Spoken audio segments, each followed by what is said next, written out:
All right. Looks like we're cocked, locked, and ready to rock here.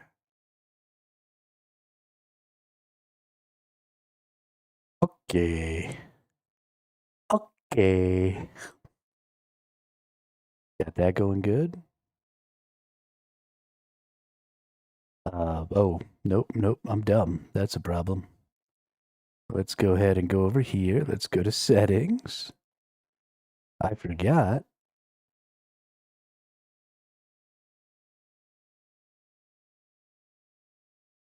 I'm not on the GeForce Now right now because we're going to play some fudging RuneScape.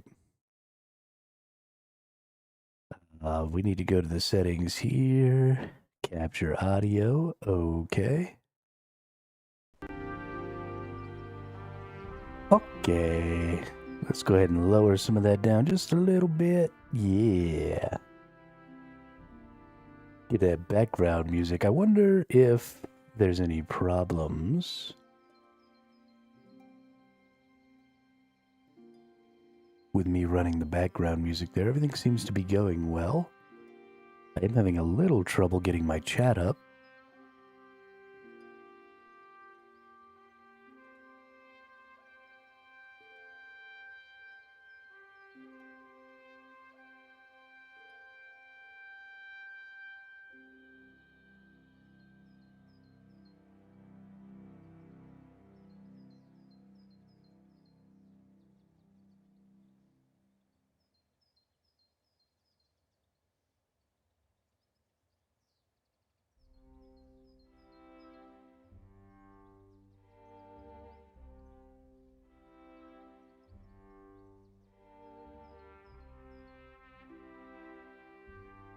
No idea. Okay, it's fine.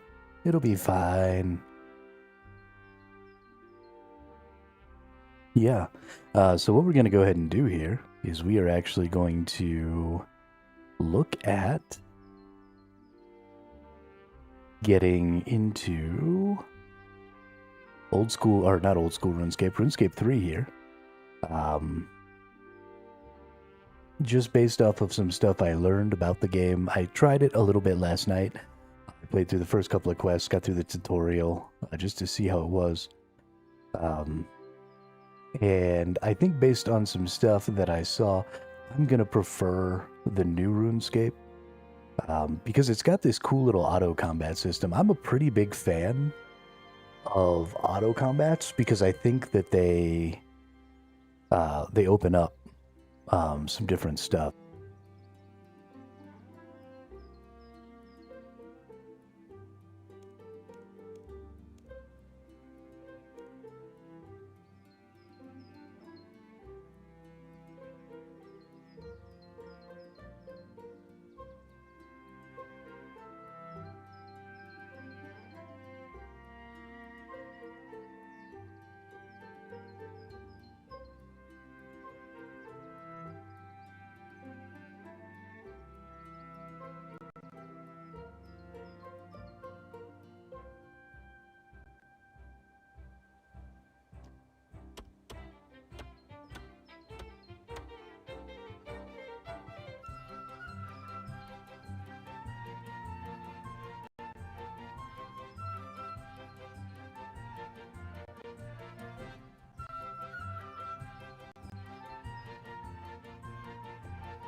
There we go. Okay.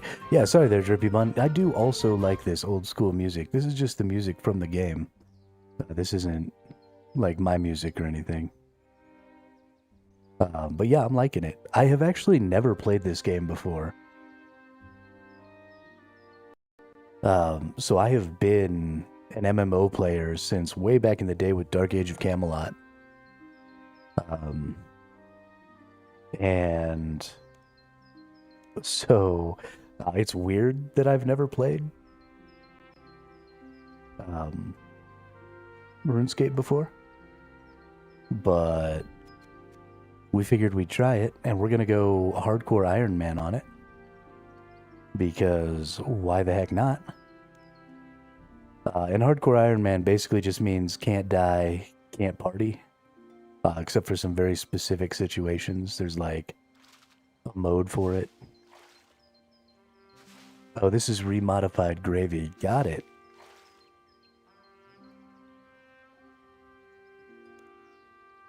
You really like to change your name around, Gravy.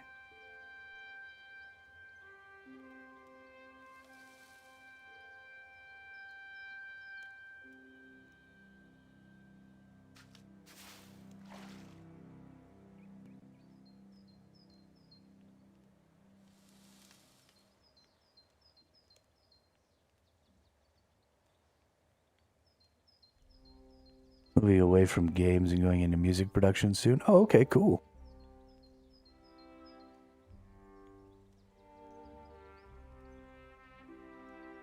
Well, that'll be dope.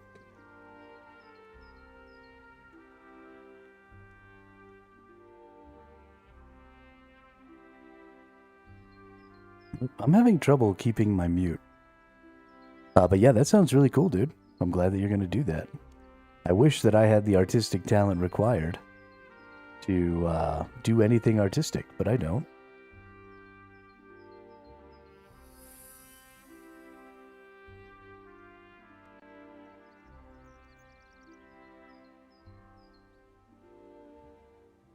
I think that's a good...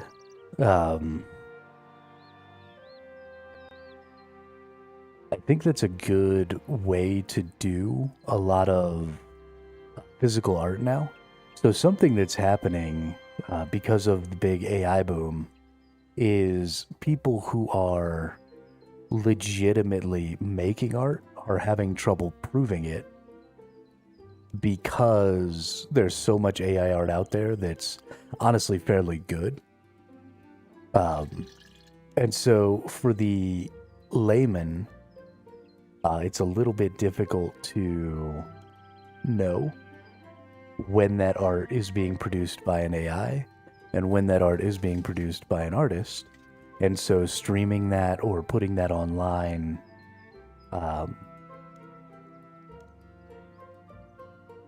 in a recorded way is definitely a cool way to sort of document your process of making the art and stuff. So that's pretty cool. I think it's going to end up being more popular in the future because that's the thing that is now different between AI art and regular art, right? There's some arguments to be made that AI art obviously has some problems, and if I were an artist, I would be able to recognize those problems better, but I'm not. So for a regular person like me, who doesn't really know a lot about visual art, who doesn't really know even a lot about making music, even though I've been a singer most of my life, the things that are going to be different for us are the process, right? So the process of making AI art is just going and talking to a machine and getting it to make it. But the process of art being made by a person is very in-depth, right? There's lots of considerations you're going to take. At every step, you're going to be thinking about, even if you don't realize you're thinking about those things, right? You're thinking about shading, you're thinking about, okay, what direction does the light come from, and all of these different things. And so eventually you'll probably get to a point where you don't know that you're thinking about those things. It becomes second nature. But that's something that people like me don't really understand about visual art styles and about painting and, and coloring and writing or drawing and all of these other things.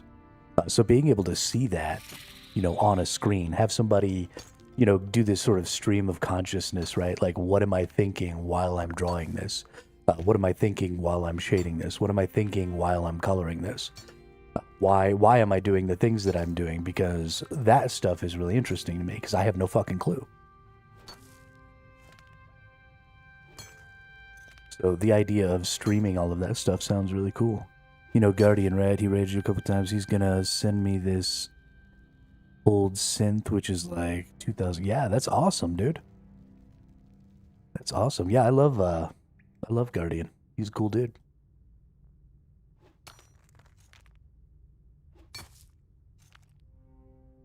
That whole little group is cool over there. Occam and Guardian and you, and I think there's one other person that streams with y'all sometimes that I haven't really spoken to. I like that whole group.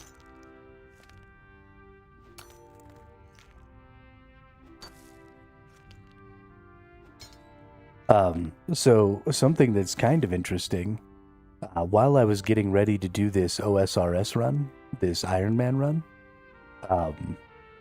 there was an option in here to run, or not OSRS, RuneScape 3. While I was going through to do this Ironman run, there's actually an option to do a group Ironman where you have like a team of people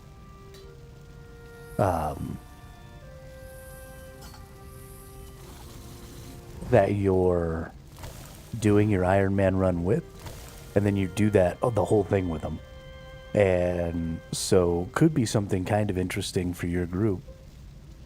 Hardcore Ironman is where you don't team up with other people except for very specific instances. There is some content in this game that can't be done solo. So the game allows you to team up during those things. But then hardcore means you can't die. So there's no trading.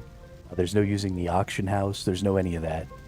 I'm just going through totally by myself. I'm going to make all my own gear. I'm going to level up all of my crafts. I'm going to do all of it all on my own. And then hardcore means no dying.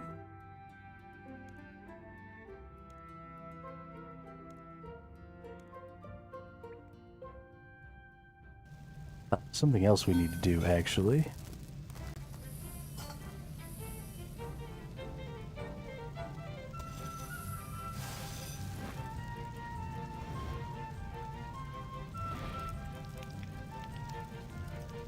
Yeah, I'm pretty excited about it. I realized after playing Throne and Liberty and doing the ranked battleground stuff that I'm just not... I don't have the right mindset to play a competitive mode like that. I mean, I totally crashed out for like 2 days because we lost like 300 points in our ranking. We went from like rank 20 to rank 300 day before yesterday. And I just... like could not cope with that. I am way too competitive and I don't really deal with failure well. So I decided that I would just play something that was a little more me-centric, that I could focus on just, you know, going through and getting it done myself instead of competing with other people. Because if I try and compete with other people, I'm just going to end up in that position again. And I don't want that. We're going to take the graphics quality down here. We're going to go to full screen mode. There we go. Perfect. Perfect. I'm also excited to be playing this game because it's a game that's going to run on my computer instead of NVIDIA GeForce Now. So it's something that we can continue doing after the new year. Let's go ahead and equip our new dagger there. And then we're going to go over here. We're going to kill a mouse. Calls it a rat. Looks like a mouse. It's a little guy. Just a lone warrior. I am better. It's funny because I like to play, you know, online games so much. But I just like to play online games in the vicinity of other people. I can't be competing with those people. I can't be playing with those people. I just need them to be around. I need to see them from time to time going about their lives. Gaming with Exo. Hey, welcome to the chat. Welcome to the channel. Thanks for the sub over on YouTube. How's it going? You play some RuneScape?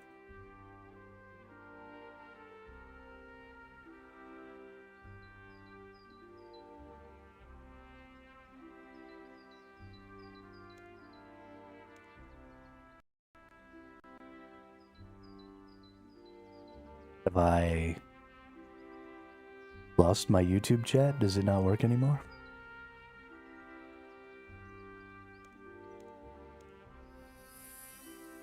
Alright, let's go over here. Let's take my gold out, because they're going to give me 25 gold. I'm going to take it.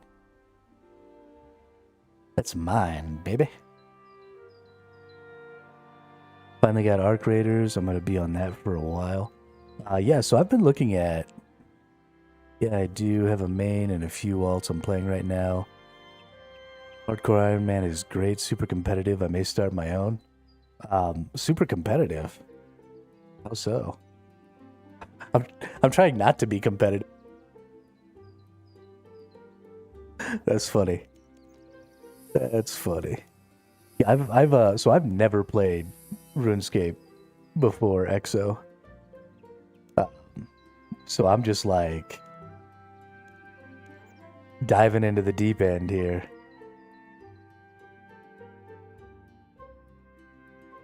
I played for about an hour last night.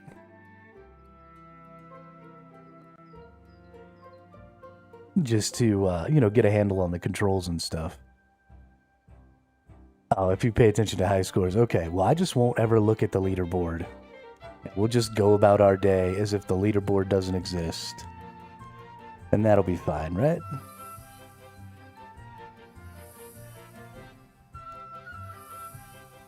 Alright, teleporting to the main city. What's up?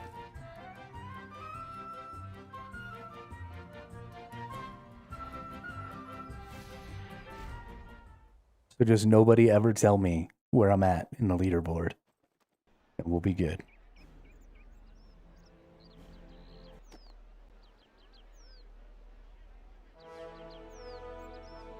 Berthorpe. This is my last name right here. Just without the E.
Oh, I'm talking to myself again.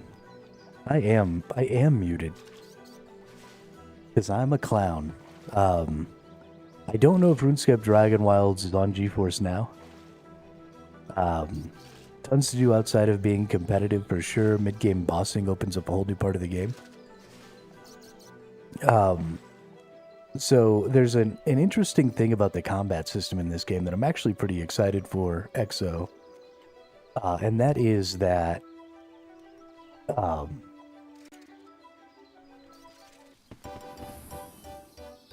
there seems to be like this auto-craft system in the game.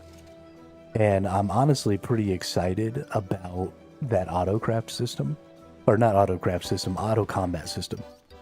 And I'm kind of excited about that because I have a hard time with controls that are too complicated in the moment, right? I'm really good at preparing things, and I'm really good at, like setting up deck building, stuff like that. I've played a lot of trading card games in my life. I've done a lot of stuff like that. And so I'm very well prepared for for preparing my character to fight. But I'm not necessarily very good at doing the actual fighting and clicking all the buttons. So I'd really like to be able to focus on, controlling where my character is and stuff like that, and then allowing that auto combat to take over is actually a pretty good idea for me. I don't want auto pathing, I don't want auto questing, I don't want any of that stuff. But the idea of being in control of moving my character while my character does some of the fighting and stuff really does sound good to me. I'm pretty okay with it. But yeah, we're gonna get into this game, I think. It's weird to me that I've never played the game before. Other than, I mean, like maybe in the lifetime of RuneScape, over the course of the 20 plus years that I've been playing MMOs, maybe I've played 3 or 4 hours of this game. Took me a long time to get into more manual combat, but even now I'm not great. So the revolution bar is great to do abilities for you. Yeah, no, I think it's a fantastic, it's an accessibility thing, which I think is great. But it's also just a different way to play, and it gives you the ability to be focused on more things. Now, so the movement in this game is fairly rudimentary. So the auto combat isn't necessarily giving you the room to focus on movement and stuff like that, because there's not a lot of that to do in this game. But in a more complex movement game, right, in something that was a little more action and a little less static, the same thing would sort of still be true, where having your auto combat would still be good, because you might have the ability to, be in control of more active move systems, more positioning, more stuff like that. So I think, auto combat can be done very poorly and can be really boring, but also I think that there are some things that it allows you to complicate more that might be more fun. I want to make a full suit of armor. Yeah. Let's get it. Look at him. They gave me all this free stuff. It's great.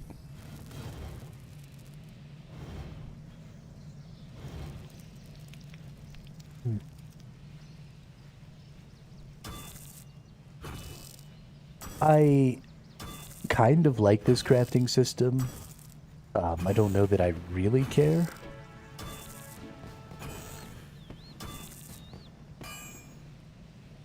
Items cooled down a little bit. Got to heat it back up. Go back to the anvil.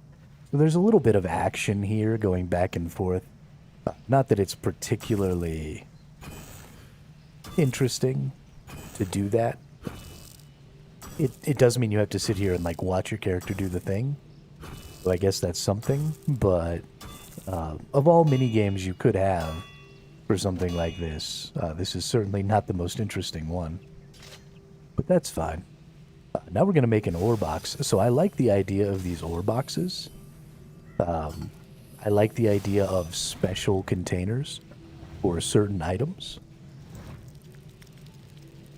I think that's kind of cool.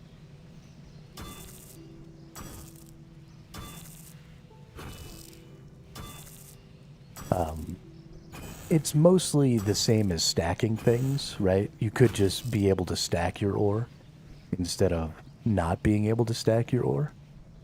So I guess I don't 100% understand why they did it this way. But I guess it does stack both my tin and my copper ore in one little thing here.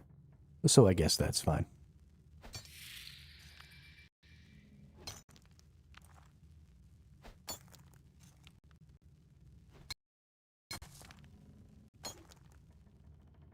Whoops.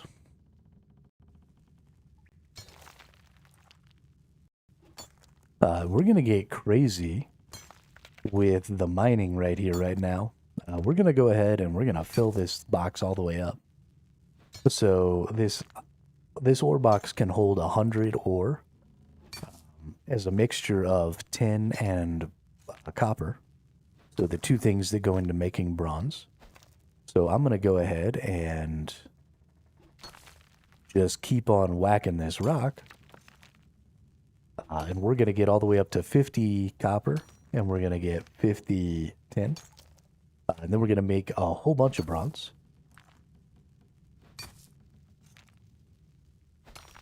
And the reason we're going to do that is just so that we have everything we need. So we're going to be able to do 16, so we'll do, fill this all the way up, that'll be 16 3 times. Will give us 48, and then we'll just get 2 more, and we'll be done. Now, this is the same thing that I did, right? Like I said, I played for a little while last night. This is the same thing that I did last night while I was playing. And it is going to set us up where we're going to have I'm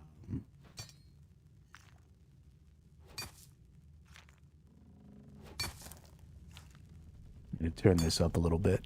I think the audio in this game is a little more important than it is in a lot of other games.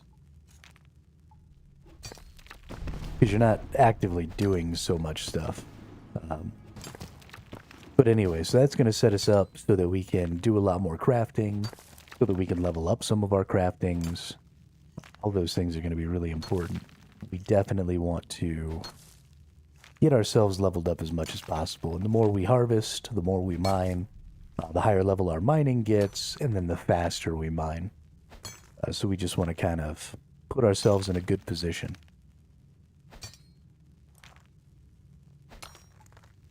This is something I learned early on in my gaming career, even before I was playing MMOs, back when we just used to play JRPGs and, you know, regular RPG games and stuff like that. And that is that if you grind it in the beginning, right, if you take every fight you can in the beginning, if you, you know, get all the resources you can, if you do all the things you can early on, then you're going to find that later life is just a lot easier for you because you're strong enough to take on the challenges in the future without having to stop and grind and, you know, do all this other stuff that maybe you don't necessarily want to do.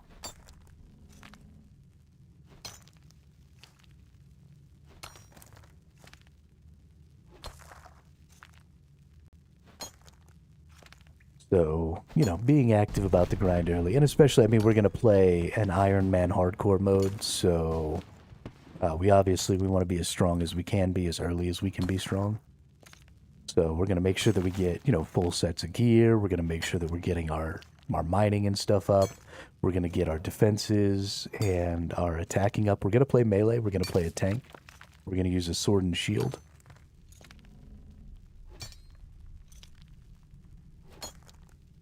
And then if we get any magics, I don't know exactly what magic spells there are. But if we get any magics, we're going to be looking for like some healing magics. We've got prayers. So this is just buffs, power-ups, stuff like that, right? We've got magics. I don't even know what a lot of this stuff is. But yeah, we'll be focusing on... Oh, does this mean... Okay, so I've got to be a member to get some of these things. Got it. Yeah, we don't care about that.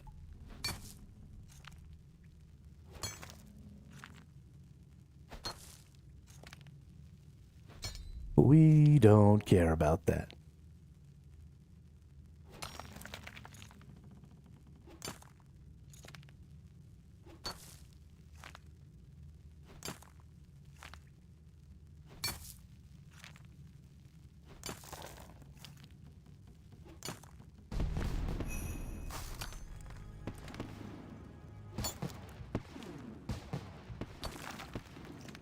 We level 5 mining, baby. Level 5 mining. Just over here tearing it up. That's what I'm all about. I really like gathering and crafting. I really like the idea of gathering and crafting for myself. These hardcore Iron Man things really sort of change the game for you. sort of turn it into a survival game. So one of the things that survival games mostly do is they mostly have you, gathering a lot of materials, making a lot of your own stuff, doing all of that. And while I don't think that necessarily makes a game a survival game, it is sort of a hallmark of survival games, and it does sort of turn this game into a survival game.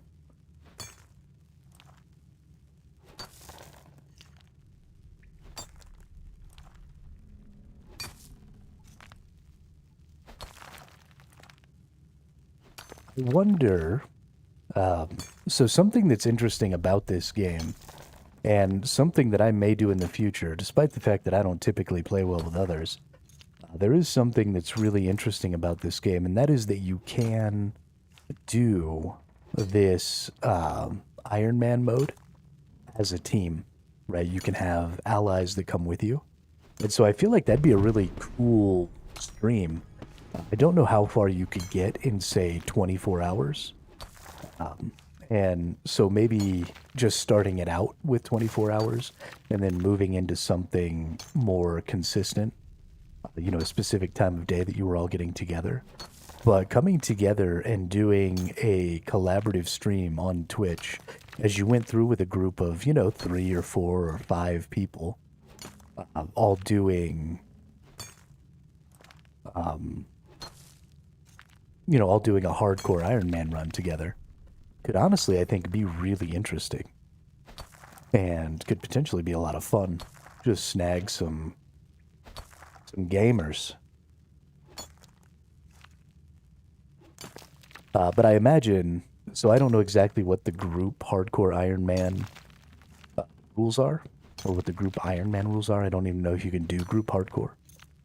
I don't exactly know what those rules are, but I assume it means that you can, like, trade amongst each other and stuff like that. So, getting a warrior and a mage and a ranger all together and then doing some of the different gatherings and craftings. So, your warrior would do your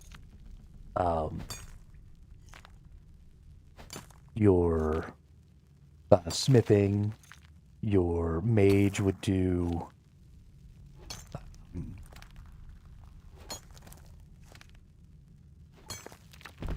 some of your other stuff, your fletch, or your ranger would do your fletching. Oh, a bunch of these are member skills, so I'm probably going to have to get a membership to this game. It doesn't seem like one of those things that you could ignore. I think I accidentally got too many of those. Yeah, we got 58 of those. That's okay, because it actually leveled up, so now it can hold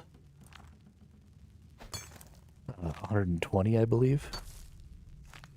Yeah. So we could have even gotten 2 more, but that's fine. We'll just get this up to about 50, and then we'll be good. But the whole idea of that seems pretty interesting.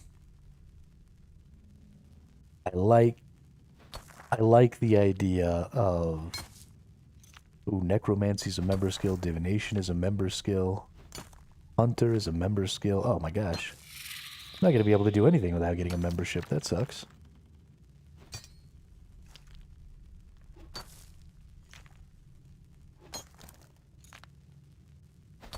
That's what, $12 a month? Maybe we'll see. We'll see how much I like the game over the course of the next little while. We're just going to do mining and smithing and attacking and defense anyway. So most of those aren't going to be member skills that I have to worry about. Construction. Oh, you can make housing and stuff? That's kind of cool.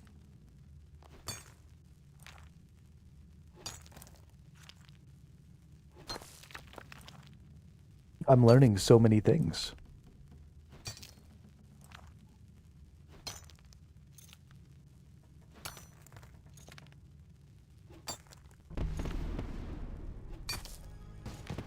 Oh yeah, we level 8. Level 8 miner, baby.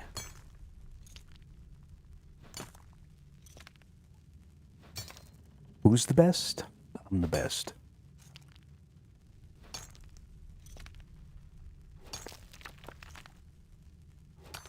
Just tearing it up.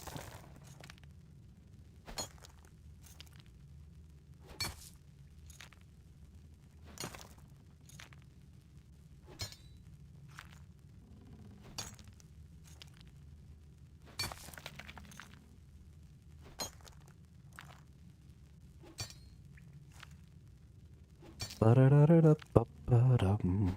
Ba-da-da-da-da-ba-bum. Ba-da-da-ba-da-da-ba-da-da-ba-ba.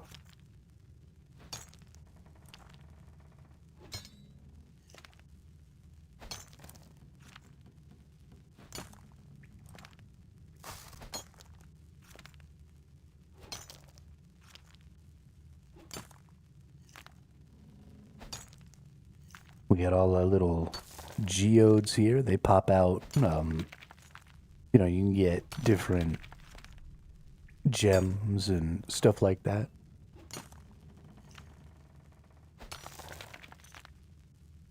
We're not going to be worrying about that right this moment. We do have to get some levels and some other stuff. Like your basic crafting has to go up. But we'll start thinking about that stuff here in a little bit. Hey, leveled up to level 9. Ought to be gathering much, much faster now.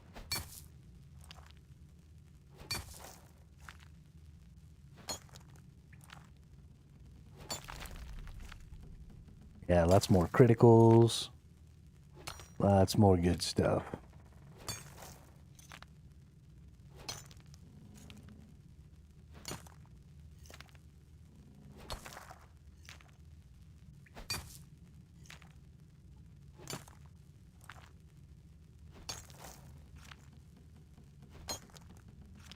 Much, much slower gameplay than a lot of the games we've been playing lately. That's just what the old games were about, right? They were much calmer, they were much slower. I'm totally okay with that.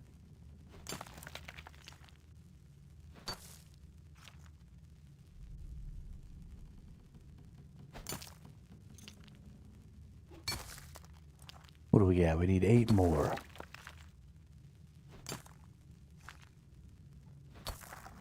8 more 10, and then we'll be at our 50 like we want. We could get 16 more 10, right? We could be at 58. Probably that's a good idea. Actually, let's just go all the way to 58. We're getting them so fast because we're up in level 9 now. We might as well go ahead. Probably that 58 is going to get us to our next level. I'd be willing to bet. And then we'll be level 10 in our mining, which, let's see what that gives us.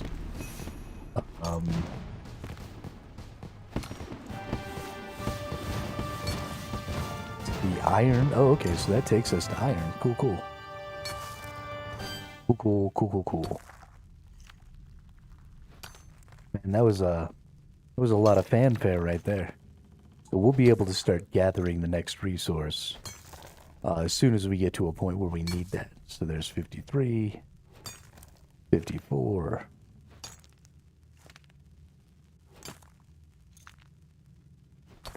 55. Actually, we're going to go all the way to 60, and then we're just going to go get 2 more copper as well. So 6, 7,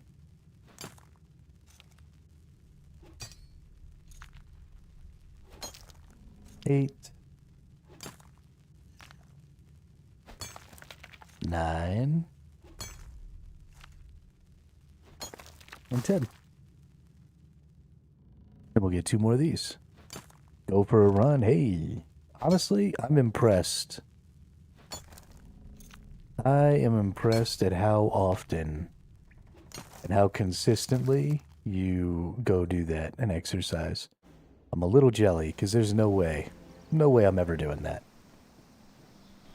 I'm gonna die an old fat man. Right.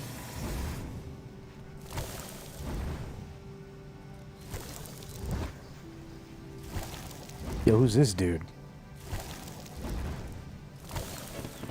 Just like running in the cold? I mean, that's good.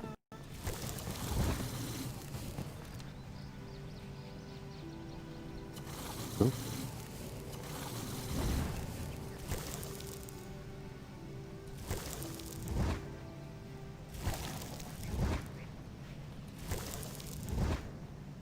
I like this. We gain 1 XP every time we smelt a bronze bar. None of these weird systems of crazy bullshit amounts of XP. You gained 100 million XP. No, I didn't. That's not what happened. I gained 1 unit of XP. I dig it. I dig it a lot.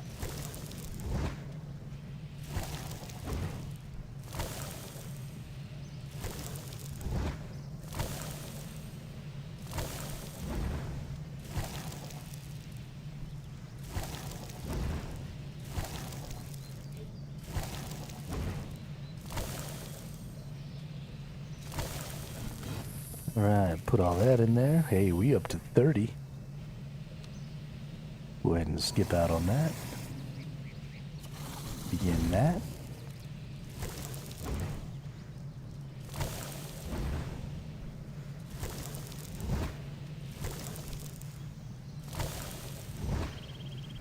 Is RuneScape fully free now, or like half of it free, rest is paid, kind of? Yeah, so it's got a subscription. There are skills and stuff over here that you can't access without the membership. I don't know if there are any sections of the world that you can't access without the membership. I would have to look a little more deeply into it. I honestly didn't. And I believe it's either $11.99 or $12.99 a month for the membership. Which may be something that I go ahead and jump into. I also don't know if you have to have the membership for each character, or just your, like, primary Jagex account has to have the membership. And then all of your characters have it. Not 100% sure.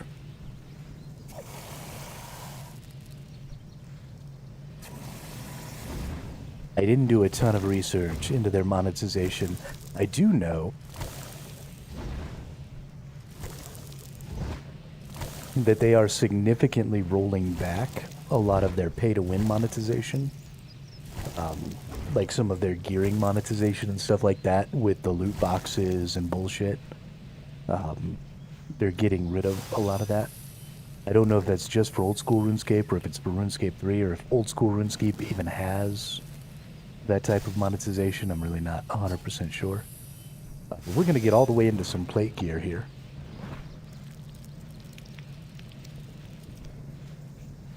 It is possible that I will end up in the same position that I end up in a lot of games, where I'm unwilling to participate in predatory monetization systems. And so I just can't play. I don't have a problem with this membership. You know, I'm good with paying a monthly fee for my game, that's fine. What I'm not good with is that monthly fee giving me a significant advantage over other people necessarily.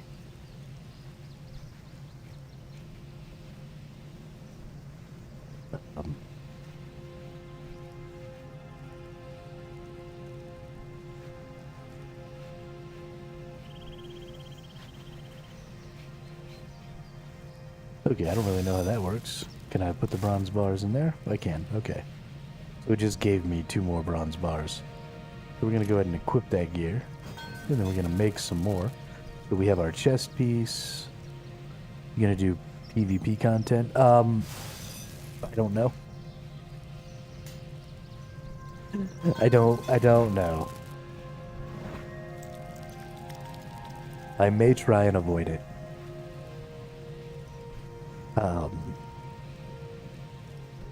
Because I just am too much of a psycho. And the PvP in this game I don't think would really interest me all that much. Because it's not really an action system at all. It's very subdued. And so I'm just going to enjoy my time wandering about the world, gathering up resources. Just playing the game, you know?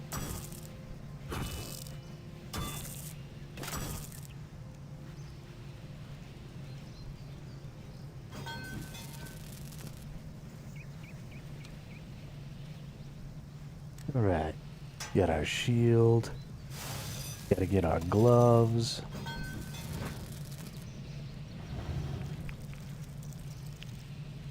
I think it's the only way I'm going to be able to enjoy it, which is something that's really making me excited again for Light No Fire. Because the whole game is sort of going to be that way, I think.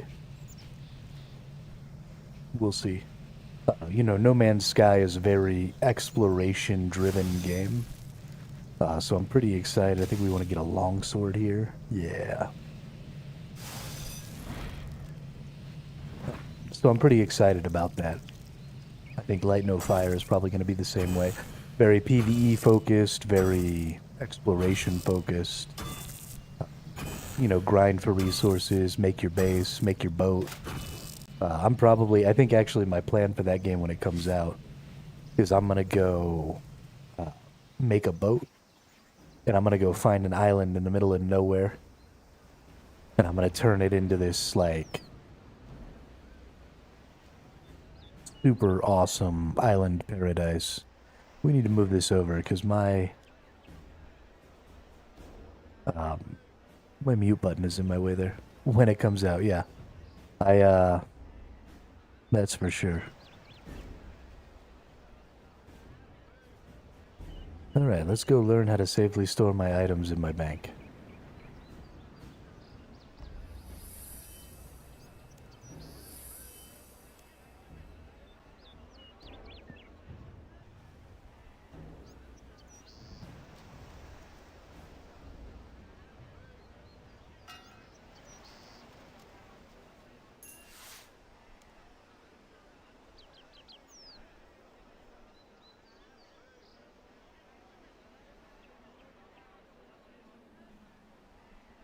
I don't know if they're going to show anything during the Game Awards, but it'll be cool to see any update on it.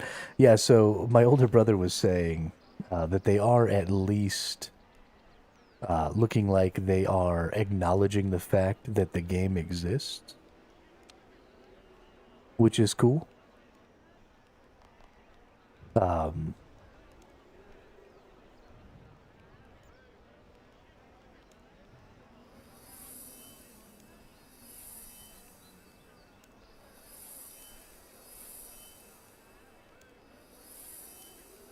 That's not really something, you know, everything that Sean Murray has been putting out has mostly been about No Man's Sky. And they've actually made a few direct references to Light No Fire lately. So we're really hopeful that maybe there will be something coming out soon that'll tell us about Light No Fire. But based on how little information we've gotten over the course of the last 2 years, I'm not really holding my breath. Okay, so this is just a bunch of things to kill. That's cool.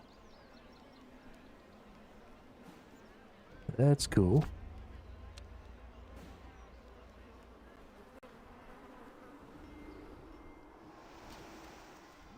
But I think there's going to be a lot of fun to be had when Light No Fire comes out. Hopefully. Yeah, be back. Have a good day on your run. Alright. While we're fighting over here, let's go over to our melee combat, and let's drag our skills down into here. Alright, this is how we do this. Loot everything, equip cape. Yeah, let's drag our skills down here. I hope this is how we do this. Then I guess we can close this.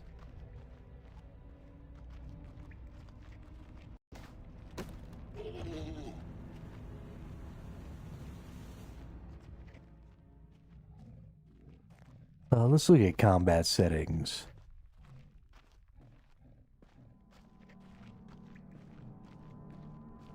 Revolution combat mode. I'll automate ability usage on the main action bar. Manual input overrides automation until it is activated. Right. I dig it. Automatically trigger the basic attack ability during combat. Note this only applies to necromancy combat.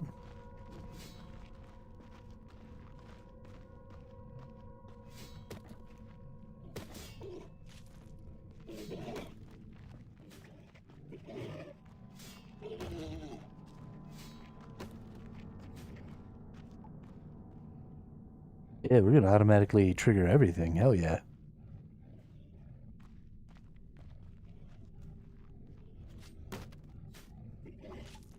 Booyah.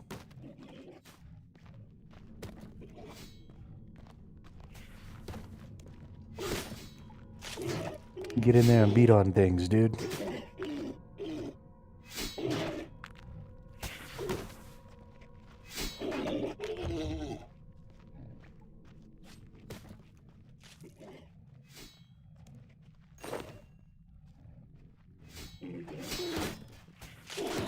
Look at all these little nerds. It's so cool to see all kinds of other new players.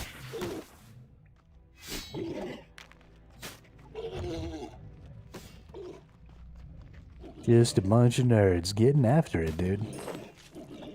Just a bunch of nerds getting after it. What do I gotta do? I gotta kill 2 more of these? Alright. Let's murder 2 more little ogres. Or trolls or whatever.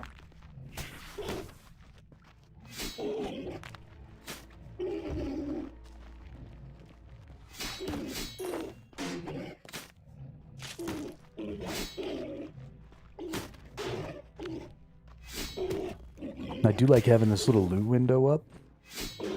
Maybe put it right there, though, instead. And then we loot all of our stuff there. We're going to bury these bones, because that helps us level up our prayer.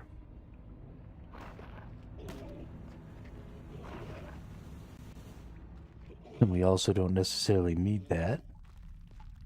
We're getting a lot of foodstuffs, which I guess is cool. Zoom out a little more here so we can click farther.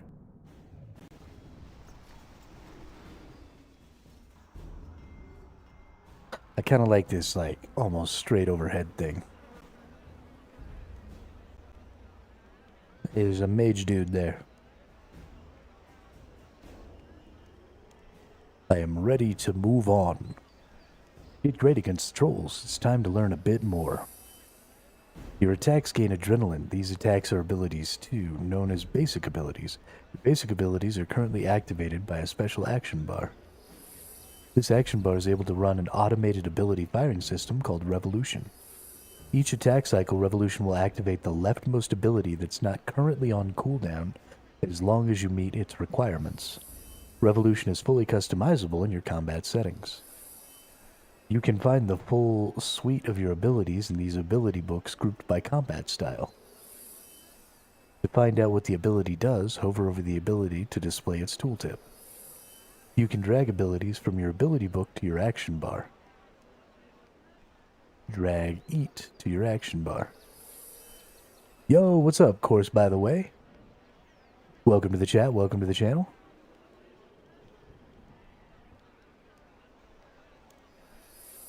Okay, so I just realized something. These actions go from left to right. So I actually need to put my fastest attack on my rightmost ability here. Yeah.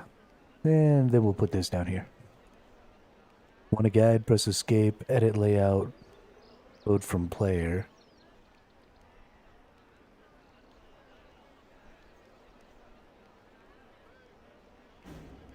Press escape. Edit layout mode.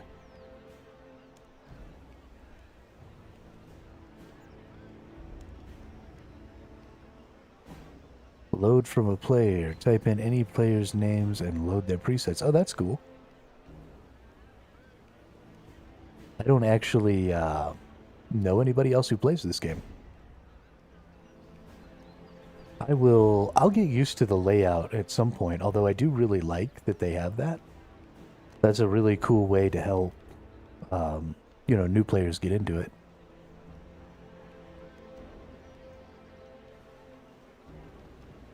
The RS guy, okay.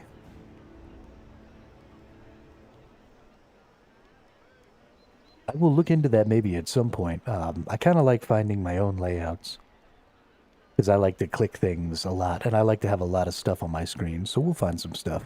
But I appreciate that. That's a good tip. Now you're familiar with your abilities, you need a proper challenge. There's a really big troll. Alright, I'm gonna go kill a really big troll.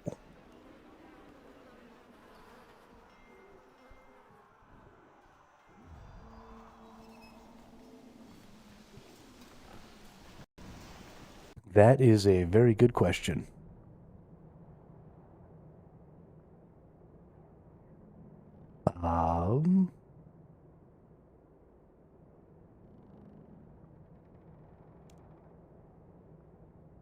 Where is that at? It's down here somewhere, right?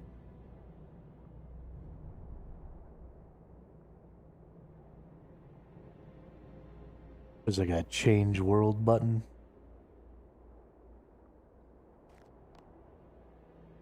Hop worlds, there we go. I am currently in world 38, it looks like.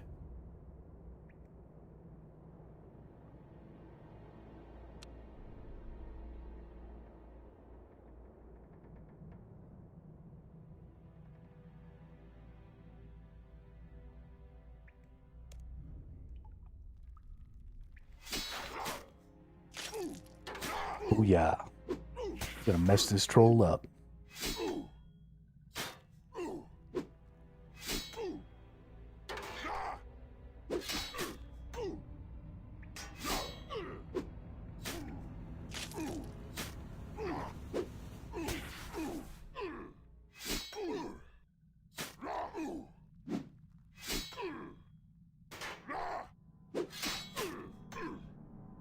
Gonna mess this troll up. Yeah, get shitted on, nerd.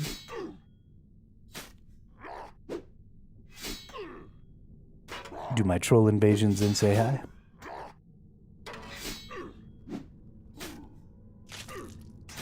How long you been playing the game there, of course?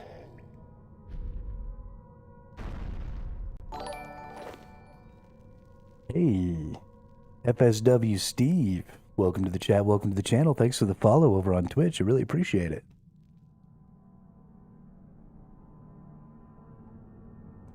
See, this is how you know you picked the right game.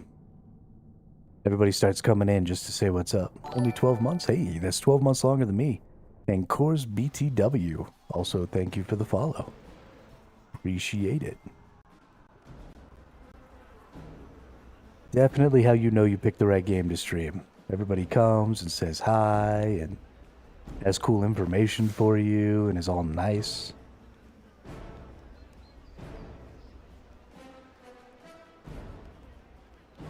Alright. Path complete, Way of the Warrior. Description, prepare for battle and venture into the domain of the trolls. Your reward has been added. 3 rabbit sandwiches. Alright. Cool. We don't want to do this bow and arrow crap, right? That doesn't seem like my thing. So let's do Troll Patrol. You're going to want to learn the Necromancy combat style ASAP. So Necromancy is the member skill. I don't currently have a membership to the game. And I don't want to jump in and do that until I've spent enough time in the game that I feel like I'm going to be playing it for a really long time. So we're going to stick to the regular skills for now. But we might go do some necromancy stuff at some point. But let's get in here. Let's kill these trolls.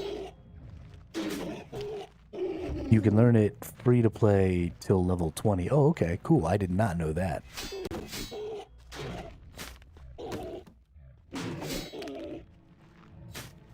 Did I accidentally aggro two of these dudes? I think I accidentally aggroed two of these dudes. That's actually a really nice little something to have there, is being able to...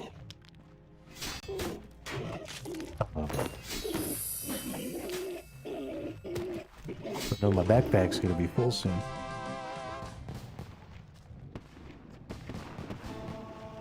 But anyway, being able to use those skills up to level 20. Is that the same with all of the member skills?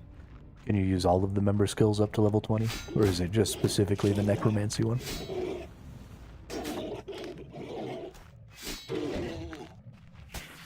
Because that's a nice little, like, introductory kind of a thing. I like that.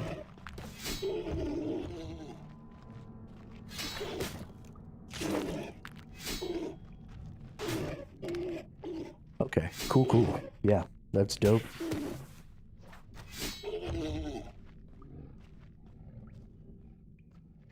Oh, okay, so they all have different level caps. Cool, cool.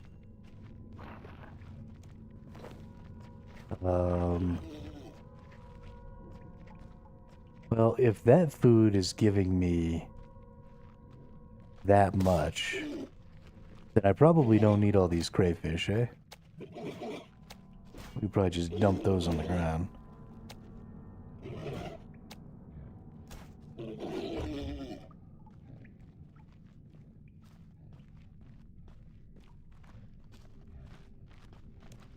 And we'll come fight these guys over here.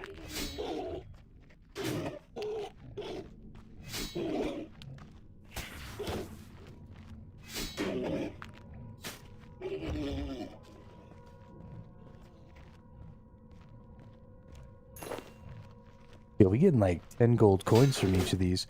It's really too bad we're playing Iron Man. Gold coins aren't going to do me any good. I mean, I guess there's probably some stuff I can buy from some of the basic merchants.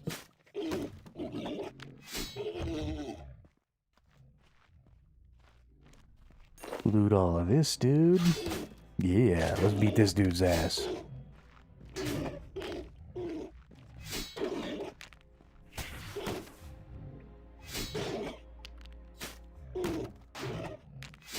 Still in the game.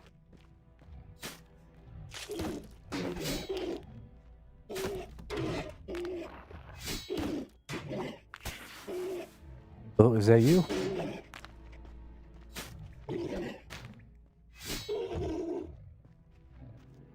Hey, it is you. What's up, dude?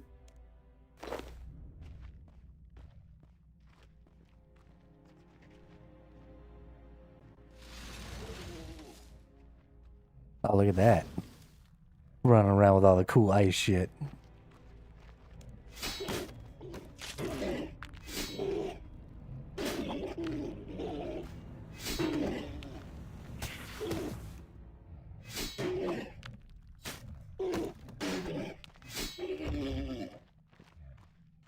Be my first RuneScape friend. Right-click examine. Oh, okay, that's how you do it. Got it. Nice, thank you. Let's see. What's up with Coors here? Yo, I like the fit. I really like the helmet. But the whole thing's got a very Greek vibe. I dig. Death Dealer hood.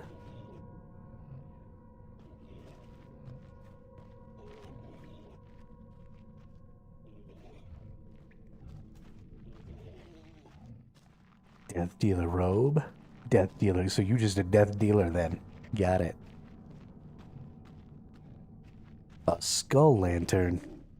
Yo, that's dope.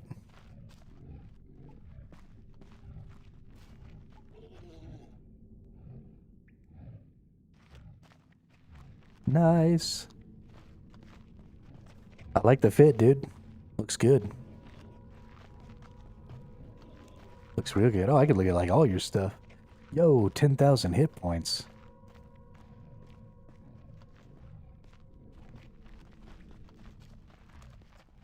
Oh, you got all the skills. Okay. Okay. Dang, bro.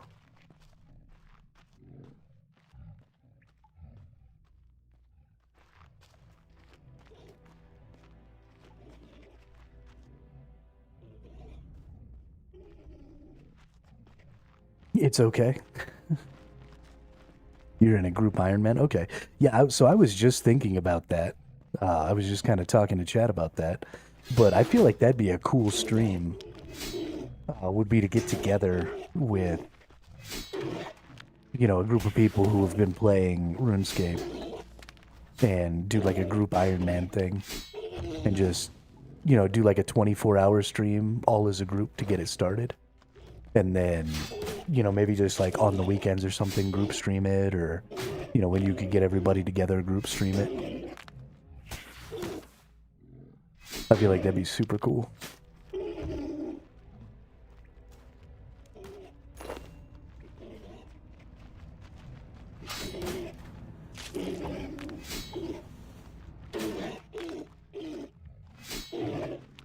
So how exactly does Group Ironman work? Did you just make it so that there's a small group of people you can trade with and group with for all content? Or was really popular a year ago? Okay.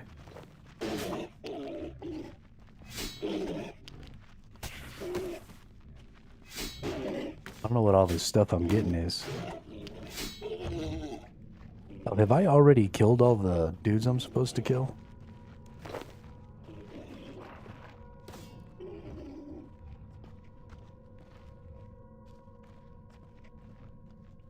I think I might have already killed all the dudes I was supposed to kill.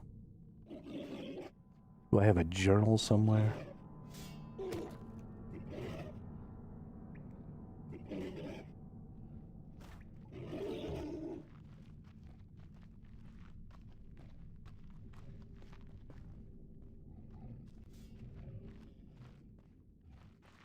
Quests. All right.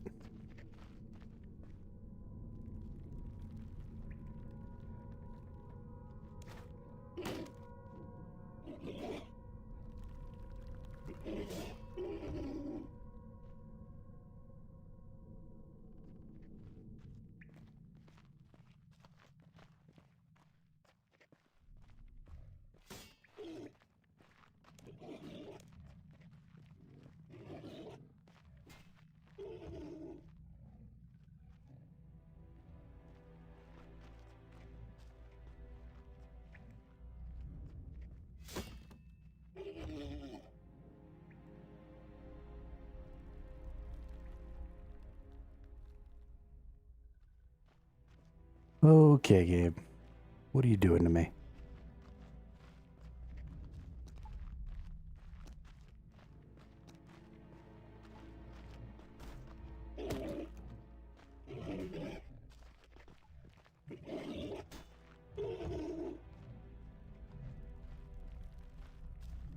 I know I had a quest, and it had to do with killing lots of trolls.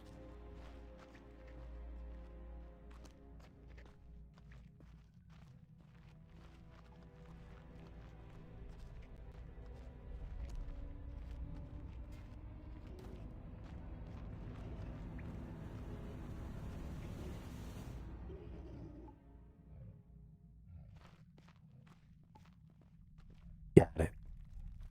That's cool. I like the idea of having a small group of people like that that you could trade with. Honestly, it feels like something I could probably get some of my like IRL friends involved in.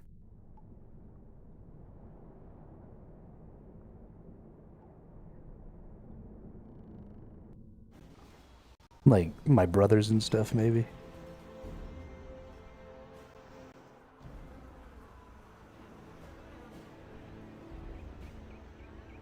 And that'd be fun. Well, I say it would be fun. It would just stress me the hell out. But...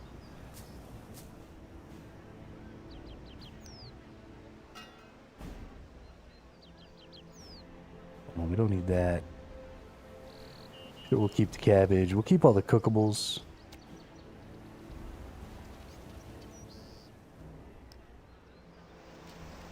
But, like, we don't need that bread. We don't need that shrimp. Put that up there. We'll keep the raw chicken. Put this in here.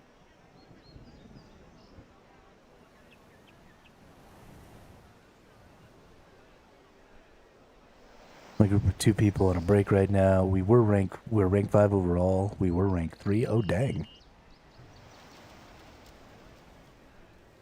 Is it like a season thing? Is it does it like reset or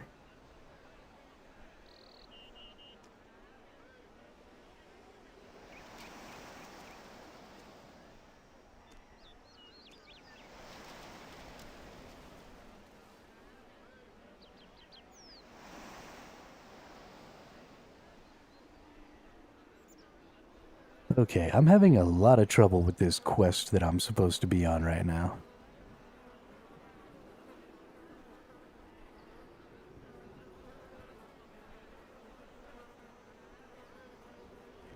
I just don't understand.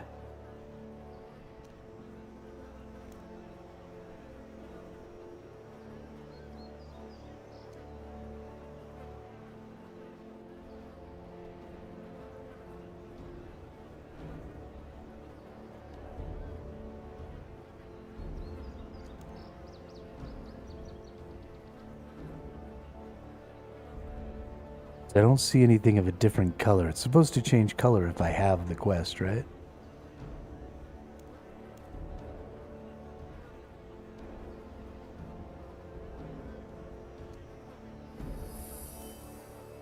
Can we show just completed?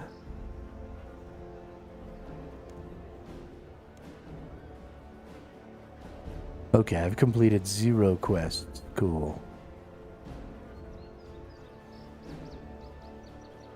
Doesn't reset, just ongoing. Okay, cool. Yeah, I appreciate you letting me figure it out for my own, because you're right, that is a big part of the fun for it.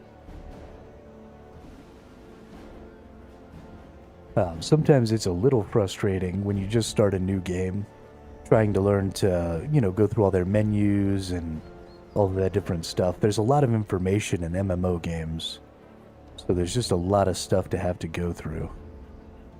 But it's important to learn those things, because if you can't get through them, then you're going to have a really hard time.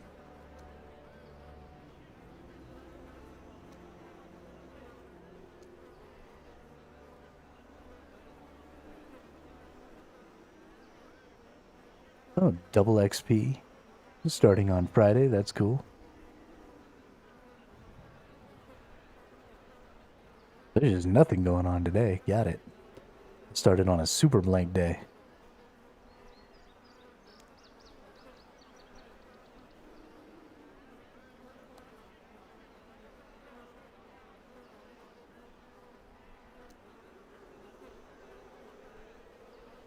Troll invasion.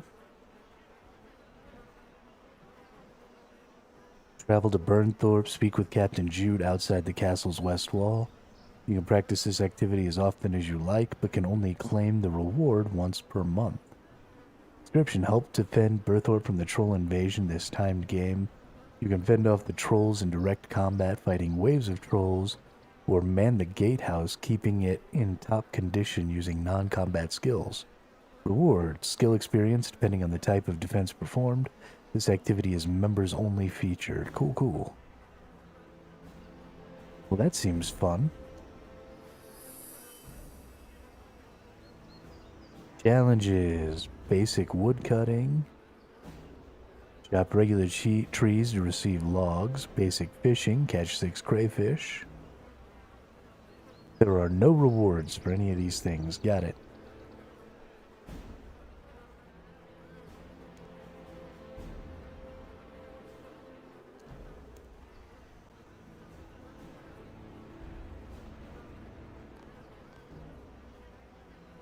Okay.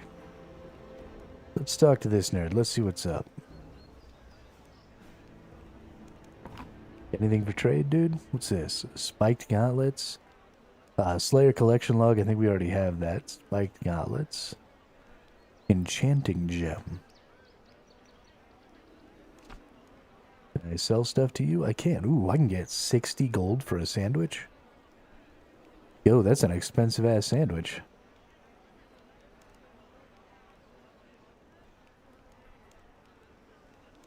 Yeah. We're gonna start selling some Sammys here.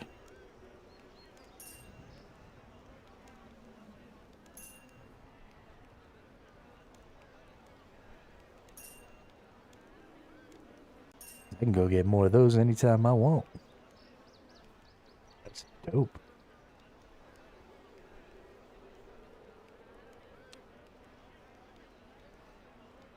Okay. Can I just like... Oh, okay, so I can...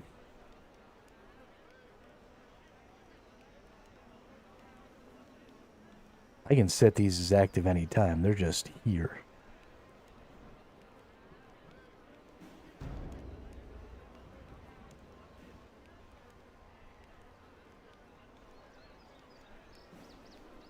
Okay, this says I need 100 attack. Okay. So I can't do any of these because they're red.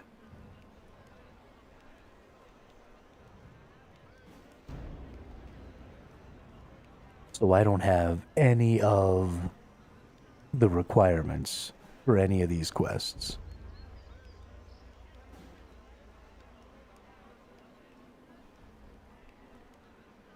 So I need to go here, probably.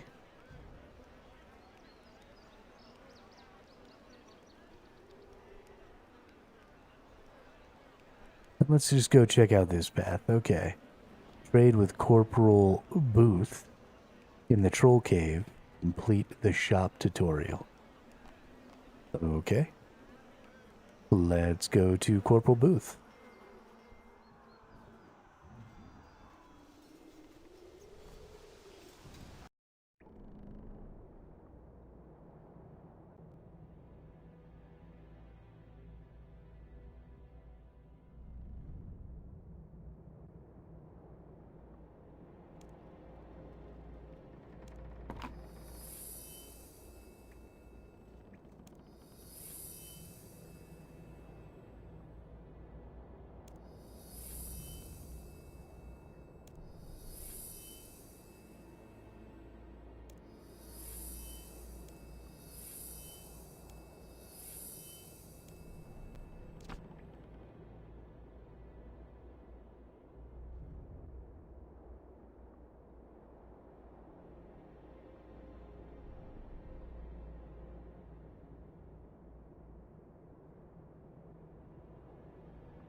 Oh, I've been talking to myself because I'm an idiot.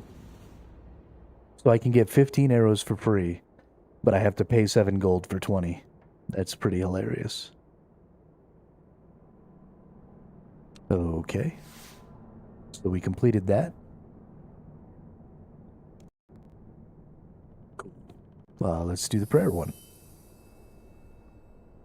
To activate a prayer, open the prayers menu on your sidebar. Left-click the prayer. You can usually find an altar in churches.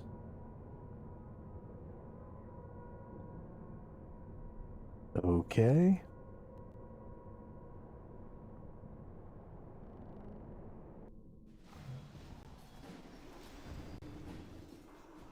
Got it. Pray at an altar to restore my prayer points. So we're going to go find ourselves a church here.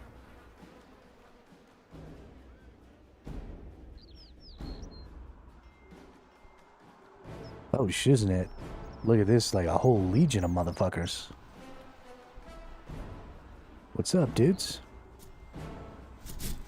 Oh, so we're finding a military church. Got it. Pray at the altar. Okay. Got that done.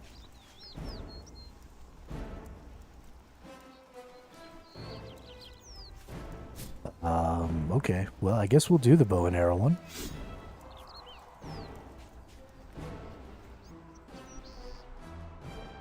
Let's go get our arrows from our backpack. What is this? Strength prayer potion, restore 80 prayer points. Okay. How do I know how many prayer points I have? Do I go to prayers? I have 34 of 40. Got it. We need to go back to our bank.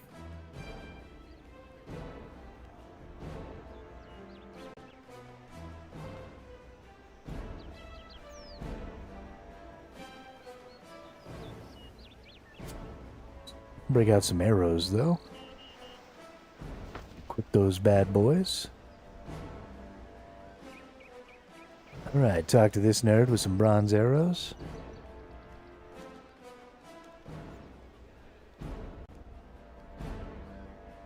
Pick flax and in the flax field, okay.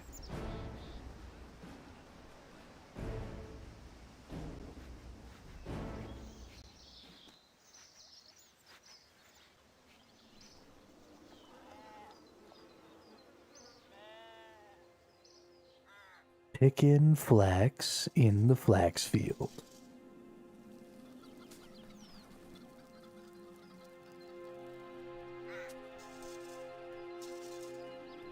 Am I gonna have to keep clicking the button? I'd really like for this to do like the mining did and just keep gathering. Craft a bowstring from the flax at the spinning wheel, okay?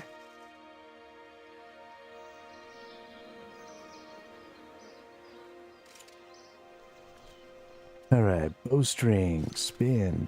So I can't leave the flax here like I did all this stuff. I got a bunch of bowstrings, okay. Chop down a tree to get logs.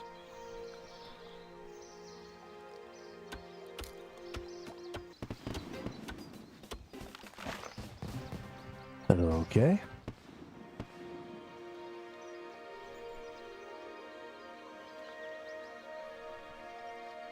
I don't think we're going to the, well, we're going to the fletching workbench, surely. Craft logs in your backpack, okay.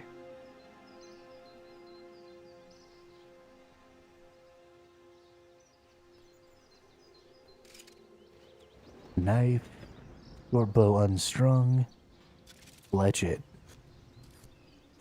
Apparently we're gonna make a bunch of bows.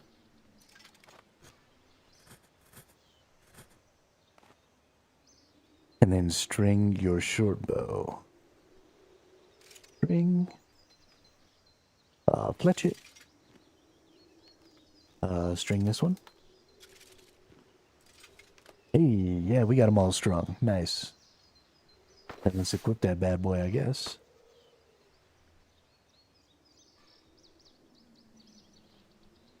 When I shoot something with my new bow.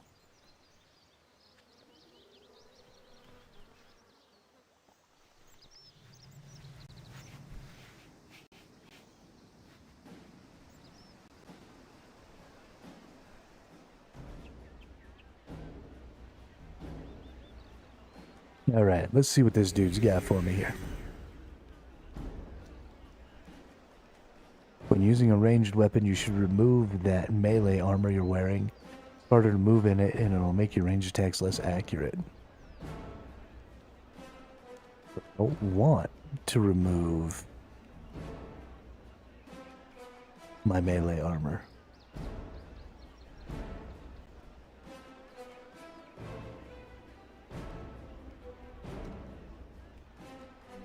When using a ranged weapon, you should remove that melee armor you're wearing. I did remove my melee armor. What are you talking about, dude? Is that part of my melee armor?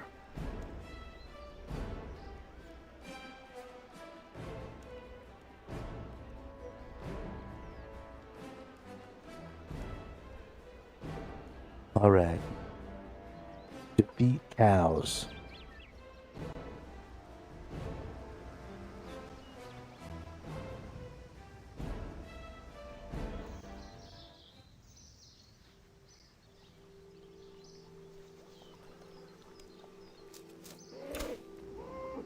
Get wrecked, cow.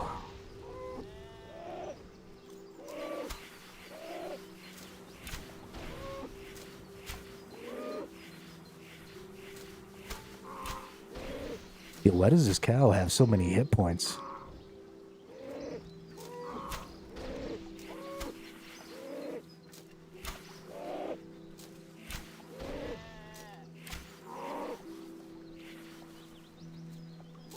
Yeah, that dude's got some cool armor on. I'm jelly. Yeah. level up that. Whatever I just leveled up. Was that defense level 2?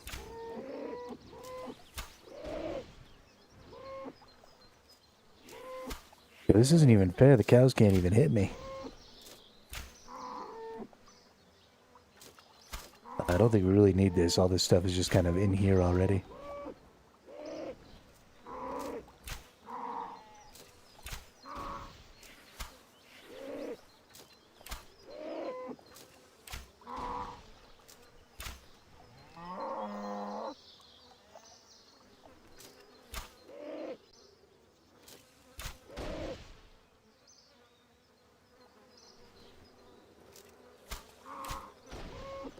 There you go. Gotta stay outside the paddock.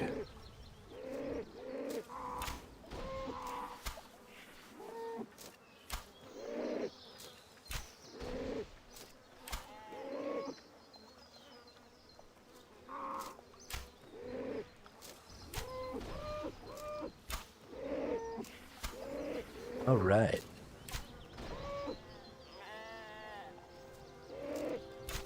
Might look like a total noob right now who has no flipping clue what they're doing. But y'all just watch. No time flat. Be the best Runescape player NA.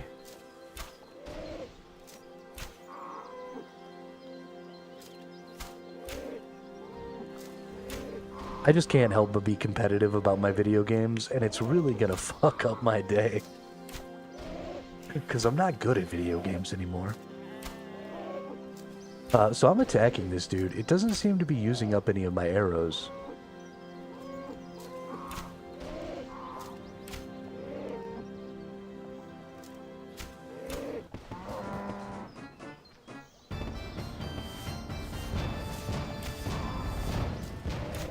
It did just use up one. Does it only use up arrows when I do like regular attacks or something?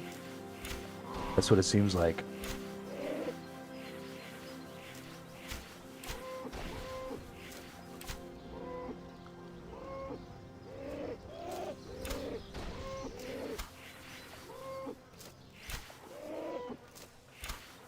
Which is cool. I like that. Because honestly, I'd be like totally out of arrows by now. If it was one arrow per attack.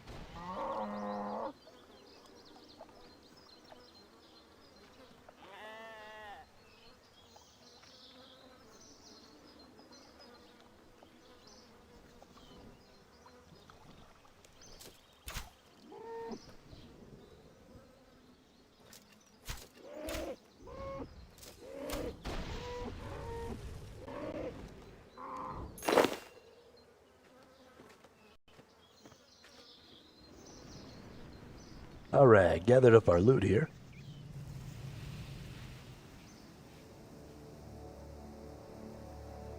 Now we gotta go talk to Nerdface. This guy's Nerdface. Terreo.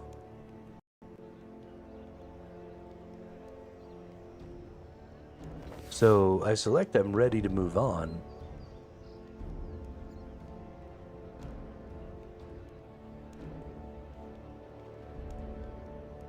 So I completed that. I did.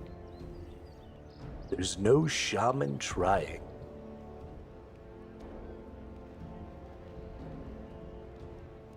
Okay, so leather cowl. I don't want to do all this path stuff. Is there not? I don't want to do these paths, clear this path. I want to do more melee paths. I want to be melee. But they don't seem to have. I don't have access to any quests right now. So should I just be like killing things and leveling up? Is that... I want to equip this stuff again.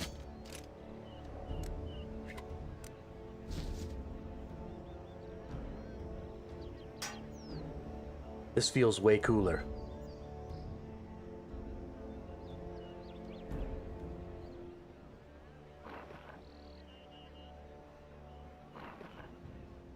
Bury my bones at Wounded Knee.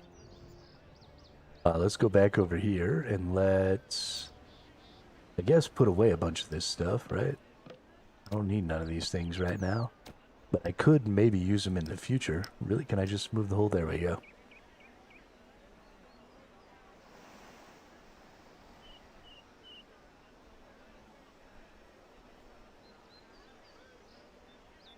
All right.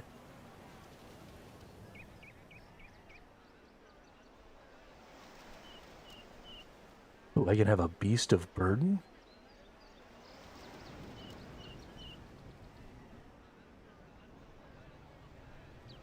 Dope.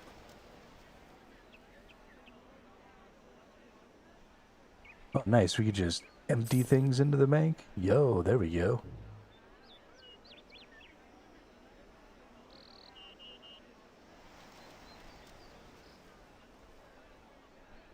Oh, nice. You can transfer all. You can Ooh, nice. Yo, this is a really, really good setup.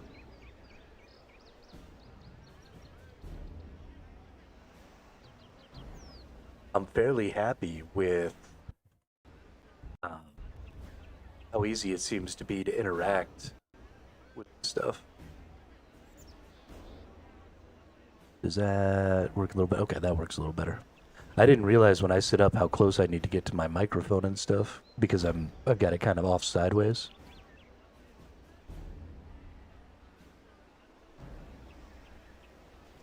But I basically have to be eating it in order to be able to talk. As opposed to when I'm sitting back. But sometimes you gotta sit up a little. Okay, still having some serious problems.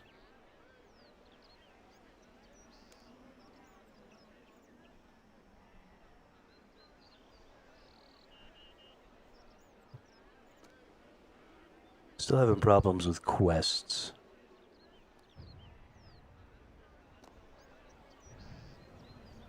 Oops.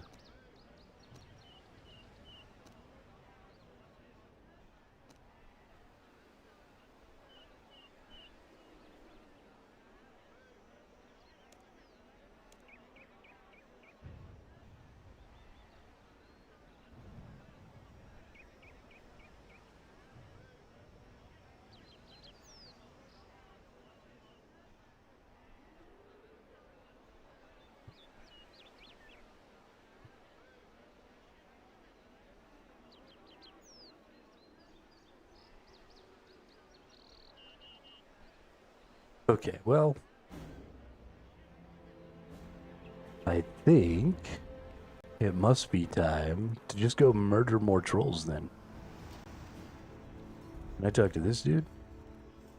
Need to be a member to access this content. Members have access to all game content, including this. What is this area here?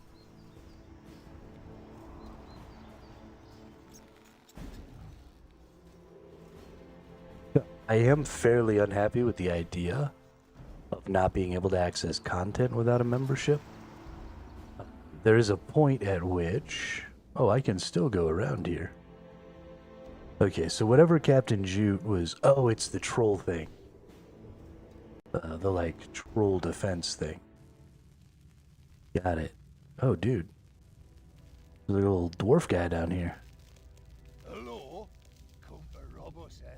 Fancy it? Well, you just come on, then. I'll never give up me home to the likes of you. Oh. Maybe I am here to rob him. You are, and maybe you aren't. But you're not with the guard, so you've... Okay, well this dude's super mean. And he doesn't appear to have anything of use.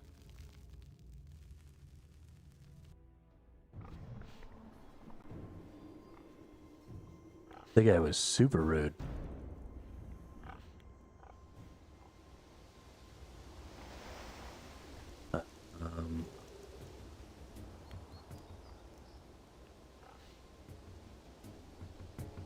Need 15 agility. Okay.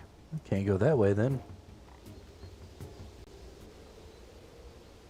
We're just gonna run amok out here. Because that seems like a good plan, right? We're going to play hardcore Iron Man.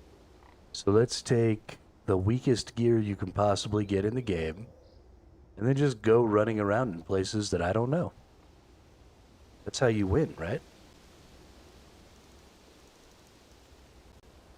That's definitely the best policy. Open up this gate, open up this door. Let's go talk to this person. What's up, random lady? Frida. Hello, Frida. Well, hello there. You're a cheerful one. Not at all. There used to be a few around. Yes, but I'll have you know I've not been a trader all my life. I do know which end of an axe will do the most. Besides, some of those nice young men from town give me a... It's astonishing what waving an axe... Well, I can take on the occasional wandering troll, but a whole horde of this place may not be that safe. But at least it's not the middle of anything else I can help you with. I'm Frida. My husband Sabbat and I came here to start a trading post. Then the trolls came and took over. That's... Oh, okay. So the angry dwarf dude is... Oh, well, you take... Cook in a fire pit. Okay, so I can cook here. I assume I can kill her chicken. I wonder what she'll think of that.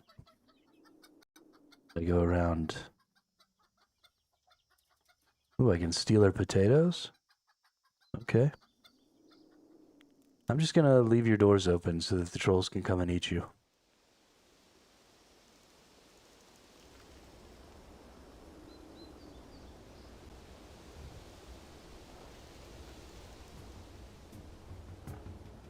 Can I get by here? I don't think I can. Okay. So I have to have 15 agility to get any further. And it doesn't look like... It's my own fault, really. Don't go up there. Don't go up there. But I want to.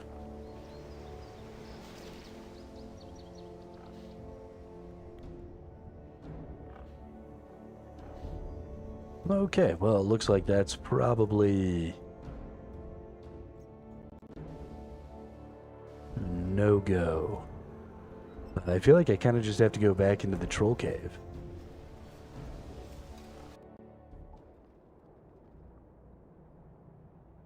Is there anything interesting in the troll cave? Can we, like, go down really far and find some cool shit? Or is it super bleh?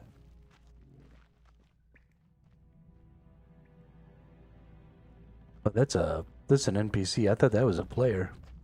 He is like messing up the trolls, dude.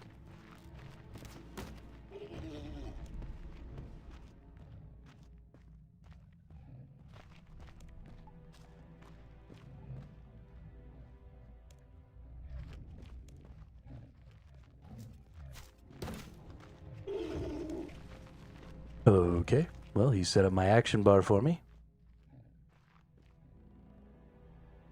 I just click buttons. So I play video games. Go in, click buttons. We can't go in. This is where the big troll guy came from, so we can't, like, go in there. I like that shield. Oh, that's an NPC too. Well, let's talk to him.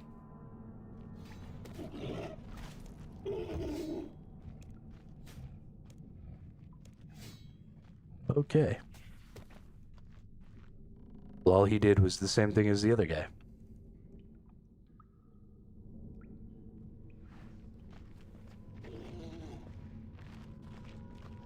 Okay, so we just get one of each. Got it.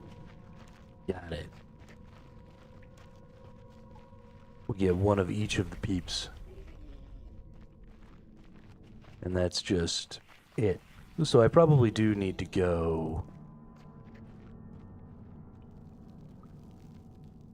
like, do all of these paths. And it seems like I've gotten... Okay. Well, let's go back then. Let's do all of the Birthport paths. So it's just going to try and teach me all three of the gameplay types. right? The attack types.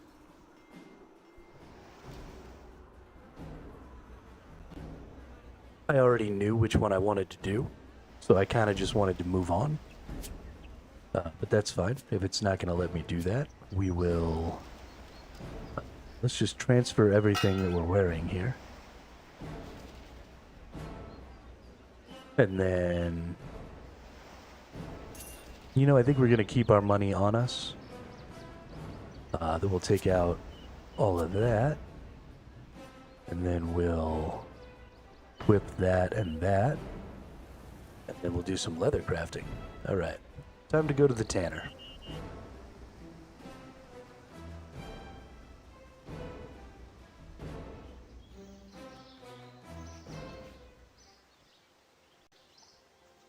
Time to tan some hide.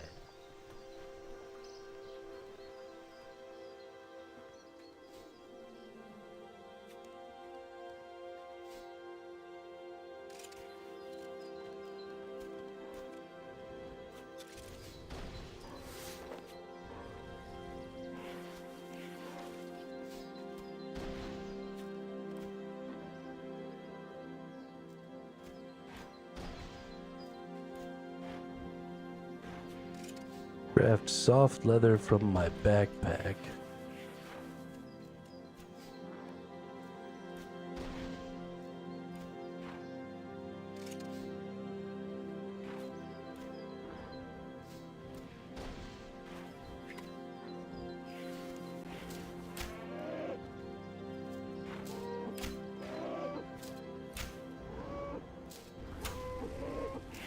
I assume I need to have some regular leather. Because this is... I don't know.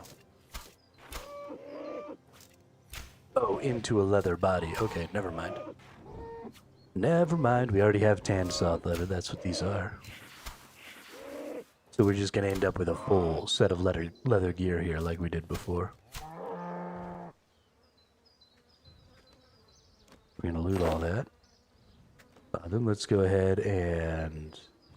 talk to the tanner lady? Is that how we... Oh, okay, so she just straight up instantly turns them into stuff. Got it. So we craft and we do a leather body. You only want one leather body. Stupid game. Leather chaps. Craft leather. Leather chaps. We only want one. Craft that. Okay.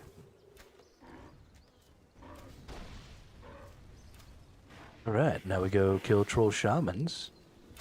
Gather up air runes. Let's go ahead and equip these two things. Oh, we already have the body. Let's go ahead and bury my shell at Wounded Knee.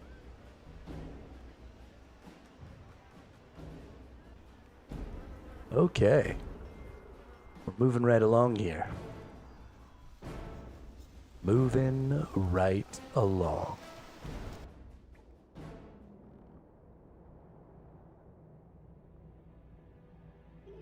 Are these shamans? They are shamans.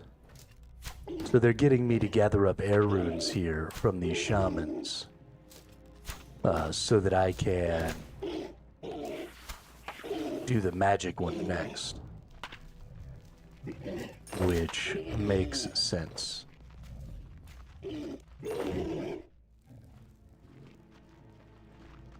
And which I like. The amount of damage we put out is so much higher with this bow. It's kind of hilarious. It took much, much longer to kill things with our sword.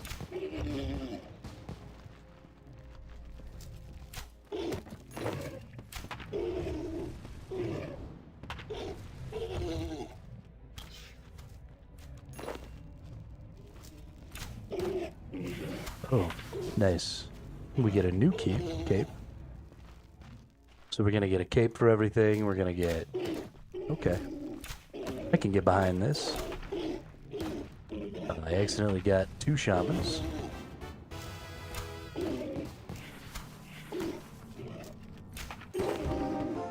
What's this? Cabbage. Put that right there. So we still got 11 more shamans to kill, or 21 more shamans to kill.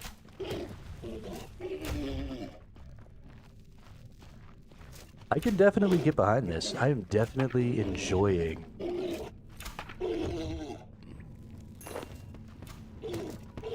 the system here, you know? It's not... We gotta bury a bunch of this shit.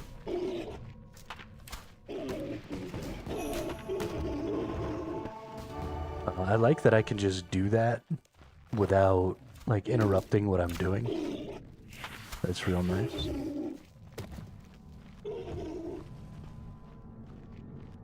I can loot things without interrupting. See, so this is what I'm talking about, is because my game is just sort of automatically playing here. I'm able to focus on going through my inventory. I'm able to focus on looting all my stuff. I'm able to do all that other stuff.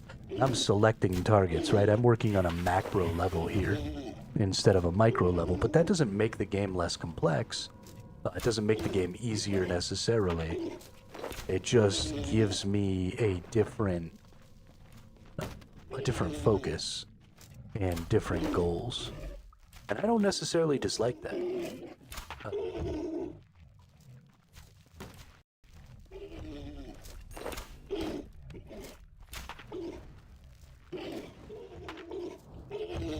don't necessarily dislike that.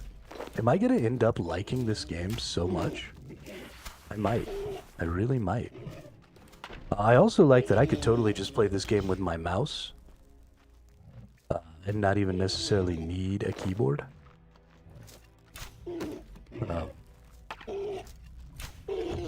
Okay, so I was supposed to have killed 30, but I definitely haven't killed 30 of these things. So why does it keep stopping my... it keeps stopping my quests, right? I don't feel like I reached the goal that I'm supposed to be going to. But then the quests seem to stop. So maybe I have killed 30 of these. Maybe I just kill things way faster than I thought.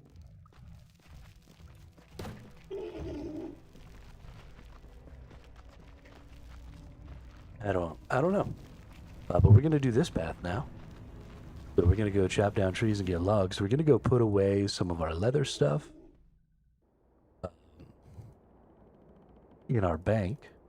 We're going to put away our leather gear. I don't think we're going to need it at all. We're not going to have to kill anything until we make a wand here, I'm sure. So we're going to put away all of our equipped gear. We're just going to have, you know, basic sets. The other thing that we should probably do is we should probably go ahead and craft. So we've got pants, we've got that, but we need boots and gloves. So let's go ahead and make one of each of these. So that I have a full set. Because I don't see any reason in not having the full set, right? So we'll equip that, we'll equip that. We've got our cape, which is great. But now we can just come over here. We've got the whole set of stuff here, and we can just boop, drop that off. And I like that a lot. I think that's cool. And then we can go into our inventory. We can put our cabbage away, because I think we use that. I think this is for cooking. Potatoes, obviously, for cooking. That's already cooked. Potato seeds. And onion seeds. I hope we get to do some dope...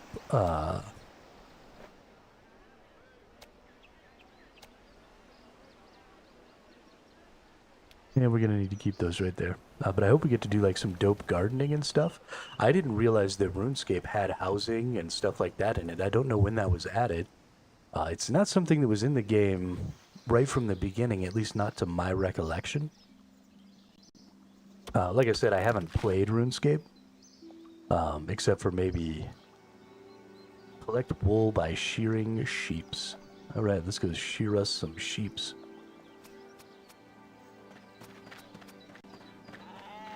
Come here, sheepies. The sheep got away from me. Nah.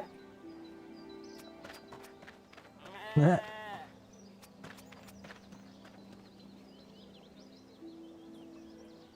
Spin balls of wool at a spinning wheel. Okay.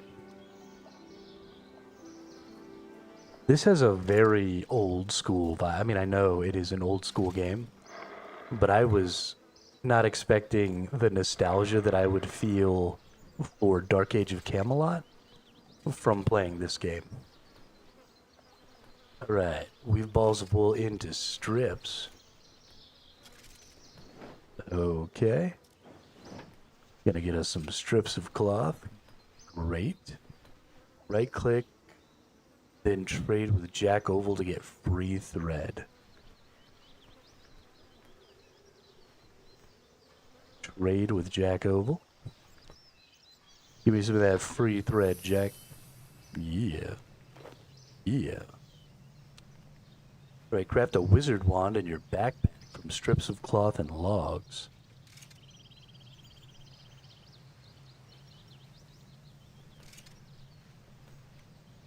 A wizard wand. So it takes 1 thread, 2 strips of cloth, and a log to get a wizard wand.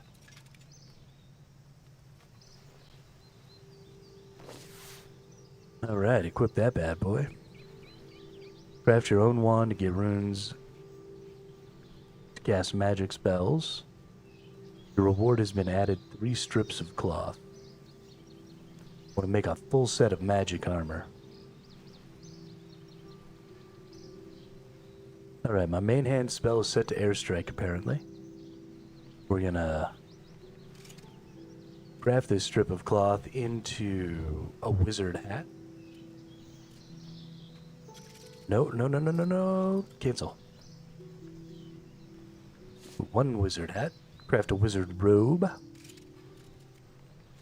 A wizard robe. We only want 1 wizard robe. Done.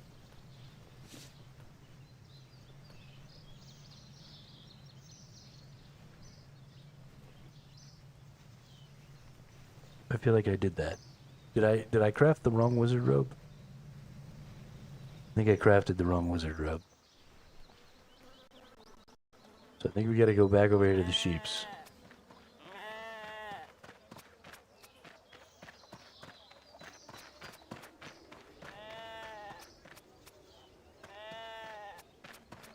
I know, it's so awful to get sheared, isn't it? Alright, then we'll go back over here to the loom. 1, 2, 3, 4, 5, 6. And we'll spin these 6 balls.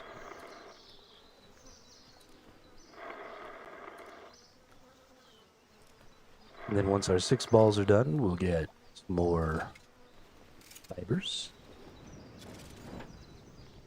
Strips of cloth, whatever they are. Super dope. Very much enjoying it. Done. Alright, now once we have that done, we need to go get a shirt. Wizard top. Oh, it says skirt, not shirt. Alright, well let's make us a skirt here. Okay, and then we still want to make, let's see, if we've got a skirt, we also need gloves. Ooh, and a wizard shield. Ooh. Let's craft that. And then let's craft some gloves. We just want 1 pair of gloves. And then we also want, I think, a shield. Thread and 2 strips of cloth, which we have. So let's craft us a wizard shield. I dig it.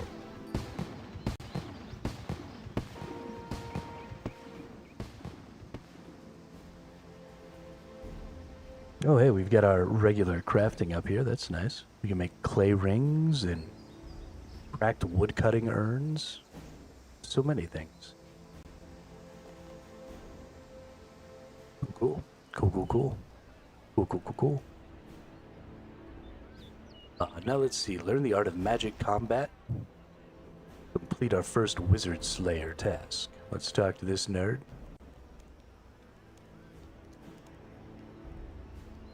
Alright. Oh.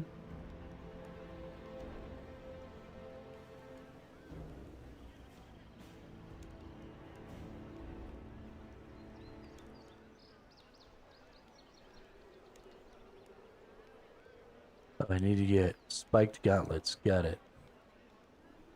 Trade.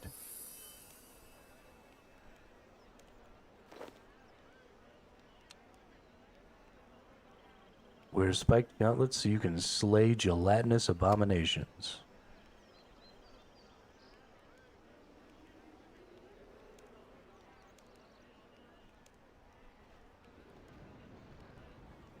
What?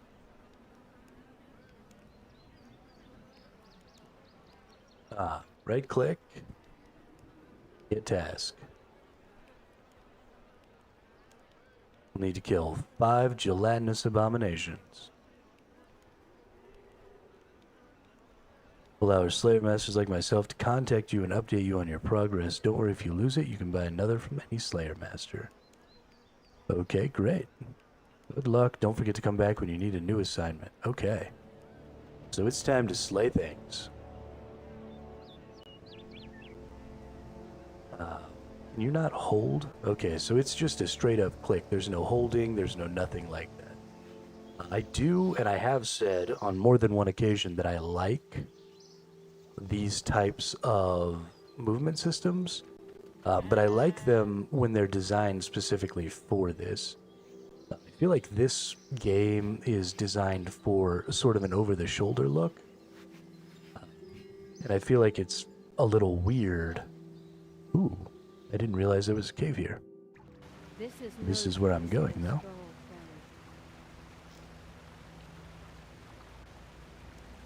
The creatures here are very unusual. I don't think they have... I'm Marianne, by the way. I am Hermito, bravest of the brave. That sounds very impressive. I am the scourge of bunnies. I've slain hundreds of trolls. Cows tremble before me. I see. Well, we need to find a sword. Alright. Kill 5 gelatinous abominations. Alright.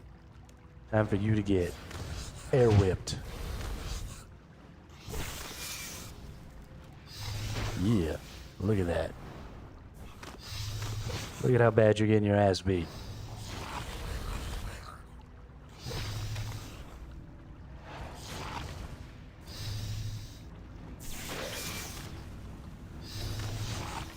Why does this thing have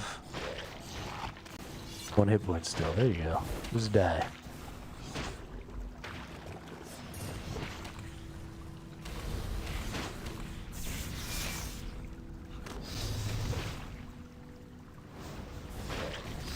Gonna murder all the gelatinous abominations.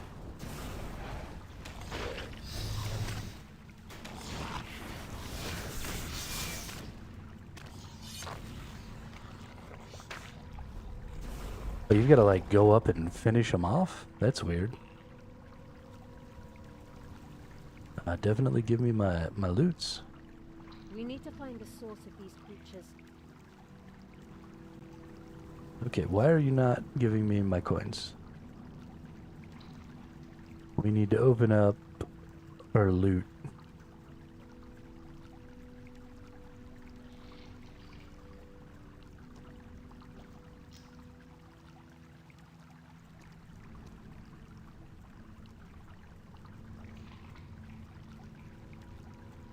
I don't know what that is.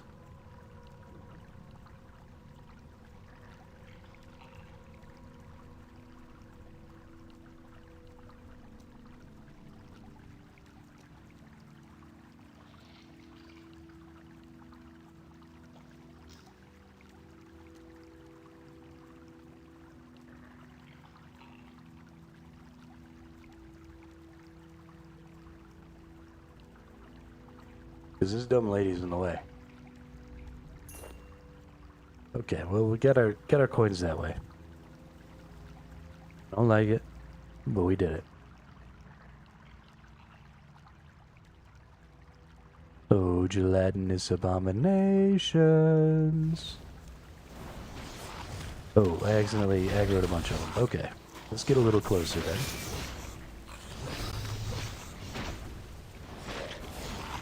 We might be in trouble here.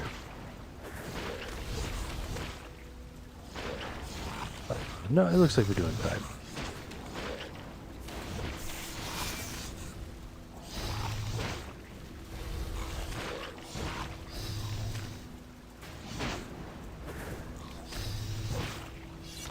Okay, yeah, let's finish that dude off. And let's finish this dude off.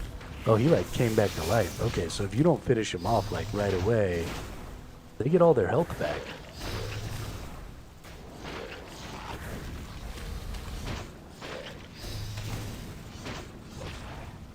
This is way more interesting than I would have given it credit for.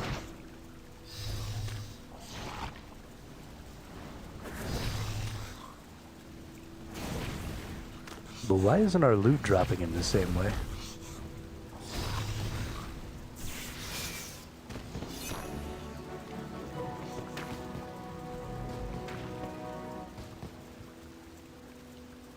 Ah, there we go. Now we can loot everything. I need to find out where this button is, where I can open this, because I want to keep this open all the time. Oh, here we go. Here we go. Yes, single items open the loot inventory. Loot claiming priorities. Combat drops, armor, weapons. So we'll probably have to look at some of this stuff in the future. But for right now, I just want to open up that loot menu at the right times. That's quite the coincidence. It must be the That's a source of confuse this spell on magic stick.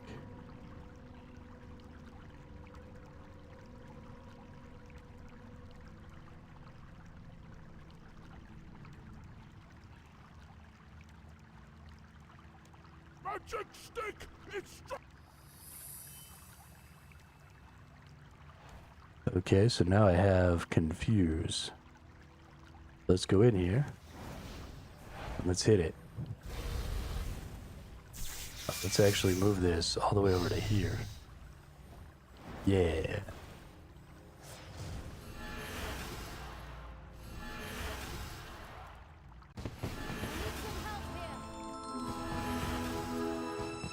Can we please use...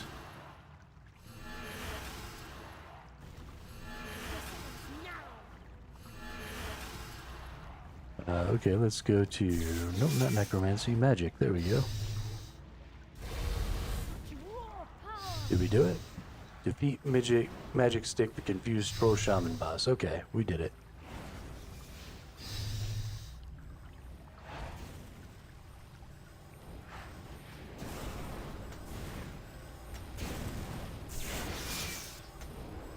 He's got 1 hit point.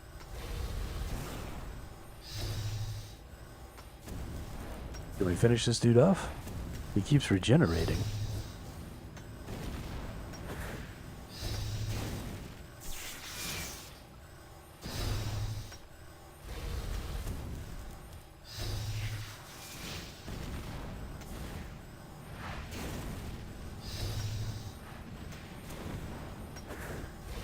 He's a troll, he should be weak to fire, right?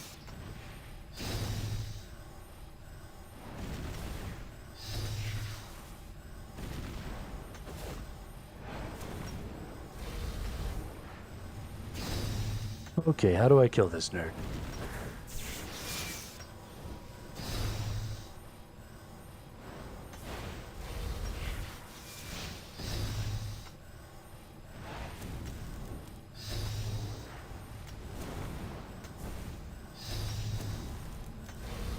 I did cast the confuse spell.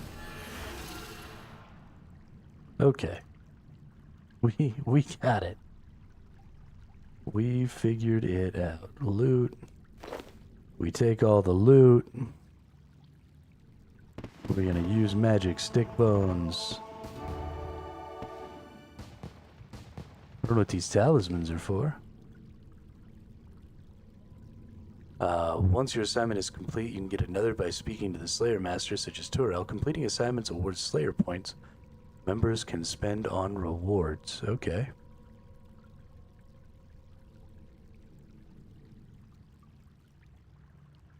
Guidance cleared. Do I need to talk to this nerd again? I couldn't have... Now he's dead. He won't be making the ones that are left should be confined to the cave and won't pose a serious danger to Tavali. Indeed. There are many more mysteries and I'm sure we'll meet again. Dope.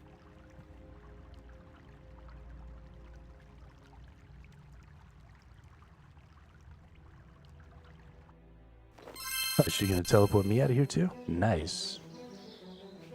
Agility unlocked. You've completed the introduction to Burnthorpe. Explore Burnthorpe and Taverley at your leisure. Remember, if you ever get lost, you can home teleport to the Burthorpe lodestone. When you're ready to explore a new area, there's a boat at Taverley Docks waiting to take you to Lumbridge, a quaint, welcoming town in the kingdom of Misthalin. Okay, so where am I right now then? Let's go look at the map.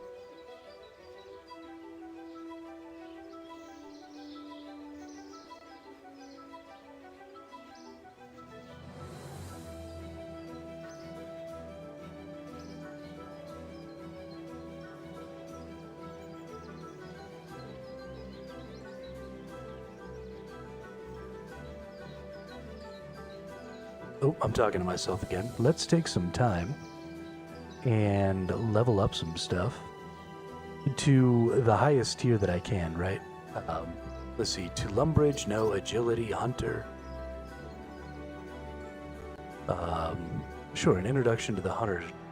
Get a free bird snare from this random person. Let's get all of these introduction achievement path things out of the way here.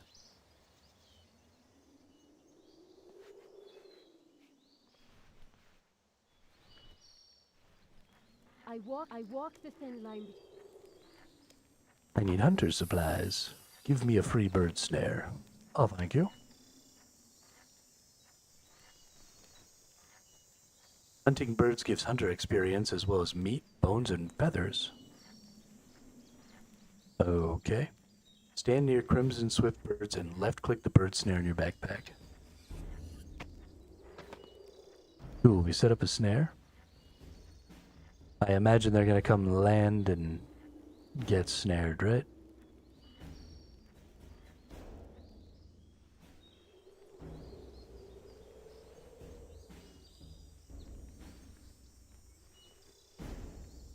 Oh. Nah.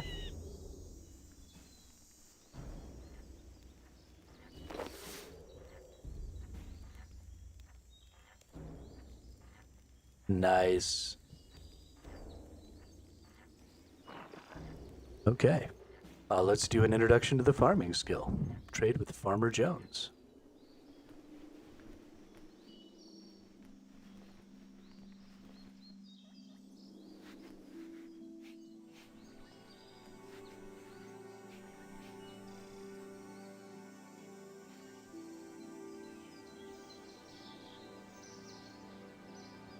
Alright, so I just had to get myself leaned back in my chair again here. What's up, Farmer Jones? The war effort in birth. I need farming supplies. Get ourselves some freeness. Alright. Left click the potato patch to clear the weeds. Rake that bad boy, look at it. Use the weeds from your backpack on a compost bin.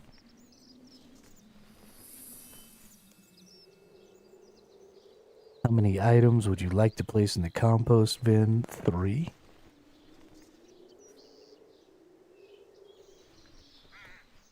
Left click the potato seeds in your backpack.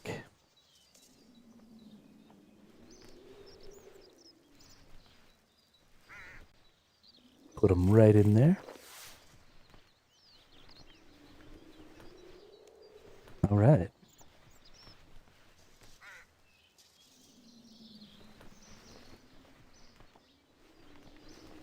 You should come back later when your seeds have grown the potatoes to harvest them.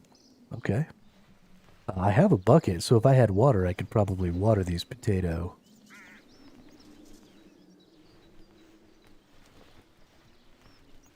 Okay, cool. Then we've got herblore, which...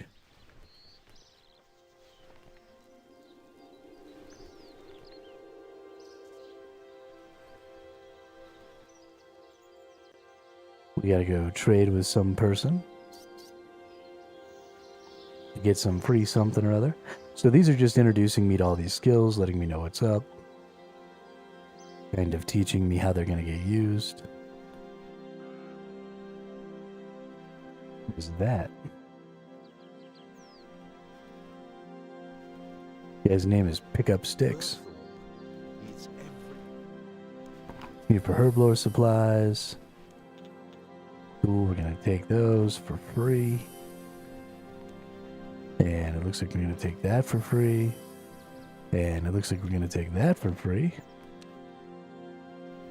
Okay. Clean the grimy guam herb. Okay, use the clean guam herb on a vial of water to make a guam potion. Okay. Use an eye of newt on the guam potion to make an attack potion. Okay.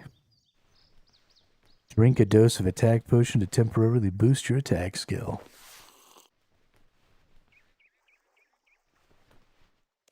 Okay. I can get behind that. That seems like fun. Summoning, an introduction to the summoning skill.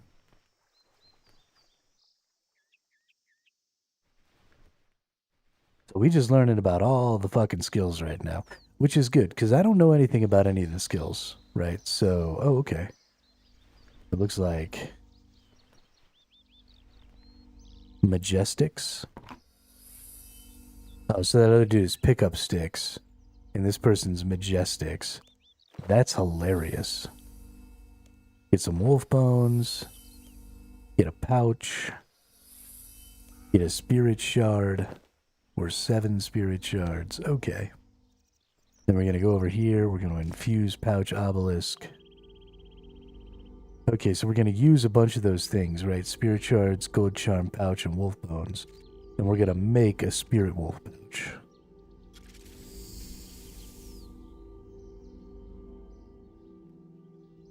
Then we're going to left click on the spirit wolf pouch.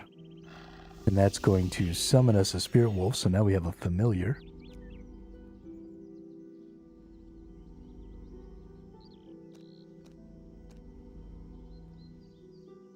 Which is dope.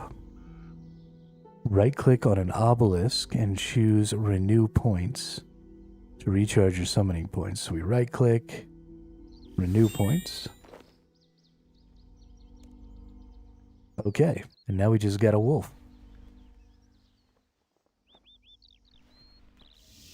We have a really stupid wolf, but that's okay because it frequently teleports to keep up with us. I like that. Dungeoning.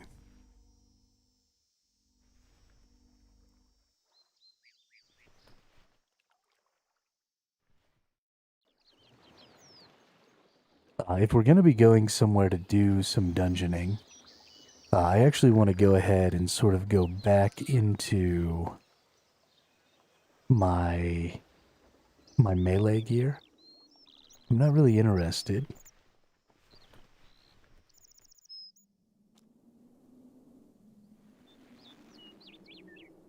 in...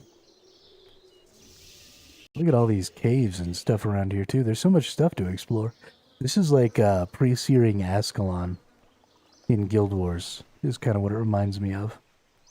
Like this kind of nice little, like easy learn stuff. Probably not gonna die area. I wonder if I can get all the way to 99 and everything. So we're going to put all that stuff in there. Then we're going to take out our sword. Oh gosh, we got so many things. Put that away, put that away. I'm sure we'll put away our runes for right now. We'll put away our stuff. We might need this. This is one of those like permanently need things. Put this stuff away. Put our wizard's gloves away. Put our Eye of Newts away. Put more potions away. Raw meat. Don't know what this is. Cool. And now we can take out all of our bronze gear.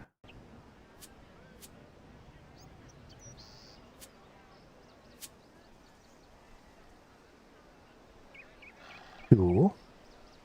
We equip all this shit.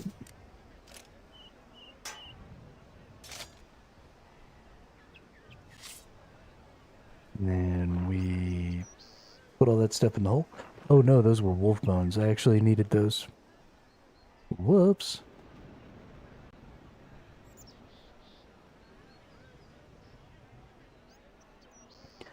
But that's okay. So now we're going to talk to Brill something or other at the pier.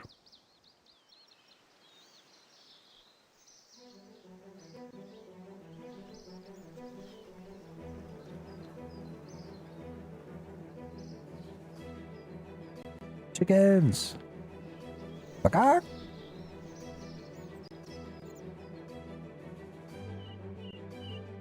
I don't know what this portal is for. I kinda just want to go in it though. We're gonna go to Demonheim.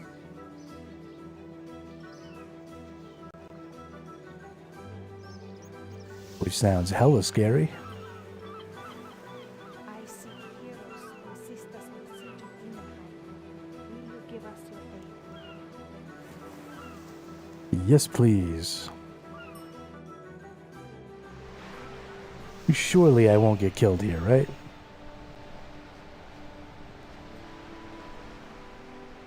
Head west to the entrance to Demonheim and claim a ring of kinship.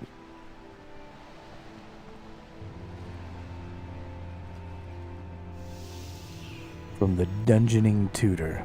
Okay. So let's head west. Let's head west.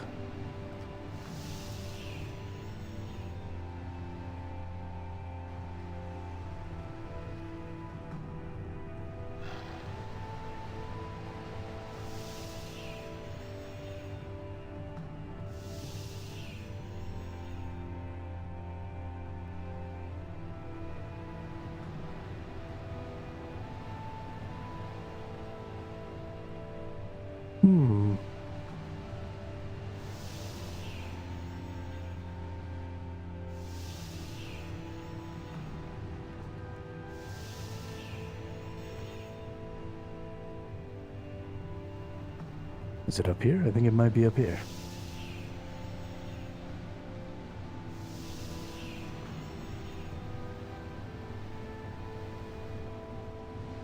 Okay, who's the dungeoning tutor?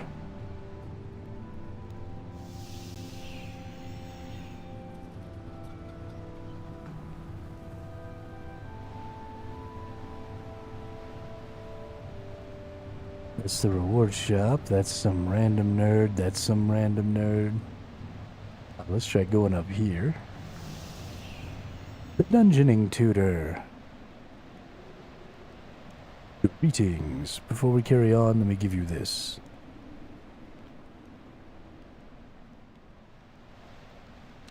Okay. Right-click on the Ring of Kinship in the backpack and choose to teleport to Demonheim.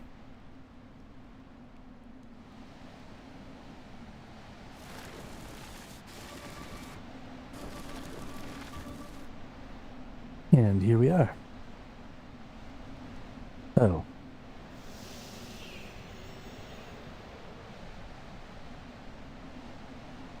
On the party instance, left-click Form Party to start a dungeoning group.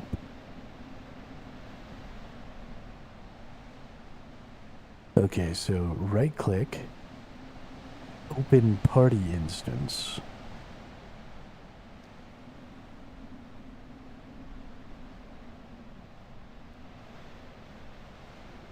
Form party.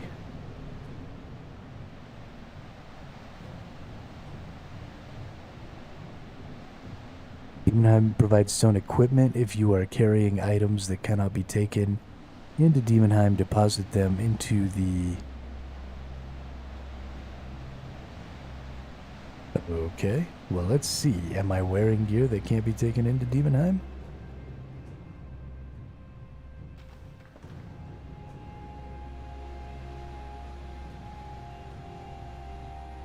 Must dismiss my follower. Okay, how do I dismiss you?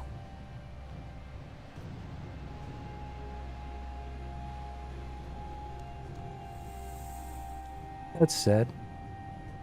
Poor little wolfie. You are carrying items which are not permitted. Deposit all but ring of kinship. Oh, okay.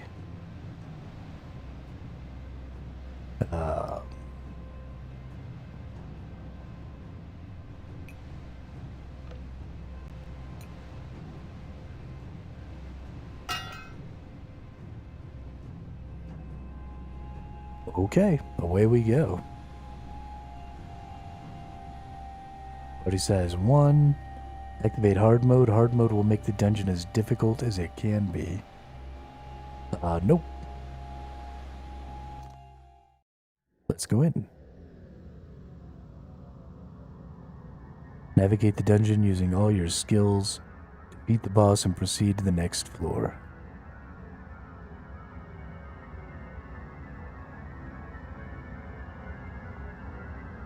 Okay, we're going to take all the things. You have just entered a dungeon. In starting room, you'll find a smuggler to trade with and some starting supplies in your inventory and about the room. If you want to leave, there is a ladder that will take you back to the surface. For more information, speak to the smuggler. Some equipment has been allocated to you. To find out more about an item, use it on the smuggler. Okay, we've got a water staff. Alright, we want plate. Absolutely. A rapier. No, let's do battle axe.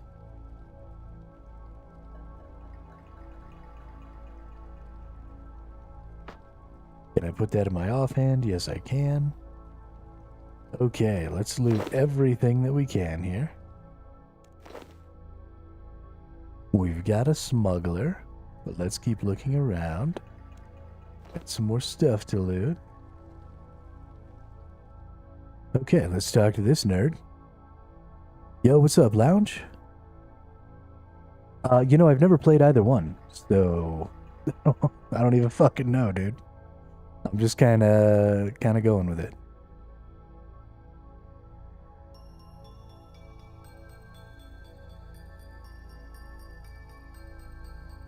Do you have any rewards to claim? I have no rewards to claim. I am here to trade. Sorry, but I don't have anything to sell. Okay, well, what the fuck good are you then? If I want to know what something does, okay, this is food. This is also food. Super dope. Personally, I think Osiris is a much better game, but everyone is different. Shame about New World. Yeah, it was a pretty big bummer.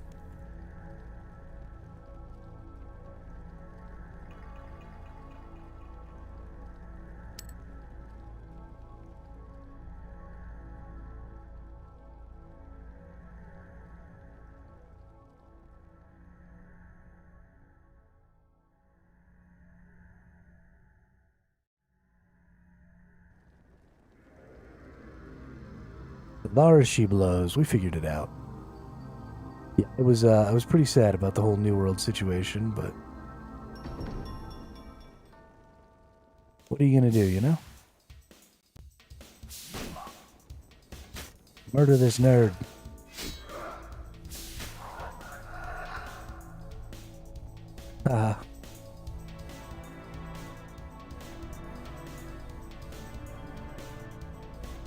We got a mind rune and some other stuff. Okay. Is that everything in this room? Ooh, summoning obelisk. So I can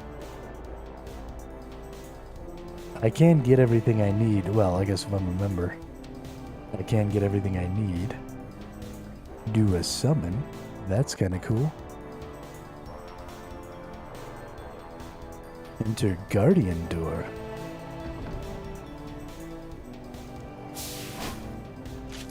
Kill more nerds. Die to my battle axe.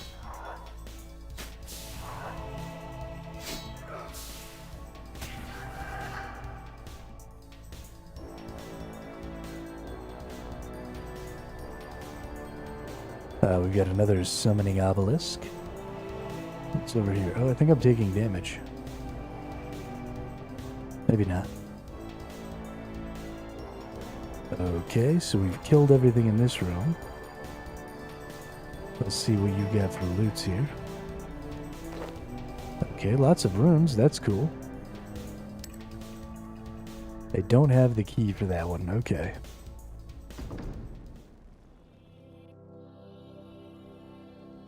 So let's go through this door. Oh, shiznit. An ice warrior. Oh, there's a couple ice warriors.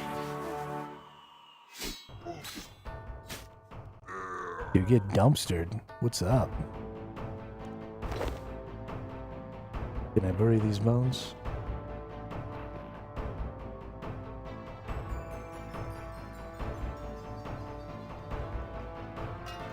I don't think I need these. I don't think I need a lot of this stuff either. Okay. We cleared the ice room.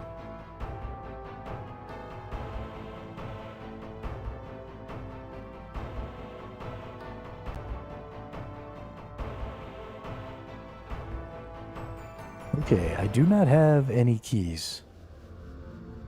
I don't feel like I've missed anything to pick up.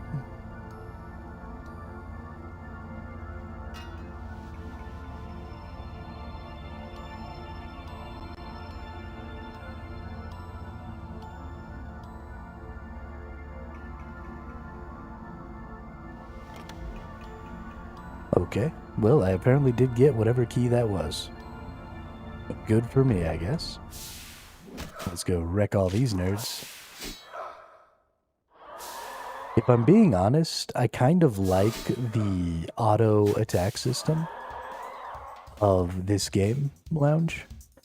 Because you can set everything up here, right? And you can get all of these skills to auto attack. And then you have this whole other bar that I can trigger on my own or whatever.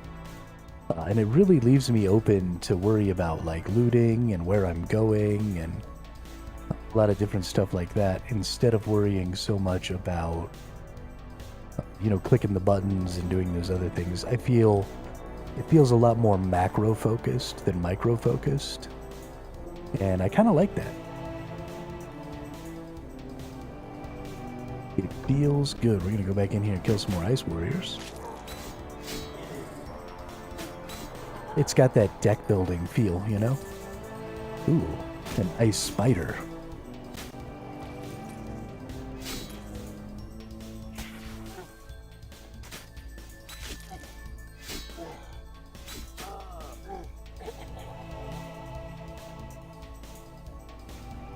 Let's take the bones.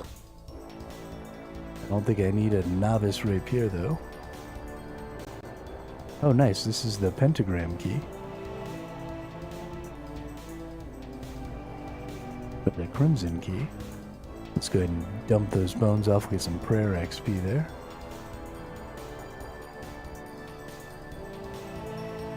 Doesn't look like there's anything over here. Okay. I think I might have cleared the entire floor here.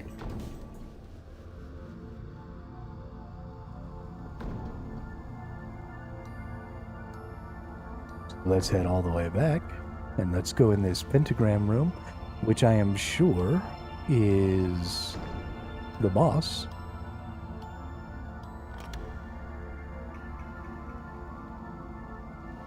Yes, it is. And then let's just go fuck up this nerd. You are about to enter a boss room. Make sure you're prepared for a challenge. Okay. Is it actually going to be a challenge? It is the first boss room. I got twice as many hit points as this dude. Surely we're just going to roll through here like it's nothing. Okay, see, if I was a ranged fighter, I might have just gotten hit by that.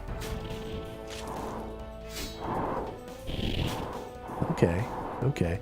So we see little things on the ground, and then we sort of need to dodge them if they overlap with where our character is standing. It doesn't seem like that's really happening, though. It seems like this guy's not really anti-melee at all.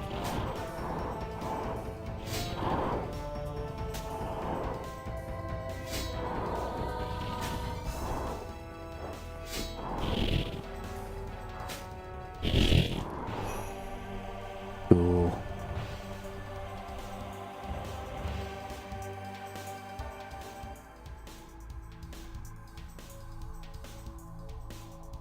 Navigate the dungeon using all your skills. Okay, well, we've done the thing. Before we go down,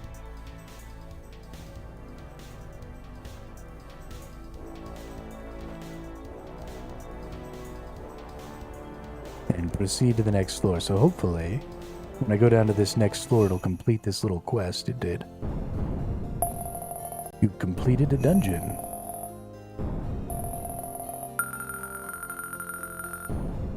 Oh shit, yeah, dude.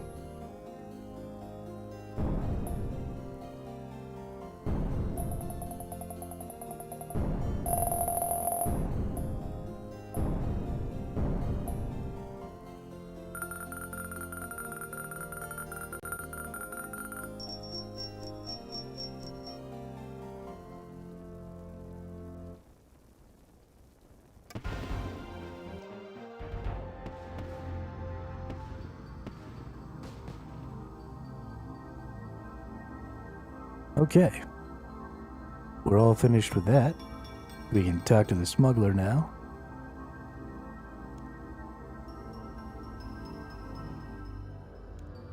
Do I have rewards to claim? I have no rewards for me.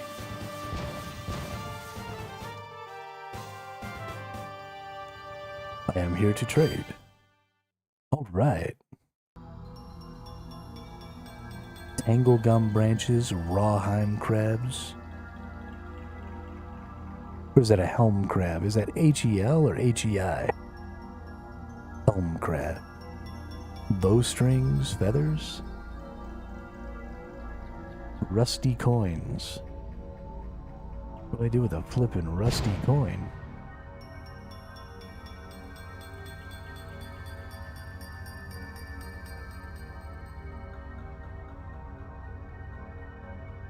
I've got like some whole new armor stuff. Or is this a new dungeon? This is floor 1 of a new dungeon, isn't it?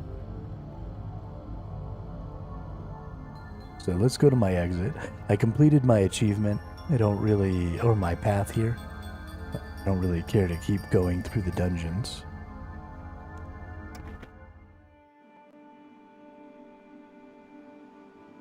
You have left your dungeon and are now back in the Demonheim Castle.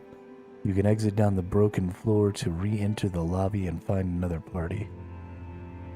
I'm good. Oh, I'm like in a weird spot now.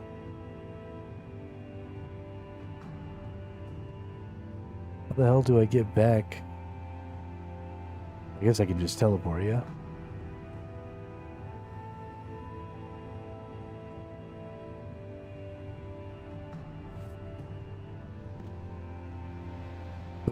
Fell down a hole. Okay. I am not really sure what's going on right now. If I'm being perfectly honest, I'm a little lost. Okay, so we've gotten kind of back out. But how the hell do I get out of here?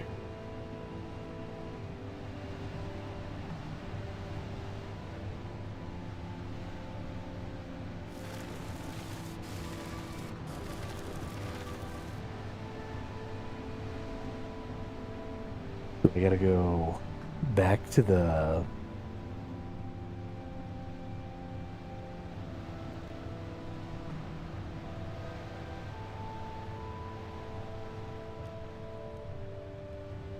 I assume we gotta go back to the dock, right?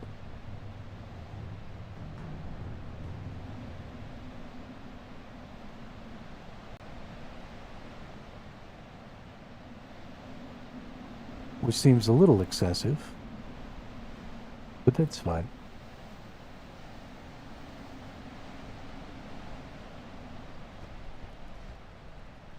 All right.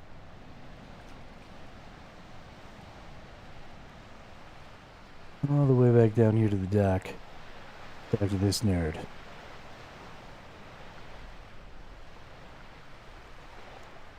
Please take me back to where I was. Oh, thank you.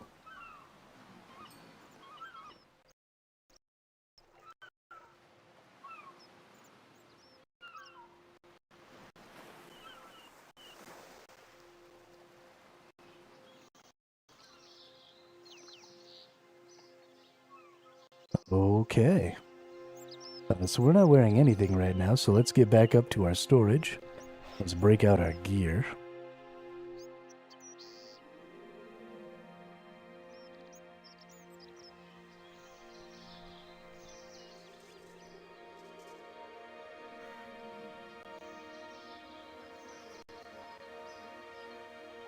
We'll get all of our melee fighting gear back.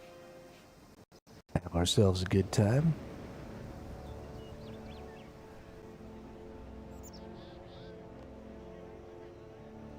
Yeah, we want boots, gloves, pants, shield, shirt, sword, cape, helmet.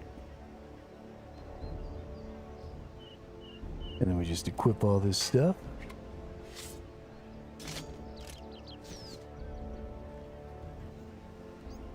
Alright. Then let's go do the agility thing.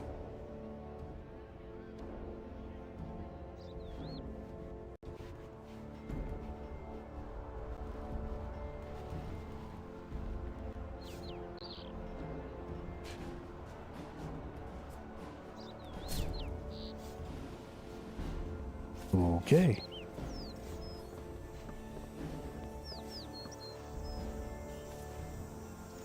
Walk across, climb up the wall. Go around, climb across.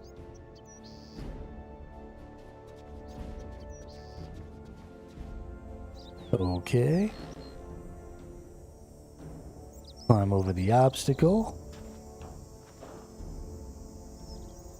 Swing across a rope.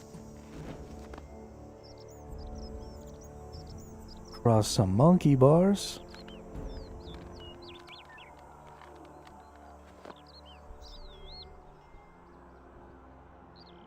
Jump down. Hey.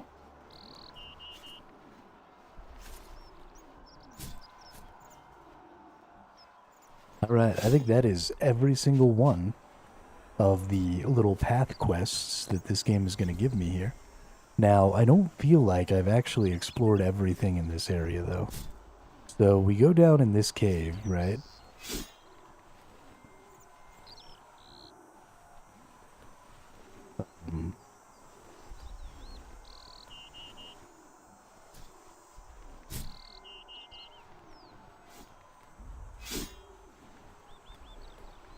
So there's lots of quests and stuff here. That's kind of interesting that I can't get to. Like, it's weird that the first world, or the first town, has like some level 70 quests in it. I want to go up here. I want to see... Because there's like a pit down here, right? The Berthorpe Games Room.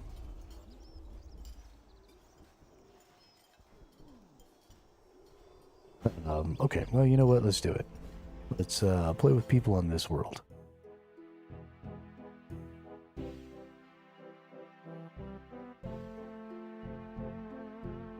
Welcome to the Berthorpe Games Rooms. Oh, okay, so this is just like...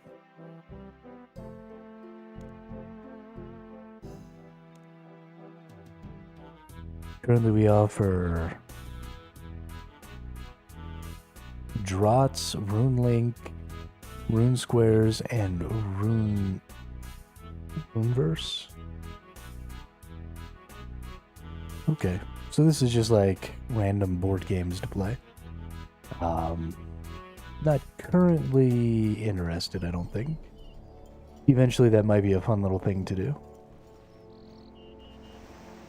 Let's go back to the menu and see, or the map, and see if there's anything.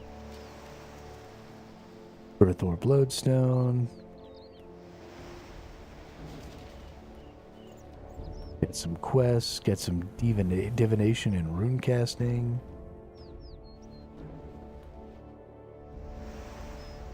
I definitely thought that said Herpes Guild.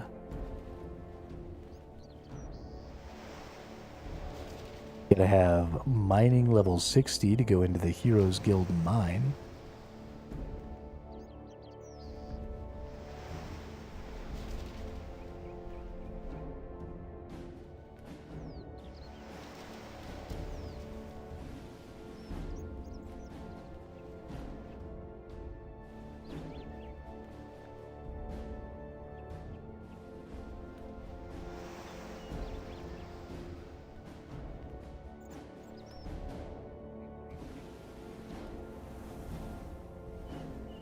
Okay, so we've got some dungeons over here. Like I haven't gone into the Wolf Mountain Underground yet.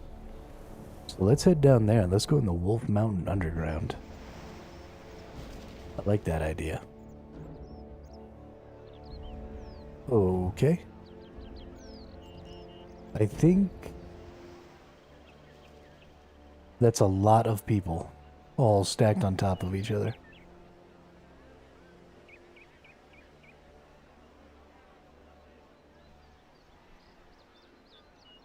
Or just one person made a shiznit look. I thought I saw like a bunch of people following behind.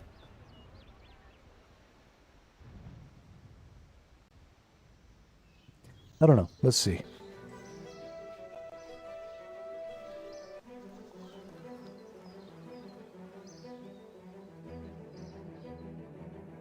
Let's friggin' see.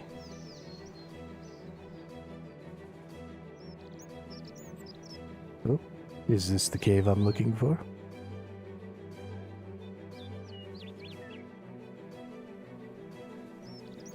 A fishing contest. Yeah, looks like this is the dungeon. What's this portal for? Oh, it's a housing portal. That's dope. Can only enter this area on member worlds. Okay. So this game very quickly shows that it really is a monthly subscription game. There's quite a bit of content that is cut off if you don't have a membership, which is fine.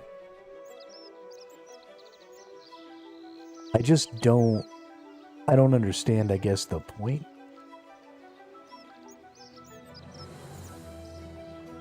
In allowing you not to use the membership.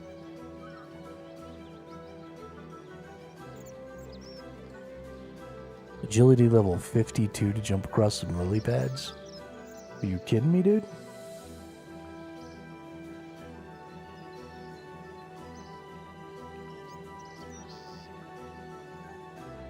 I'm pretty sure I've already gone in here. Okay, well I think I might be all the way done, so let's just go to Lumbridge. Activate the lodestone in Taverley. I didn't even realize there was one. Okay, now we know what the lodestones look like. That's good.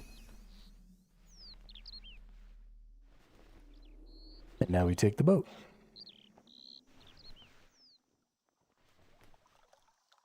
We can enter the well.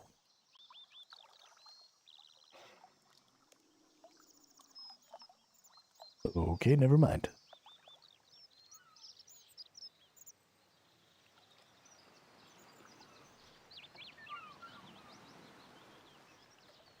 Would you like to travel to the welcoming town of Lumbridge in the Kingdom of Mistalin?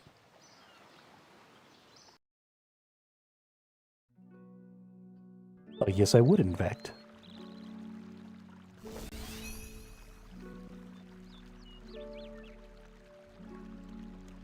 Okay.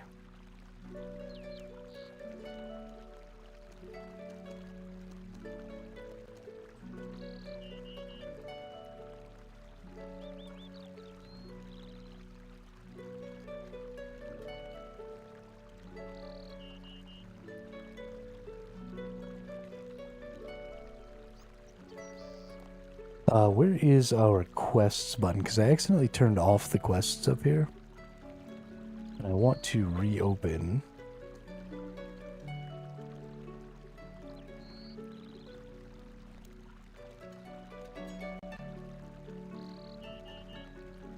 Okay, there are still like no quests that I can do.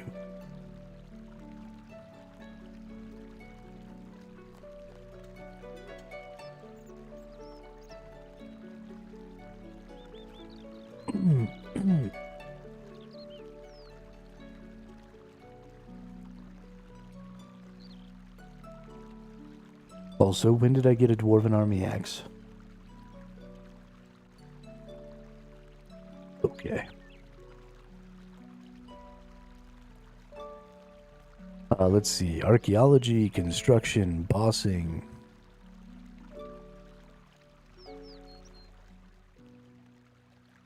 So this is like the first place that you come in the original, right? This city. Isn't the map kind of the same in old school RuneScape and RuneScape 3? Or is the map not the same?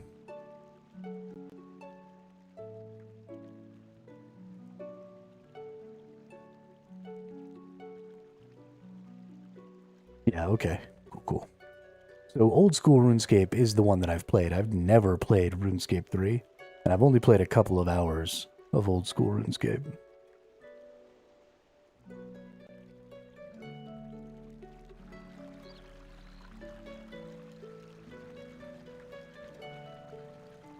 Okay, but they overlap. Got it.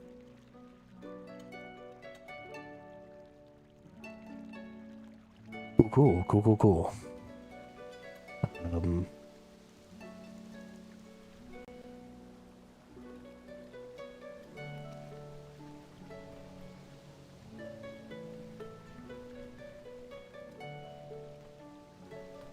It's definitely a game that is trying to make you feel a little lost. They don't really know.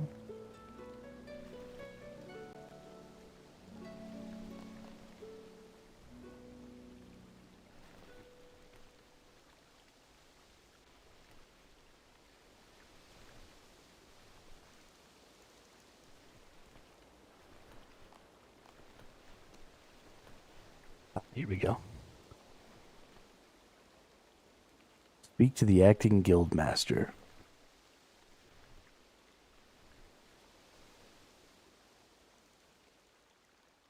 At the archaeology guild to begin. You know what? I don't really want to do this.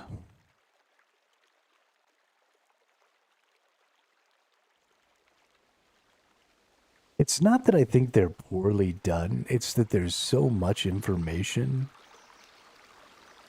And you have to go to so many menus to get so much information. And so that's kind of a thing about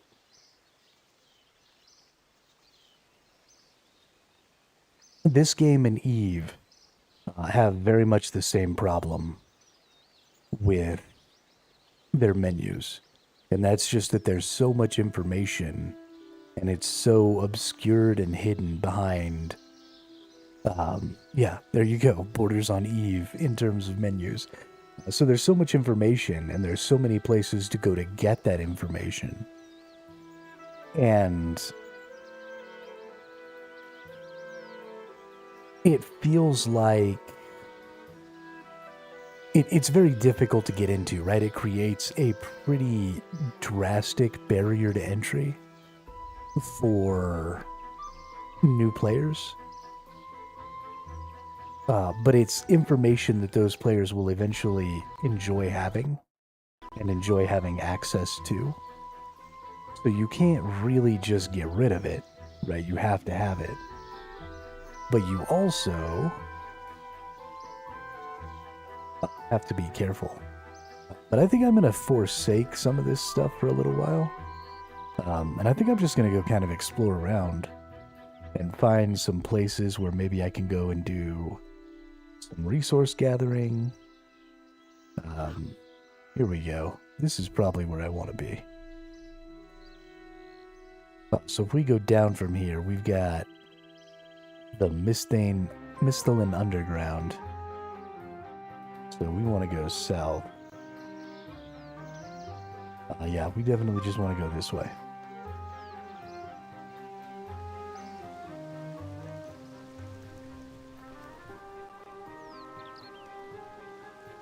There we go. Old mine entrance. You need to be a member to access this content. Okay.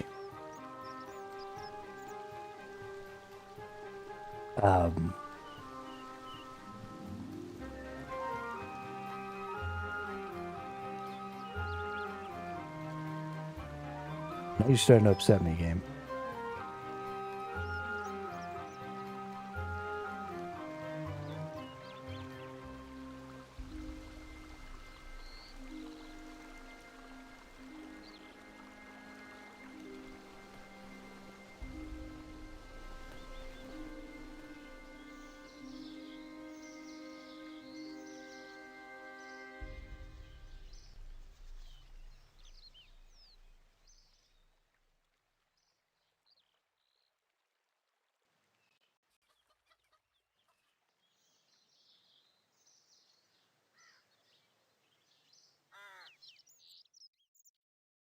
This also doesn't allow you to member stuff, so there aren't nearly as many of these hey buy membership experiments.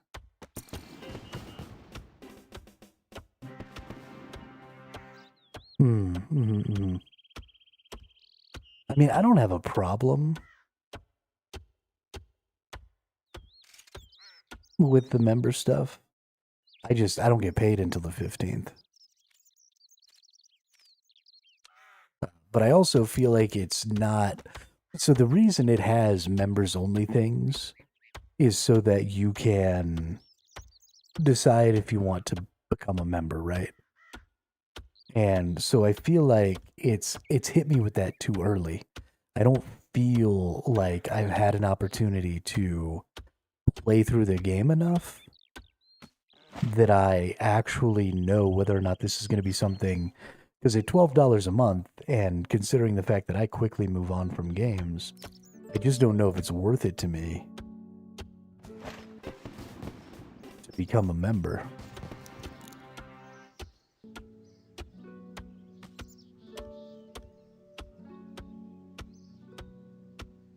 I'd hate to spend the $12, get another, 2 or 3 days into the game, realize it's probably not going to be that interesting to me, and then call it quits.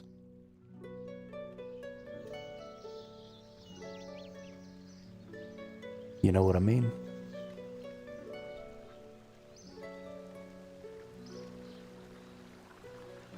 One thing Runescape will have going is there's seriously long-term progression. And that's great, as long as there's interesting content throughout all of that progression. So, really, really long-term progression isn't fun if there are types of content that you can't do until later tiers of the game. Because then it just feels like this grindy barrier to trying to get to that more interesting content type. And so that was kind of a problem with Eve, was it had this really grindy content. But then the point of Eve, because it's a PvP game, was to go and fight and compete with other people. And so it felt like and this was probably true the longer Eve stayed out, it felt like you needed to be already to the end game before you actually started playing the game. And so the extreme grindiness of Eve was this massive barrier to fun. And so if RuneScape isn't like that, right? PvP isn't the point of this game. So it's possible that RuneScape will just be, you know, this sort of content complete game to play all through all the tiers, in which case I think slow progression is great, and in fact I would prefer it. So I don't have a problem with PvP MMOs. I have a problem with PvP MMOs that A, have linear progressions, and B, have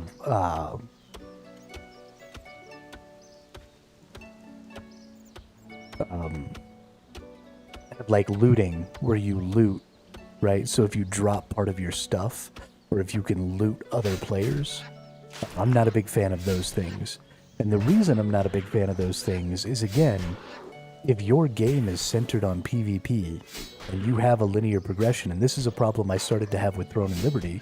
You know, I started playing their ranked PvP mode, and I was doing really well, and then it became very obvious that the fact that I wasn't already maximum geared was just going to keep me from being able to compete from that point on.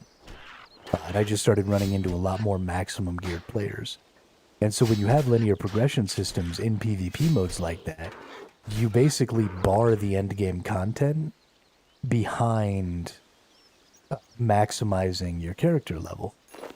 And when you do that, you either have to, as a player, you either have to spend a bunch of time, or more often than not, these games have pay-to-win systems that allow you to catch up instantly, but you have to pay money.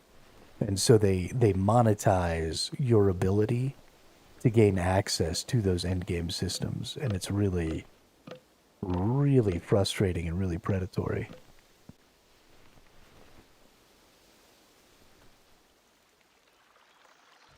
And so what I really want to see is I want to see, and we've talked about this before.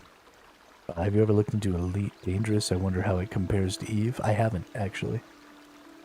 I have not. But the thing that I want to see, and we've talked about this before, is I want to see a feature or a content complete game at all tiers of play. And that's important because then you get to really extend the growth cycle of your characters. So if every tier of play has competitive PvP, right? Levels 1 to 5, I've got competitive PvP. I've got good dungeons. I've got rare items that I can go, grind for so that I can equip my character to be the best possible level 5 character they can be, right? And it requires me to go find open world bosses or find, dungeon bosses, or, go through and do specific content, or do crafting to get this gear, or whatever it is. But you set it up so that everything is content complete at every tier of play. And so when I start a new character, right, I'm going through and I'm doing everything that I would do at endgame, but I'm doing it at this sort of smaller, right, like less powerful version of myself. And then when I get to level 5, give me the ability to like turn off my XP or whatever. So I'm not going to get any more powerful. So I can enjoy that PvP with my fully kitted character. So I can enjoy that content at level 5 with a character that's as powerful as I can be for that level content. And then if I go another level, if I go into level 6, then I sort of age out of that content. And then you give me a new content complete tier to play in, where I can go to the new dungeons, where I can go PvP in a 6 to 10 PvP, where I can, find new legendary gear, where I can, do all these things. But again, it's content complete. And the reason that's important is because you'll have players, and this happened all the time in Dark Age of Camelot, you'll have players who make alternates who stay at all of those different tiers so that they can go play all of that different content. So they can go, maybe there's a class that they think has a really cool level 5 power spike. And so they want to go play PvP with that level 5 character at that particular spot, or whatever it is. And so you've got all these different characters at all of these different power points, at all of these different tiers of play. And then when a new player comes in and starts playing, they immediately have people who are doing all of this other stuff at the same tier of play as them. And they have access to all of the different systems and all of the different content types at all of those different tiers of play. And so there's no time gate to my enjoyment. There's no time gate to, what I can do. There's no, I've got to get to, level 99 in my combat before I can really do any PvP, because everybody I'm going to PvP against is going to be level 99 in their combat. Right? This is a huge grind. And while I think that grind is fun, if I have to go through the entire grind before I can do a certain part of your content, then this is just a time barrier, and it's pointless. But if I can go through that grind and have fun with it, and take breaks, and still access all the other types of content, then this grind stops being a barrier, and starts being an enjoyable part of the game.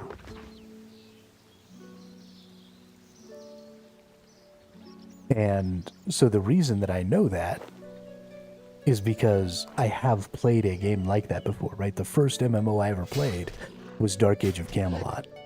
And it had a 50 level cap. And at level 20, you started accessing the battlegrounds, which were basically a scaled down version of the endgame PvP system.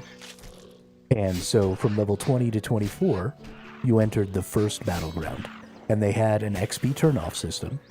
And so you would go and you would grind up to level 20, you would learn to play your character, you'd go do a couple of the open world dungeons and stuff, you'd get some cool gear, you'd get to level 24, and then you'd start crafting gear and finding special trinkets and stuff like that to make your character as temped out as you possibly could.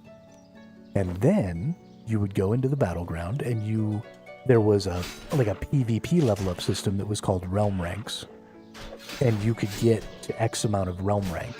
So you would turn off your PvE XP, and then you would go and do this realm rank, this PvP combat. And then once you got to the cap for that battleground in realm ranks, then you would turn off your realm rank XP, and then you wouldn't level up and you wouldn't gain realm ranks, and you'd spend, a couple of days or a week or a month or whatever just doing the PvP and having fun and, interacting with the enemies and stuff like that.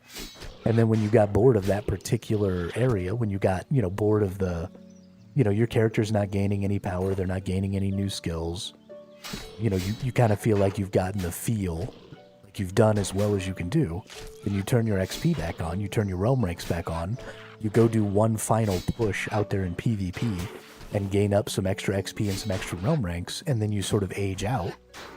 And then, so there was this really cool thing you could do. As long as you didn't leave the battleground, then you didn't age out. So you could pass from level 24 to level 25, and then just keep fighting and be slightly more powerful than everybody. But if you died, or if you left the battlegrounds, then it would kick you because you would be too powerful. And so there'd be people in there who were maybe one, or even very rarely, I saw people 2 levels higher than everybody else, because they'd been in there just kicking everybody's butt. And so our whole faction would get together and go try and hunt these people down, because they're spending extra time in there and they're just killing us all really hard.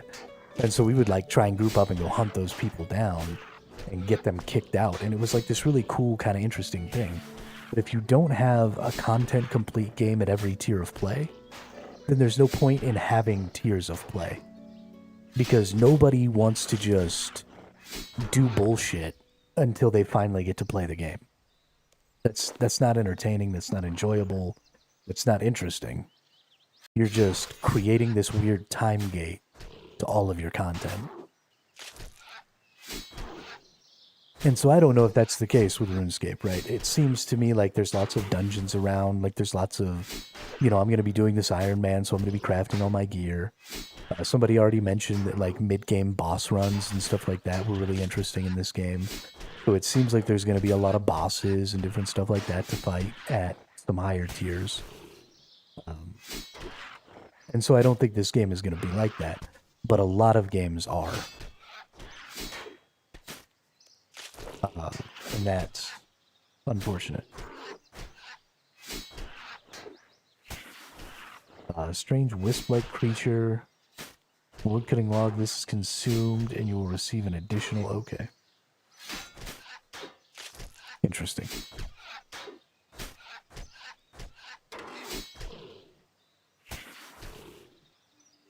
Iron Man will get you the most enjoyment. Lots of I need X to do Y systems that interlock. Yeah, I think Iron Man is... So I really like the fact that they have this group Iron Man thing too. And I actually think it'll be a lot of fun. And I'll probably see if maybe I can find some other content creators who do the RuneScape stuff. But they have, you know, a team Iron Man where you can go with 2 to 5 people and do an Iron Man run where you can only trade with those people or whatever. And so I think that'd be cool too. You know, get some people doing some different stuff, focusing on different craftings and gatherings, and like I feel like that'd be really fun for streaming. If I can find some people who want to do it, some other content creators, maybe we'll do like a 24-hour or a 12-hour or something really long for like the first day. And then after that, you know, everybody will just kind of be on their own schedule or whatever. We'll team up whenever anybody else is on. But that first day, we could, you know, spend like 18 hours or something talking about strategy, you know, who's going to be doing what, why we've broken up things in that way. Obviously, I've got to get some more knowledge about the game. I've got to, you know, start a membership. I've got to do a bunch of stuff. But we'll see how that goes. If you did OSRS group and needed a filler, I would play. Yeah, I mean, I'm not opposed to OSRS. I don't really understand the differences in the game enough to have an opinion one way or the other. If I'm being honest.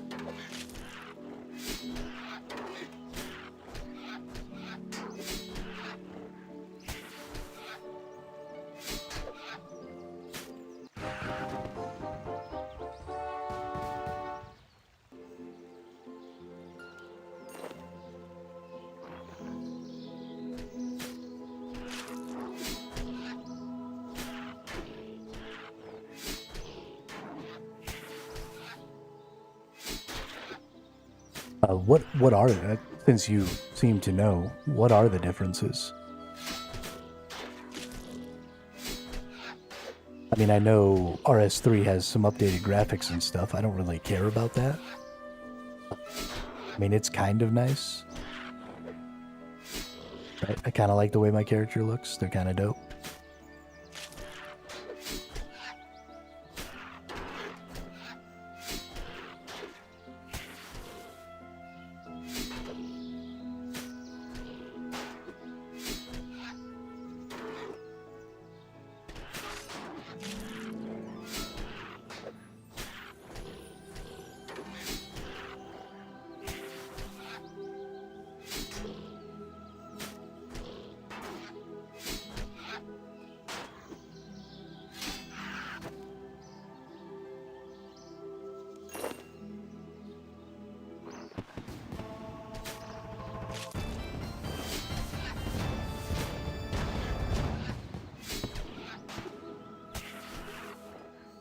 Oh shit, did I get level 8 prayers?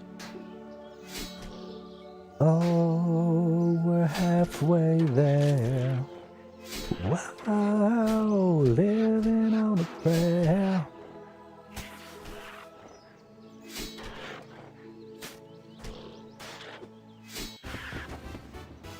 Noise.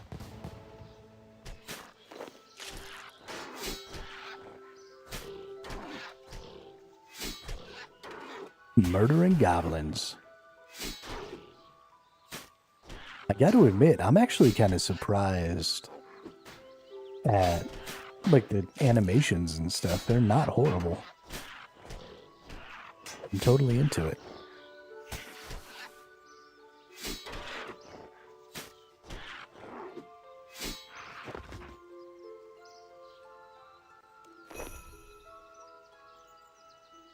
Got goblin mail.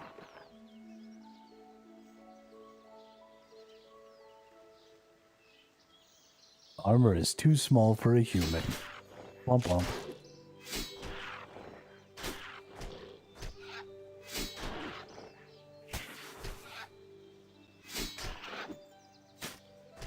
Womp womp.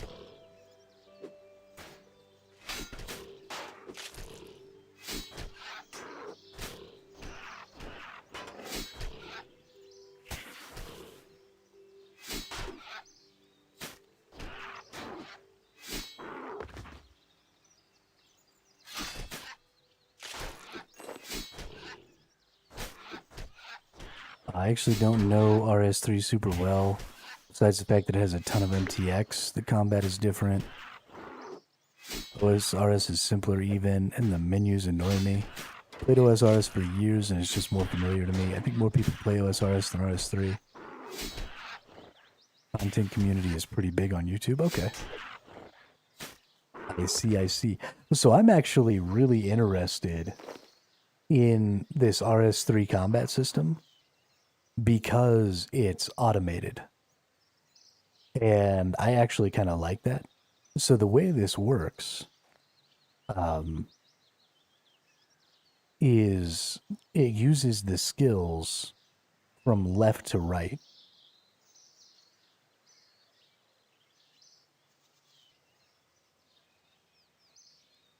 So if we look in here, why did this not save? Because I definitely clicked both of these earlier, but we can get the whole 14 bar down here.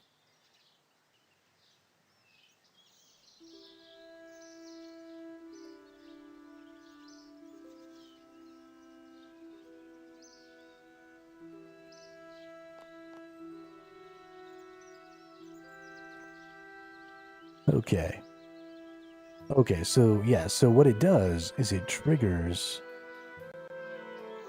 your actions from left to right. So what you actually want to do is you want to put your biggest cooldowns on the left. And then you want to put your smallest cooldowns on the right. And then it goes through, and whenever it's cooldown, it's got a global cooldown system or whatever, so it can only use so many abilities. But then whatever's the furthest left ability that's off cooldown, it triggers. So your spam ability needs to be like all the way over here, right? And then the rest of your abilities based on your order of preference go in here. And then it just automatically uses them. And so I don't have to do anything. But I like that system because it adds a lot to the deck building of your character. And it's not so much about, you know, I'm old as shit. My ability to click buttons is not great.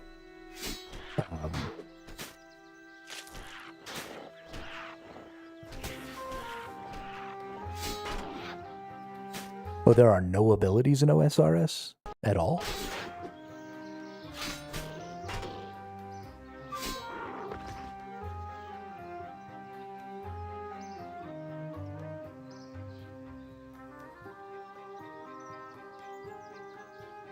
So it's just all basic attacks?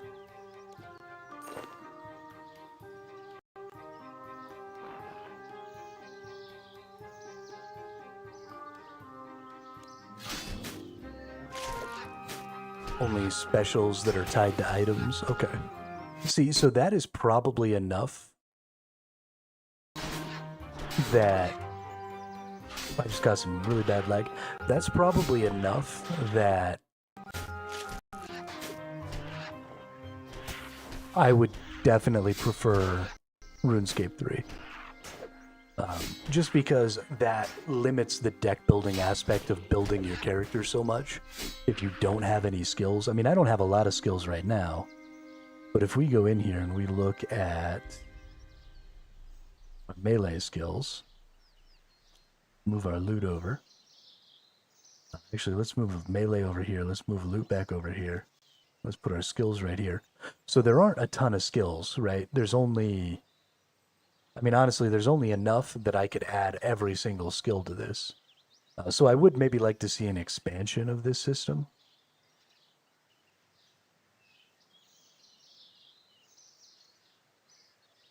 But I don't think I only have to add one set of skills in there. I think I can also add... So we've got melee, we've got range, we've got magic, but we've got necromancy, we've got defense, we've got prayers, we've got familiar stuff. So I feel like these defensive skills could also... We've got strength abilities. So that's this dismembering kick. So I don't know exactly how interconnected all of that stuff is going to be. But I'm a big fan of builds, right? I'm a big fan of skill sets. I'm a big fan of all of that stuff. And so if there's any sort of complexity to that in this game, it's definitely a better game for me.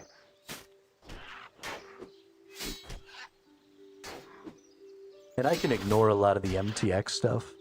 I'm totally fine with this membership system. They're also taking out a lot of the MTX stuff. So if we go, here we are.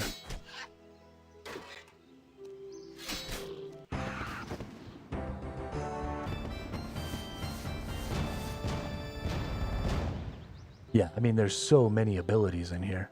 I feel like there's definitely going to be a lot to add. What is all this shit? No idea. Anyway.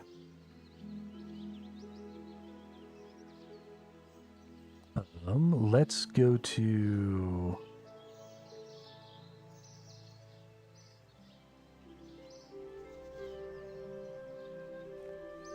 Is it this? Right, so I'm pretty sure they're removing this treasure hunter system.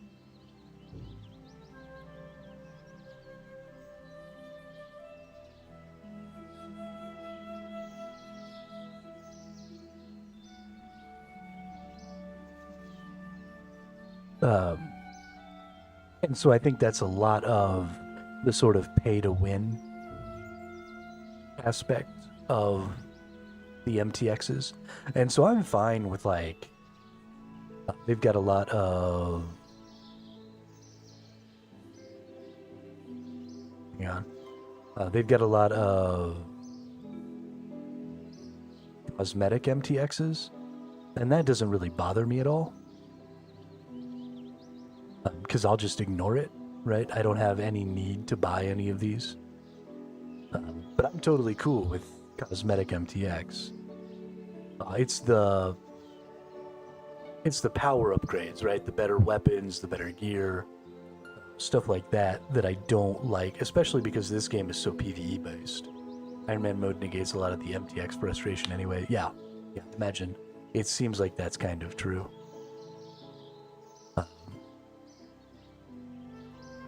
So yeah, it just doesn't really bother me, I guess. And I'm totally, like, I love, some of these are actually kind of cool. This is kind of cool. I love cosmetics. I don't personally actually use cosmetics normally, but I love having them in the game. I think they're a great way to monetize a game.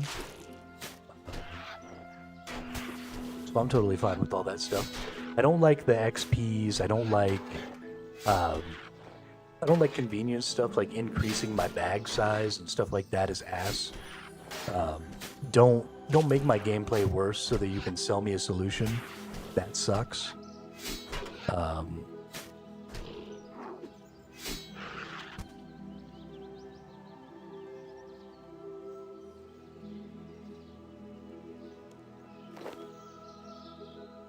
But other than that, I'm kind of okay with it.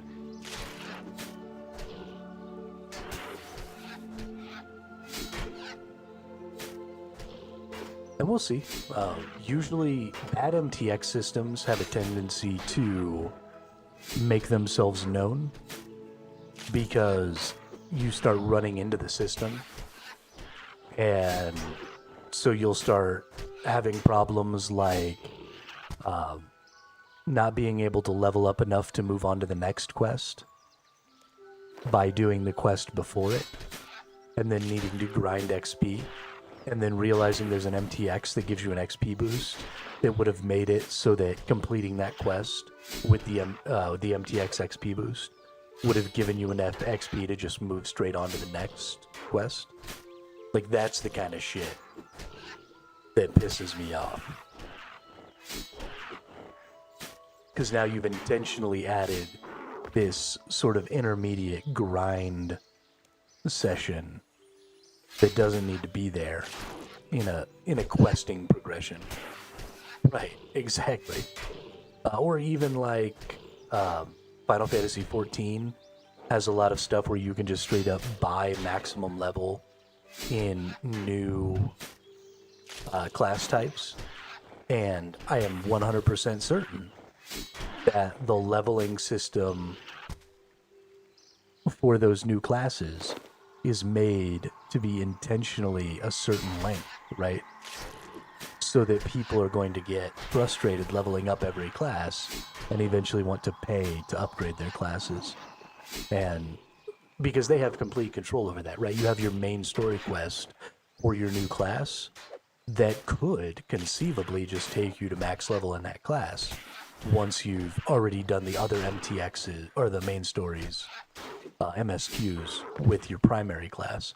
And so the length of that quest line is completely determined by them.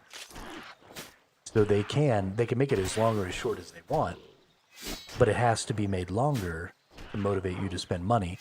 WoW is the same way, right? They've got tons of convenience, quote unquote convenience stuff in WoW that isn't really convenience, right? It's pay to win.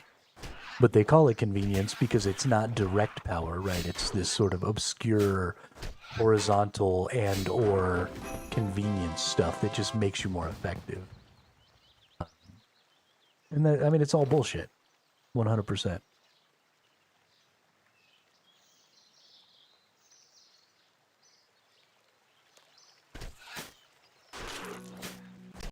%100% bullshit. I don't even know why I'm just chilling here killing goblins. I lost my quest thing up here. I don't know how to get it back.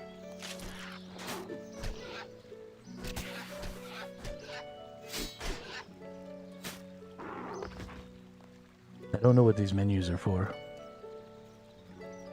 Have I completed? Oh, I've completed a basic woodcutting challenge. Nice.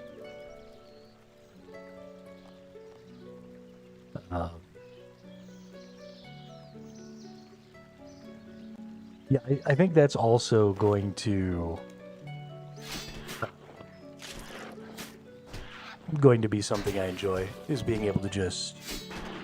And again, it's because I've got this whole auto combat system, and Eve was very much the same way, right? When we were playing Eve, we had that same opportunity to just kind of be sitting and talking while we were, you know, grabbing rocks or whatever the fuck we were doing. Because we were just sitting there. And so I liked that very much about Eve. If Eve was less pay to win and a less shitty PvP system, I likely wouldn't have ever quit playing it.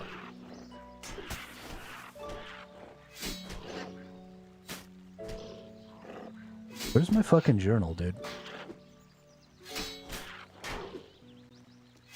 Here's my quest, but how do I get this up here? Oh, I can just move it. Got it. Got it.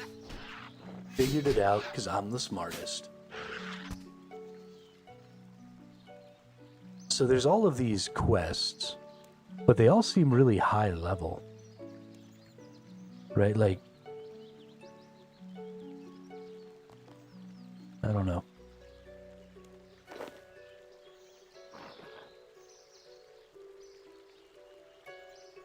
Maybe. We'll see. It's likely going to piss me off at some point. I'm pretty easy to upset. pretty easy to upset, but we'll see. We'll see. My older brother has actually been playing Blue Protocol, and so it also has sort of an auto attack system like this. But that game is really cool in that it has a lot more like active movement. So it's a much more action style game, and so they've taken away some of the button presses you need to press to like activate skills and stuff, and then they've added in button presses that are, you know, movement skills and repositioning and you know, some other stuff like that, which I think is super cool. But it gives you a lot of control, just like this game does, right? I've got a lot of control over what skills are on my autocast. So I have all these skills down here that I could just be casting myself that are not attached to my autocast system at all, because this is all my autocast stuff up here. So, you know, and then you have, so let's look at this skill. This skill has strike at the target with both weapons. PvP disables the target's protection prayers. Generates 8% adrenaline. Okay, so never mind. But if there are any skills out there that require like a block or something like that, then this system is really, really convenient because you just put your incidentals way over here, right? So if you have a block or if you have skills that require other skills to trigger, so you've got some sort of a chain or something like that, then you just put those chain skills all the way over here on the left. And so the order that you organize your skills in can have a huge impact on how your character reacts to certain situations occurring. So I hope that there's some depth to some of that, because it would make the game way more interesting. You know, if there was something that triggered on a block, right? Like I block and then I can use a shield bash, then I would just put my block skill all the way on the left over here. And then that would trigger every time I block, because it would always be on cooldown by the time I blocked again, right? So I'll be interested to see how deep they go with their skill system. It doesn't really seem to me like they're going super deep, but I mean, in here for attack abilities, right, we've got just regular melee attack abilities. We've got 10, 15, 16 skills. I can only put 14 on the bar, so that's already enough. Then we've got strength abilities. We've got 14 skills, so that's double what this bar can hold. And then over here on defensive, we've got another 22 abilities, just in Constitution. And then for defensive abilities, we've got another 15, 16, 17, 18 abilities. Yeah, so it seems to me like there's quite a bit of deck building action in here, just by leveling up all of these core. And this is just for my melee, right? This doesn't even include looking into, you know, having also a build for range, having also a build for magic. This doesn't include anything to do with my familiars or anything like that. This doesn't have anything to do with necromancy. So it seems like there's quite a bit of cool skill stuff out there, and this system is going to be restricted enough to make it interesting. So that's one of the things, right, is this can't allow you to put every single skill in here. Because if it allows you to put every single skill in here, then you're just kind of always doing what everybody else is doing. Because it's restrictive, it's creative. Yeah, my favorite part of RuneScape is all the non-combat skills. I have a few 99 caps in my OSRS main. Combat isn't super interesting to me. RuneScape is probably the only game with as much non-combat depth as it has. That's probably also very true. I'm gonna kill this nerd. I don't think I can kill this nerd. That's too bad.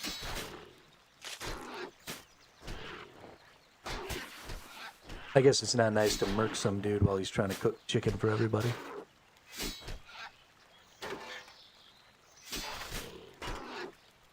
Oh. But yeah, I mean, I can zoom out here. I can be looking around at stuff. I've been looting. I've been clicking the buttons to get my prayers up. I mean, there's just all kinds of stuff you can do. Talk to y'all better. So much fun. Heck, I could probably, actually, I know for a fact that I could, like, go and drop off and, like, empty my whole storage, and then go do some mining while I got up to, like, go get some food, and then I'd come back to, like, a full mining backpack. That'd be cool. Like that.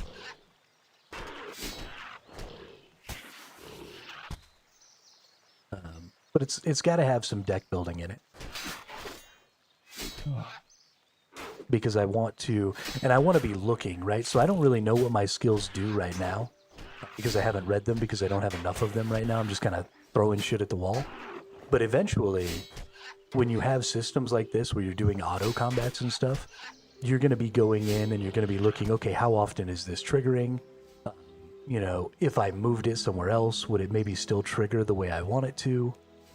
Even though it's not necessarily the first one. You know, am I blocking more or am I parrying more? Do I need to move certain skills around so that maybe my block goes off more often? Again, I don't know if they have any chain skills or anything like that that might be needing to get implemented properly. But so you'll be tweaking this, and then you'll go kill a couple enemies, and then you'll tweak it, and then you'll go kill a couple enemies, and then you'll tweak it, and then you'll go kill a couple enemies. And I think that's just really cool. And then you've got this whole other bar down here that is for skills that you're going to use on your own. Because none of these skills are currently getting used, right? So I can click that and say, okay, that's going to be my next one. I can click that and say, okay, you know, put that on. So that's in the queue now. It's some sort of ultimate ability. Okay, so now it's on a 30-second cooldown. So these are my two ultimates. No, sorry, threshold ability, ultimate ability. So what I probably want to do is I want to go ahead and add these in, but I want to add these in all the way over here. And the reason I want to add those in all the way over there. What's this right here? This is a basic ability with a 10-second cooldown. This has a 5-second. So we want that there. This has a 15-second, so if this has a 10-second, that can go right there. Kick has a 15-second. Okay, no, that's actually the right. Anyway, so these other two abilities, right? This ultimate ability and this threshold ability. So ultimate ability, gotta have maximum stam for. Threshold ability, gotta have half stam for. And then they're on super long cooldown, so I'm only gonna use these sometimes. So this should significantly increase the speed at which I'm killing enemies.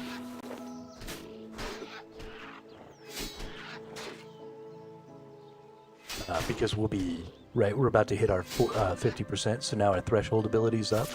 Bam, and then we just whack the shit out of that guy. Okay, he didn't really take a lot of damage there. Is it... Stab the target causing bleed. Oh, okay, that's why he didn't take a lot. So he got bleeded and started taking a bunch of damage. But you can see I've still got 13 seconds. I'm about to hit my 100% here, which means my ultimate's going to go off, which is just a huge overhead hit. Oh, cool. It's even got a cool animation. Yeah, see, I like that. I like that a lot. That's real fun.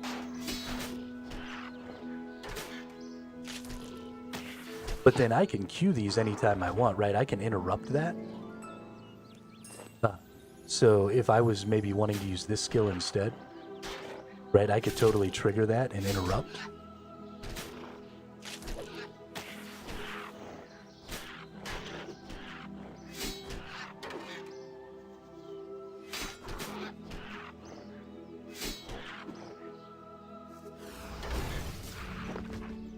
Boom, fucking smash that guy. Yo, what's up, Chris? How are you?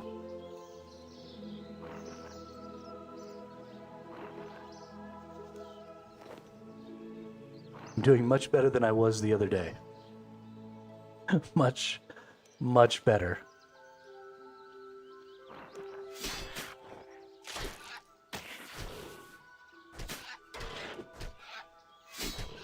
I was hella frustrated the other day.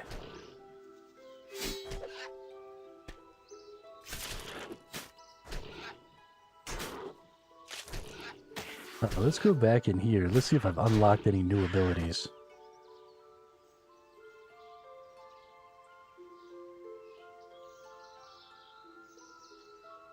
Oh, okay, so a bunch of these are thresholds. Oh, this one requires a two-hand. Okay.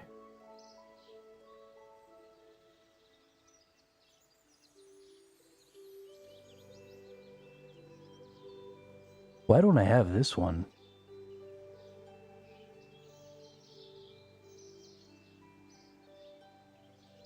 I feel like this one should move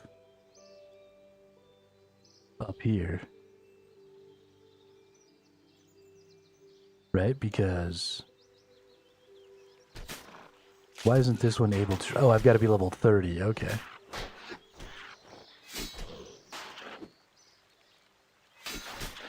I got it. I got it.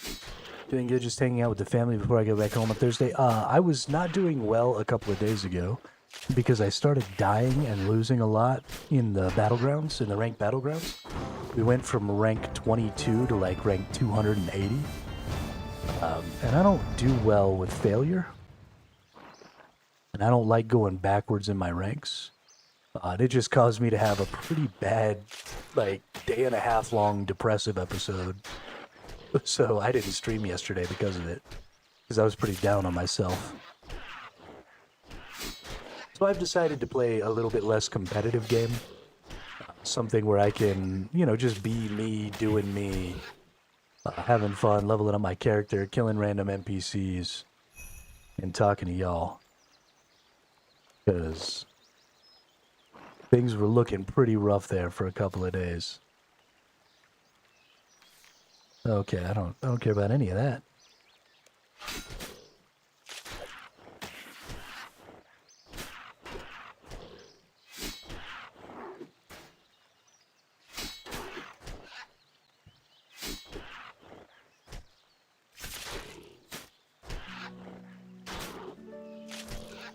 But I'm enjoying some RuneScape 3 here. I am having a lot more fun than I actually anticipated having. I thought this was just going to kind of be a stopgap until Where Winds Meet in a couple of days. But honestly, I might not even play Where Winds Meet. I might just be playing this. Who knows? Who knows?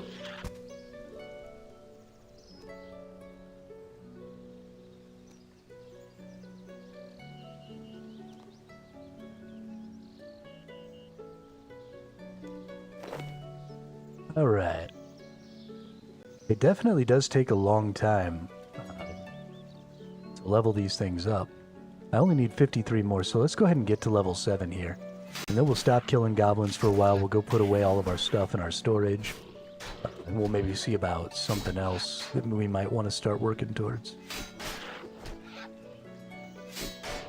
I'll have to understand these quests a little better in the future. I'm having a little trouble figuring out how to interact with this quest system. I'm used to just walking up to people and seeing exclamation marks above their head. But that doesn't really seem to be...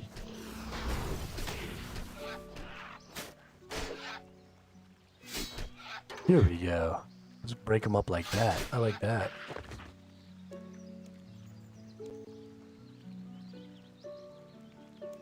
But like this one, required items, none.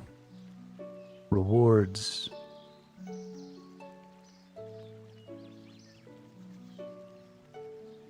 Oh, never mind.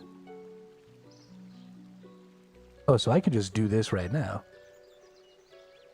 Okay, I'm starting to understand. Maybe? Maybe I'm starting to understand.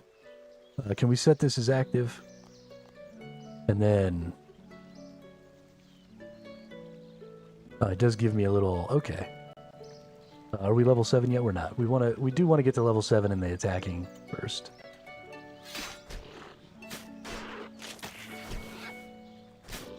Let's murder hobo some things.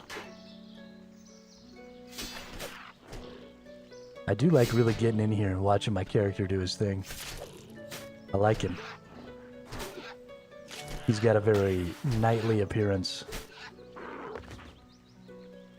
I'm a knight.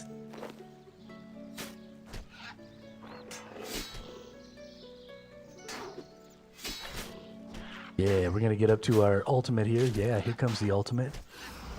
Oh, direct. Get wrecked.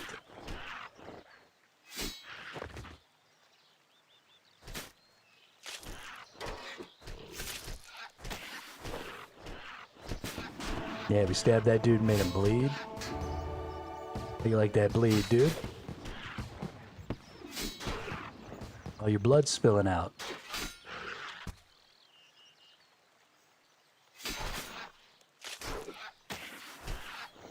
Nope.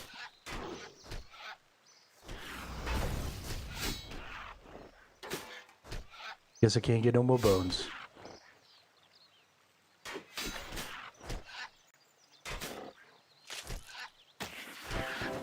Yeah, there we go. Level it up. Alright, now let's head back into town. Let's scroll out a little bit here so we can actually see what the hell's going on.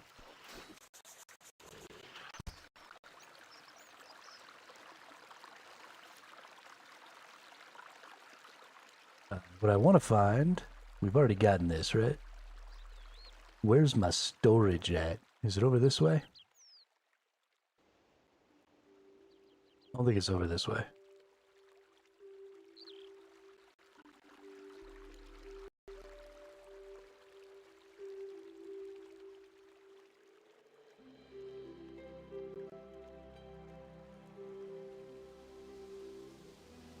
There it is.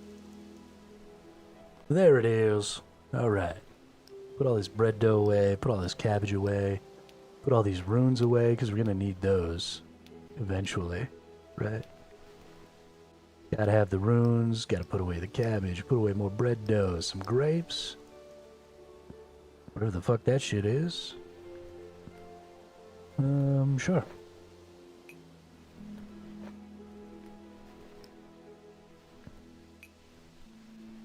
Okay. Got all the things put away.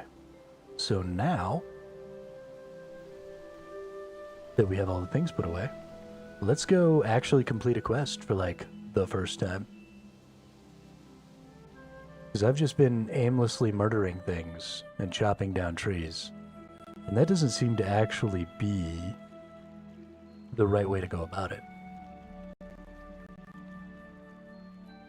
I think I was making a mistake. Ooh. We're going to the cemetery. Hello, Xenia. I'm glad you've come by. I need some help. What do you need? Some cultists of Zamorak have gone into the catacombs with a prisoner. I don't know what they're planning, but I'm pretty sure it's not a tea party. There are 3 of them, and I'm not as young as the last time I was here. I don't want to go down there without backup. I got you. Accept quest. I knew you would. Okay, let's get in there. The blue border on your minimap shows the area containing your current quest objective. Cool. Let's go in the catacombs. Catacombs.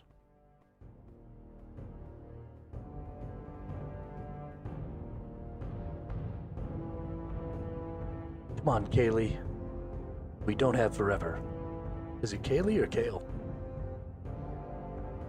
Look, Reese, are you sure about this? There must be some other way we can. We made a blood pact, Kale. 3 of us are in this all the way.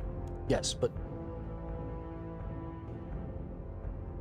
You have to take this, idiot? Yes, the blood pact. You read the book. Let me go. I didn't make any blood pact with... Shut up. Okay. Google.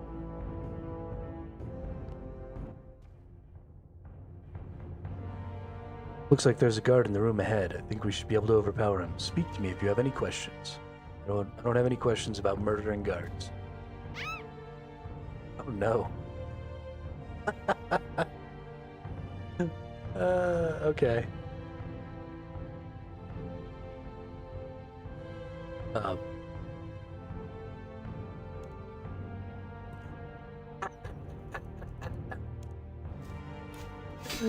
She got murked. That's funny.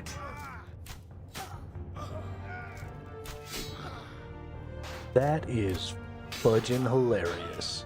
Yeah, what's up, dude? Fuck you and your blood pact.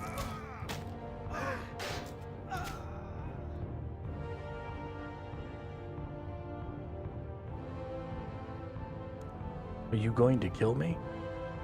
Yes. Now you die. It's a pity you had to kill that man, but I'm not questioning your judgment. Good, because I'll kill you too. I think the second cultist was using magic.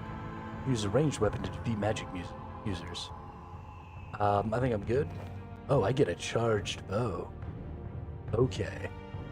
Okay, but I don't have any arrows. So, what the hell good is a bow?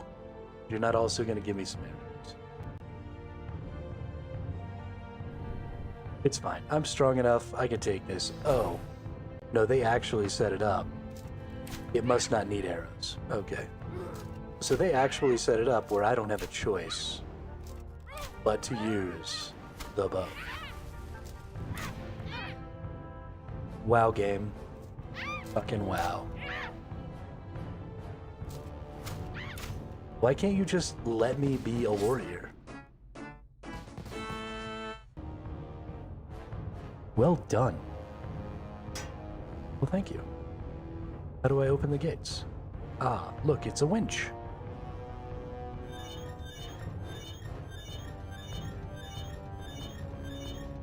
The sound design is actually not bad. It really suits the sort of low-res style. Oh look, it's Caitlin.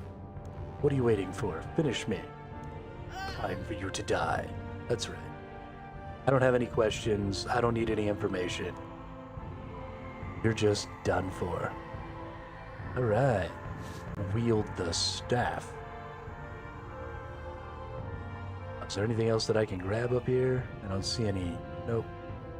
I'm down the stairs time.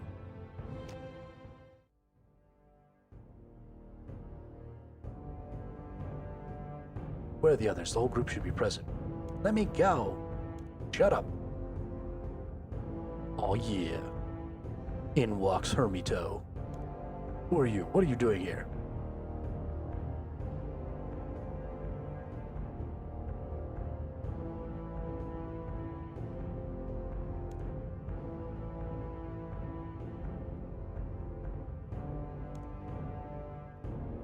Bring it on, dude.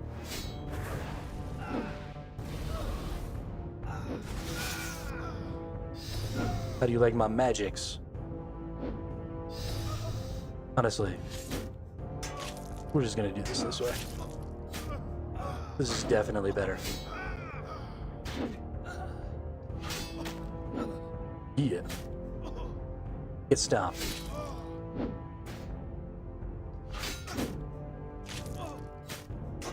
Look at all those bleeds. Damn. You've beaten me, adventurer. Now strike the final blow. End the blood pact in this too. I have a feeling that if I kill this dude, something bad happens. Yep. I definitely wasn't supposed to kill all three of those people, or something bad was gonna happen. Alright, let's equip Reese's sword now. Oh, he has an offhand sword too. Ooh, do I want to dual wield swords?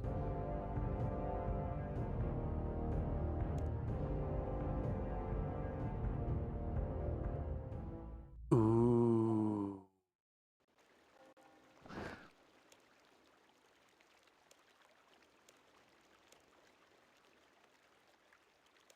Ready for my reward. You have completed the blood pact. You are awarded 1 quest point, 100 attack, strength, defense, ranged, and magic XP. Reese's main hand and offhand sword, Kaylee's charged bow, Caitlin's staff. Access to the Lumbridge Catacombs dungeon, Okay. Okay. I see you, game. Oh. Kind of liking these swords. Let's take a look at them. So what do we got here? Damage 61 versus my longsword, which was damage 61. But then I've got damage 30 on the offhand here.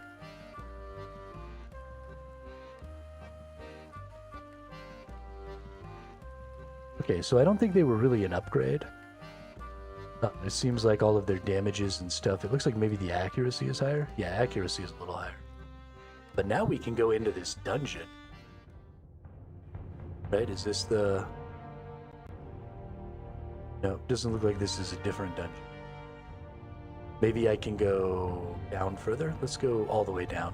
Because there was something down here that I didn't look at before I saved the lady. There was that sarcophagus or whatever that broke. So we definitely back in here. Ah, yeah, okay. So this has got to go to the dungeon thing. Got it.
Oh, I'm talking to myself again.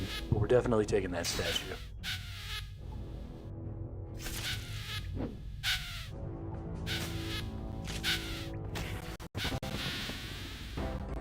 Yeah, this feels good. I probably am going to end up having to spend... Ooh, nice. Leather and bones. So I probably will have to spend some time killing... Because then we go to crawling corpse torsos, which are level 9. Which I don't know how effectively I'll be able to kill. These might be a little out of my... Oh, I thought... So 2 of those crawled right up next to me when I attacked this one. I thought they were all aggroing. I thought I was boned. I thought this was going to be the end of my hardcore run.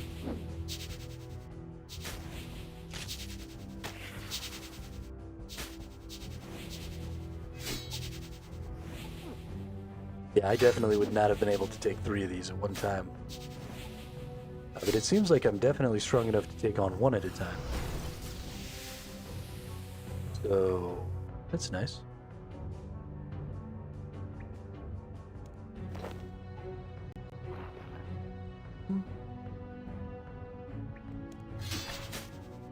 Let's keep murdering corpses. They're already dead, so it's not against the law, right? We've got, looks like big-ass rats back here. What level are the big-ass rats? We're gonna go back there as soon as we're done killing this dude.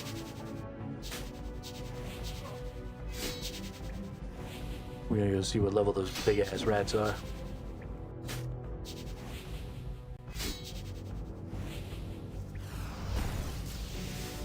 Boom shakalaka.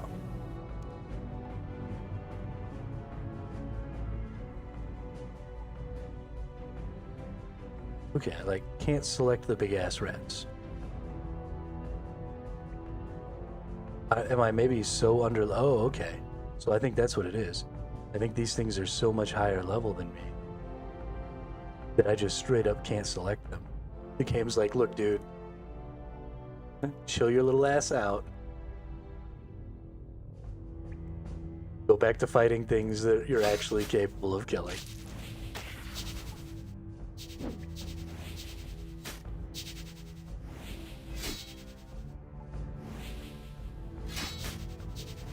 Makes sense, though. Makes sense.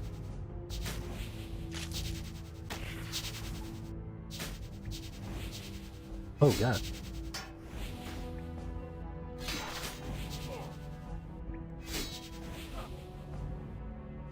Oh, no. Oh, no.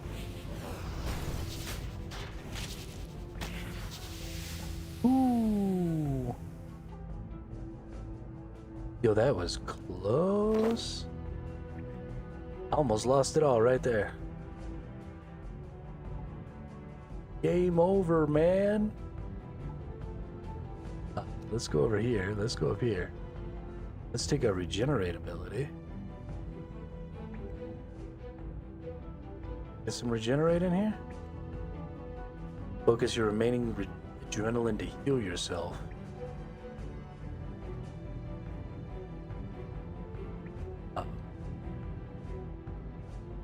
Have any adrenaline? I don't think I have any food with me either. Okay. Try not to piss off any of the enemies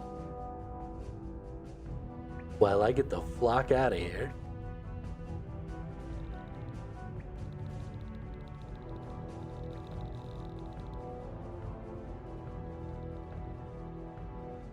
Can you believe it? I almost lost my hardcore run in like the first dungeon. Oh, hold up.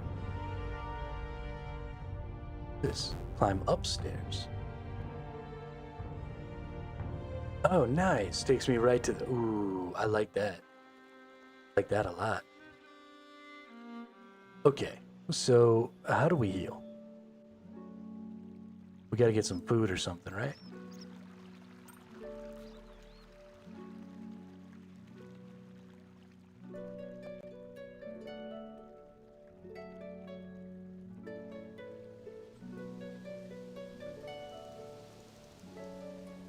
Oh, nice. This is where all the stalls and stuff are. I probably need to spend a little time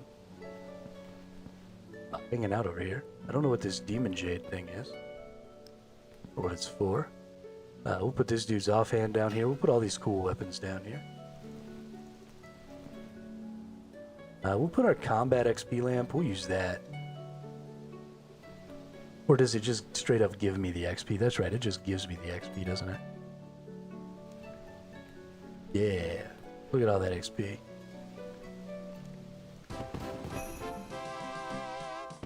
Boom shakalaka. Alright, then we'll go ahead and use up some bones here. And it's just kind of time, I think. Look around a little bit. When you craft, can you craft out of your thing? I wonder. Although it doesn't look like any of these are oh, there we go, crafting stall. Need to be level 5 to steal from the crafting. I don't want to steal from it. I just want to talk to it.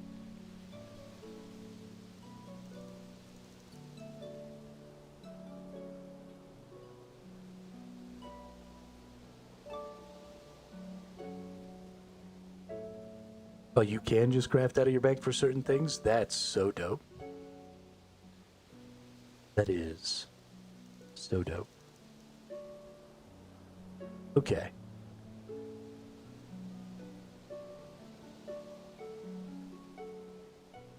Stalls are for the thieving skill, okay.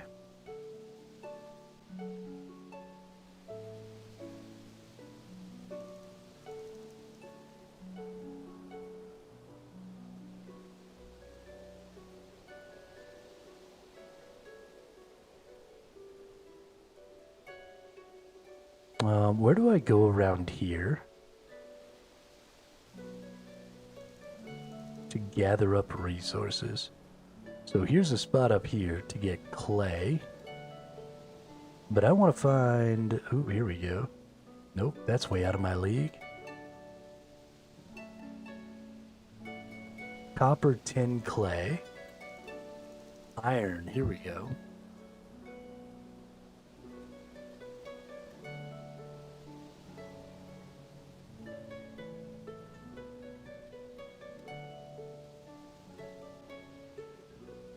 Okay, nice.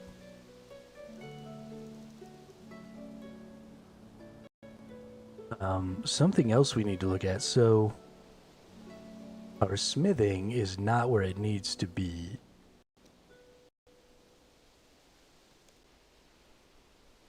Smelt bronze bars, smith spears, create bronze items at maximum heat, heat bronze, smith bronze. So iron doesn't come until level 10 here. So I'm level 10 mining, but I'm not even close to level 10 iron, or level 10 smithing. I should have a bunch of extra...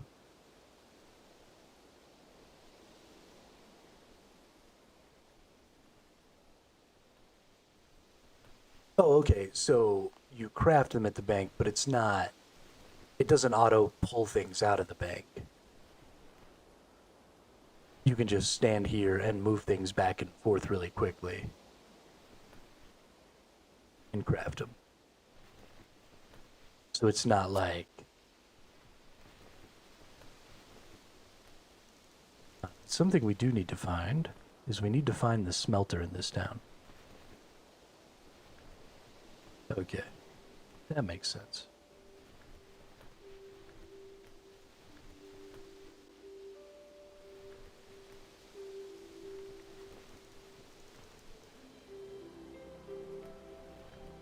There's the anvil and the furnace.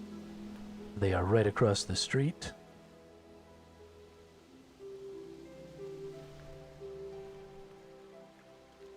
So I just want to make sure we have the bars.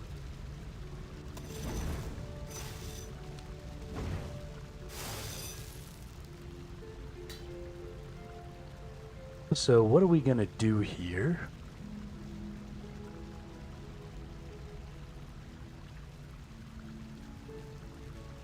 I don't have bronze any of these gathering tools yet. So let's go ahead and make one bronze whatever tool.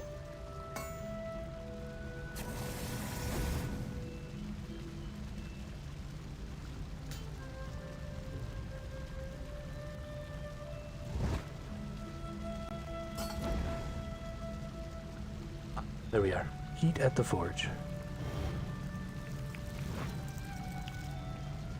I understand it all now.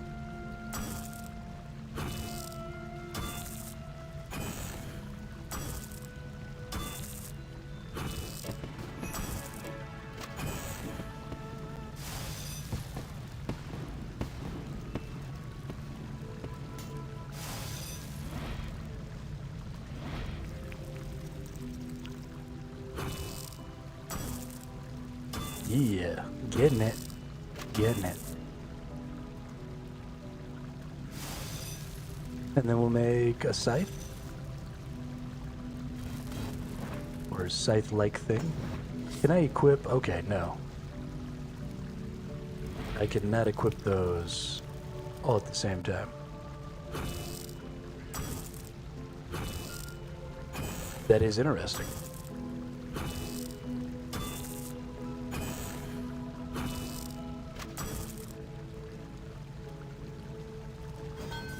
Okay, now what's something that we can probably mass produce?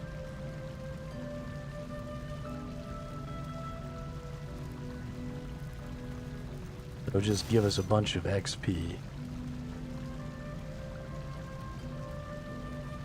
Let's see, so this will give us 30 XP. If I make something smaller... Okay, so everything just costs 1 or 2 bars.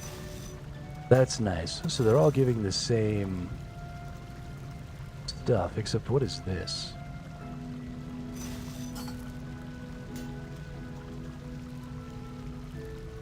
Oh, the Grand Exchange. Okay, I can't use the Grand Exchange, right?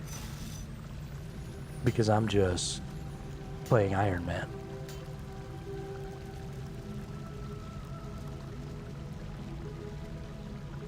Here we go. So this is double XP, double requirement in resources. So we're going to make this because I just want to max out my XP here real quick. Whoops.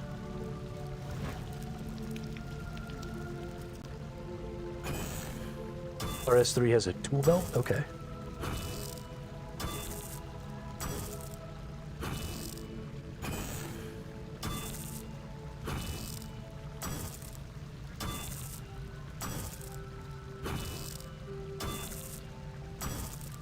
Huh?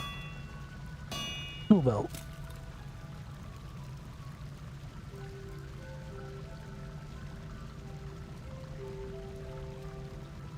Oh, I already have bronze. Okay, so I have a ton of tools already. They just give them to me.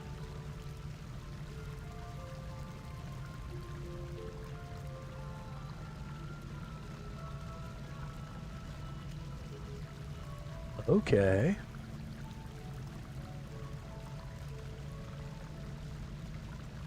Oh my goodness. It's too much. Did I make all of my... No. Gonna heat these bad boys up.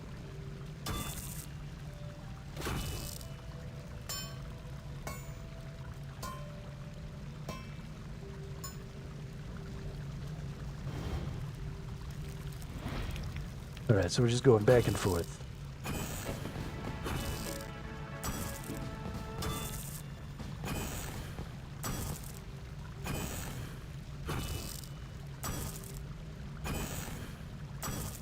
Yeah, I'm really kind of liking this game. Kinda shocked.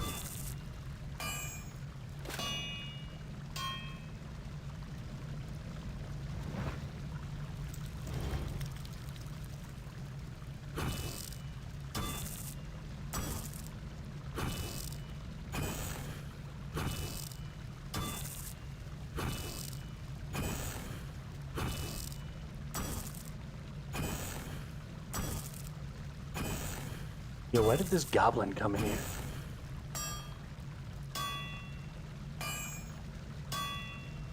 You could do it.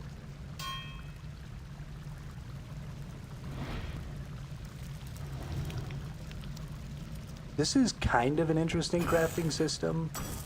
And there's quite a bit of interesting crafting stuff that goes on with your inventory crafting, where you're like mixing potions and stuff by adding ingredients together. It does create a pretty huge burden of knowledge, I think, but I'm not necessarily opposed to that, because I think that when your crafting system has a burden of knowledge like that, it does give value to people who have dedicated time to learning that information and being quote-unquote crafters. It is going to make this Iron Man a little more difficult, and it is a barrier to entry. And so I think if you're going to have really intricate crafting systems like that, you do need to have some systems like this forging system that's a little more straightforward and requires a little less knowledge to get done. Although it's possible this one will become more deep in the future. We are just making the very, very first tier of items here. So I don't know how that will work in the future. But I'm liking it so far. Again, this is an extremely basic crafting system. Yeah, but RuneScape is an old game, so I'm not going to fault it for having an old crafting system. It's the new games that end up having a crafting system that are just as sort of basic as this crafting system are that really kind of upset me. Because we have to be making progress, right? We can't just be almost always a deeper version that is higher efficiency and locked in quests, etc. Okay, cool.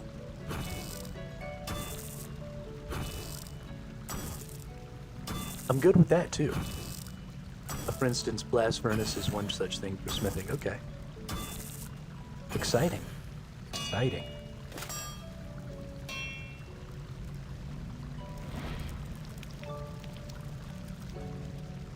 But we do have to be making progress, right? We can't just...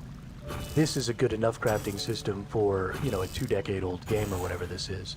I know RS3 came out more recently, but, it is just kind of a copy-paste with upgraded graphics of old-school RuneScape. But, things like New World that still very much had kind of the same workflow for their crafting system was kind of a big letdown, because you have to have made some sort of progress there, right? You have to have something going on. You can't just shit out the same stuff. Like much deeper, not trying to oversell it, but it isn't just the level 1 mechanic for everything. I mean, that's great. That's great. For as old as this game is and as old as this system is, I have no problem.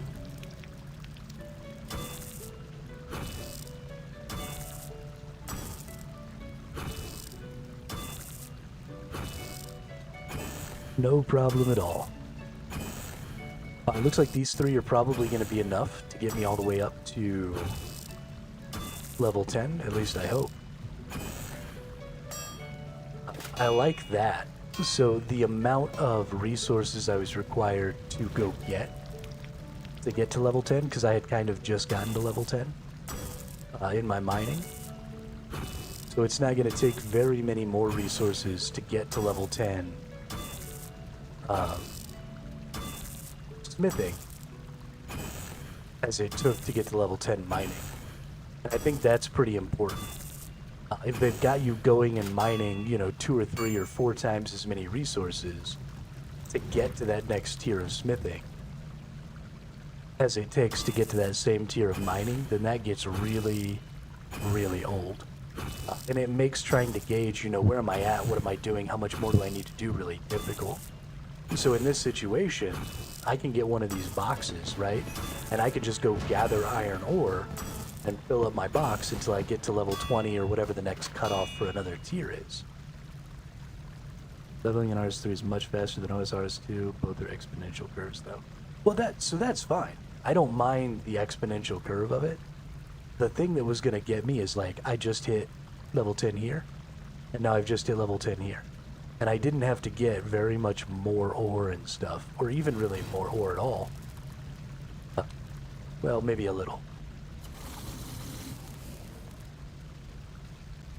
But that tells me that in the future, I'm probably going to be able to say, okay, well, let's get to level 21 in mining, and that'll get me all the way to level 20 in smithing.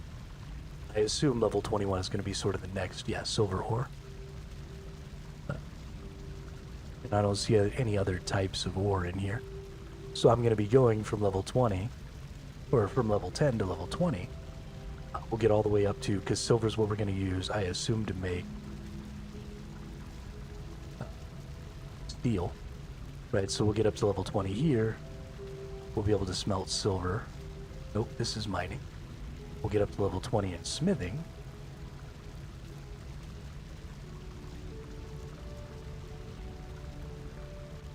And that's where we're going to be able to make steel. Which is great.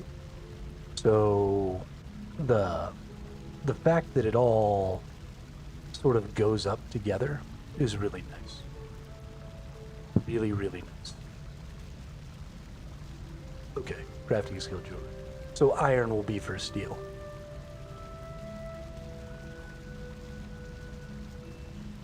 Iron and something. Something has to mix with iron to make steel. Right? Because steel isn't just iron. Smelt together iron and coal to make steel. Oh, okay. Cool, cool. So we can start gathering coal at level 20.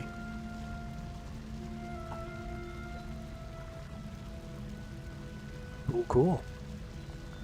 So if we want to keep doing that, the next thing we got to do, right, is go start mining iron, and that's going to allow us also to make our next tier of gear. So we'll probably try and find ourselves an NPC merchant here.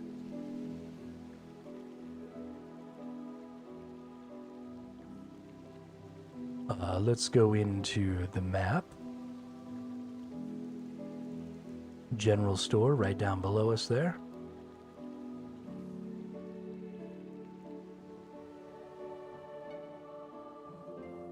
Talk to the shopkeeper.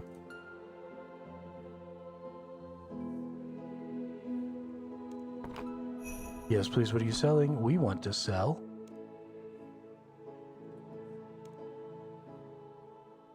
Yes, please.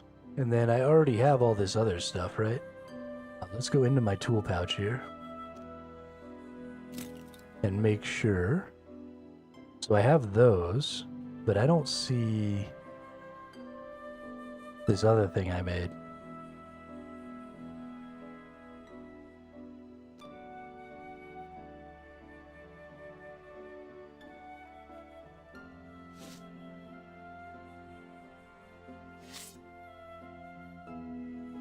Wield, use, add to tool belt.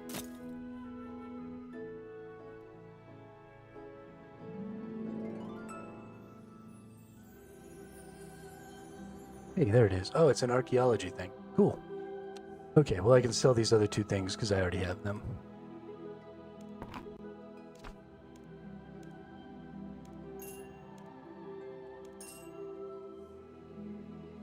Check this out though, we up to 2,000 gold.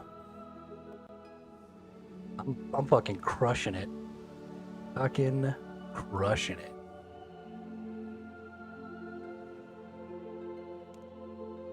I didn't actually look at what she had to buy. We got some buckets. Two-handed bronze. Hold up.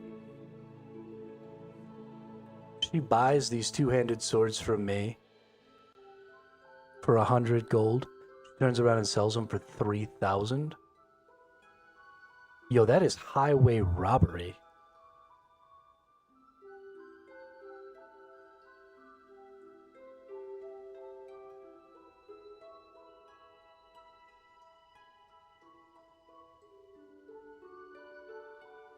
That is, I wish I would have read that before I sold all this shit. Because I just got hosed. Oh my god, I got hosed so bad. It looks like somebody else is buying the things from her too, because I sold her 12. She had 11 just a second ago. So it seems to me like other people can come and buy the stuff I sold, which is interesting.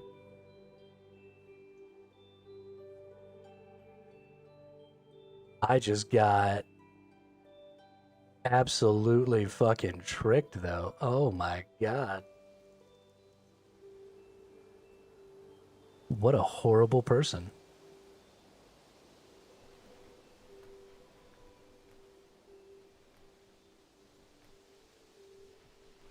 Ooh, what's a prayer preset?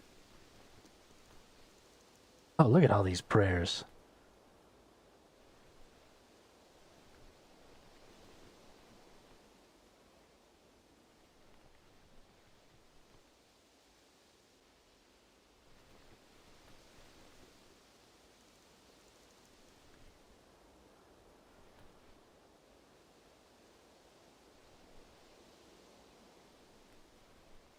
That's crazy. That's absolutely freaking crazy.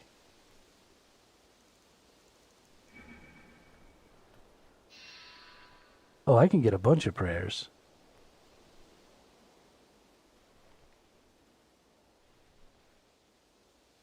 Oh, shit.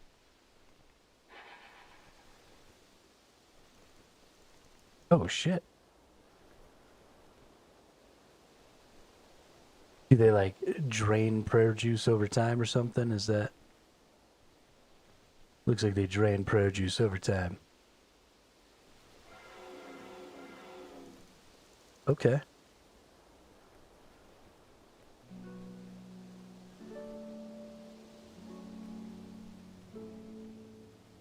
There's a supply-demand pricing too. The more you sell of an item to a vendor, the less money you'll get for each additional item. Oh, that's nice. I like that. I like that a lot.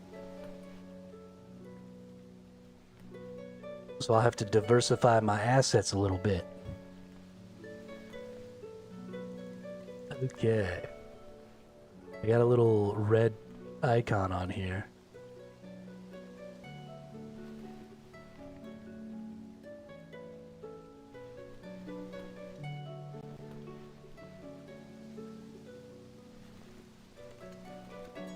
View my wealth.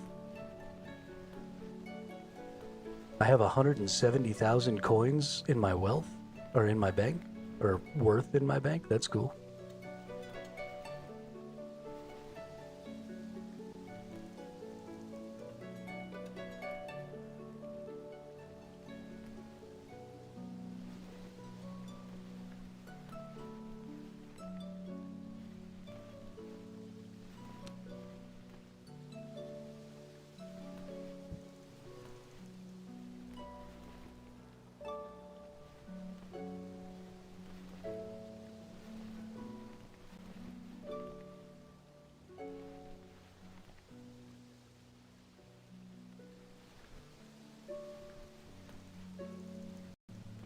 right, let's create a preset for melee.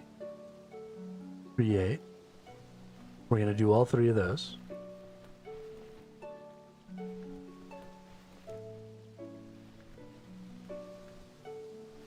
That should be good. Then when I click here,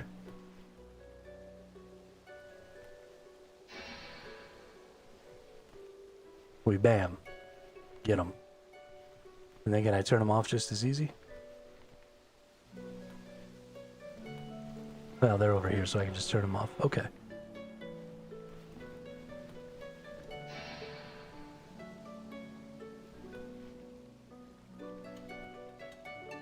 Oh, I can turn them off just as easy.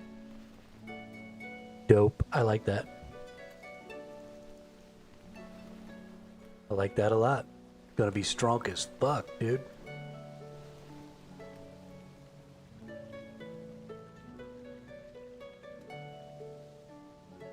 I think it's time to go get some iron. We're getting close to being level 10 in our attacking and our defense. And we're already level 10, so I want to go gather some iron up. And then I want to make some iron gear and get all rigged out in the next set.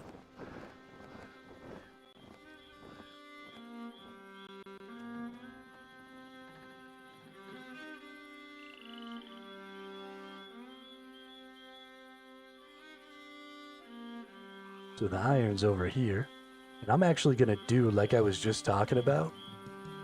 I'm going to come over here and I'm going to start gathering up iron. I think it's over here. Oh, okay, it's super far. I didn't realize how big this area was. But I'm going to come over here, I'm going to start gathering up iron. And while I gather up iron,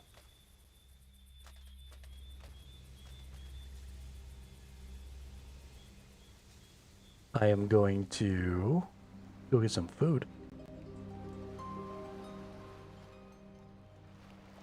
Because I'm getting hungry.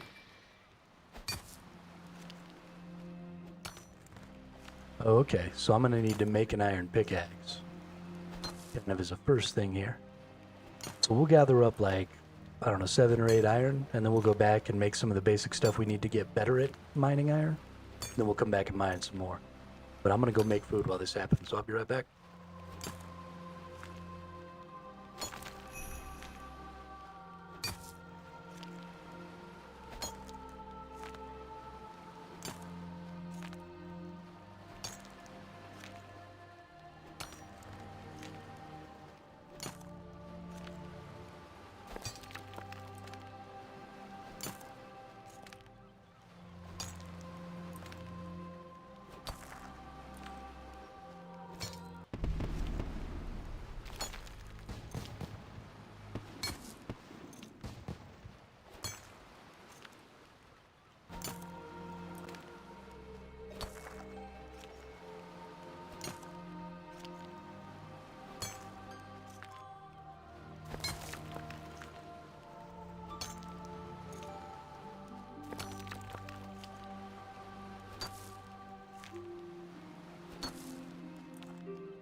I don't really mind getting information lounge. I do like learning things on my own, but I've never...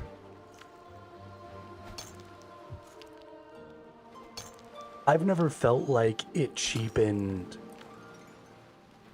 Like, the stuff that I don't want to hear about is like, if there's a secret room, right? Because that kind of cheapens the discovery of that secret room. But giving me information about mechanics and stuff like that isn't really going to bother me because I don't feel like I've had a cheapened experience because I didn't learn how all the mechanics worked on my own, right? It's more about learning how to manipulate those mechanics than it is about learning what they do.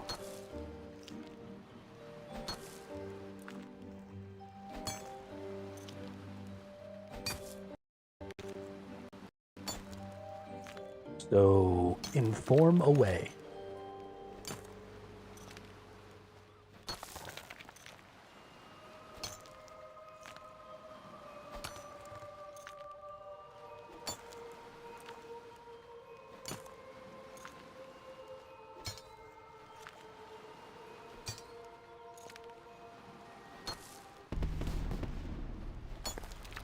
Oh, that's what the fireworks are for. I leveled up. Nice.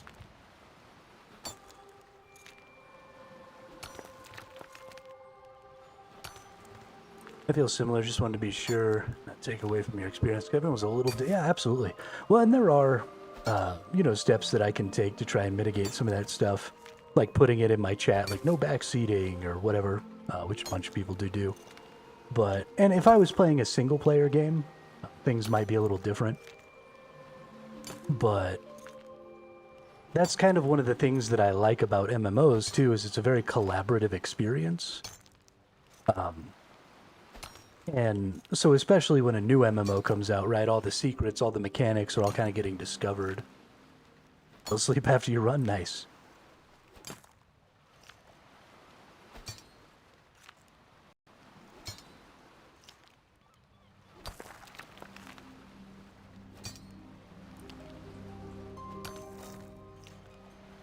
And I like that collaborative experience, you know?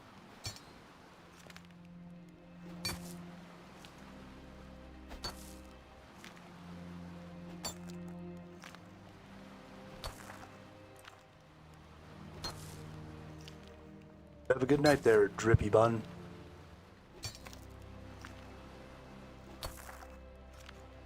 That name, man. It's an interesting one.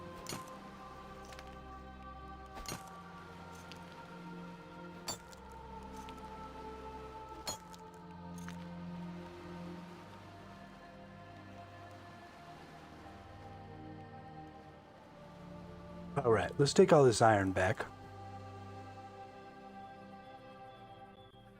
I mean, did you have to do that, though? Was Drippy Bun on the have-to list?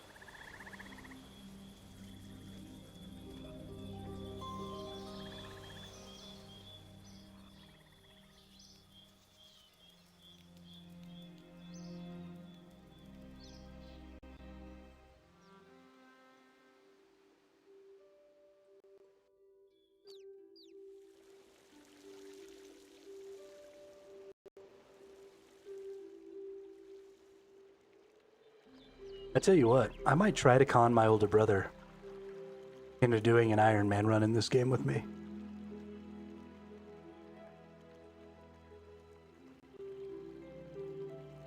Might have to happen.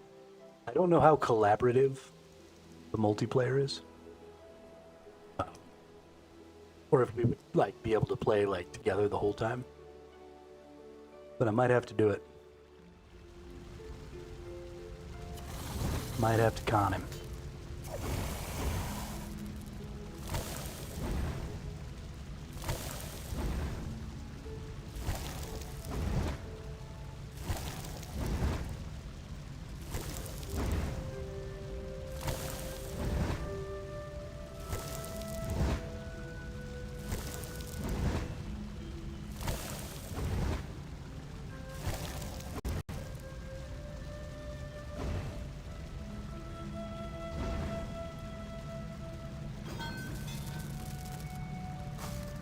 The Iron Man rule set allows you to collaborate on raids and stuff anyway, though, right?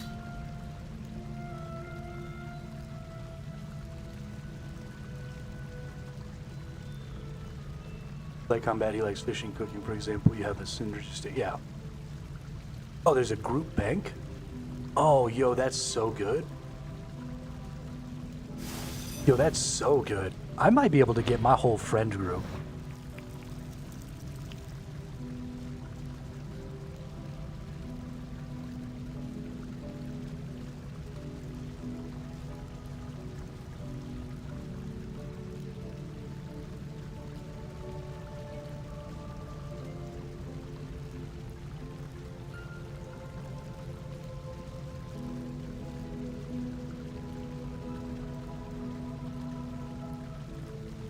That actually might be a thing.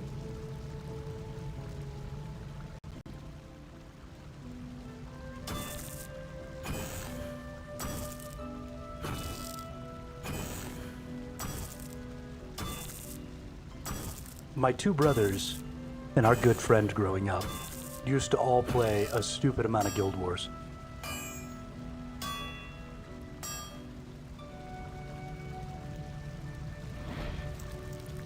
And we have never been able to recapture that experience.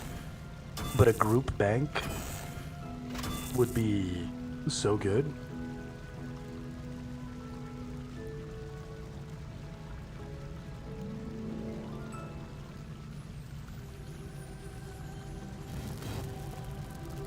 I would love the shit out of that. Can I make my tools?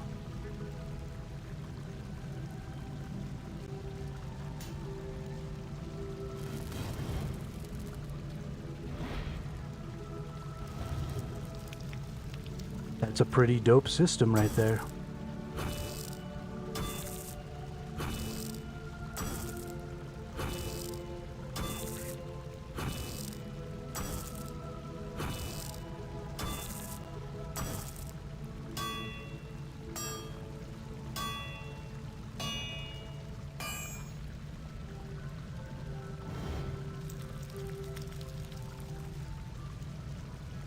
Yeah.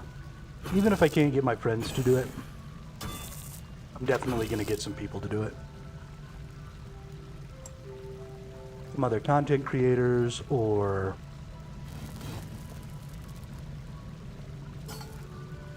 some community members or something.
Yeah, that's another thing, is you could have a person who just chilled out and crafted.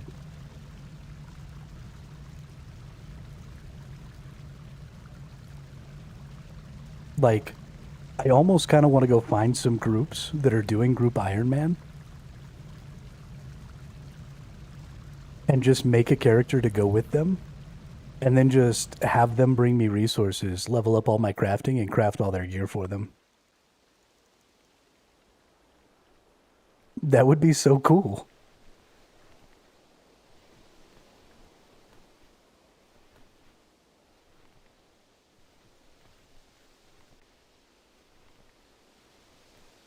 What an interesting system.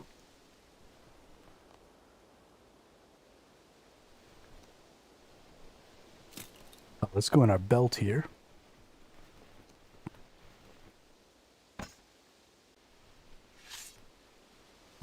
Add to tool belt. Add to tool belt.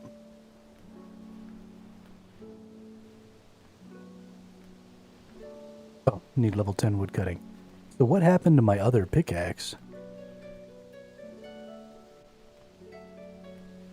Did it just get added?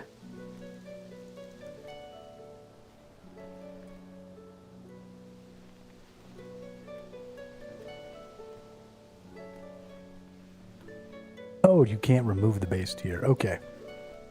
Got it. Got it. So I didn't really get it so much as it existed in my life.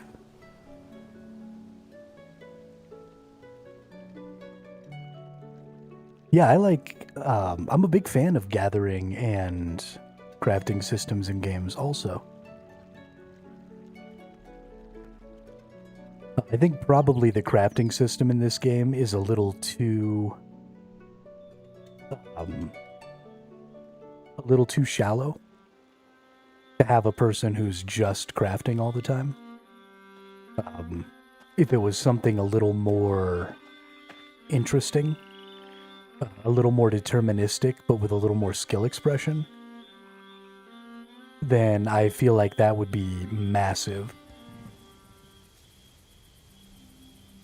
Just absolutely massive.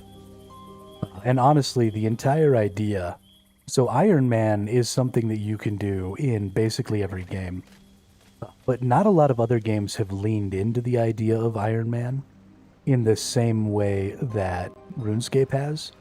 And I got to admit,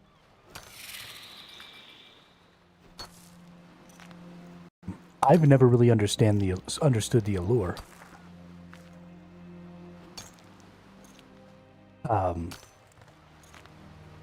Well, so I also haven't gotten very far, Lounge.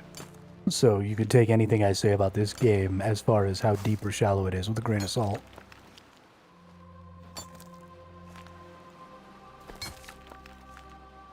But when I want to do a really interesting crafting thing, I want something that has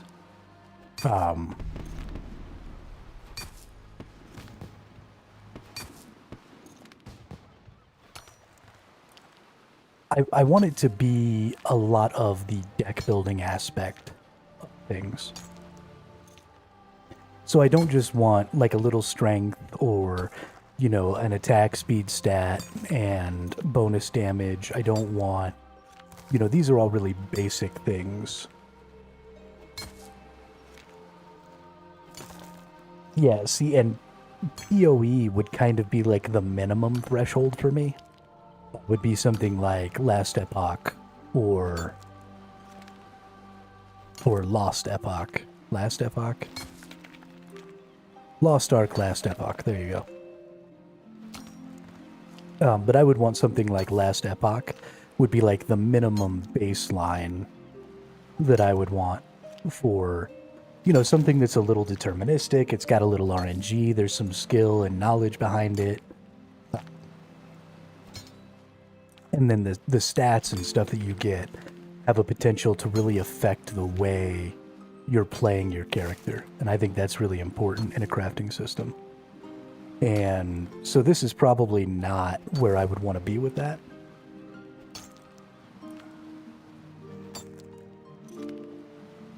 But RuneScape is definitely shallow in that. Yeah, well, and so everything is fairly, like you get, it's very Minecraft-y. Is what I've sort of experienced so far. What I assume I'm going to experience is you've got sets, right? You've got iron, you've got bronze, you've got steel, you've got, you know, in Minecraft you had diamond gear and netherite gear. So it seems like to me there's just like a set of gear at each tier, and that's just what you equip.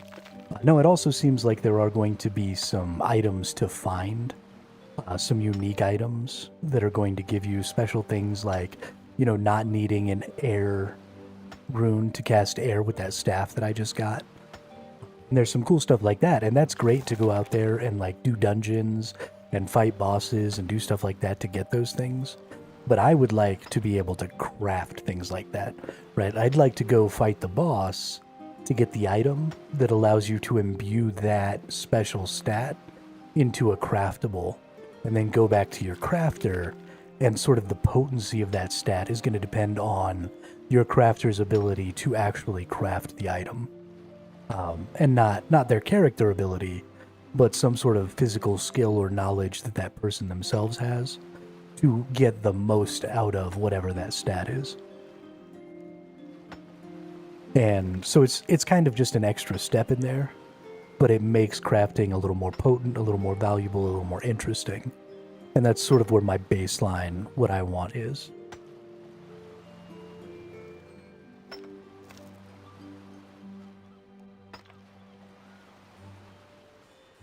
Not that I'm not having fun with this, and not that I'm not going to totally grab things and craft and do all that stuff here. But it wouldn't be enough for me, right? I'd have to also go out and like level up my combat skills and stuff like that. I couldn't just be a crafter unless it was at least that intricate.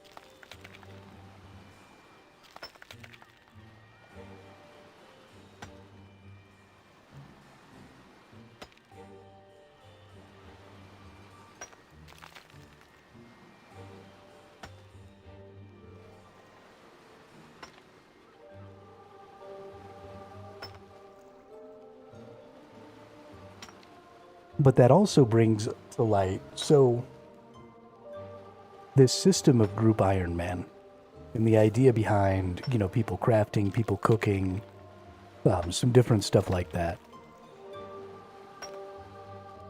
really starts to generate thoughts and ideas in your head about the way we look at group dynamics right now when we play video games.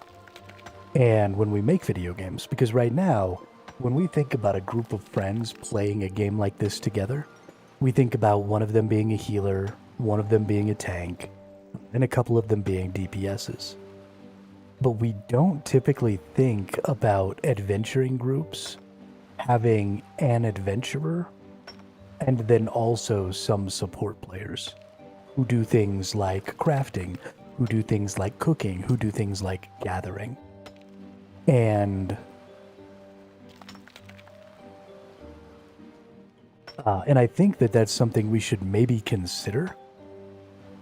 And it doesn't even necessarily have to be that we try and bring those groups together in any sort of official capacity, but just recognizing that there are players out there who want to spend as much time, you know, picking flowers and cooking foods and making drinks and stuff like that, making gear, as there are people who want to spend time out there killing monsters, fighting in PvP, and doing stuff like that, and just increase the robustness of some of those secondary gameplay types to accommodate those people not necessarily needing to go out and do the other things in the game to fill their time.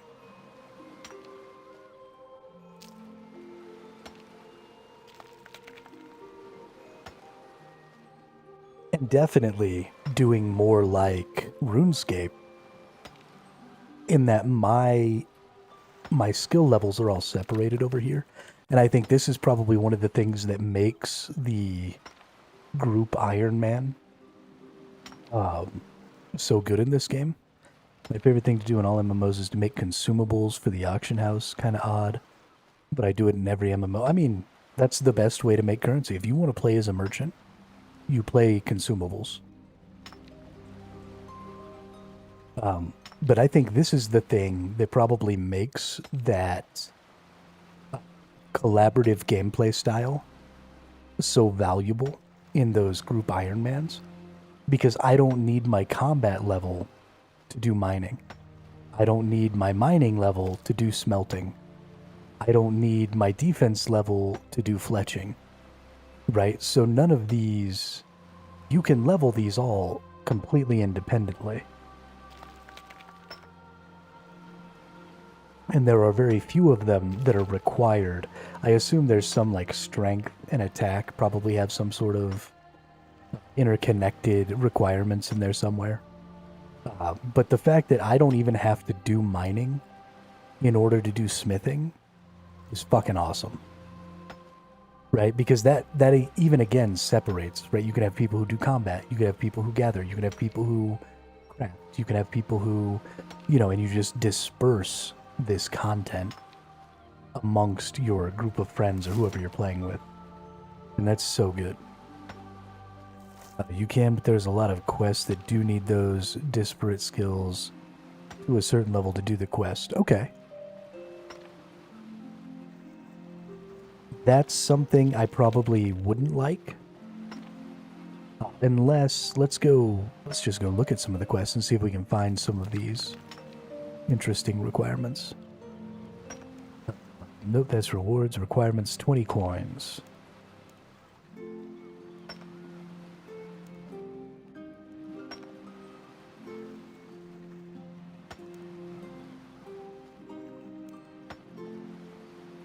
Okay, well, I just don't think that I've got any quests on here.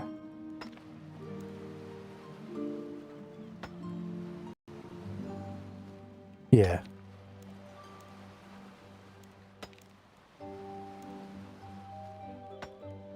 Yeah, I don't think it's given me any of those. I didn't realize that basically all of these quests were just doable to me right now.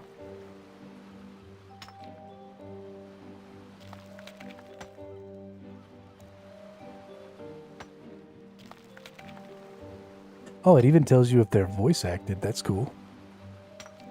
That's really... Oh, it tells you when the quest came out.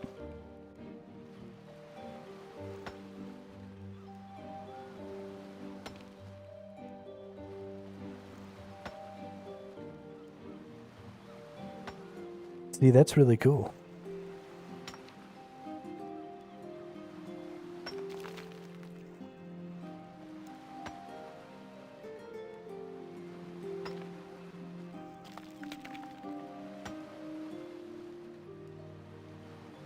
Am I not gaining any resources right now? There we go. We're gaining plenty of resources.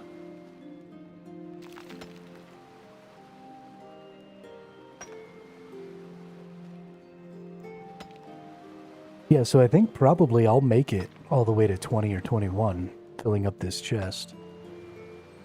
Let's go to inspect. What do we got? 25 out of 100. We're already level 15. So yeah, we'll just fill this chest up. We'll get a ton of iron. We'll do our thing.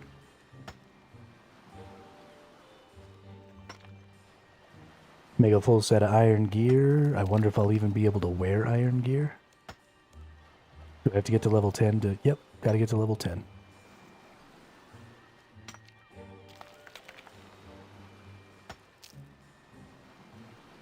Oh, I have to get to level 10 defense to wear level 10 armor. Yeah, okay. Got it, got it.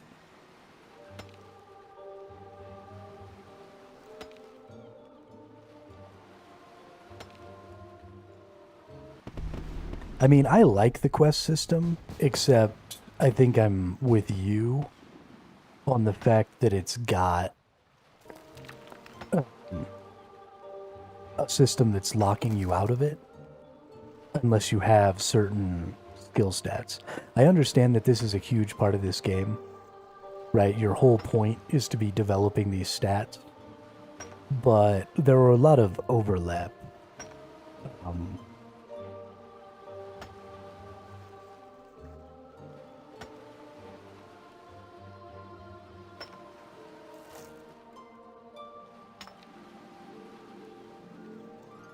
And so, like, I wouldn't like to get a quest where it wants me to have my melee up, but then, like, I have my ranged combat up, and so now I can't do this melee one. Like, that feels bad. More of a sandbox guy. So I like the sandbox, but quests, I think, are really important because they give you a reason to go and explore certain areas. And they sort of drive you into those places. So, like, the quest that I just did was actually pretty cool, because I did the quest, it drove me down into that catacomb, and then it showed me that dungeon down there. I was like, hey, now you have access to this dungeon. And while at some point I would have eventually gone down there, I feel like it was pretty cool that the game was like, hey, fuckface, check this out.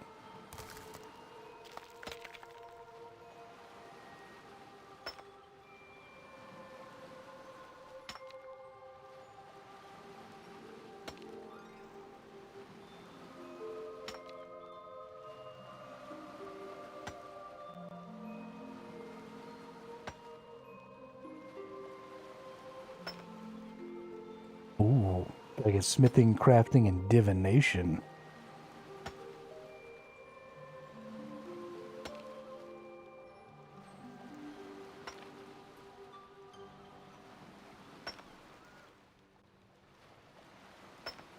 It's taking a long time to get this iron. What's happening? Is this iron rock like out of iron? Is that? Yeah, that was definitely the problem. I did not realize that you couldn't just hit one rock indefinitely. I have definitely been making this take longer than it needed to.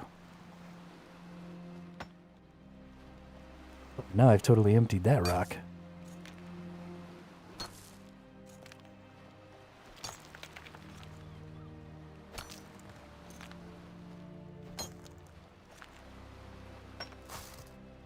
Okay, what about this rock? Oh, when they've got that little glow over them, you do way more to them.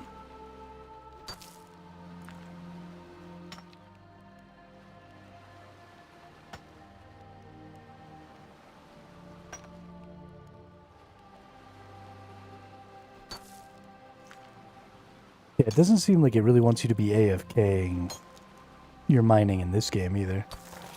I think that was just a thing that was possible for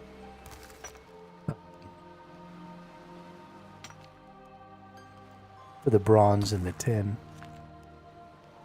Yeah, see, so like let's go back to this one actually. But this one's got this gold glowy thing on it. So I'm gonna get all that. I'm gonna get that resource, and then I'm gonna hit this one for a ton. Yeah, ×5 and a critical swing, so I just got a full... That's actually pretty cool. Yeah, so I actually do have to be paying attention here.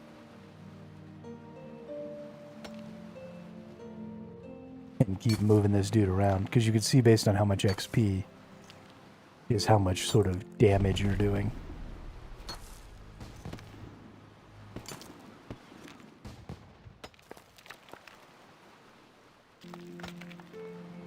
Very, very interesting.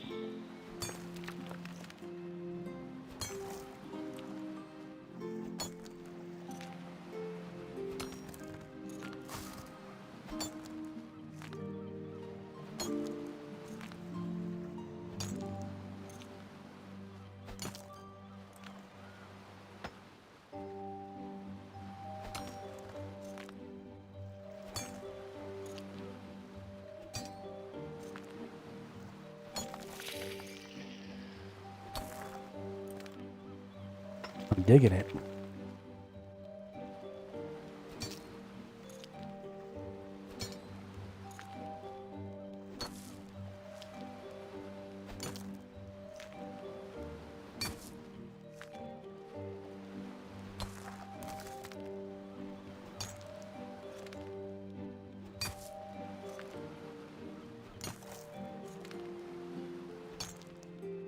What's crazy is how I'm going to come back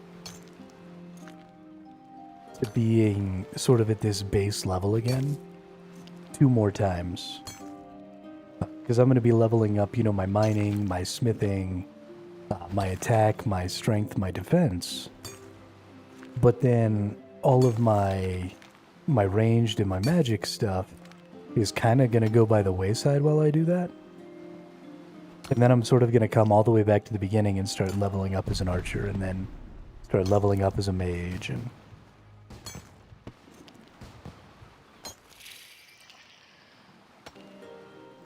I can also do that at sort of any point throughout the process.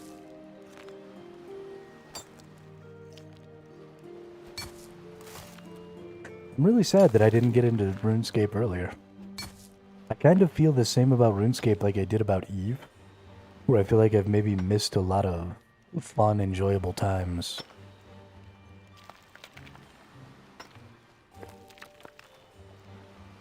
Because of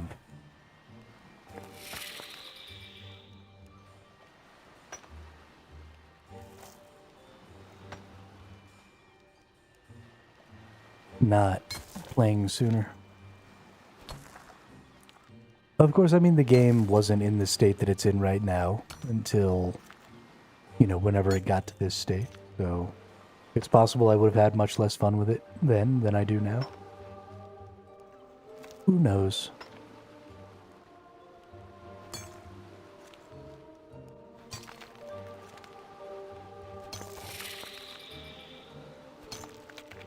Yeah, get those critical swings. What's up?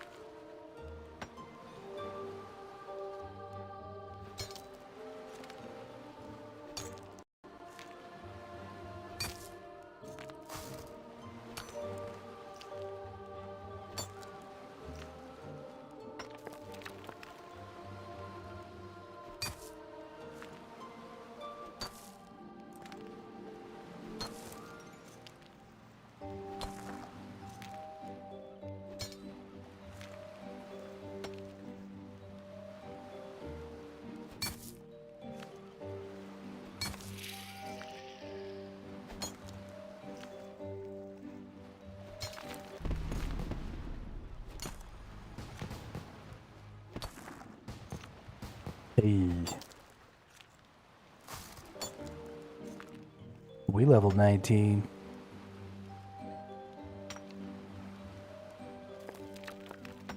I mean, I'm pretty easy to entertain at the start also. I like to learn. I'm a big learner. And so when I feel like things are new, and like I'm experiencing new things and I'm learning stuff, it's really, really easy to capture my attention until I feel like I've learned mostly everything there is to learn about your game. And then it's really, really hard to maintain my attention.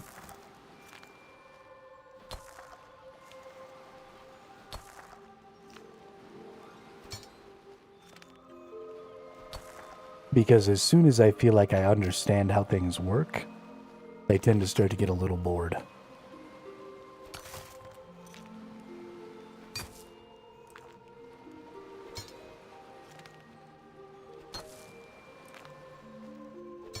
But the longer we can hold that off, the better off we'll be. And I think this game's going to hold it off for a while. I think there's quite a bit to learn in this game.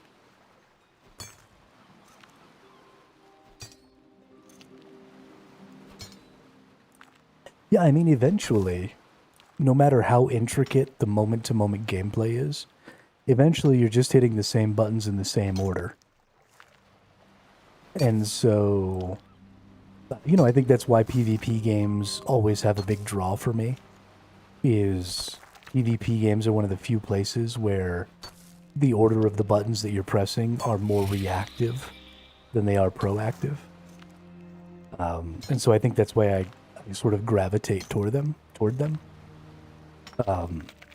But there's stuff like this auto combat system down here is something that's going to keep me interested for a while, I think. Especially once I start getting some of my values and stuff leveled up here. Being able to create good rotations in here is going to be really interesting for me.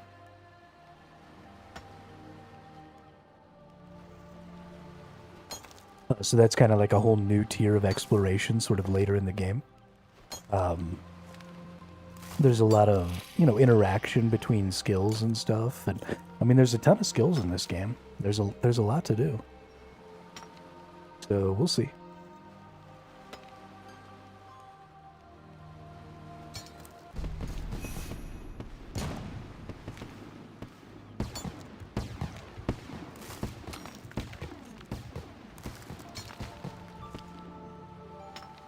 Is this ore box?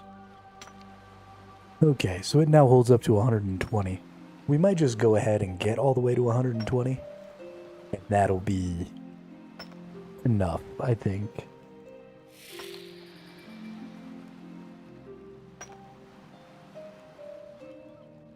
to make all the iron things that we wish to make.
Yo, what's up, XO?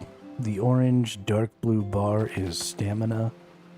If you click more often, you'll mine a lot. Oh, it's clicking more often. Okay. Okay, I get it. I thought it was specifically the rock. Because I was noticing that it started to go down. So I was kind of clicking back and forth between the rocks, but I didn't realize it was that stamina bar. That's really interesting. Thank you, EXO.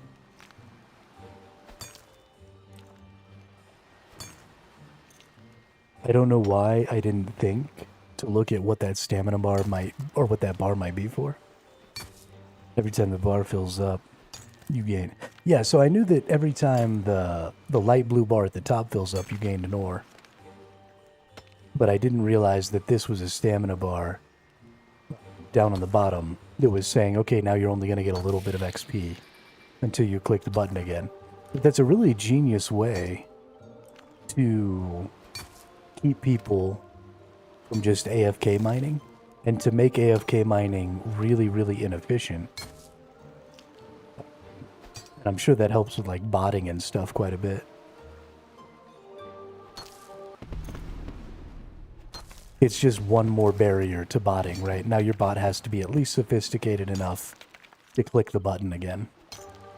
And so that gets rid of some people who were thinking, oh, well, I'll just turn on like 10 accounts and then just go have them sit there on the node gathering. That's honestly a pretty genius way to go about that.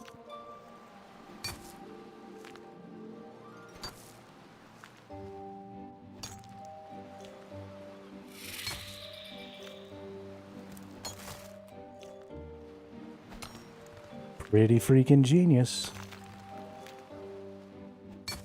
And then you've got, you know, these nodes or whatever that get powered up for that one swing.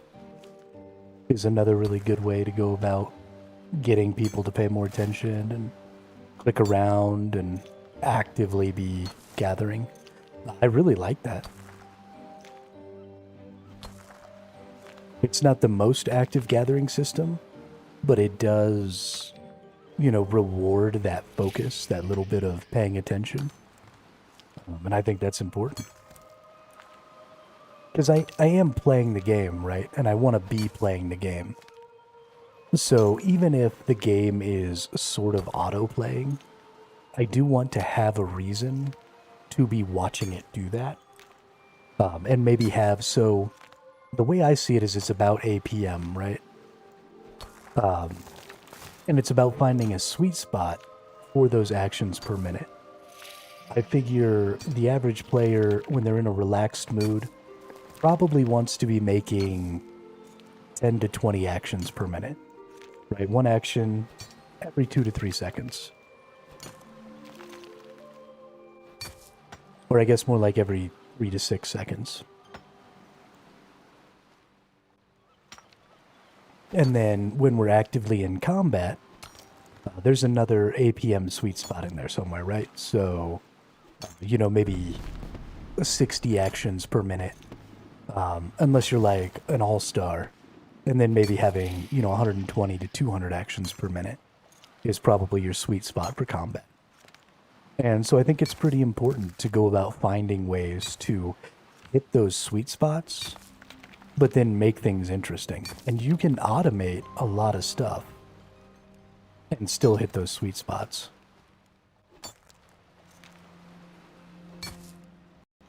So, yeah, I mean, I really underestimated RuneScape. Like, really underestimated RuneScape for most of my life. This is something I'm really enjoying.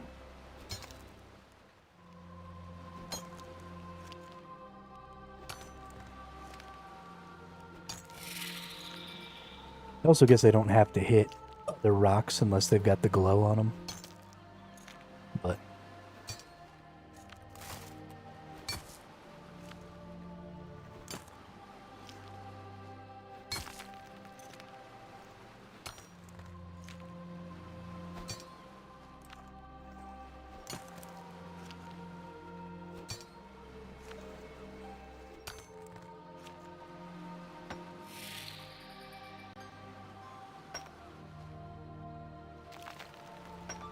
oh, came over here and took my glowy rock. Oh, you didn't. It only glows for me. It's not competitive.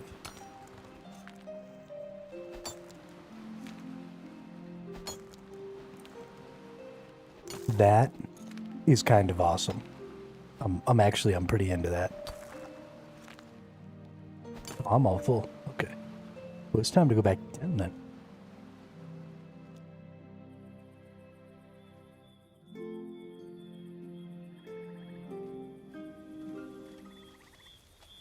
I am having a little bit of trouble with pathing in this game. I like to click pretty far.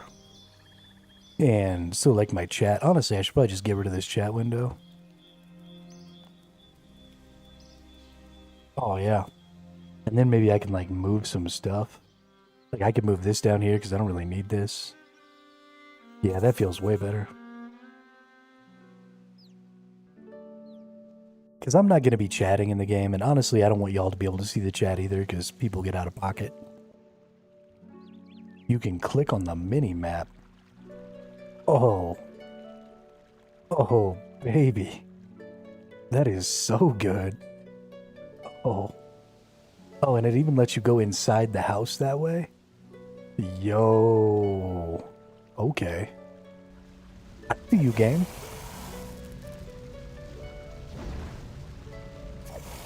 Yeah.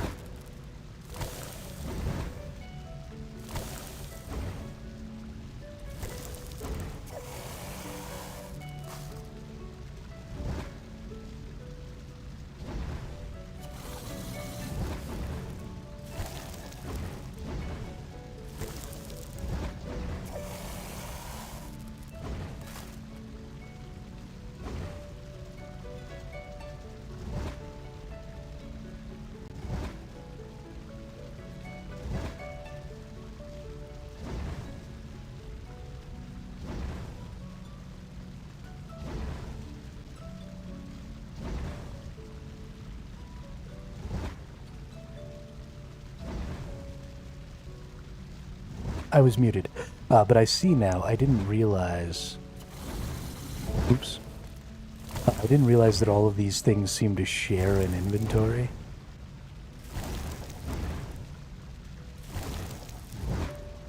So I thought I had to like put my ore in this one, and then put my finished materials in this one, and all that stuff. But the furnace and the forge and the anvil seem to all share.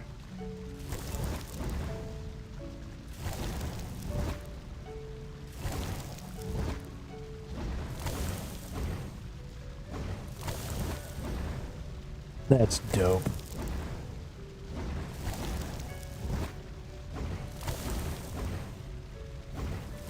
This game's pretty dope. I definitely did not realize how much care they put into a lot of their mechanics and stuff. I am definitely taken by surprise.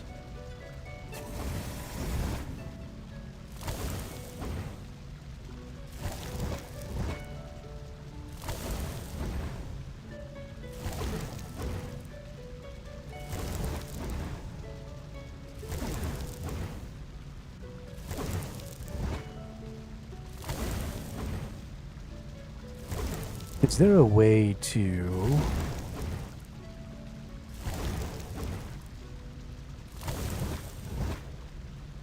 No combat, NPC combat.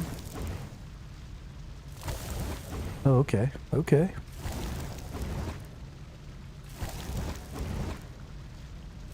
What are the oh, there's no requirements on this one.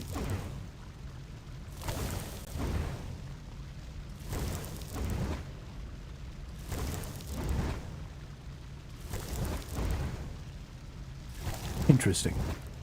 I think we're going to go back to the free members.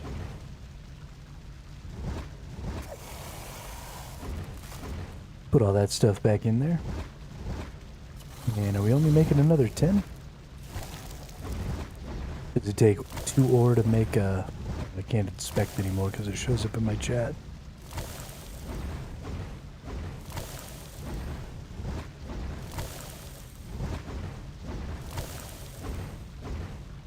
Surely it must take 2 ore to make an ingot, though.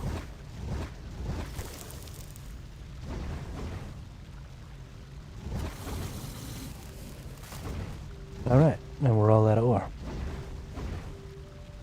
Cool, cool. And we got 68 little bars there. So now we want to make an iron full helm. Right? Oh, okay, so these don't do anything different. It's just a look. But I want the full helm. Because I'm crazy like that.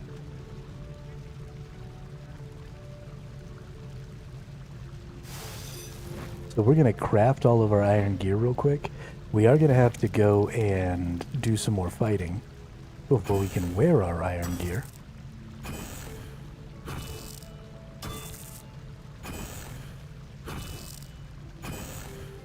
Now, I assume this is used for some sort of quenching.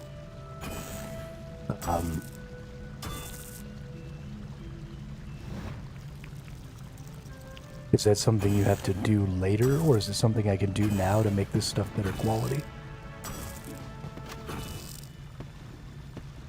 Like if I go quench this right now? Oh no.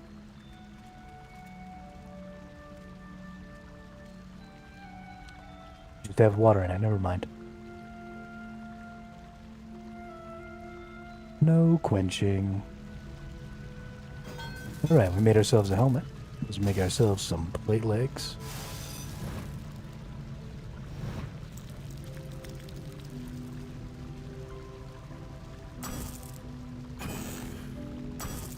Getting it. Getting it.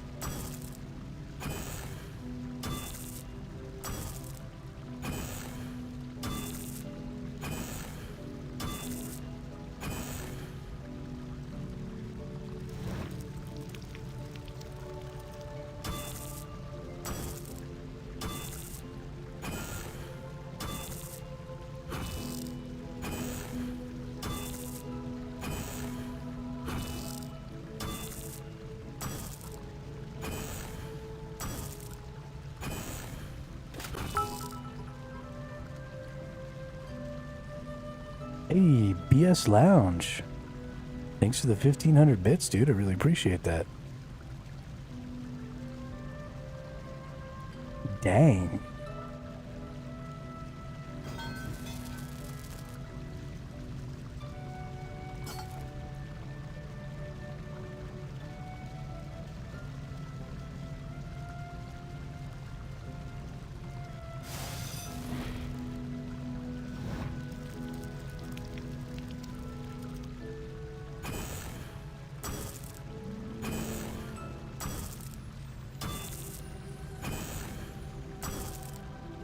Looks like somebody just bought my RuneScape membership. That's what that looks like.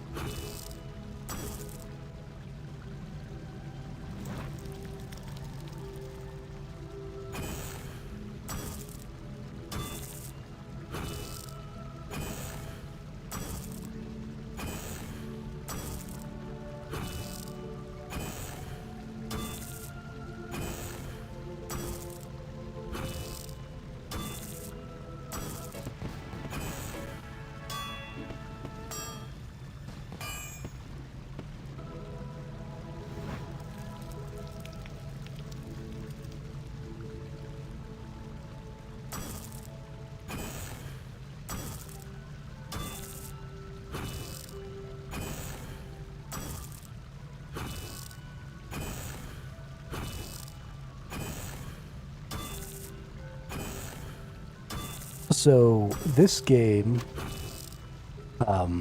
did do something that I've talked about wishing games would do in the past, and that is that there is something to do when you're crafting in this game. Right? It's a really, really simple mini game. You're just managing this heat meter as you go through and craft the item. There's not really a whole lot to that, but they did something that was really cool, and it's just like when you're gathering and your stamina meter goes down or whatever, and then you start getting less XP. But because they're showing you your XP gained on a per swing basis, this gives you like an absolute indicator, and you get that audio. Did you hear how it changed sort of the sound of the item as it was getting hit? So you get that audio cue, and you get this really good visual cue. Whoops.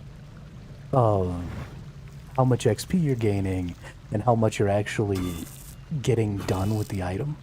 Because the item's only going to give you however much XP it's going to give you. Right? I'm not getting extra XP for these swings versus the lower heat swings. I'm just getting more of the item done per swing.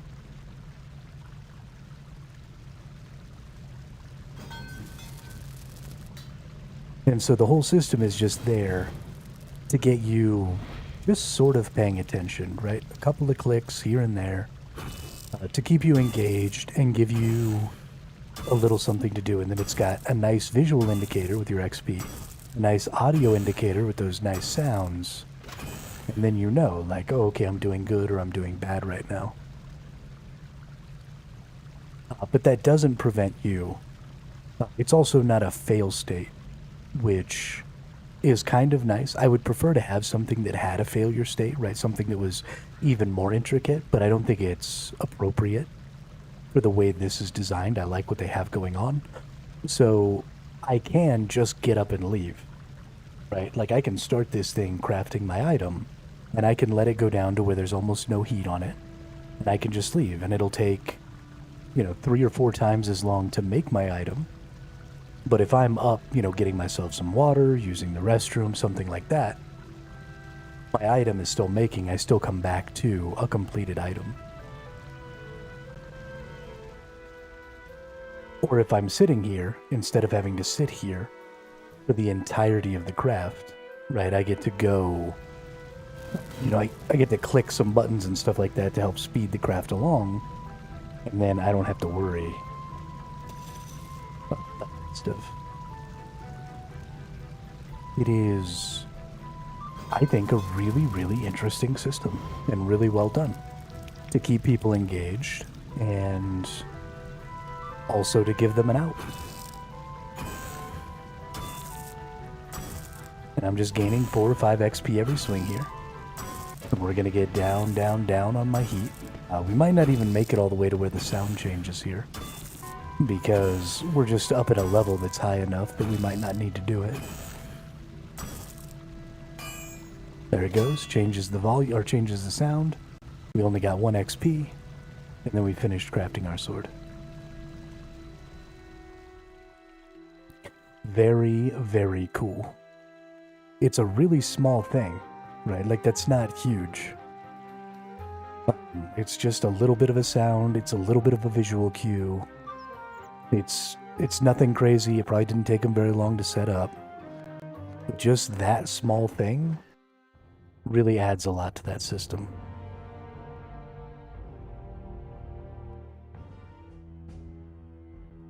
Alright, now let's go in here with our bronze stuff. And we'll go fight some of these undead enemies down here. And we'll get leveled up, and then we'll get our iron on.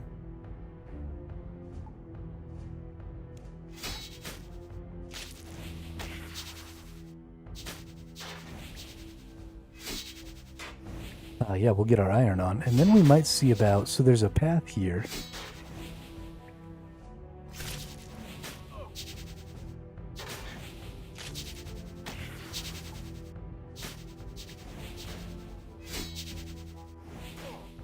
For bossing. Depending on how far we get and how far we need to get to do this bossing path, we might go see what that has to do. What that has to say. Oh, I'm getting the shiznick kicked out of me. Oh, I didn't bring any food or anything this time again, too.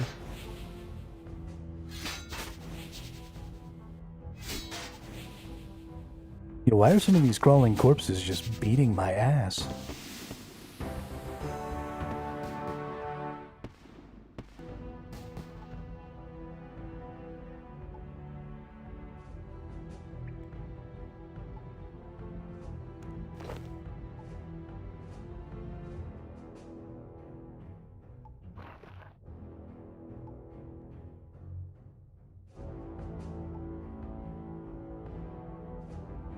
A strange wisp-like creature when mining tin ore. Okay.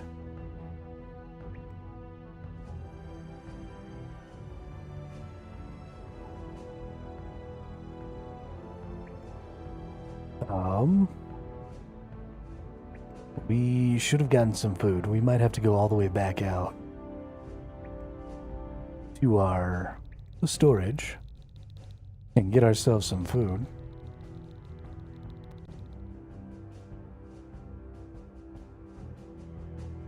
I'm getting my ass beat right now, and I don't want that. I'm not a big fan of ass whoopings.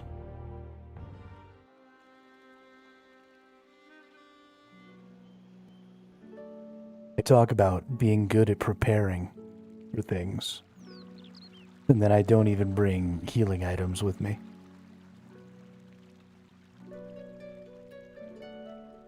I think I might have been lying to you all and myself.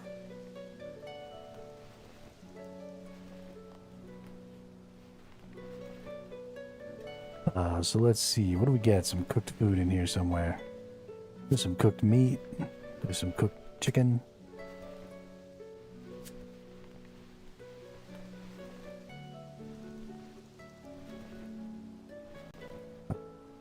I guess we can bring some more meat with me. We can go cook all that. Let's go cook all that meat. Where does the cooking happen in here?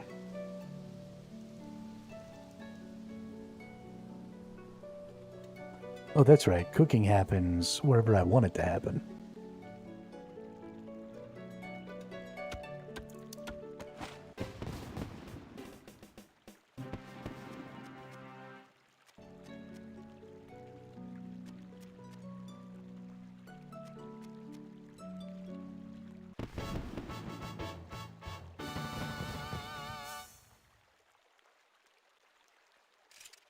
Alright.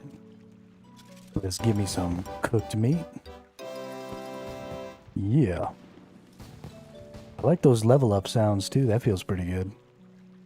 Get a little fanfare with some little explosions and shit.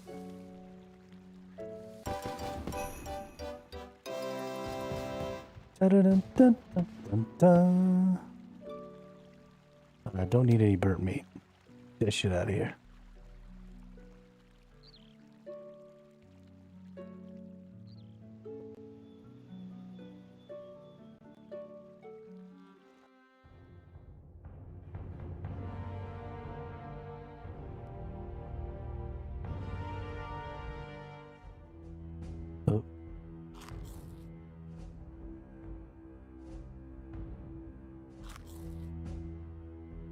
Alright, so something we're going to do here too is we set up our prayer thing, and then we haven't been using it.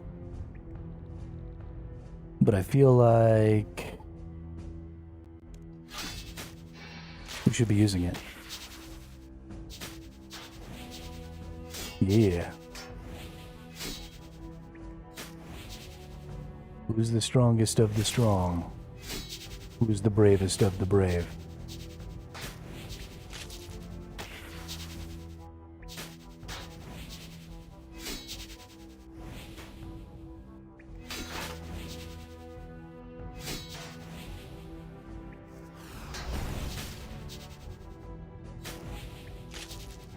Now we've got our food button here. So we can click that right in the middle of combat. Don't even necessarily need to have our inventory up, although we can just select. Hey, there it is. Boom, boom, boom. Boom, boom, boom. Let's check ourselves out here. Yeah, boy.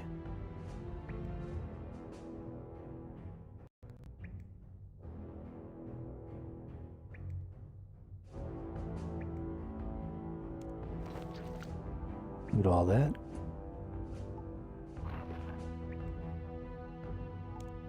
Kill that nerd. Get him. Yeah.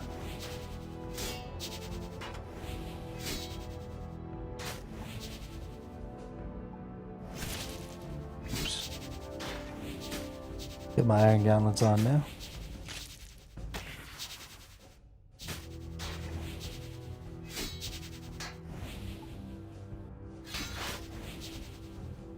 Feels pretty good. Get something to eat. Oh yeah, come down with the big swing.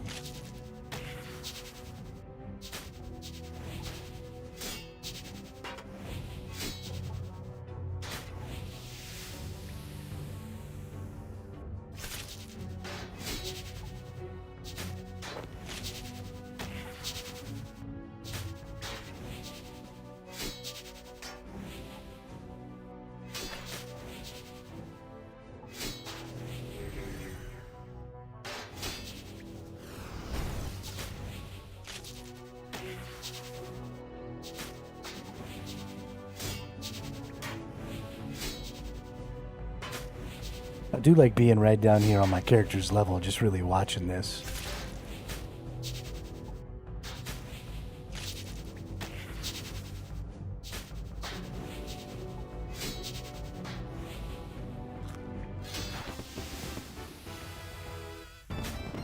Oh shit. Leveled up Constitution, baby. Copperstone Spirit.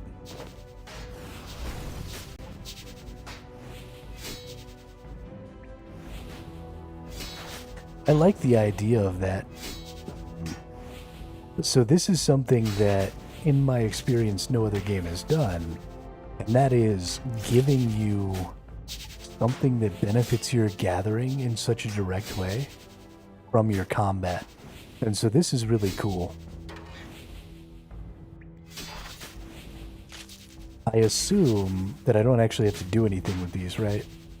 Like they'll just activate because they're in my inventory. But this is saying, you know, if you're out there gathering tin and you've got these tin gathering spirits in your inventory, then you get an extra tin when you gather one. And so this is a direct, like, here I am fighting this PvP, and because I'm doing, or fighting this PvE, and because I'm doing this PvE activity, I can gather better. But not even just that. These are, I assume, sellable if you weren't playing Iron Man. And so now there's something that you can only get from the PvE activity that's going to benefit those gatherers. So, you know, we were talking earlier about doing a group Iron Man. This is one of those synergy things that's really cool, because I can drop these off in that shared storage. Now, you know, even if I'm not the one who was supposed to be gathering iron, right? I drop these off in that shared storage. My metal gatherer person on my team takes these, and now they're twice as effective, basically, at gathering these specific resources, at least for a small period of time. So, I mean, that's super cool synergy there.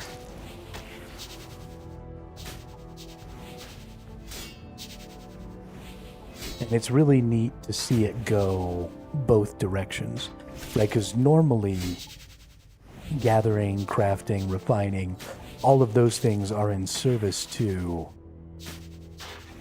adventuring. And so it's cool to see adventuring have a way to be in service to gathering, crafting, refining. I think that's really interesting, because it's not terribly common.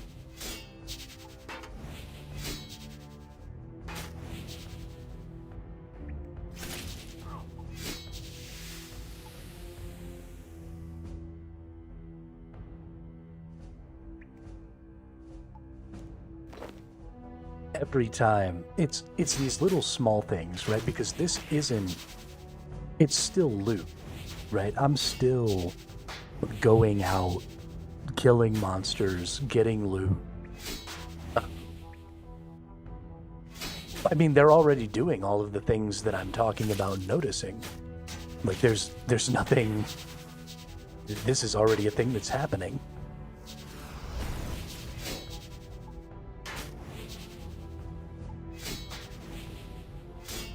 I didn't come up with this. I probably never would have come up with it.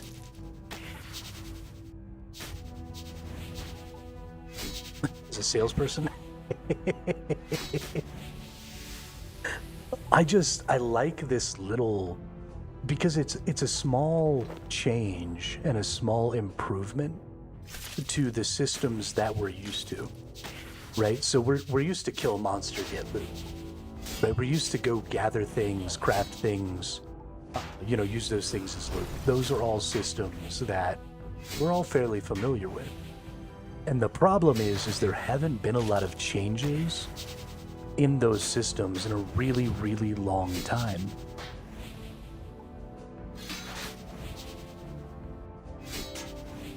If anything, I feel like modern games are going backwards, right? They're simplifying those systems even more, and I don't think that's a good thing.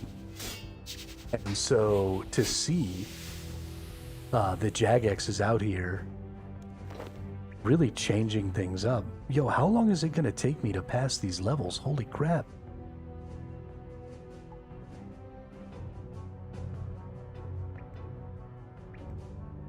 But to see that they're shaking things up and really making some improvements.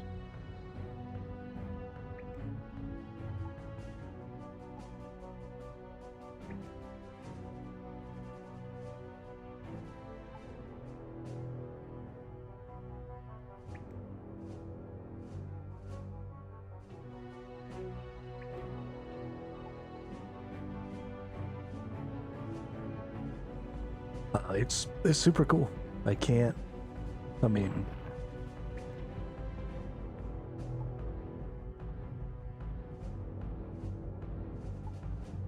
and it's just little stuff, right? They don't have to be huge changes. They don't have to be paradigm shifting. Just a little bit, just a little something different that helps everything feel a little better. And a lot of this stuff is real out of the box. Real out of the box. Oh, thank goodness. I thought that I pissed off two of them there for a second.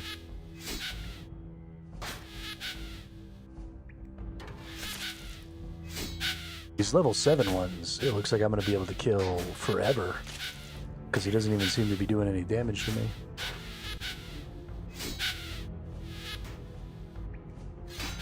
I definitely should not have been fighting those level 9s, I don't guess. But that's fine. We just did level 9 on the old weapon.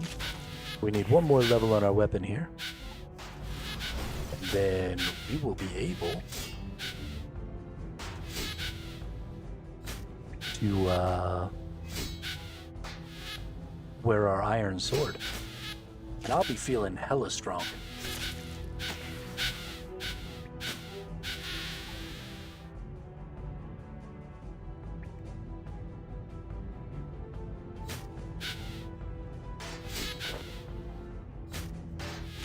Okay, I'm sorry, but these little flies definitely don't have feathers.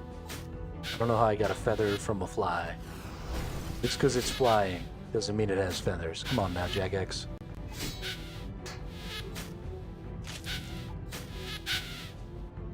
What is this fly so big that it like ate a bird, and when I killed it, it coughed up a feather? Is that what happened?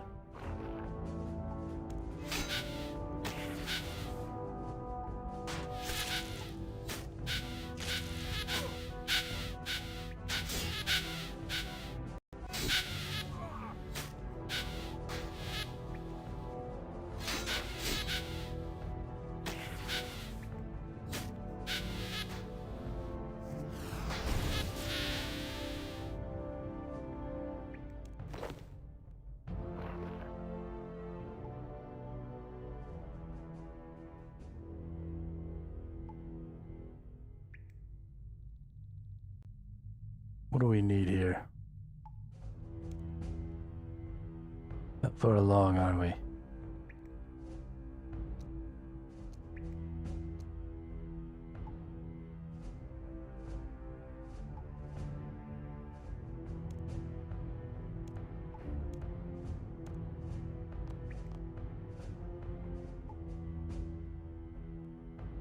I'm all out of foods.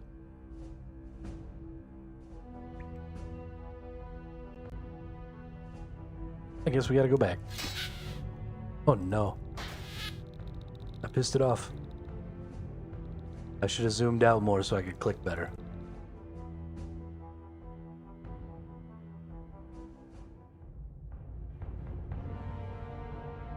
Been having too much fun watching my little dude go ham. Is there like a rest button? I need to find like a rest button. Hardcore Iron Man.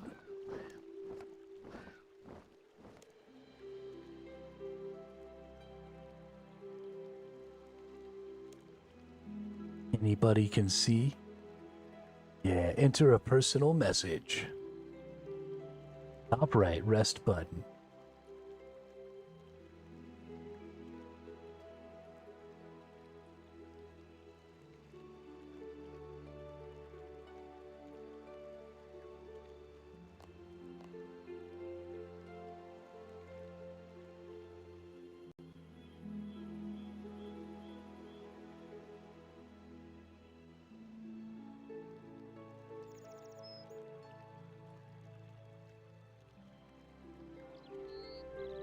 Oh, yeah, no, I'm looking for something that'll heal me. Like, sit down and heal me.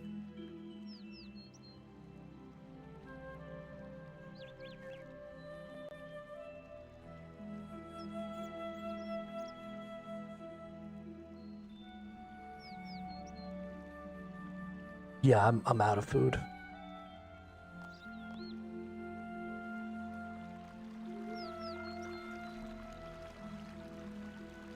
I don't want to have to expend resources. I just want to heal.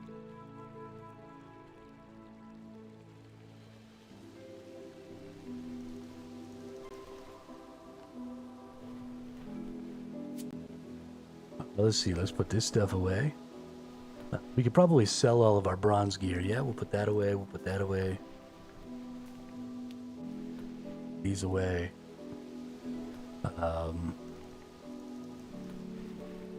We'll sell all these, put these away.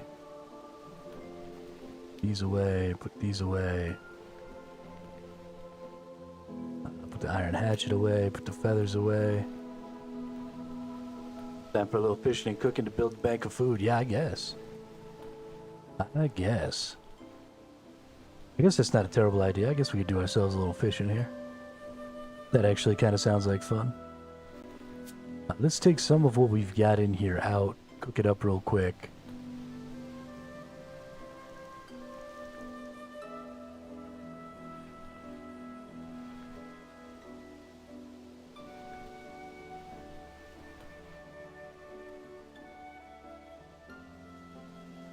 In your bank, you can drag items to the plus tab in the top.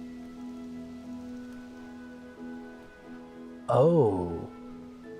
Oh. Oh. Oh. Okay. Okay. How many tabs can I have? Can I have infinite tabs?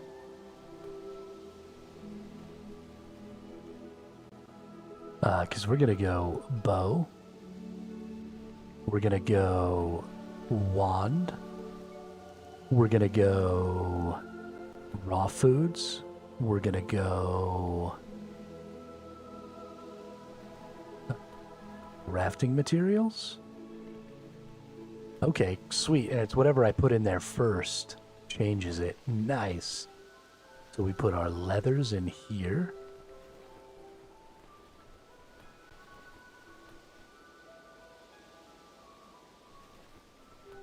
There's also a deposit all button. Yeah, so I saw the deposit all from a couple of different things. That's definitely awesome. And I've used the deposit all from this before, and I definitely like that. Super good for switching out gear sets, for sure. Oh, and then you've got all your tabs. Holy shiznit, dude. Can I just click on a tab? Okay, so I've got to click up here to deposit all into that tab, though. But that's fine. Okay. We can sell these leather bodies. Well, we can sell one of these leather bodies.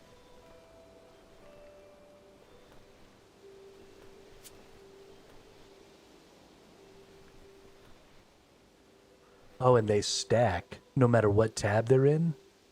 It goes to the proper tab to stack. That's cool. Leather gloves. Let's see. So we've got... Oh, spiked gauntlets actually went here, didn't they? But this goes in here. This goes in here. That goes in there. That goes in there. That goes in there. That goes in there. Leather cap goes here. Bowstring is crafting. Crafting. These can go into magic, I think.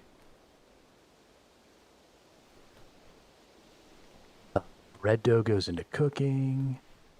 Raw bird meat. I don't know what these talismans are for. Are they also magic? That can go in there. Bolt, nope. Bolts go in there.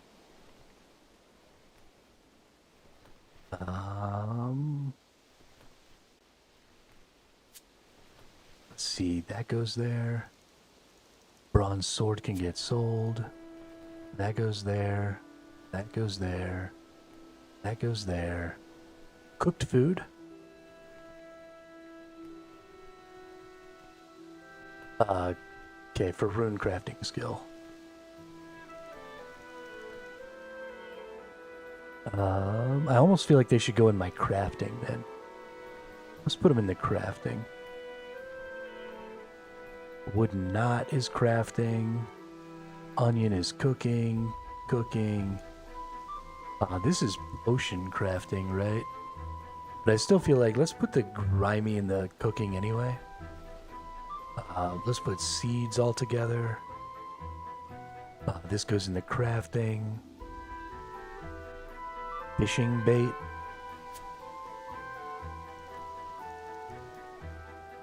Let's get our iron axe. And let's make the gathering. So bait can go there.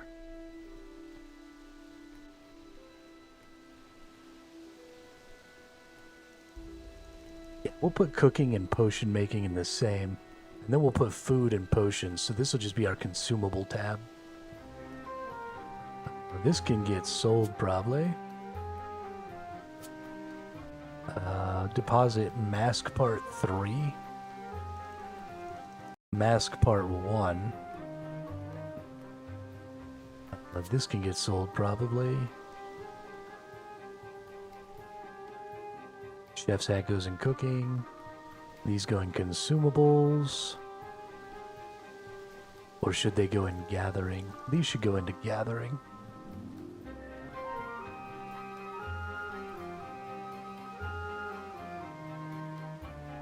Okay, and then there's some stuff that I don't really... I think these go in crafting. These go in potion making. These go in crafting. These go in cooking. Probably want to tab for quest items. I have a dump tab in OSRS. Dump tab is probably going to be my main tab.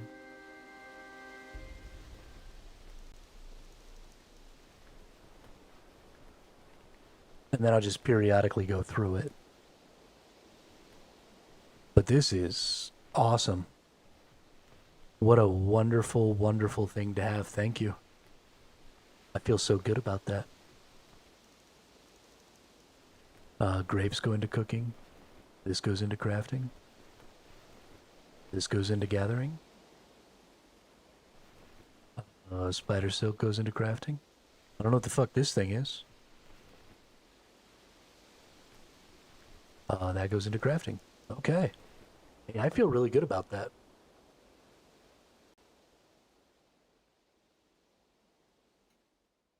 As I learn more about the game, I'll probably find a better way to do some of that. But as it stands right now, I'm pretty happy about where we're at. Let's sell that. Sell all this bronze plate. Why can't I sell this? Or why does it have an X on it? Whatever. Sell these leather gloves. Sell another bronze sword. Sell this goblin mail.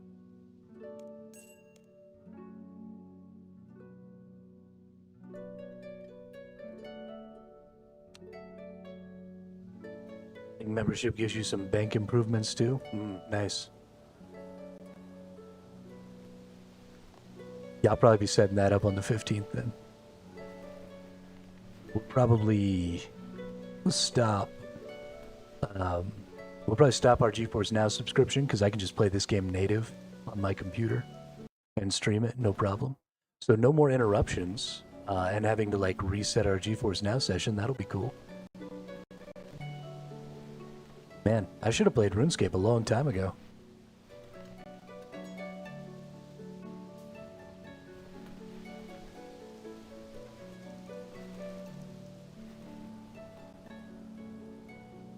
Could have saved myself $100 over the last year.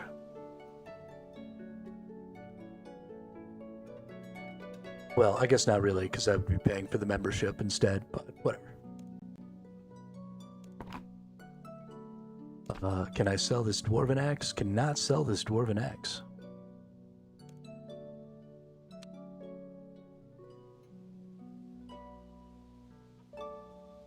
It is character specific. Interesting. Well, I want to learn more about the game before I try and do a group run.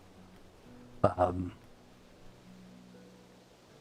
I'll probably go ahead and do it on this one. And then the group run thing will probably be something in the future. We'll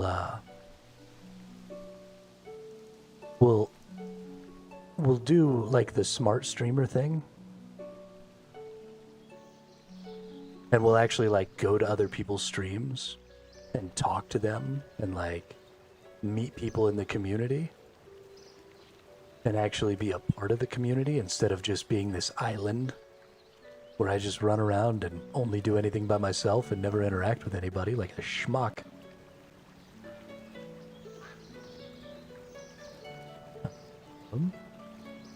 Okay, I don't think I can fish in this lake or in this river. I think I have to go find not running water, maybe?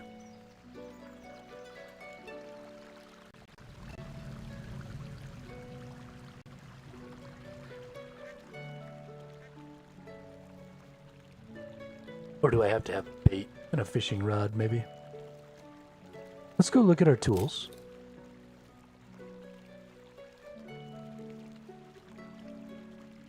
Okay, so I have a fishing rod.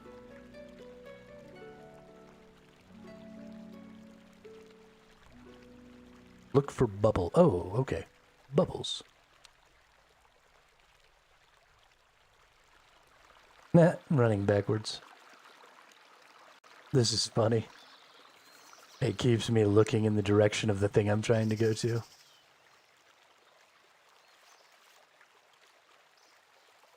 I need a fishing level at least 20.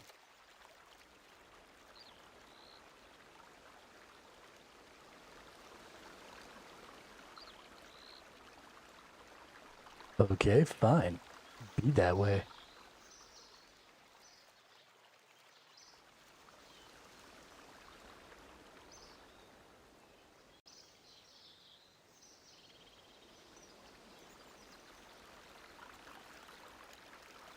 Yeah, I was able to get shrimp and crawfish out of the little puddle in the first area. So I probably have to, like, come down here.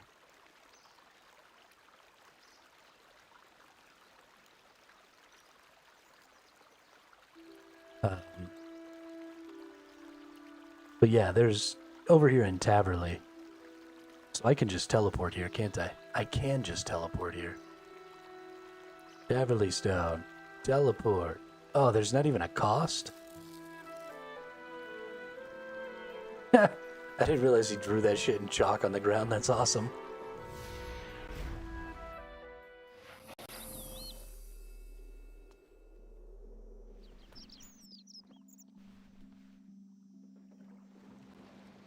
Yeah, I think I can get it here. This is where it sends me.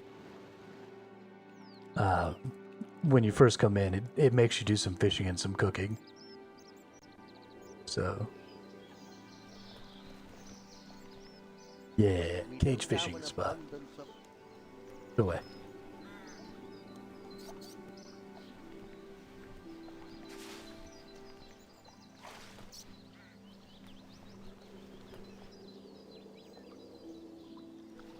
Really? I fished one time?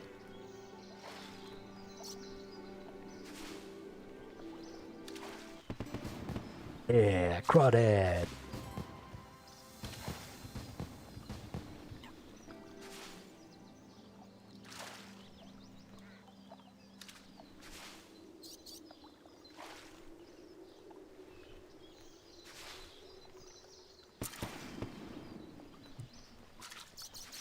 Ba-da-ba-ba-bow. Ba-da-ba-ba-ba-da-ba-ba-ba-da-ba-ba-bow.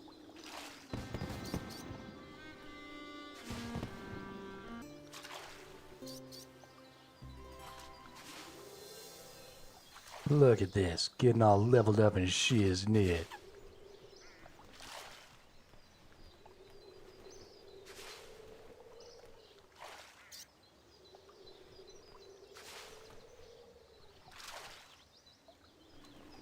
Is there like a food pouch? Like I've got this iron box. Super random question, but have you ever played Titan Quest? I have not ever played Titan Quest. So I've played a lot of newer MMOs. But I haven't played a lot of the older ones. Because when I was younger, I was really, really fixated on like a handful of games. From the ages of about 18 to about 25, I only played like 5 games. Oh no. Gotta throw one of the crayfish away, because I need a wood.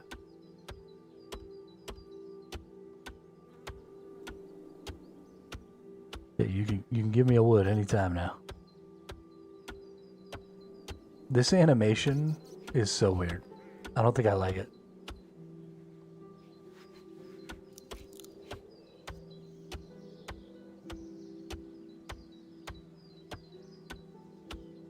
Also, can I please chop down the fucking tree?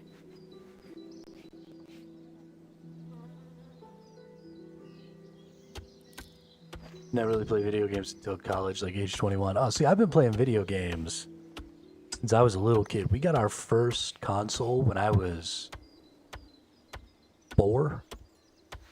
we got our first Nintendo Entertainment System. And we were a really big, like, Nintendo crew.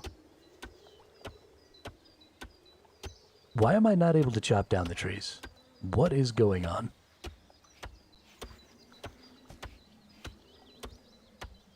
There we go.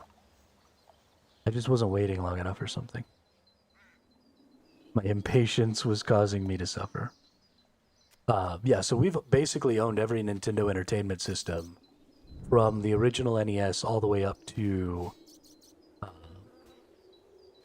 the first Switch. And I've played, you know, like tons of Zelda games and stuff during that time.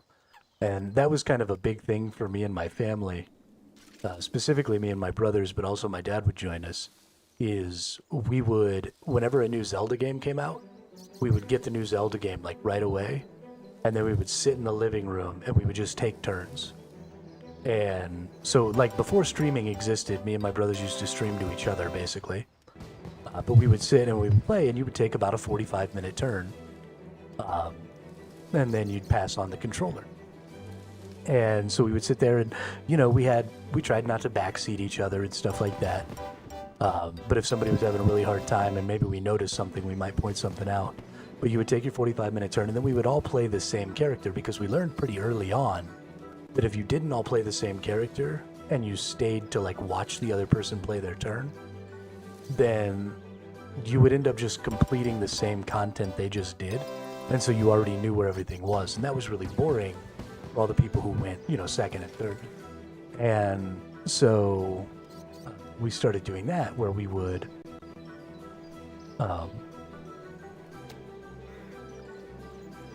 just play the same tune. And I mean, had a ton of fun with that all the time. But I mean, I've been playing video games for just my whole life. They've always been a huge part of my downtime. I don't really watch a lot of TV. And if I do watch TV, usually I just listen to it sort of in the background. But I can't just sit and watch TV because it's not active, it's not interactive enough for me. And so, like, I can listen to it in the background while I'm doing this, and I probably will when I'm not streaming. You know, I'll do some gathering or, you know, whatever random bullshit stuff I do. And I'll probably just, like, listen. I listen to TV shows I've already watched, so I can picture what's going on in my head and just listen to it. But, yeah, I used to be a lot more obsessive about the game that I would play. So, you know, I would play just, like, when I was playing Guild Wars, I was only playing Guild Wars. And me and my friends got on every single day. We all got on together, and we played for just hours and hours and hours, pretty much every single day, playing Guild Wars. And that was just all we played. And then when I was the one who found League of Legends, and so I introduced all my friends to League of Legends, and then that was all we would do, is we would play League of Legends. And so we'd get on Discord, and, you know, we used other things before Discord, but once Discord came out, we pretty much exclusively used Discord. But we all lived together. It was me and my two brothers and our buddy.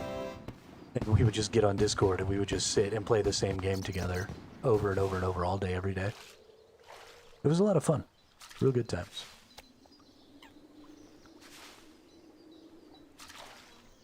But so there were a lot of games that came out during that Guild Wars 1 time that I just didn't ever try.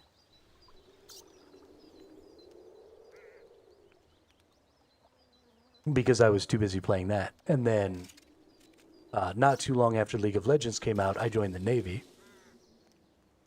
And so I played a lot of League of Legends while I was in the Navy, but I didn't really play a lot of other games. And then I got out of the Navy. Wow, did I really just burn all 4 of those? You're the worst cook ever, dude. Yeah, but then I got out of the Navy and I went back to some old games and stuff like that, but there was a big chunk in there where I missed a lot. Because I was either just playing one game, or I was in the military and I just wasn't playing a lot of video games.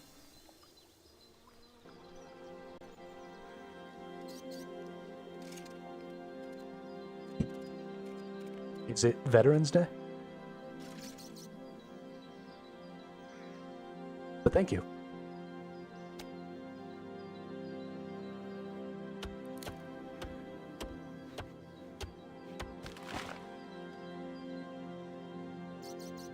Light the logs.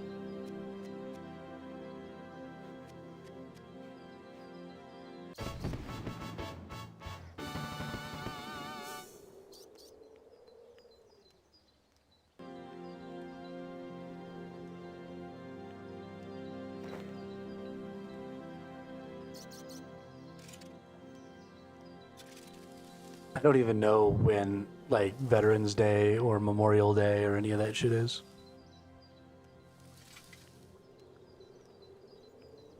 I am the worst when it comes to that stuff. Alright, let's go put some of this shit in my box here. Does it stack in the box in the bank?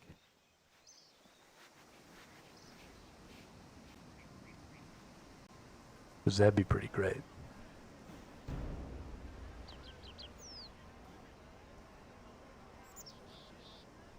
Consumables.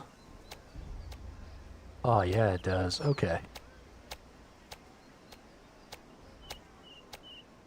Okay, yeah, we're gonna do this for a minute then. We're gonna do this for a minute.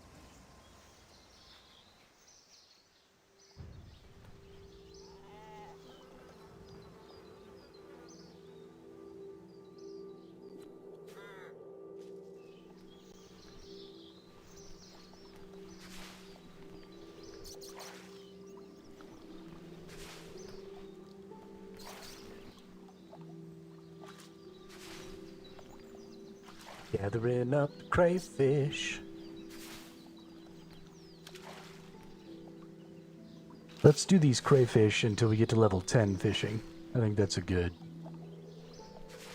Because we're already level 6 now. So I think we'll get to level 10 pretty quick. What am I getting per crayfish here? 10 XP? Yeah. Yeah, we'll definitely do that up to level 10, I think. I think that's a good one.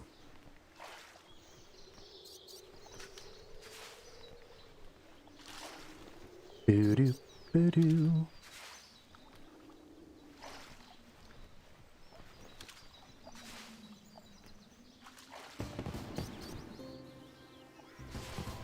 I'm just saying, we've already been going for 6 hours at this hardcore Ironman, and I've managed to not get myself killed yet, which is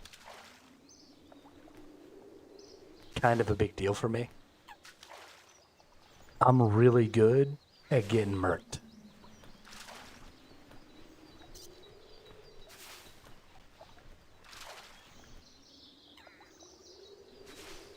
I'm feeling a little bit invincible right now.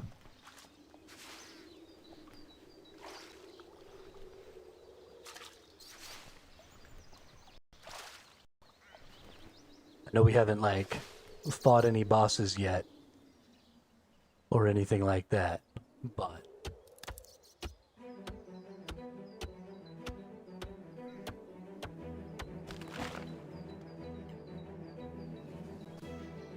Come on, baby, light my fire.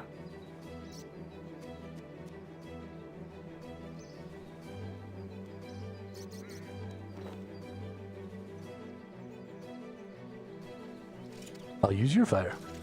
Thanks. Thanks, Broheim.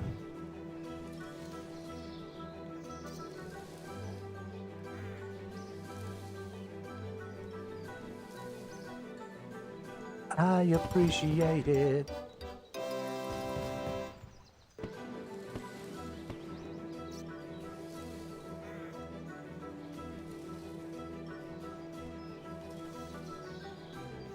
I'm getting 36 XP each time I cook one of these crayfish. What? Why is cooking so easy to level? Oh my god.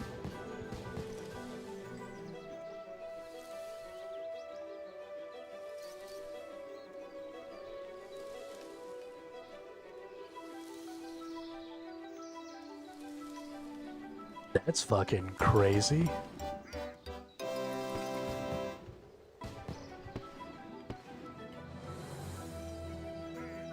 I guess ultimately the best way to do this would be to fish up a full thing of crayfish and then go deposit them, and then fish up a full thing and deposit them, and then just craft them right there next to it or something.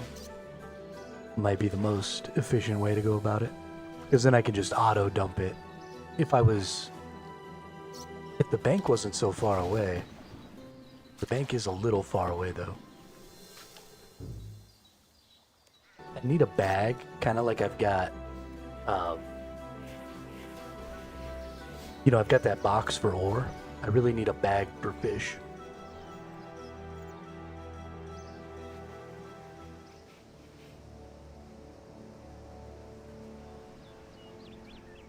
But let's try it out this way. Let's go over here to cookables. We'll put that in there. And then this goes in there. So if we just put everything... Oops. This needs to go there, this needs to go there, this needs to go there. But yeah, the crayfish went into the cookable one. Can I move these?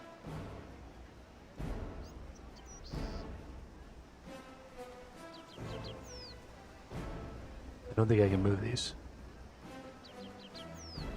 That's too bad. I wish I could reorder those tabs. Or if I do this, does it reorder the tab? Ooh, it did. Okay. Cool. Yeah, so now I've got cookables, consumables. Nice. Nice. That's the dopest.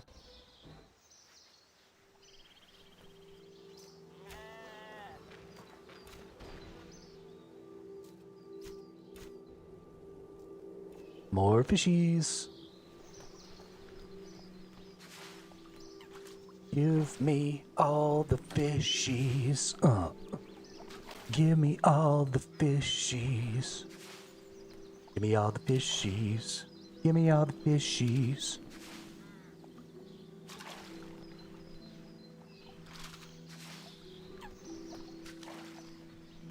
Shouldn't take us too long to get to level 10 now.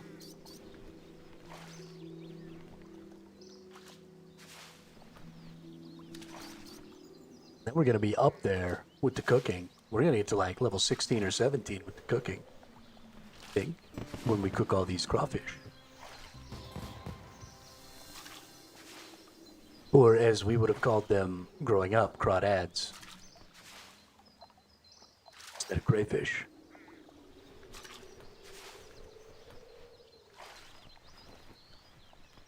I've only actually seen a crawdad one time in real life. At my grandparents' house. They had a little pond, and we had a cousin that came and like fished a crawdad out of the pond. It's the only time I've ever seen a crawdad.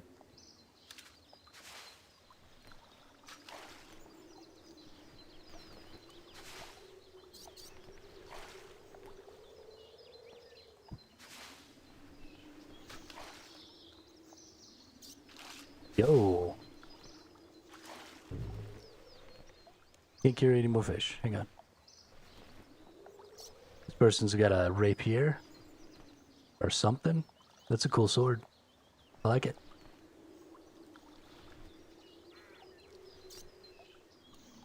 I like it a lot.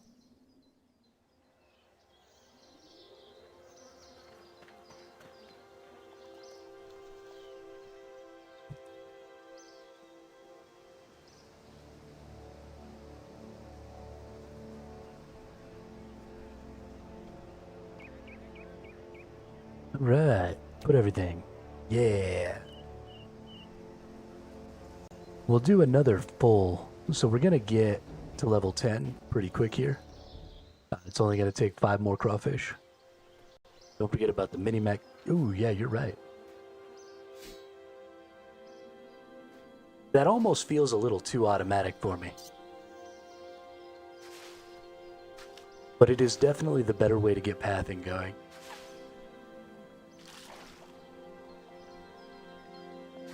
I don't know. But yeah, we're only going to take a couple more crayfish here to get to level 10. But we're just going to fill up this whole thing. Because I feel like it's kind of a waste not to fill up the inventory. Like, we might as well, right? Just get the inventory all maxed out, take that shit back, get it all cooked. Because a lot of the time, and this is true of almost every MMO, right? A lot of the time you spend is in those bits of time where you're traversing between activities. And so it's always kind of been the thing, right? If you're going to do an activity, do it until you can't do it anymore without going back to base. And then that is enough, right? That's the amount of time you should spend. And this is something that's really true in like survival games and stuff. I've played a lot of Ark. And so if you ever go out gathering materials, right? If you're trying to get metal or something like that, and you go out and you only get a half an inventory of metal, then all of that travel time wastes basically twice as much time because you only came back with a half a stack. So you just have to be able to, and I'm not always disciplined enough to do it. Sometimes I just say fuck it and I go back. But you got to be disciplined enough to go out and do a whole run, or you're just wasting a lot of your time. And time management is kind of the point of those games, right? So it's not necessarily so important in this game, but like I'm gonna eat all of this food. It's pretty obvious to me that food is a pretty big part of this game now. Hey, we're gonna get all the way to level 11. Nice. So it's obvious I'm probably going to eat all this food. I didn't think I was going to need the food. I've actually thrown some food away.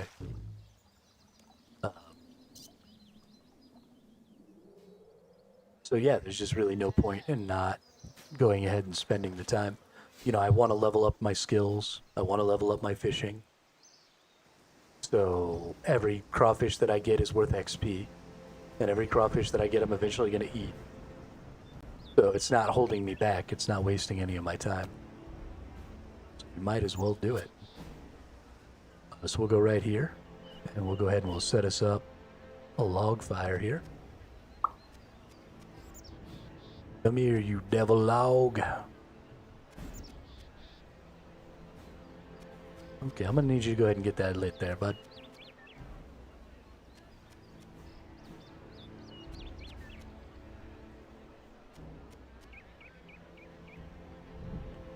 Holy crap, dude.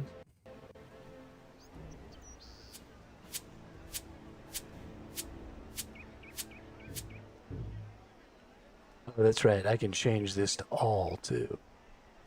Yeah, we're gonna do that. And then we're gonna cook up 28 of these at a time. Boom, shakalaka. But it's gonna take a whole minute to cook these. Crazy. What are we gonna do for a whole minute? Is there any reason to keep the burnt crayfish? Did they do anything for you? Does anybody know?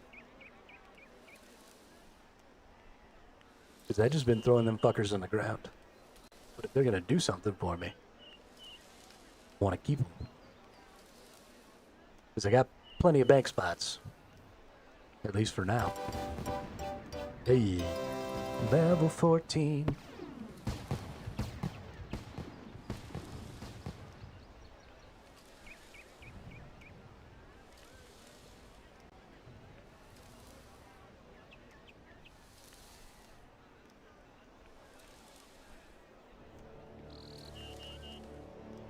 Boom, shakalaka, shakalaka, shakalaka.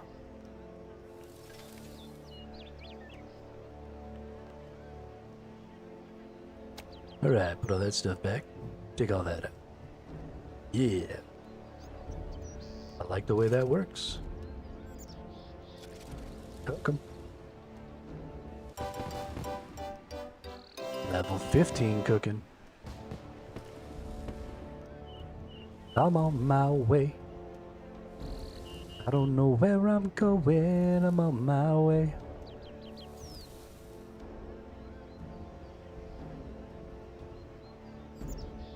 Only collectors buy them, and you can't trade as Iron Man. Okay. Oh. Boop boop. Oh, nice. Let's get one.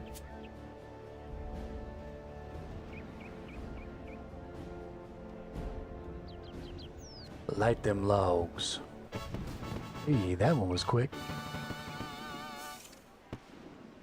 That's kind of a weird thing to have some RNG for, is whether or not I actually light my logs and make my fire. It looks like somebody's trying to level up their fire making. What is the value of leveling up your fire making? Does it make the fires last longer? Actually, don't tell me, we'll look it up. Oh no. You can do all kinds of stuff. Oak logs, burn evil oak tree. Okay. Cool. So that's like a whole thing.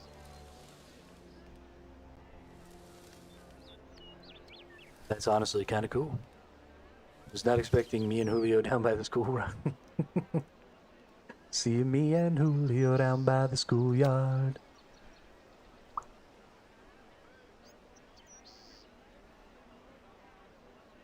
Destroy burnt crayfish. And take burnt crayfish. Goodbye, Rosie, the queen of Corona.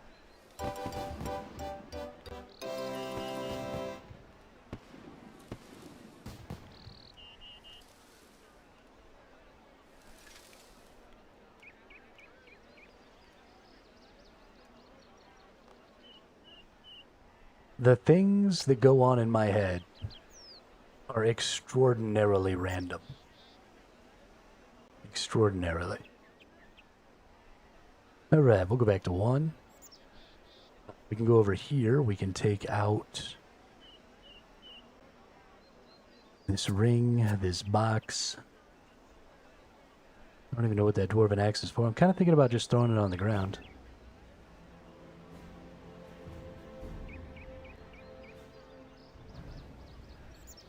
Then let's go ahead and get... What is that, 10 of those? Yeah, that'll be good.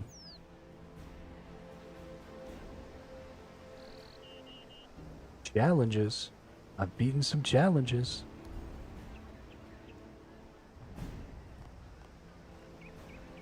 What do we got here? Is it an achievement?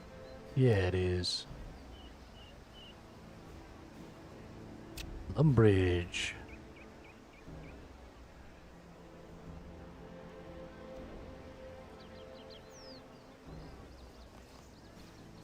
I don't even know what any of that is, but okay.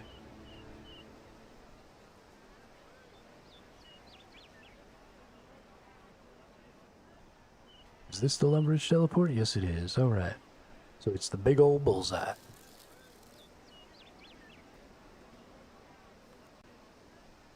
Let's get back in there.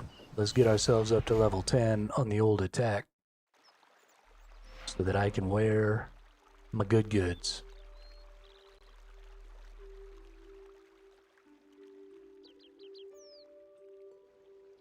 That's nice. That's like right there. Oh, before I go in here, let's just go get my iron. My iron sword.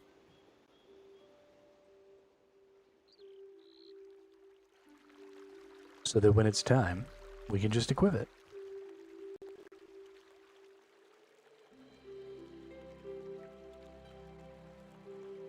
I'm never going to be able to remember that mini-map thing. I am forever just going to be clicking like a madman on my screen. Did I accidentally sell my iron sword?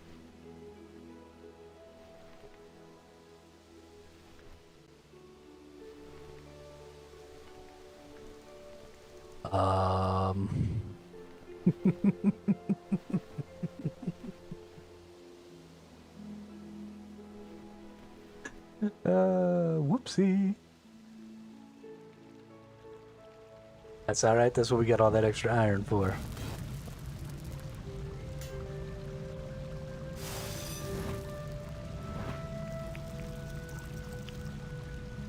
That's what we got, all that extra... Yeah, have a good day there, Lounge. And thanks again for the bits, and thanks for all the information and stuff talking to me while I got into this new game. It's always fun to have somebody whose brain I can pick a little bit, so that I don't have to frustratingly go through all of the menus to find the information that I need. Really appreciate that, thank you.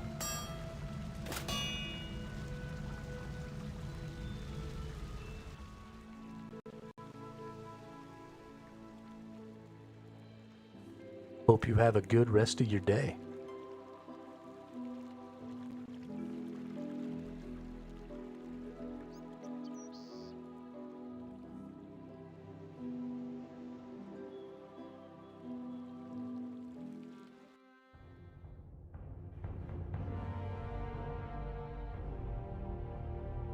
Down into the catacombs. Oh, I can click here so I don't accidentally click an enemy. Ooh. That's nice. Alright, we're just gonna kill some flies. We get up to level 10, I think. We need 143 XP. We're gonna see how much XP a fly gives us here.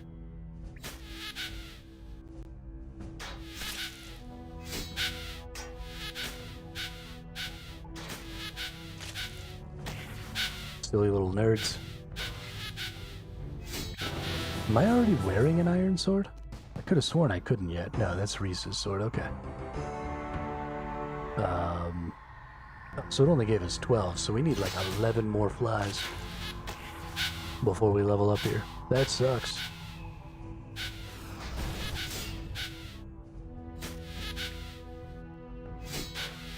But we should be able to kill more than enough flies, because we are not taking tons and tons of damage. We got plenty of crawfish here.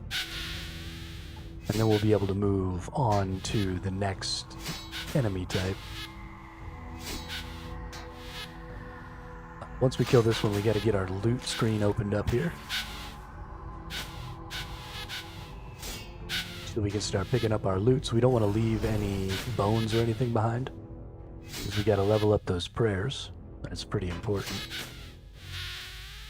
Speaking of which, I should have gone and prayed and re-upped all my prayer stuff, but I fucked that up.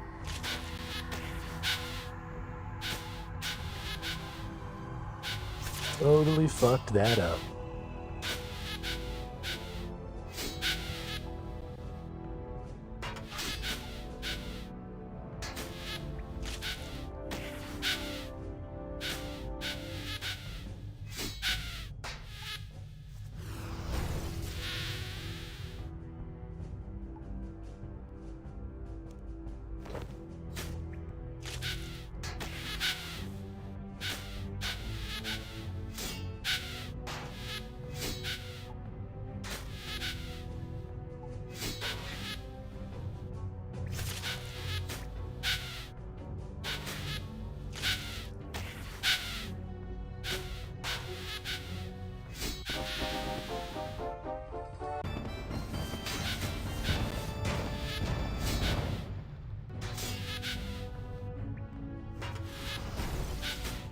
Hey, we're up to 11 on defense. That's nice.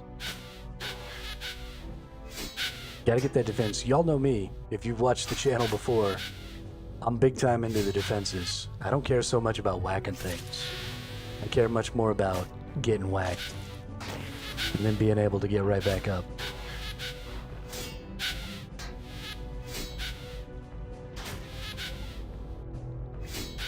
Dun, dun, dun, dun, dun, dun, dun.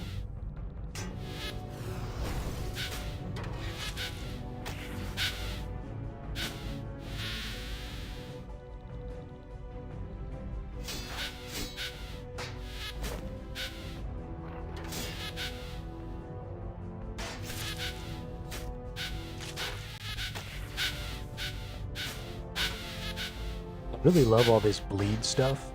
This is definitely the path that I'm going to be going, probably with my build, is super tanky with a lot of god effects like bleeds and stuff like that. It seems like the game is already going to cater to that pretty well. So I see no reason not to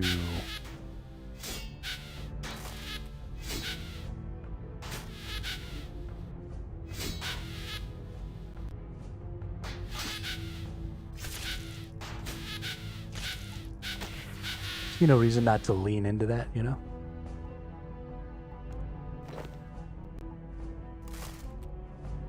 Oh. You can put those bottles in there. That's super cool. Wow.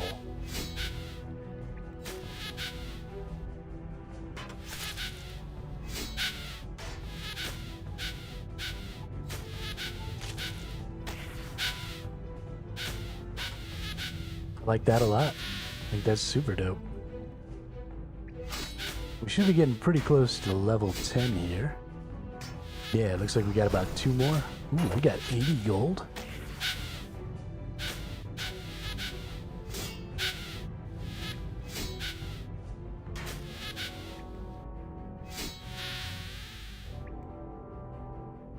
Alright, this should be our last one. And then we'll be level 10. Maybe? Maybe not quite. Maybe one more after this one.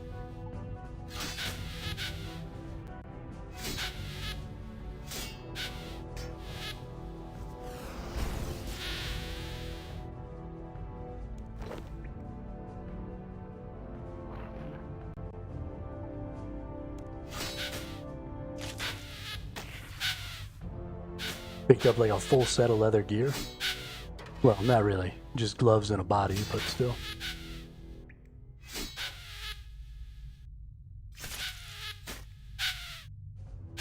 Type ranged tank.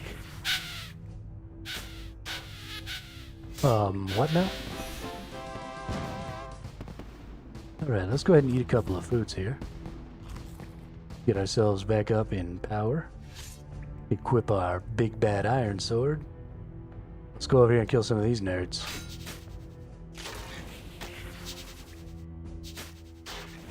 Yeah, what's up, nerd? You thought you were all big and bad earlier.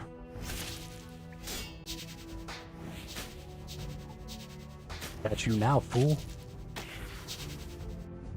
Yo, what's up, Xander Lorian? Sorry, I missed you there for a minute. I was super focused on killing the nerds. Welcome to the chat, welcome to the channel. How are you?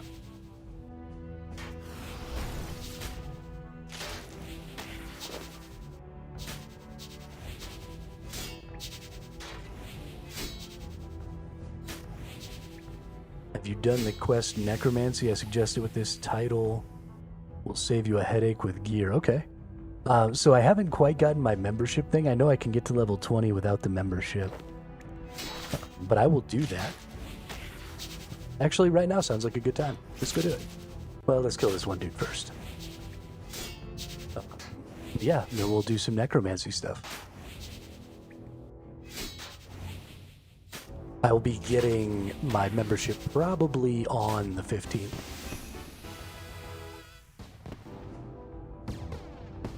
Or thereabouts. Oh, shiznit. What did I just level up to 15? Oh, Constitution. Okay.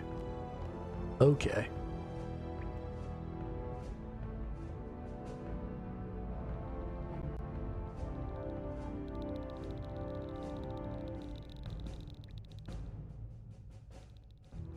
It's not affected by the combat triangle. I'll give you a bond to let you try it. No, I think I'm pretty good.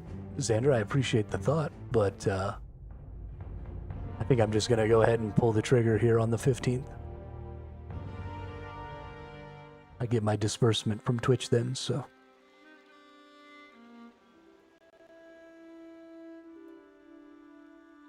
There's more than enough for me to do between now and then. But let's see, quest. You said a quest titled Necromancy. Is it active? Alrighty then.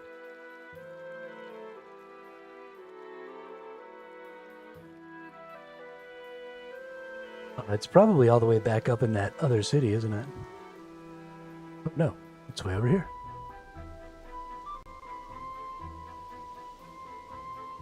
Let's look at it. Requirements none, required items none. You will need to defeat 2 level 3 trolls. I can definitely do that. Okay.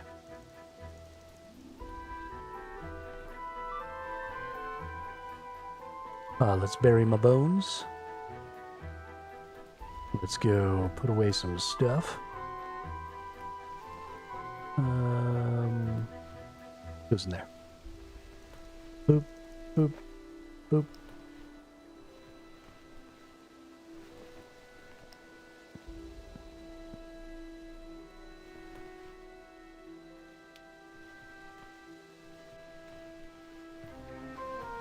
Sure. These can go in here for now. And that can go right there. Nice. Alright.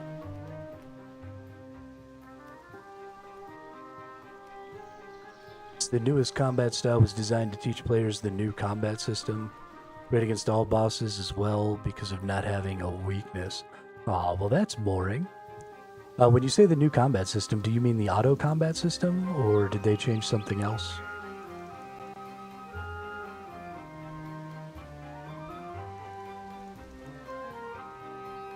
Because I honestly, I don't know what the combat system was like beforehand, so...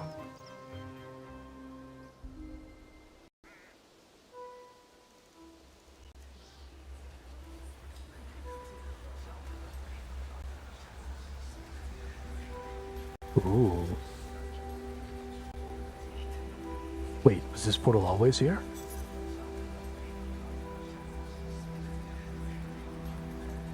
Except...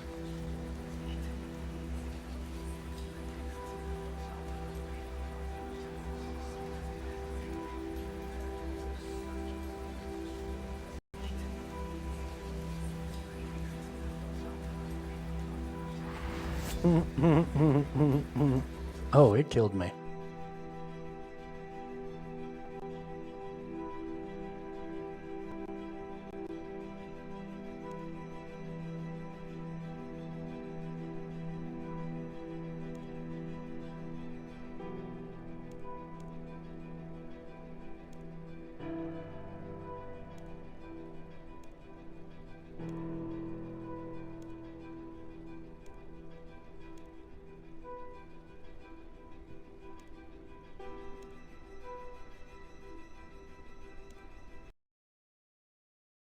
Ooh. Oh, versus the OSRS system. Okay. Got it. Never really played OSRS either, so... I have no basis for comparison.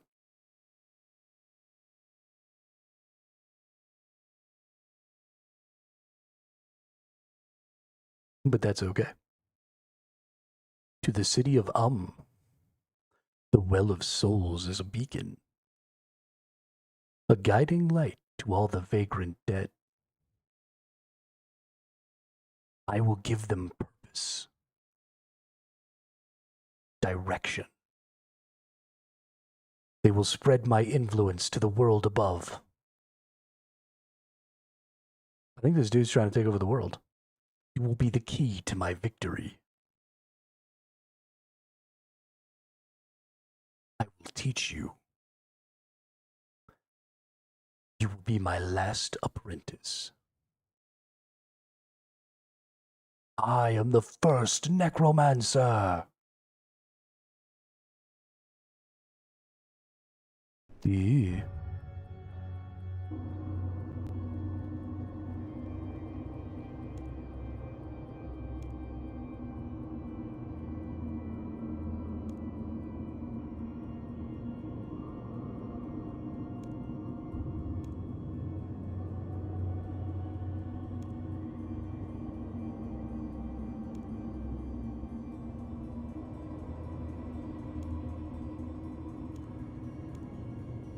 Okay, as much as I would like to care about the storyline, I don't, actually.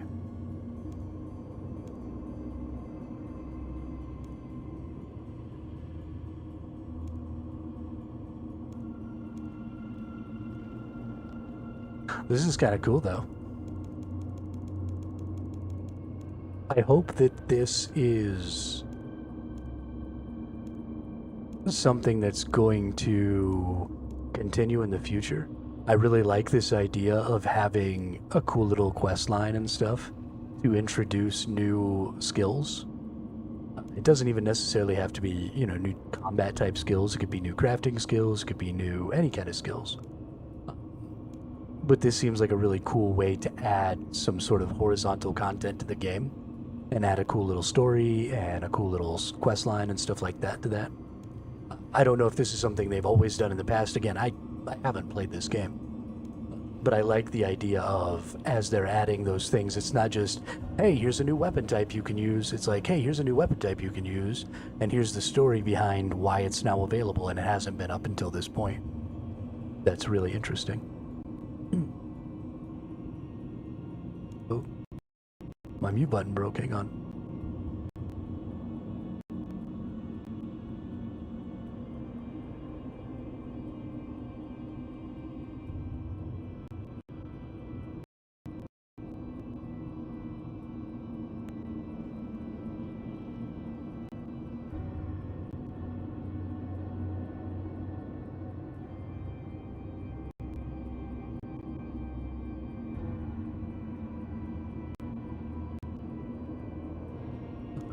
Okay.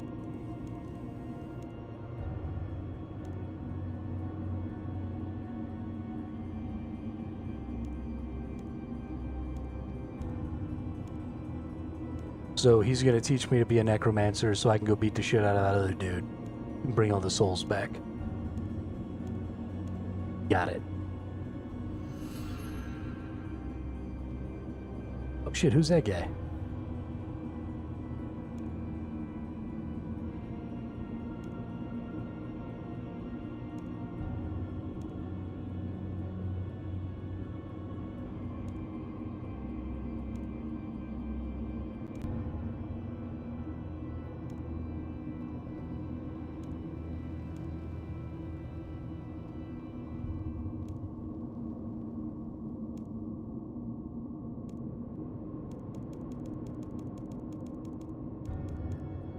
That is a lot of talking.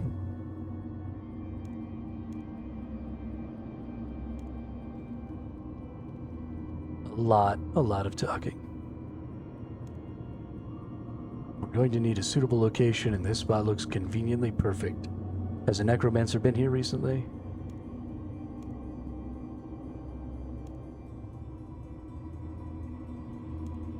Makeshift communion ritual for now. Alright. You need to sweep away the dust before we can start.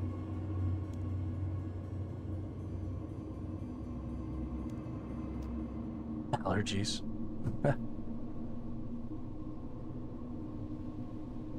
Oh, there we go. Sweep. Sweep. Sweep.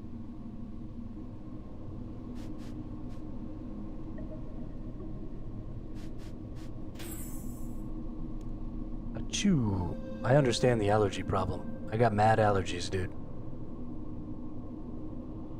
Place a focus on the pedestal. What's a focus? Then the surrounding tiles will be perfect for drawing the required glyphs. Different rituals require different glyphs. He's gonna say a candle, yep.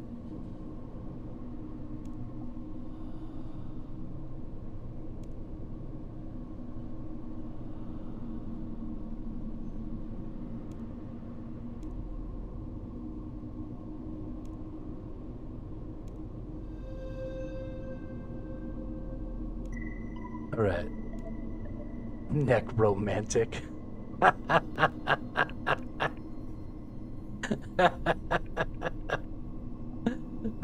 Somebody's a clown. That's hilarious. That's good stuff.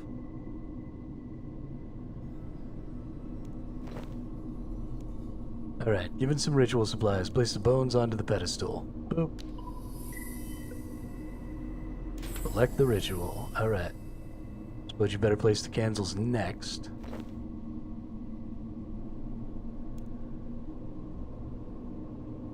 Alright. Place candles.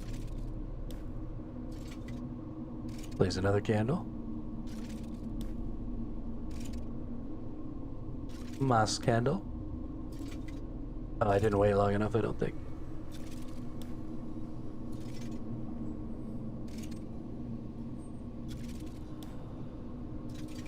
Okay.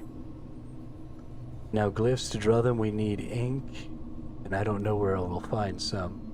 I have ink, I sell it at my boutique.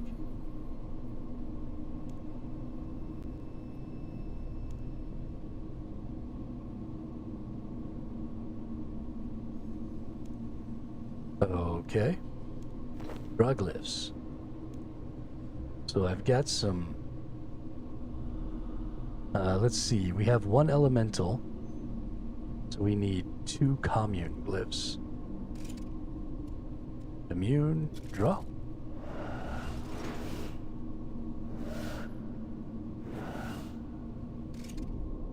Gotta admit, I'm pretty excited about this. This is the kind of system that could really have some interesting implications as far as variability and discoverability.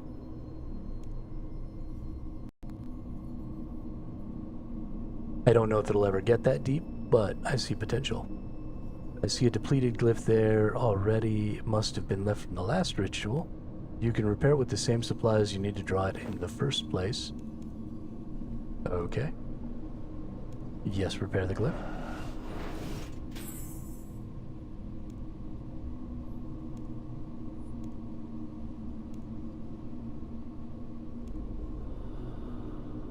Stand on the skull platform.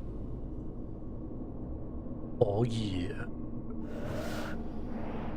Books, yeah. Okla. Zebwa.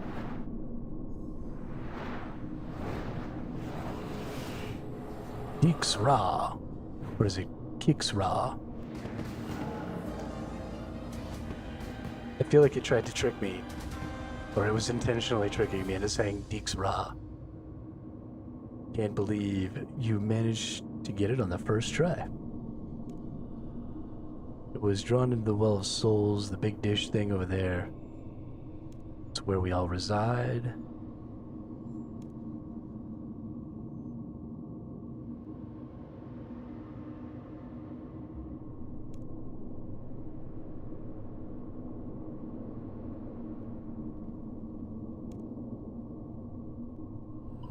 Okay. Ted.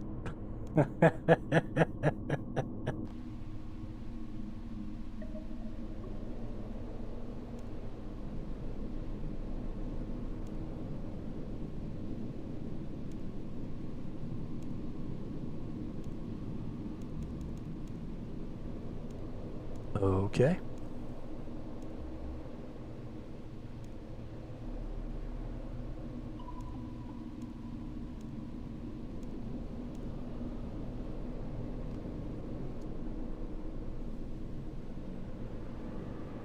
Take a closer look at the Well of Souls.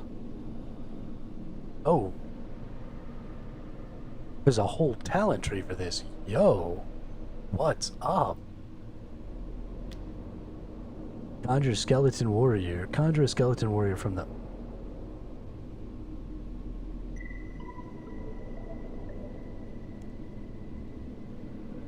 Communion ritual will guide souls into the vessel. The more souls that reside within, the more power you can tap into.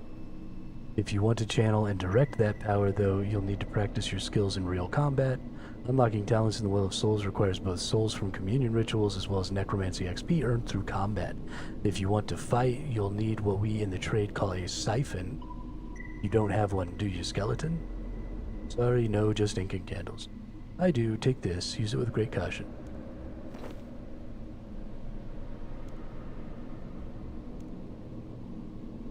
Weapons like these channel necrotic power into powerful attacks while protecting you from any backlash. Okay.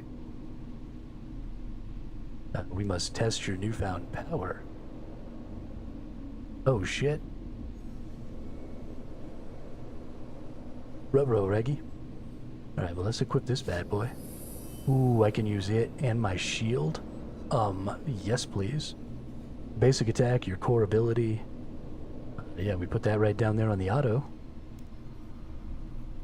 Okay. I think it's that time, huh?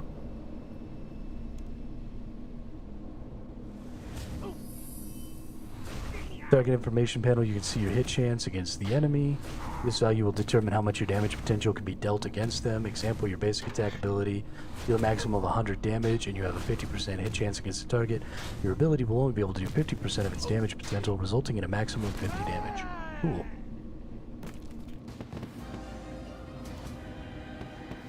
Dope. Beat that dude's ass. So this basic attack should actually go way over here, because it's always going to be the last attack I want triggering. Necromancy attacks have a 10% chance to critical strike, dealing 20% bonus chance. As you level Necromancy, your critical strike bonus will increase. Nice. That is how it's done, you're right. Now we kill this last dude, right?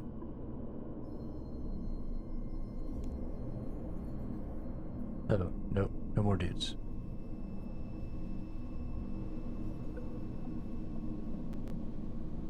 Where's my quest at?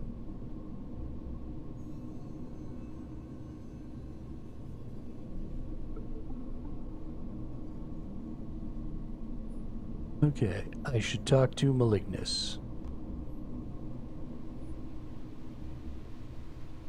Great job, thanks, Ted.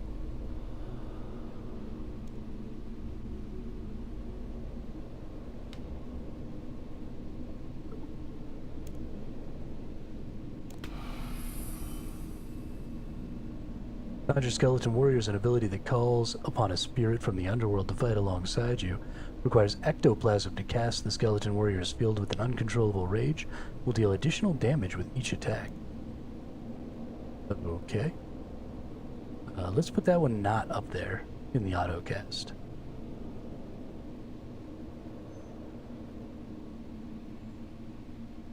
Oh, it does only have a 42-second duration. Okay. And what's its recast time?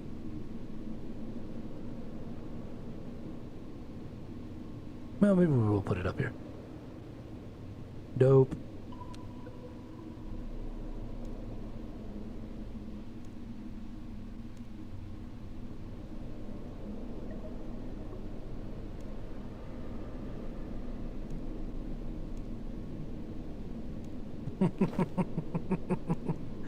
Okay, so this is probably going to be an offhand.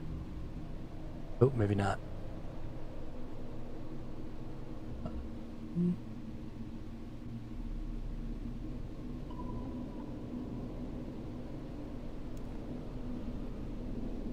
Up to Malignus.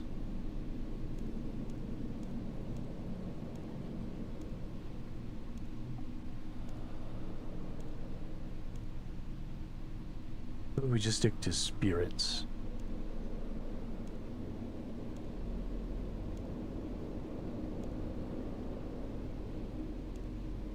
It's not a trumpet. Things are progressing well. All of you, a word, please. Oh, Big Daddy Death has something to say.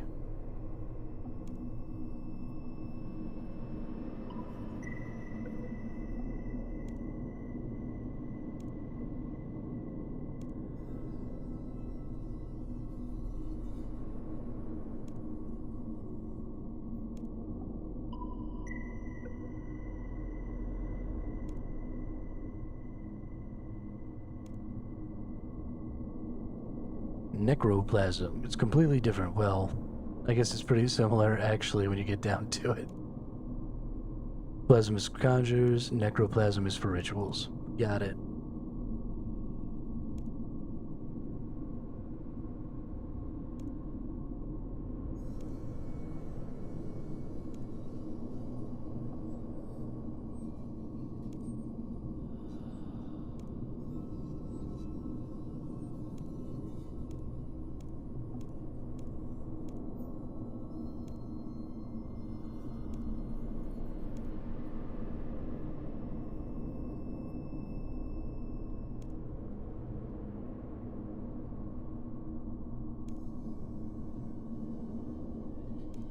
You're gonna tell me more when my powers have grown? Really?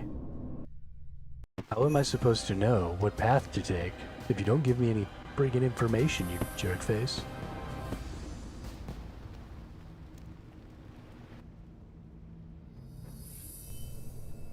Alright. Soul supplies. Buried bargains. Cool. And necromancy prayers. Oh, new types of prayers. Okay, cool, cool. Cool, cool, cool. Test your necromancy abilities by fighting some trolls. And in the cave just south of the graveyard. And as you level up, more souls will return to the city. Come back and check in occasionally, as you never know who might show up. That's something. Hey, we got 3 quest points. I don't know what the hell quest points do, but we got them. So I still can't use this because I need this thing. Oh, okay, cool. Now we've got that thing equipped.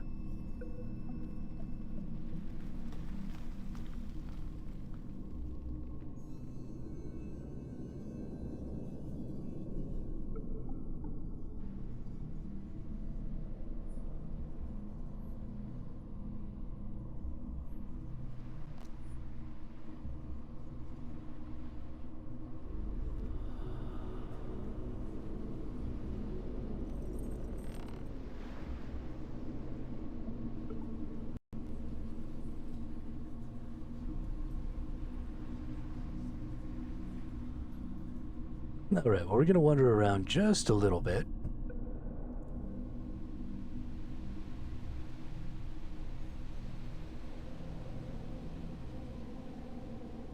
Looks like I might want to go this way. This looks like the way to the Necro City.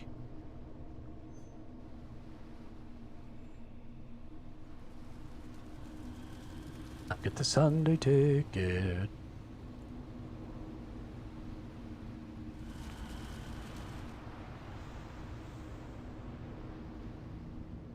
Alright, so here's the place with the stuffs. This is the dude that gives me the inks and stuff.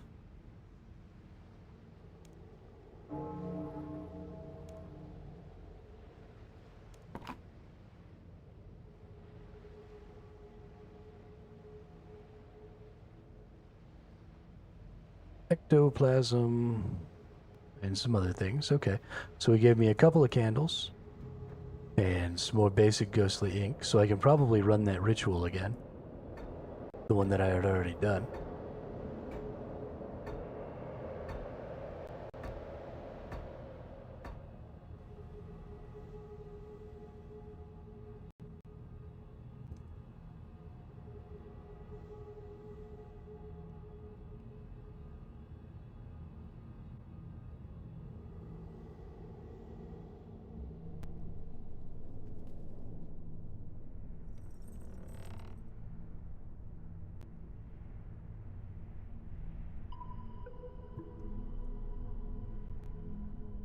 Looks like we've got something over here to look at.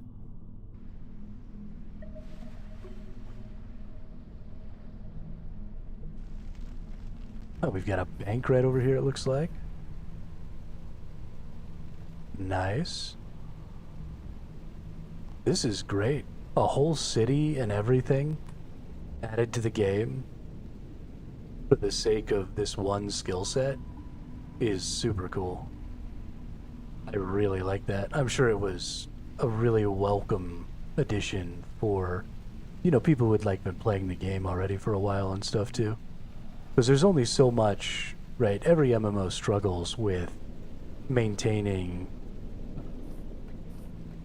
enough content for their most hardcore players. And so I think this is a really cool way to sort of kill 2 birds with 1 stone. Right, because you've added a new skill set, which is dope, but you've also added this whole new city that has all this new stuff to look at. Is this where this dude sells? Where's the dude that sells the things?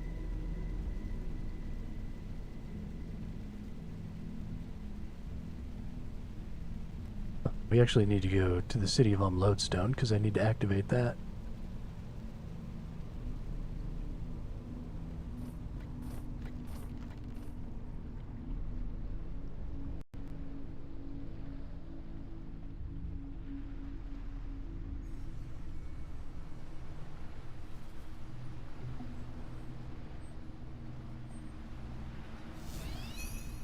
Because then it doesn't matter if I stick around or not.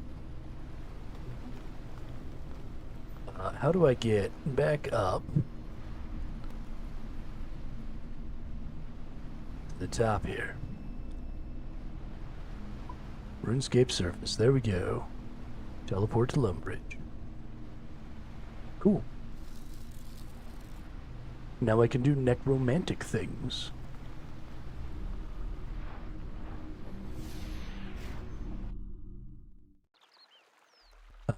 And I think, actually, we're probably going to go ahead and take this skeleton off of here. Let's go kill this giant spider. And let's see. Let's trigger the skelly. Go, skelly, go.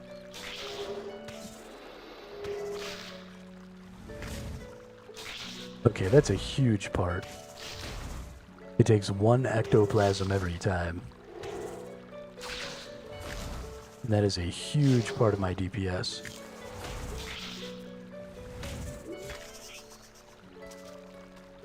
Dope.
So the thing I really wanted to do here was I wanted to try and be able to use my sword and this conduit.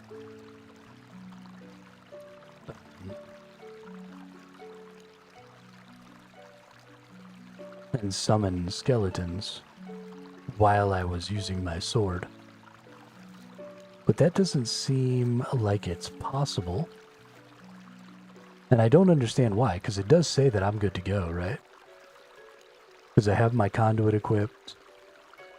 But unless I have my necromancer weapon equipped, it won't let me use necromancer skills. And that's super sad.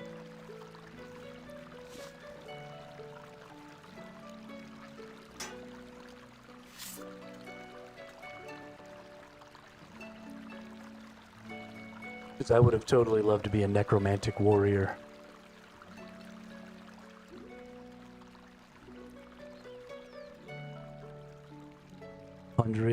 %. Death Plateau.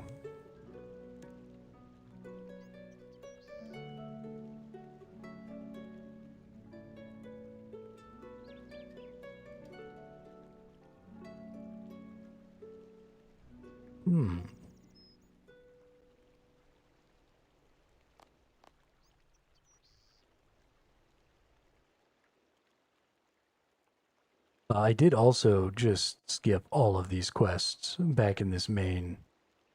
We should probably go back and see about getting all the Birthwarp quests done. I didn't really understand how the quest system worked when I went through there. So, probably a good idea. I'm sure there's some little things in there that might come in handy. Little quest rewards and stuff. It seems like the kind of game where doing a lot of this stuff is going to be important. Hello, citizen. How can I help? We do have a quest. The trolls have taken, as you know, they have stuff. If I didn't, well, if we can find, there's a case to get them. If you go into, we really. Right, so this sounds like a pretty important job. Hey, what's up, Pickled Pike? I like alliteration. I really do. Pickled Pike. That's a good one right there. That's a good one. Great news. May the god grant you speed. Alright, so what am I doing here exactly? I've agreed to scout Death Plateau to try and find a new passage to the Imperial Guard. I've been told to speak to Sabbath. Okay. Yeah, I went out here and did this without the quest earlier, so... easy peasy lemon squeezy.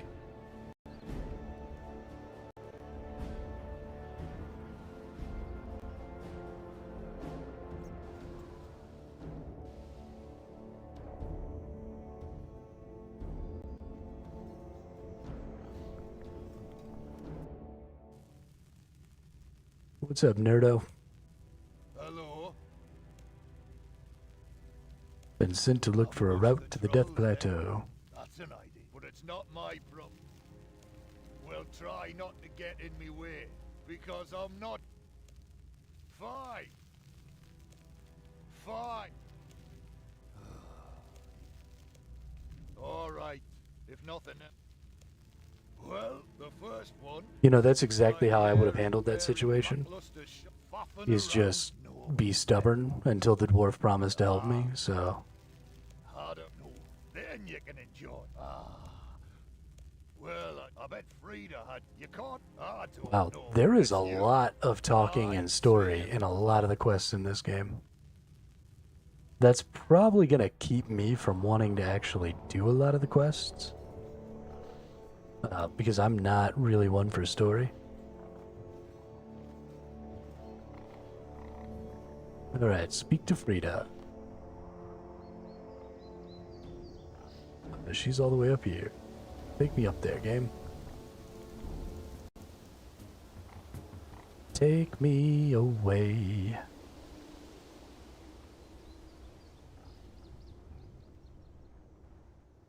Oh no, I want to go this way. Quests suck, but gotta do them. They unlock a lot. Yeah, that's what it seems like. That's what it seems. I mean, if I was the kind of person who was really interested in, you know, storylines and stuff like that, then the quests in this game would actually probably be really good, in my opinion.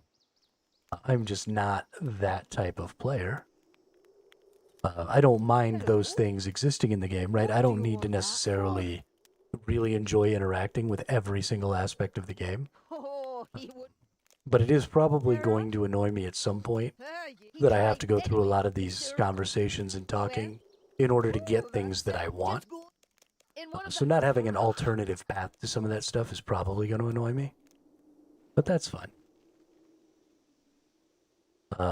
Yes, wear climbing boots. Oh.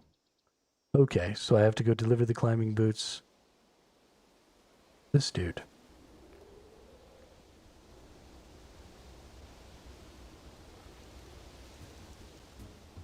Right, is that right? Is that what I'm doing?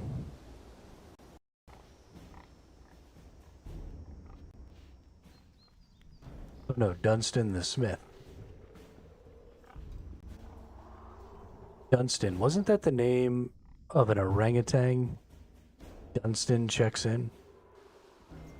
Isn't that like a super old kids movie? From like way back when I was a kid? Alright, where's Dunstan?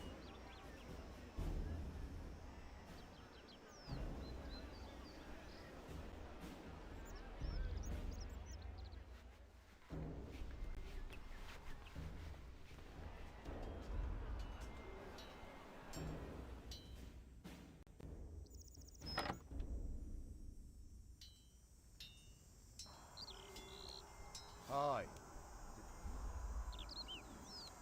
Hey, these are freedom. I suppose so.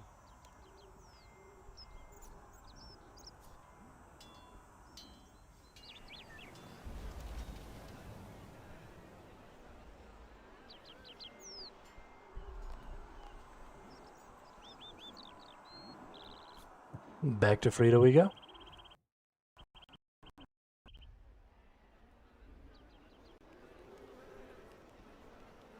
Boop.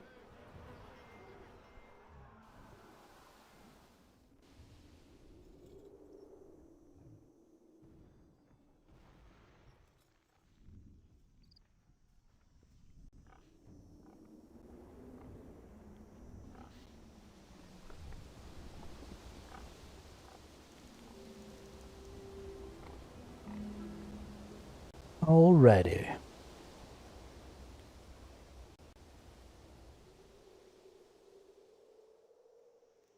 Let's give Frida Really? Did you just close the door on me, Frida? Did I close the door on me? I think I probably closed the door on me. Aye, I just... That's grand. I'll take... Nah, you...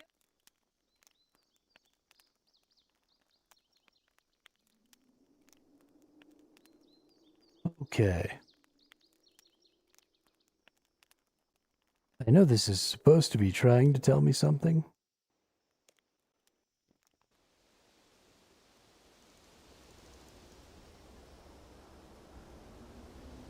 We gotta dig in this dude's house. He's gonna be so mad.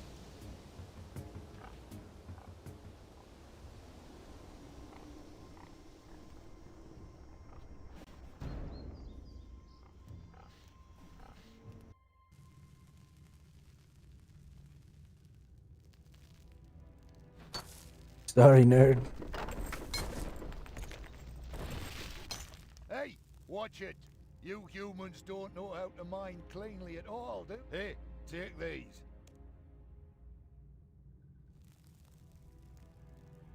Clue scrolls are best content in the game. What's a clue scroll? Frida keeps those kids so. Aye. Jump off the cliff. Wahoo! Agility level up.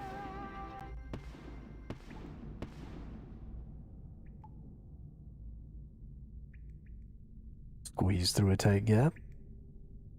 I feel like that's a hole. Do I die if I jump in that hole? I mean, we gotta find out.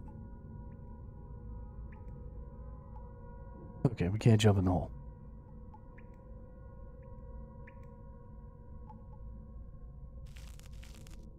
My shield's getting in the way. Cling clang. Are we gonna jump across this gap? Yoink. Oh no.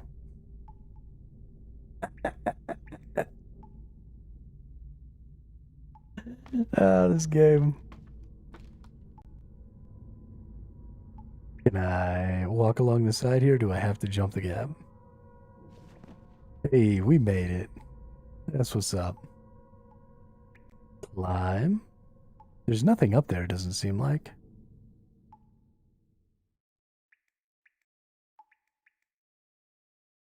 This whole, like, area just seems like a place to level up my agility. Feels like the whole point of this entire quest line is just to level up my agility. Which I'm not saying I'm opposed to.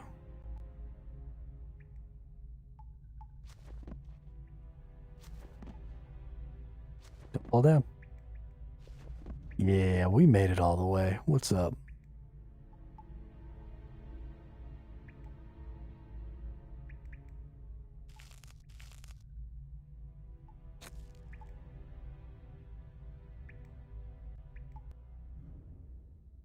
Alright, there's a path up there, but let's go look around everywhere else first.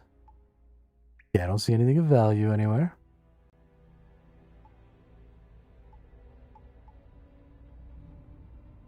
Oh yeah, baby. Let's go get some nerds.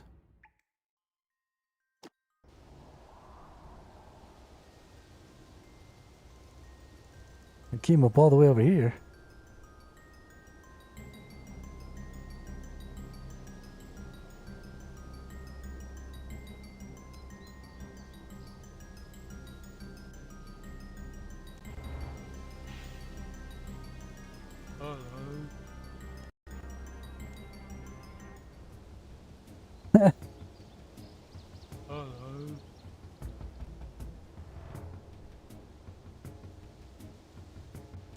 Eyes the map.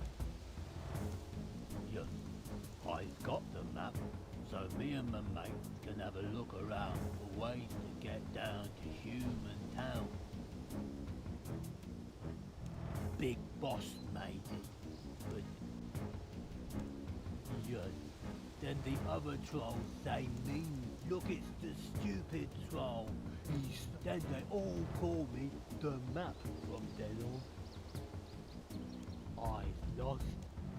Me and the lad, we was looking for a way down to the boss. He say, you carry this. Then I eat the map and all the others, and now Okay, fair to dry. Nerd. The only way I know how to solve problems. Stab it till it doesn't get up.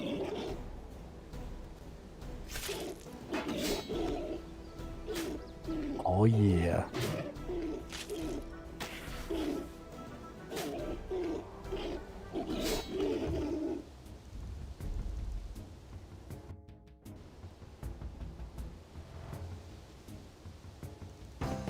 You're wrecked, turd brain.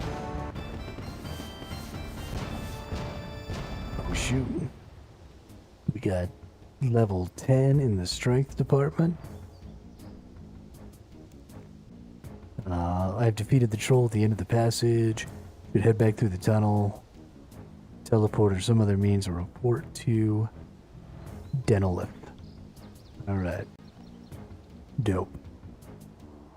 Let's teleport back over there.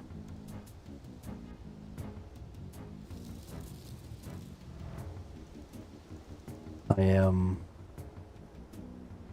very happy about the current state of my character.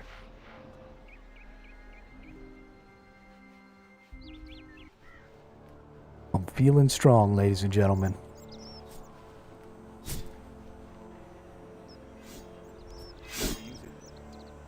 Ambushed cop. Feeling strong. I know that I came all the way back to the very, very first area after I'd already passed a bunch of levels. So there's really no reason for me to feel strong. But I feel strong.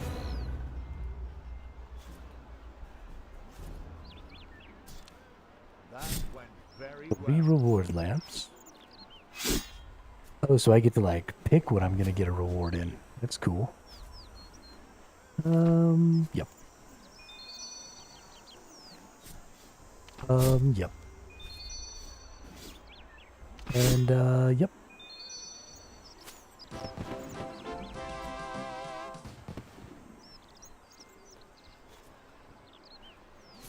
Boom shakalaka.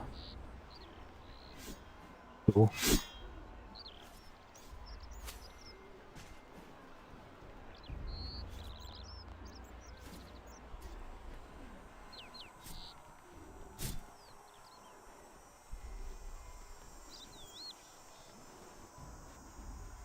And then what do I do with quest points?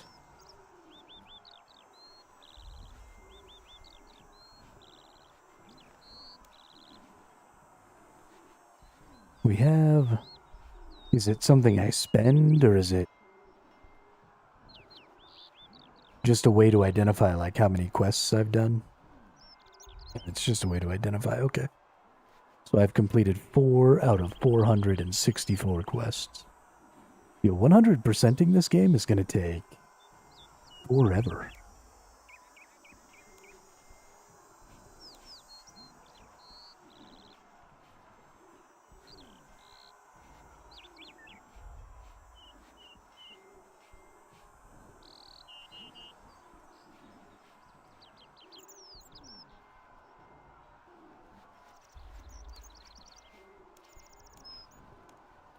Let's see.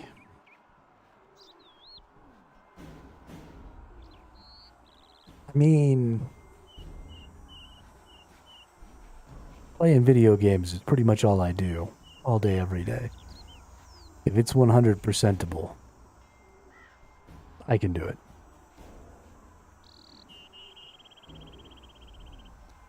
I have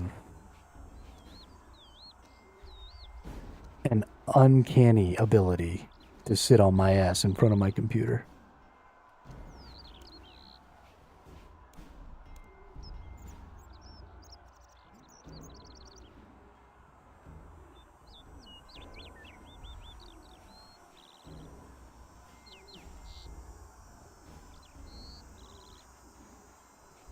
In fact, let's just start heading towards it. Right? That quest is my active quest. I'm here. Okay, well this one's way over here. So I don't necessarily want to do that one right now. I wish there was a way to know... Lumbridge Castle. Okay, there is a way to know. Varrock, Draenor, Varrock.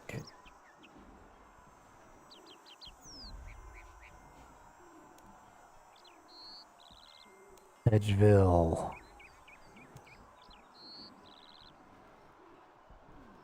Bellador. Everley. There we go.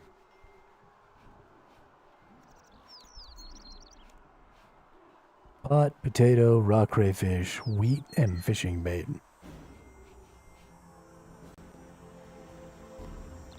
Okay, well I can get all of those things.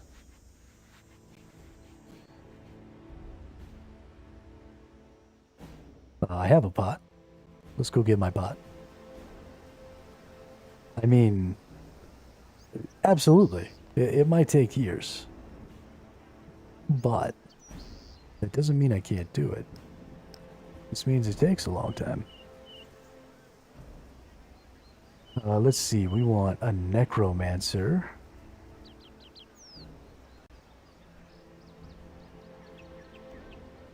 Crafting stuff can come back over here. Can go over here. Yeah, that's the order I want those in, I think. Then we put our necromancer stuff in here. And then spider silk goes where it goes. Cabbage goes where it goes. Do I have a potato? I do have a potato. Do I have a pot? I could have sworn I had a pot.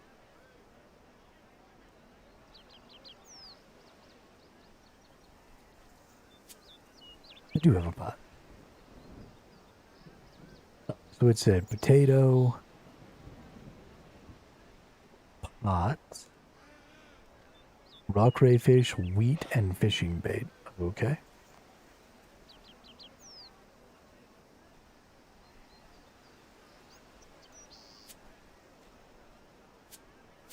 Bring a little fishing bait. Then we need to go get a raw fish, a raw crayfish, and a wheat. Wheat. I assume there's somebody with a garden somewhere whose wheat I can steal. Oh, that's right. I planted potatoes here earlier.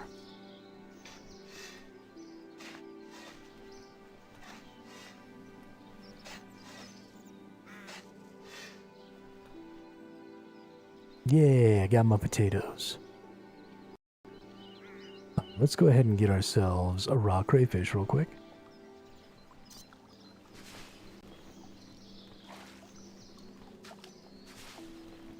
Got him.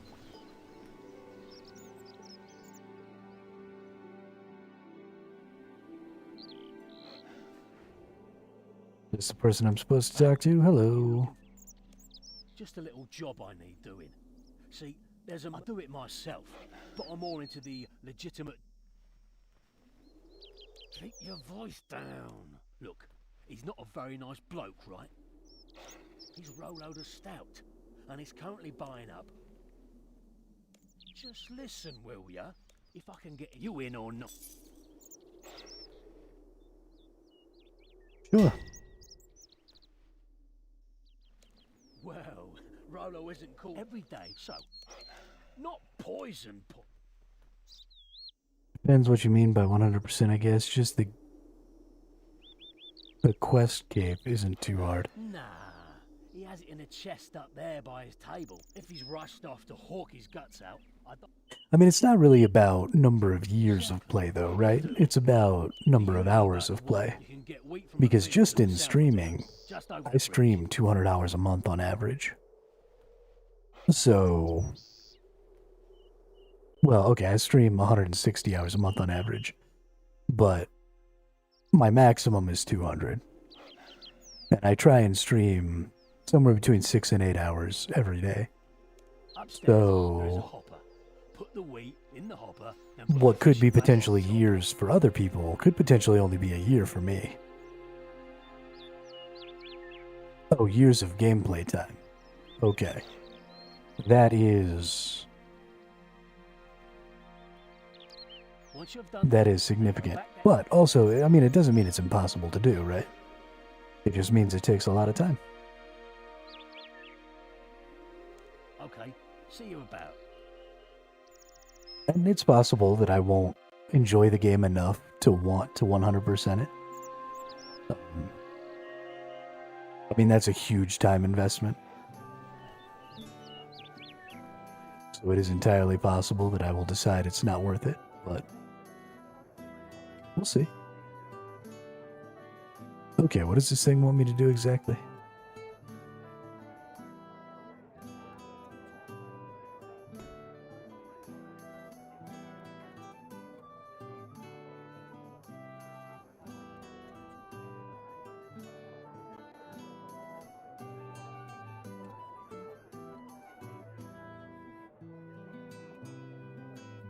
Okay, so I need to make maggoty flour, wheat, and fishing bait. You have to hate yourself to 100% this game? Well, I'm halfway there then. I've been hating myself for a decade. No problemo. Okay, it looks like the wheat is probably over here. Or is this the mill?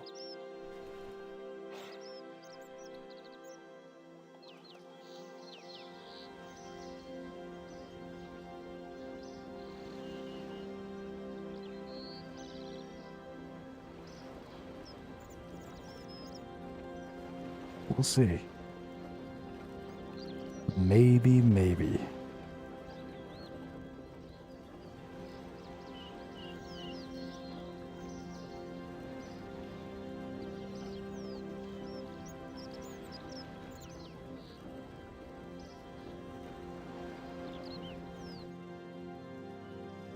Stairs. Search the barrel. Where's the weed at, dude?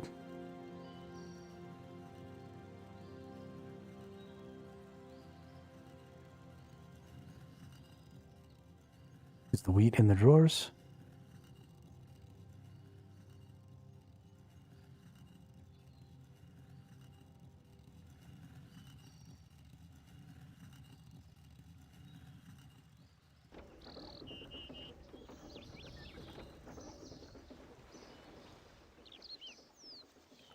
Ah. There it is. I found the wheat. Oh, it's also got a big blue.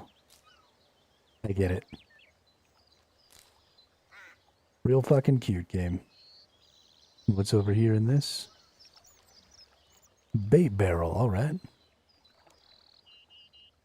Already have enough fishing bait in my inventory, got it. Let's go mix some bait and some wheat.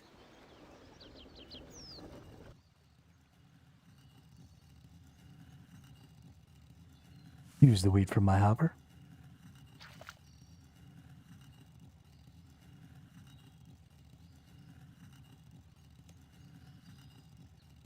Okay.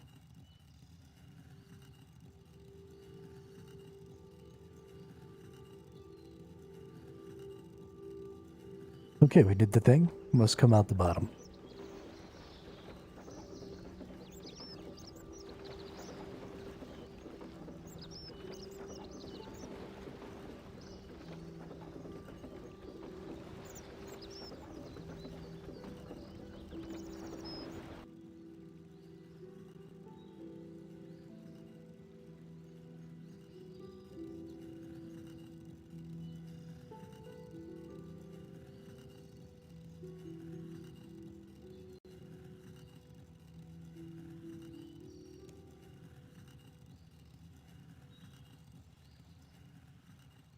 Okay, we did the thing.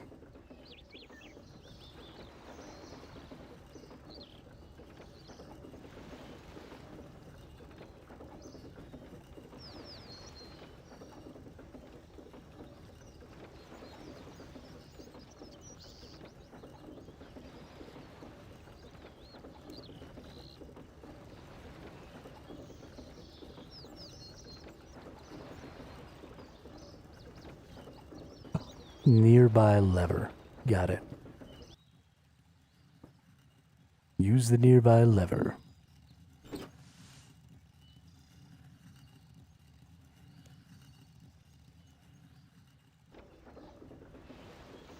Then we take the bucket. Then we get the flour. Okay. Okay. Need to make maggoty flour to nails. Take maggoty flour to nails. Okay. What's up? That's perfect. What we need first is just shove it. Just use either the flat field and don't forget a third.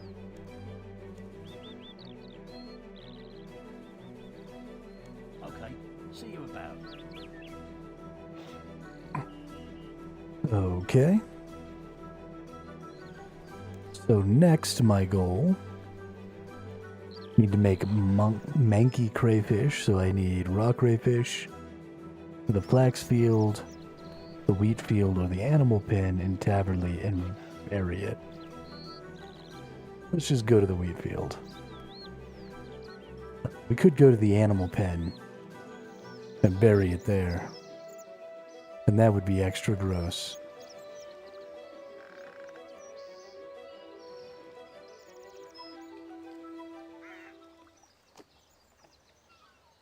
Oh, cool. We're going to get a shortest, wow. Shortest cutscene I've ever seen.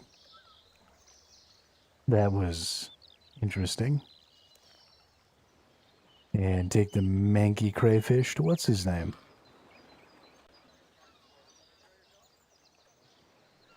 This is actually kind of a fun quest. How are the fish biting? Oh, perfect. Only one thing left. Yeah, I'm going to be getting my members on the 15th when I get my disbursement from Twitch. Probably they're pickled.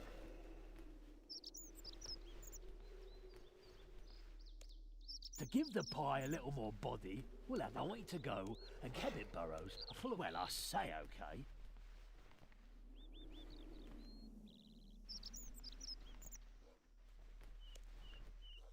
I definitely think that this is not really a game that even should be played free to play. Especially now that they're taking out some of the pay to win stuff in it. You know, I'm a big fan of the subscription model personally. I was a little annoyed. I don't like. I understand why games do the free-to-play optional subscription thing. But specifically this game, there's no... I don't know. I don't feel like there's necessarily enough. Well, I guess that's probably because I didn't really know what I was doing. But there's a line in there somewhere where you've got enough free-to-play that I can decide if I like your game and then start subscribing. And then there's... like you're claiming your game is free to play with optional subscription, but there's literally nothing you can do without the subscription. And there for a minute, I thought this game was going to fall on the nothing to do without the subscription side. Although I have started to realize as I've gotten especially better about navigating this quest screen that there is actually quite a bit to do while you're still free to play. So... yeah. Yeah, well, and they're taking out some of that stuff, right? They're taking out the treasure chest and stuff. Aren't they?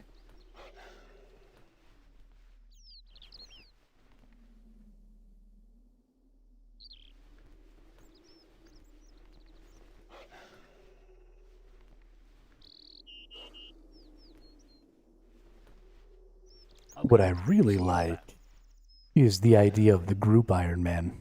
And we've talked about this a couple of times already. To the hunter field and use it on a Kebbit barrow. Okay. I think we go this way.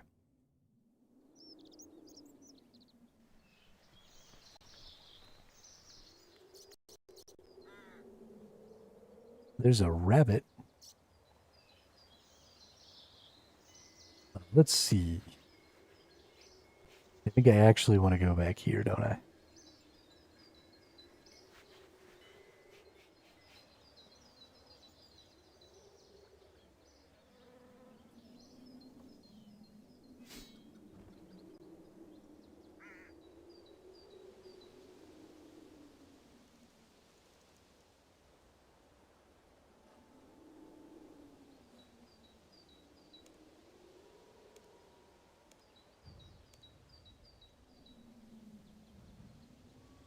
A stinking potato.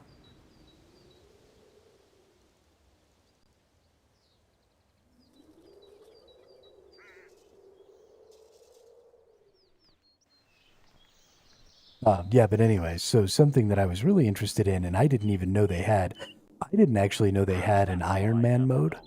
I thought that was just something people did, was Iron Man. I didn't realize they made a whole mode out of it.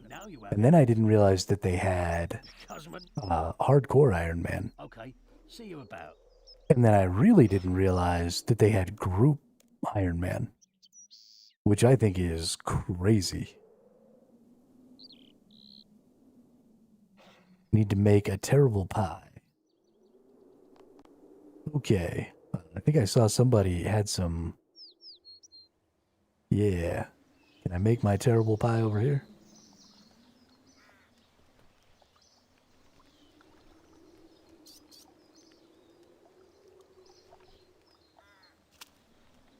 I didn't even have to worry about it.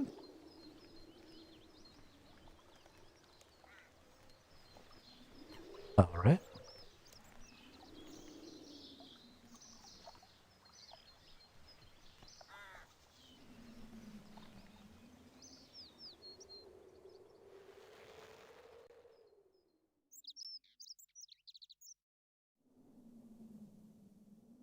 Oh, okay. The terrible pie is there. Now I have to cook it. Got it. So, terrible pie. Cook. Well, no doubt history will remember you kindly if you consign this abomination to the cleansing flames and walk away. Try cooking it on a range or in an oven instead. Okay. Where is the range?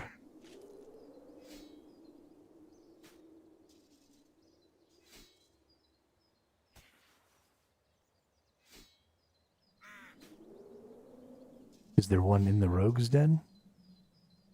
Well, the cooking tutor is in there. Surely if the cooking tutor is in there, the range is in there, right?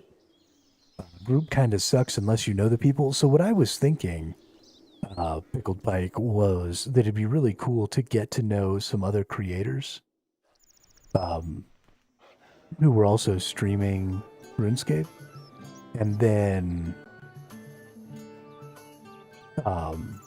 do it with them, and then do like a big 24-hour stream to get it started, where everybody is sort of co-streaming on Twitch and in a Discord call, so that we can get all of everybody's audio, because I multi-stream on Twitch and YouTube.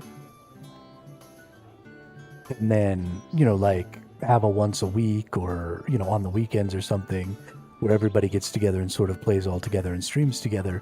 But then everybody's kind of leveling up and doing stuff on their own as well, and doing the shared thing. And so I feel like it'd be a really, really good content thing to get, a couple of people together and run through. Preferably, I'd like to get some people who maybe are a little less knowledgeable like me, so we could have some fun fucking up together. But I don't know quite how that would go.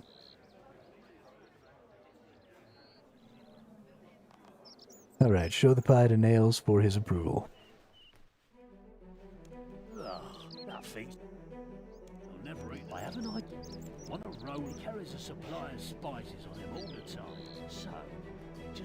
grab those spices from Pierre and add them to the pie. Might have a hard time with creators. Many who play know a lot. Would backseat you the whole time as a newbie? Maybe. I mean, I wouldn't just go into it with anybody, right? I'm gonna go into some streams. I'm gonna talk to some people and, you know, get to know some other community members and stuff, and we'll see. If I can't find the group that I want,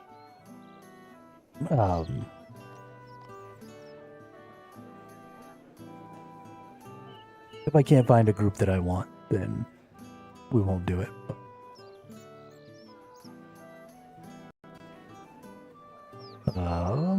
In order to do this, I will give him a case of food poisoning from horrible pie. I have made on close inspection the pie is too disgusting to serve to him. I will need to pickpocket Foppish Pierre.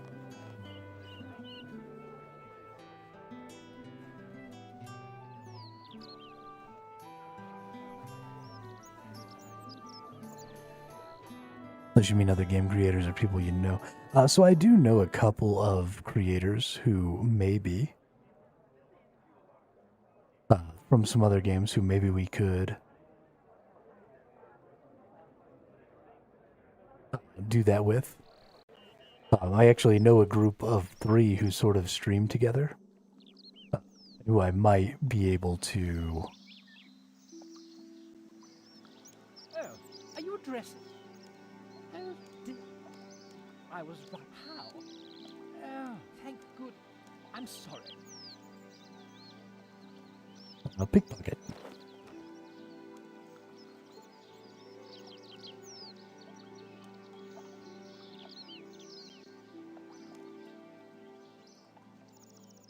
But yeah, so they play a lot of other games and stuff, so they might be interested. I'm not 100% sure. Like I said, it's kind of in the early stages in my brain, so we'll see. Take it to Rollo upstairs and... Okay. Here we go. What's up, Rollo? That's me. You disgust me, dude. I can't believe you just ate that pie. Or you're about to eat that pie. This is not the scrumptious red berry in distress.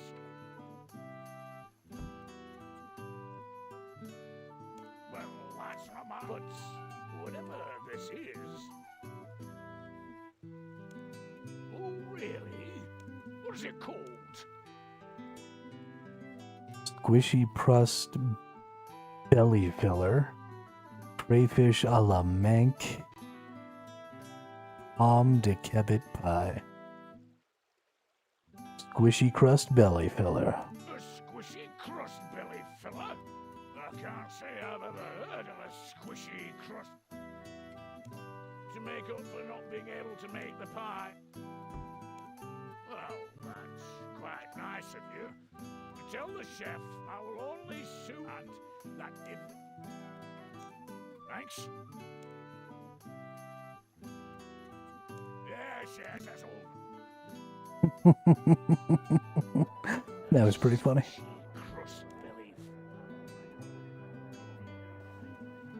My character was obviously struggling with whether or not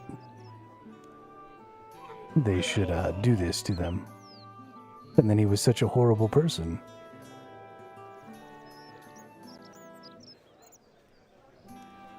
Yeah, I've had enough, thanks.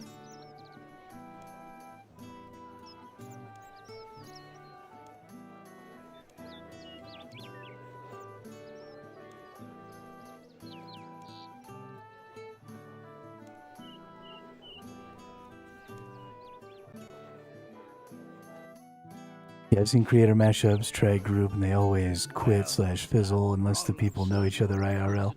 Yeah, so the other option was, I do have some IRL friends that used to play a lot of Guild Wars 1 together. We haven't really gotten into a game together since then. But I feel like a group, like hardcore Ironman thing, would probably be something they'd be pretty interested in. They don't stream, they don't do any content or anything like that. got a seal from But the they'd probably be Thesourusaurus willing to get on every now and then onto some Discord or something and chit-chat while we played.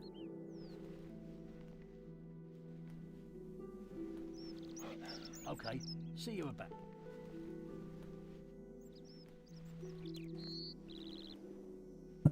Terrifying. No, I need to go upstairs. Pick the lock on the chest. Alright.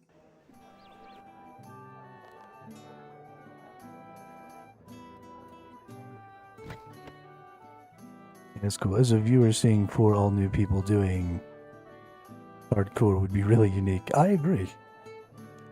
I agree. Search the chest. We got a thing. Alright, now we probably take the seal back to Nails, right?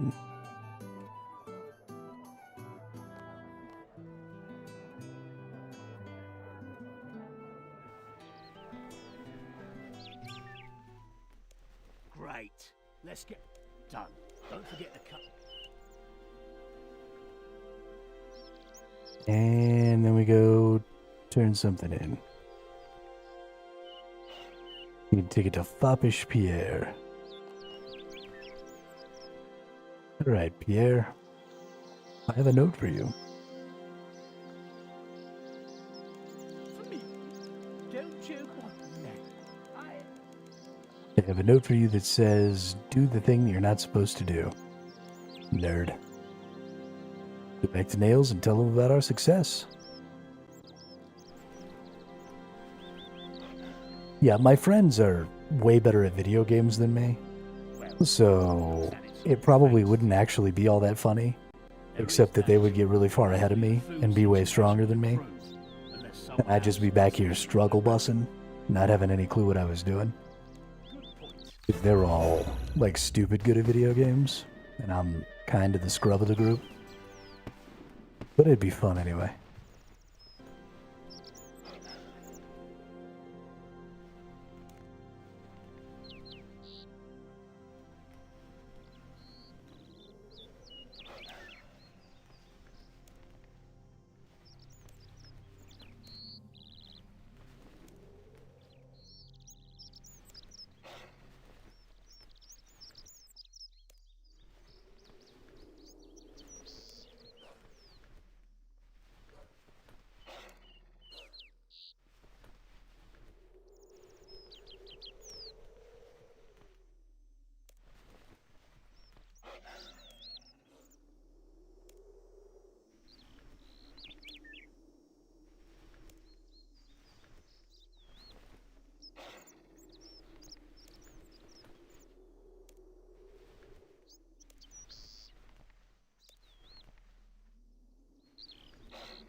On to the White Wolf Mountain we go. Yeah, we've always been super competitive with each other.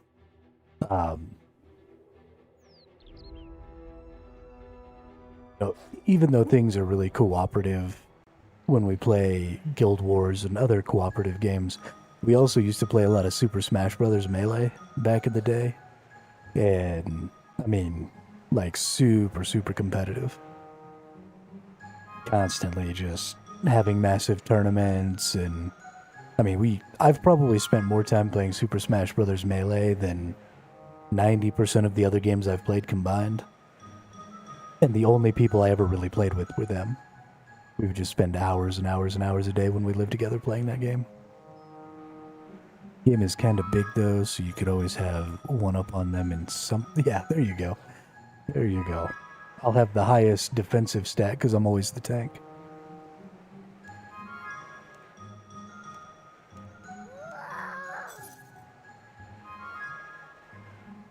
Yeah, let's accept this quest, sure. Is this the quest I was actually trying to go get?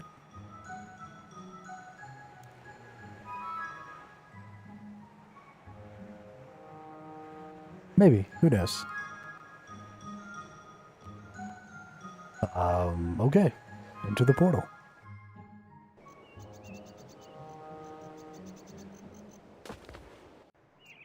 and fall down.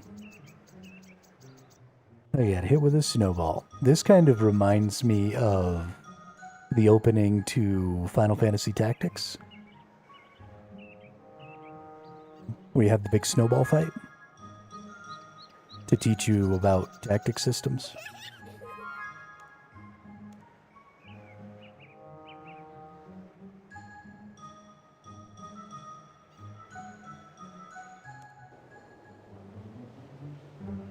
Oh, I'm gonna get you, little kid. I'm gonna get you. Oh, shit. No, no, no. No, no, no. No, no, no. Okay.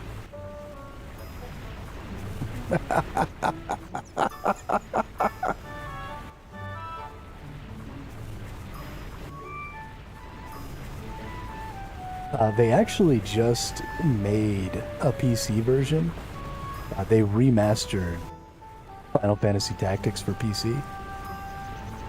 And it's definitely, if you've never played it before, like I wouldn't buy it again because I owned it for my Game Boy when I was a kid.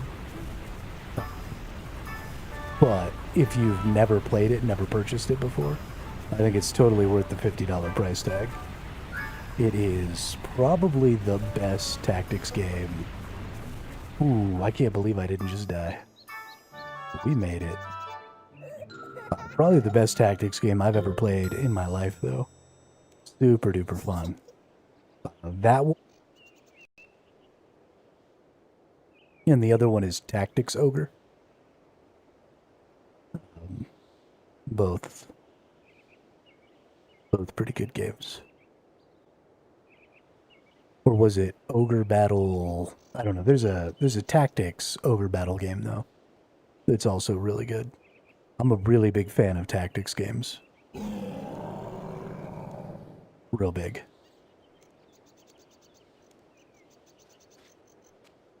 But this kind of reminds me of that intro to Final Fantasy.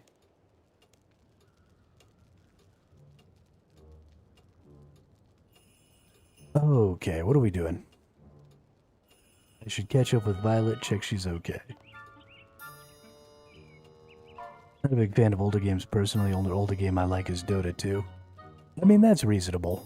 I grew up, when you compare the graphics of games like Final Fantasy Tactics to, and the game systems, the mechanic systems of Final Fantasy Tactics to the games that I grew up with when I was really, really little, because my first console was an NES. So my very first game was like Super Mario 1. So when you compare even games that are, you know, say 30 years old to the original NES games, the graphics look fucking outstanding. And so I have no problem going back to, you know, pixel graphics and, you know, 16 or 32-bit games and playing them and having just a great time. But that's because that's how I grew up.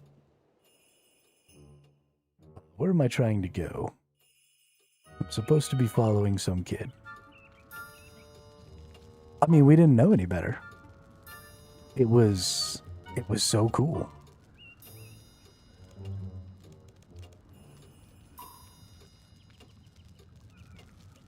Do you want to build a snowman? Okay, bye.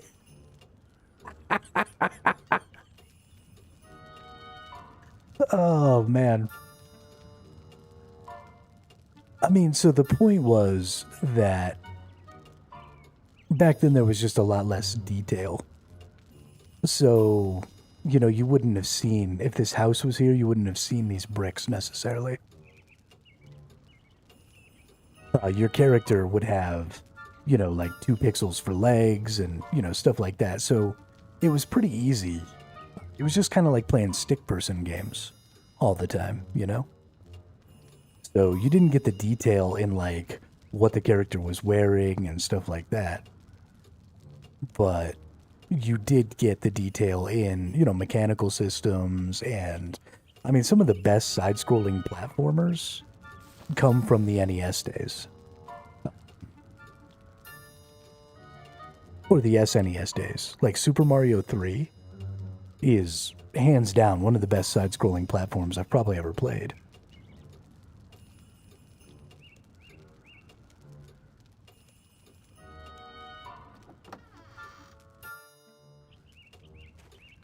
So there's not...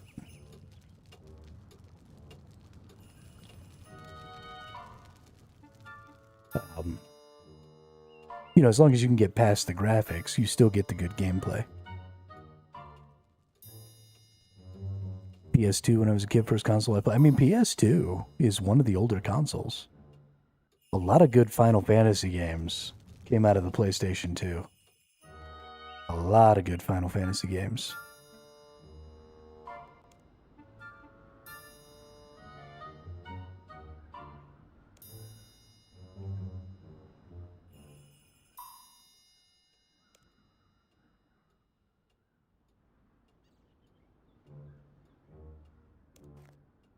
Okay, I should catch up with Violet. Check she's okay.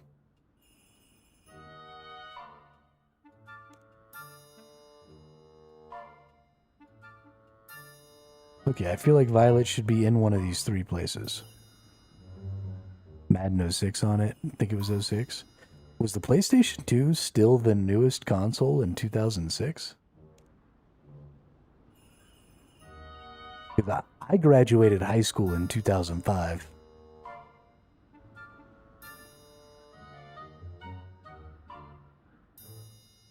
And like, dude, really?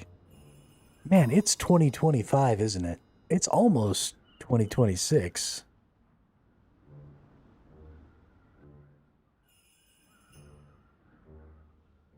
Oh my gosh. Oh fuck, I'm old. I'm gonna be 40 next year. Oh my god.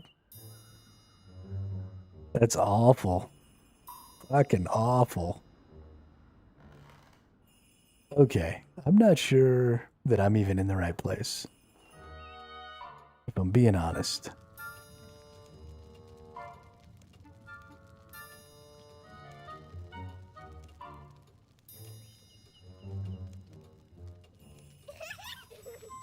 Oh, okay.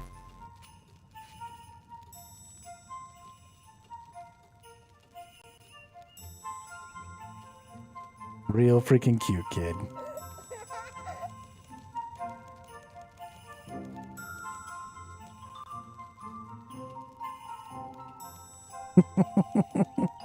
Cause I still feel like a child at heart.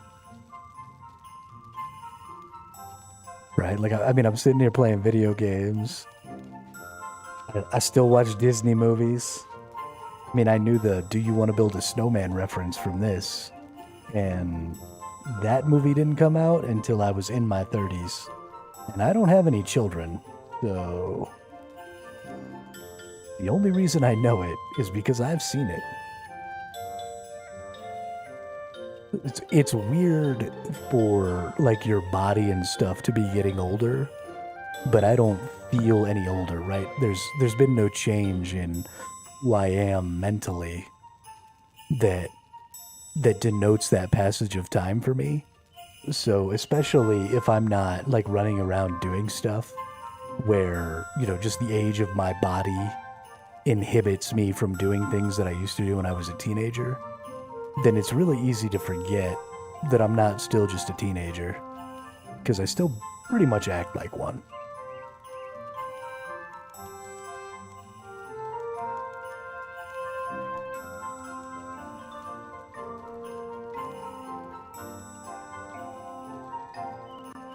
You're a Yeti.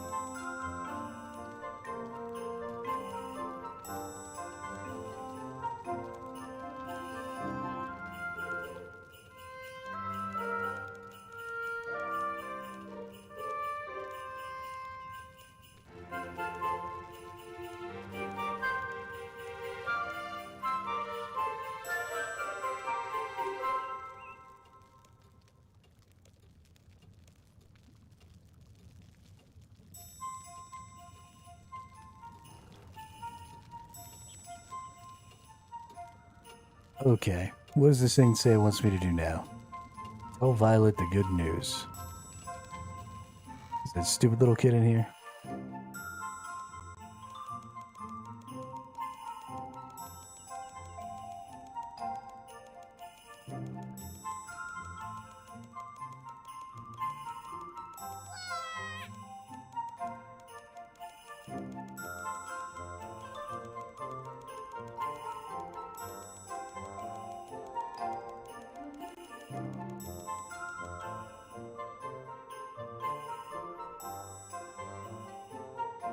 Find something to bring with the letter T.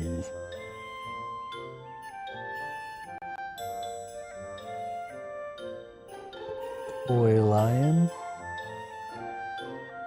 Surely it's not toy lion. Nope, I think it's toy lion. Well, must be doing something right to afford the lifestyle. I don't really afford anything. I am incredibly broke. But we'll get there.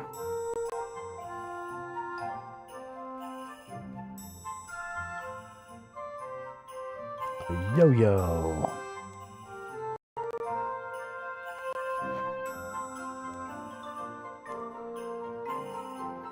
Letter S.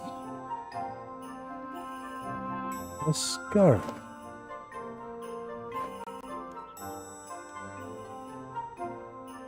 W.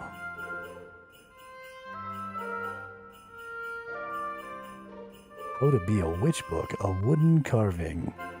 Surely it's gonna be a wooden carving. Oh no, there's two of them.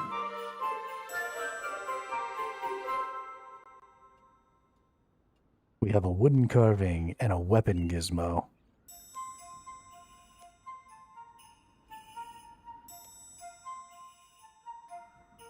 Well, that doesn't really help.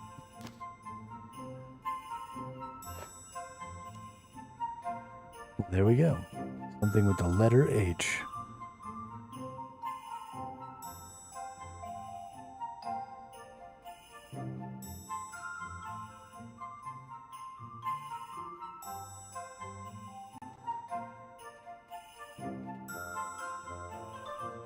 I don't see anything with the letter H.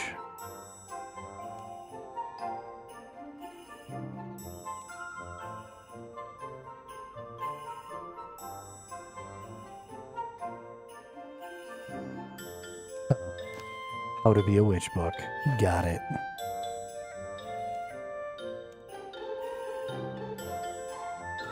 Booyah. Found the items. Who's the best? I'm the best. Yes, let's go tell Mom and Dad we're ready.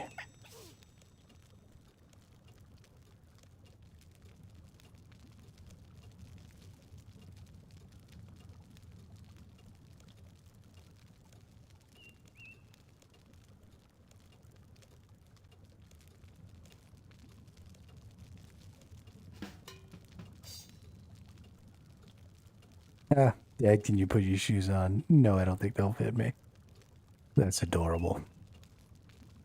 We should leave Violet's house to start our journey. Okay.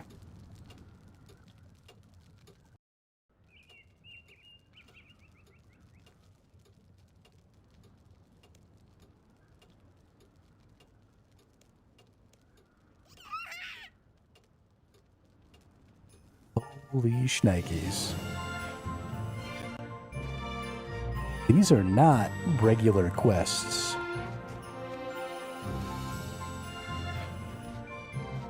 These are hella long.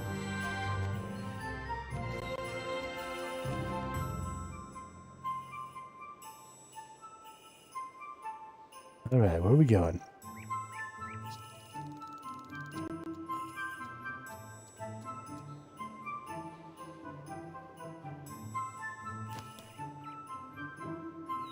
Oh wow, a bucket. Oh, my character is such a nerd. Shake it off. Shake it off.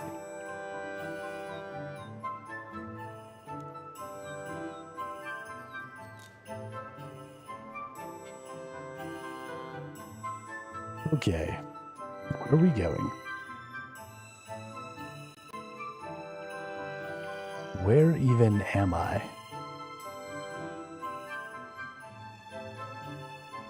Yo, there is so much to this game. I did not realize that this game map was this fucking huge. What the holy hell? Also, where am I? I don't think the place where I am shows up on the map. Okay, well, we're gonna go this way then. Right? Surely.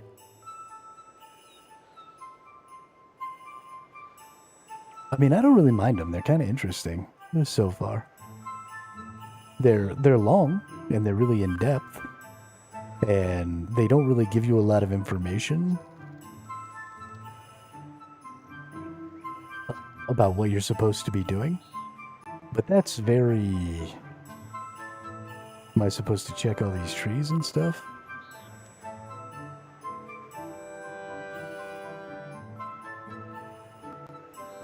Yeah, that's pretty exciting.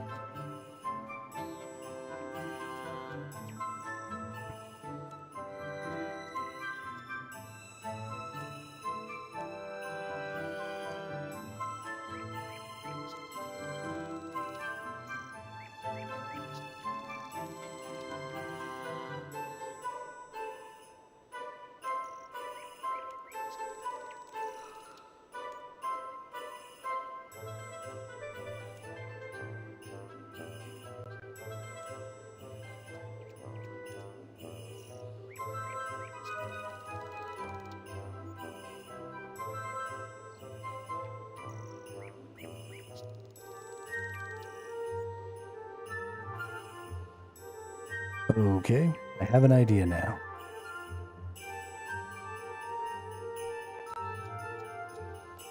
What firefly? Surely it's gonna be Shake the Bush. Did firefly come out of the bush?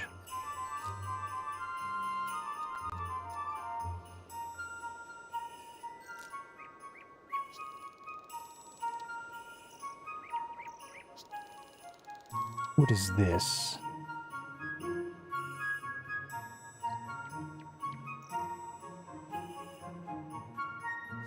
Oh shit, better wear that.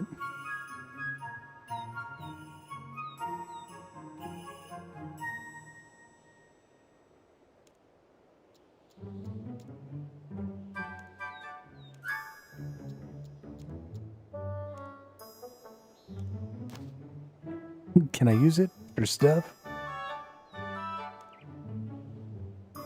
Okay, now let's go shake the bush.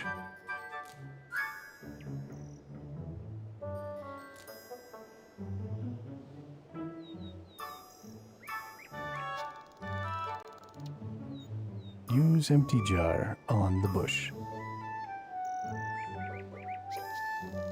Maybe we talk to...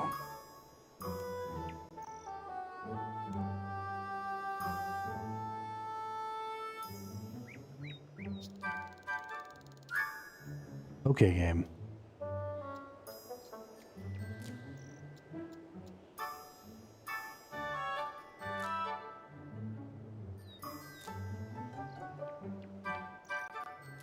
Pretty sure I've shaken every bush at this point. Oh, there's a... Nice.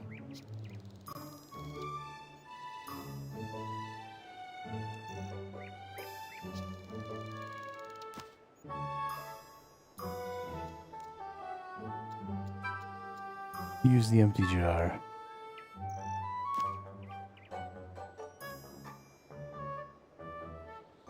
Use the firefly on the empty jar. No, let's just go talk to Light.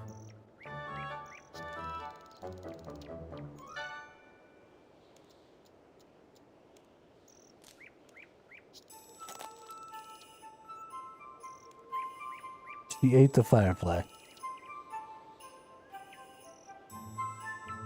Oh, I'm sure it will. I'm not terribly worried about it.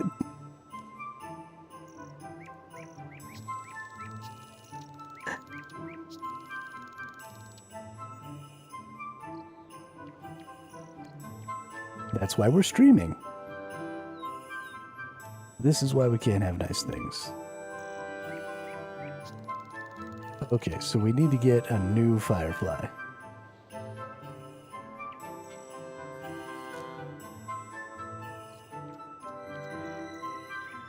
Okay, I feel like I shook it and the firefly came out and then it just like disappeared.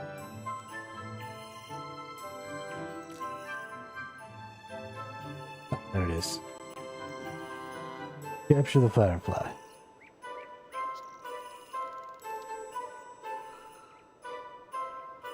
One firefly. 2 firefly. Oh, I gotta get 10 fireflies? What the hell kind of crack are these people smoking?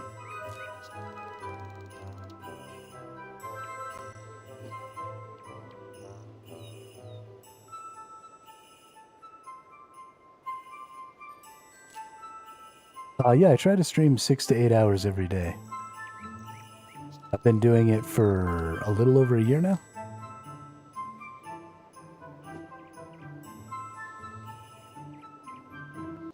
I started when the game Once Human first launched. I started out streaming Once Human. And we've had some success, we've had some unmitigated failures. We've played a bunch of games. New World, Throne and Liberty, Ark, Once Human, Dune Awakening, a bunch of stuff.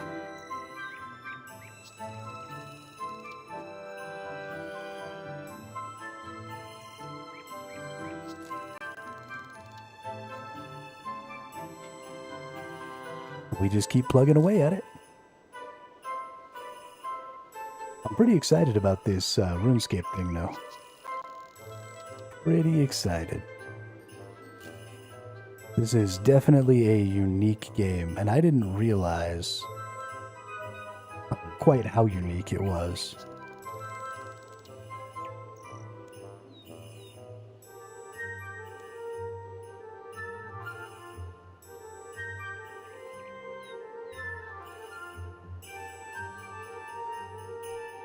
Yeah. Yeah, I mean, I guess you could call it a job. I mean, I treat it like a job.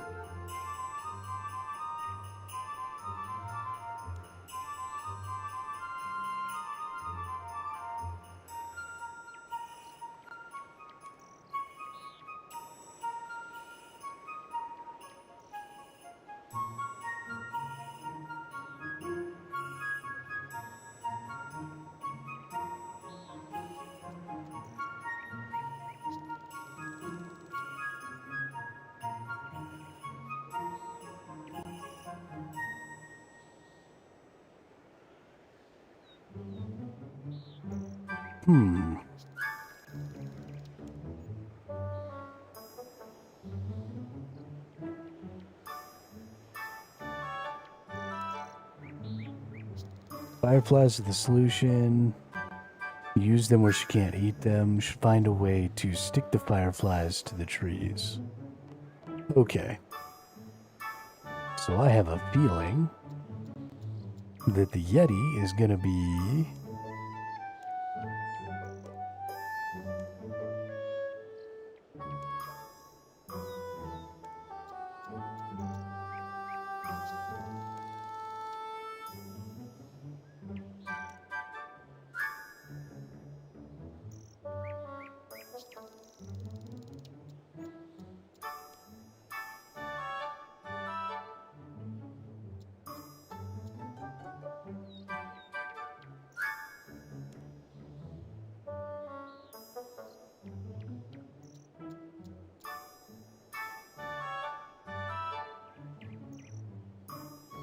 Oh, there we go.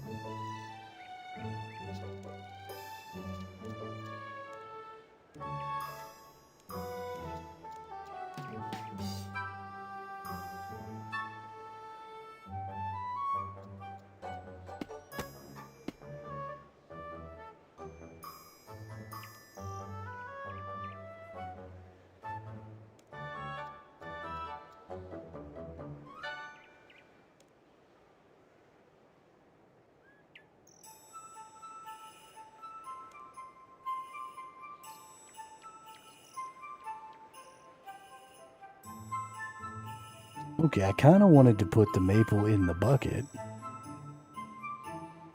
But it doesn't seem like it's going to let me do that.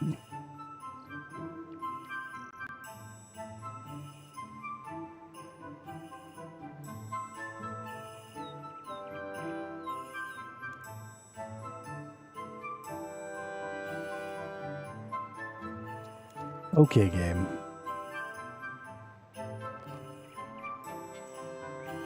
It's definitely the maple though, right?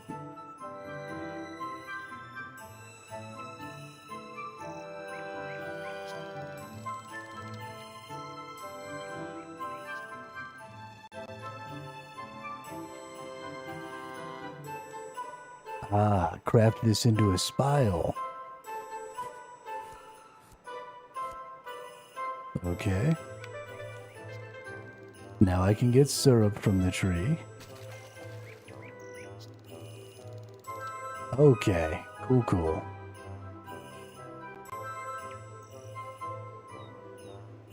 Holy shnikes, dude.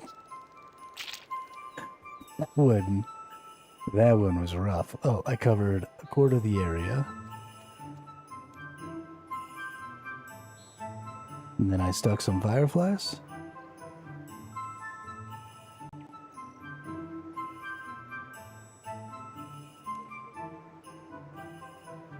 Okay. Okay. Okay. Okay.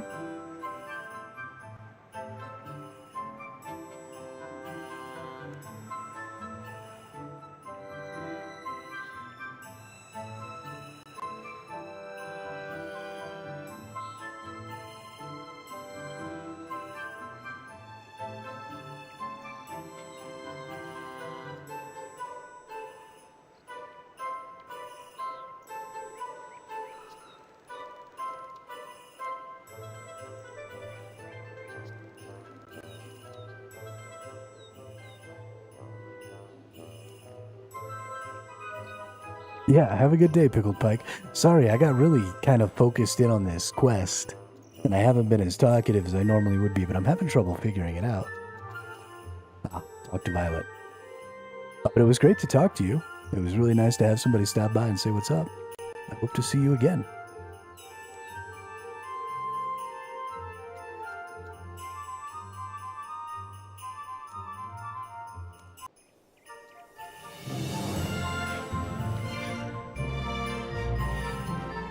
Hey, here we go. We figured it out. Oh my goodness.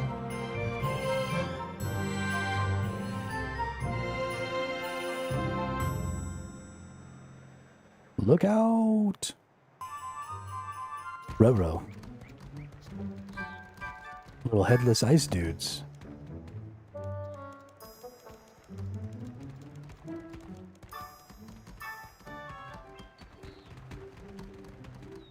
Find suitable replacement for the ice golem's missing heads.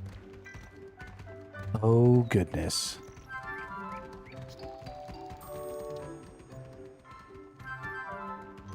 It's gonna be a whole thing again, isn't it?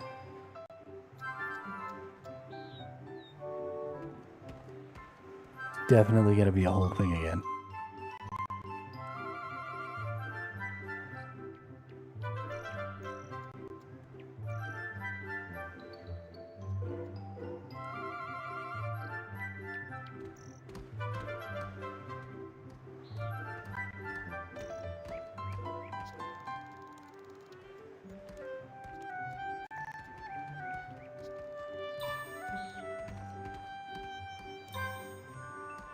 At the end of the path, we came across a headless ice golem. Violet wants us to help them, so I need to find suitable replacement for their missing heads.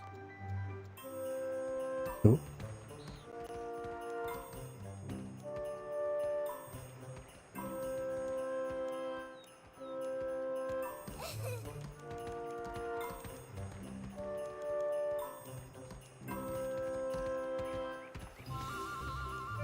Happy face.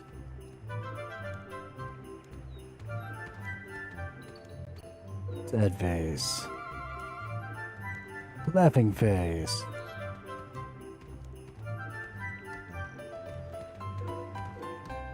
Angry face.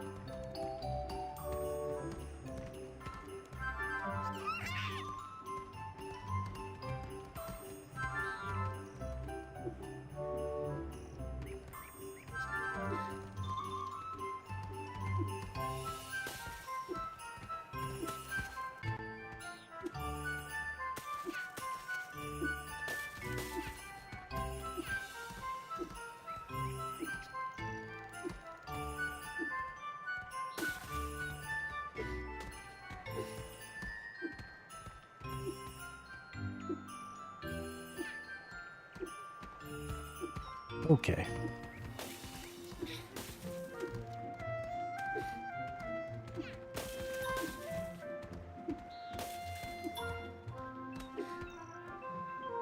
How many more headless snow people do we get? Is it just this one? Alright, we got him. We friggin' got him, dude. Does that mean we can go now? Talk to Violet. Alright.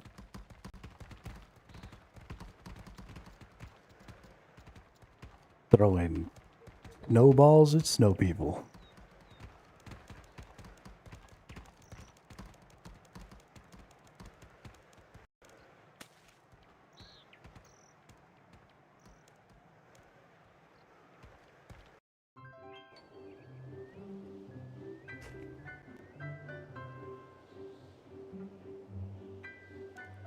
What a walk.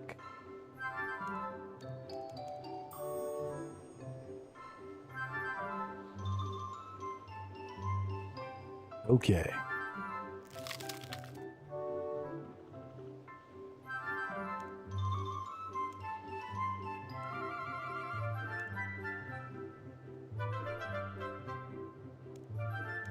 Melted snow people. Search the abandoned crates, surely.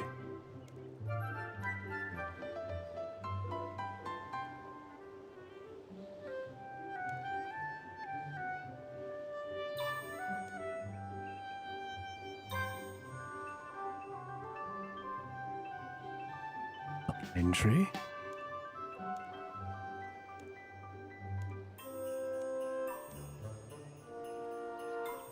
Okay.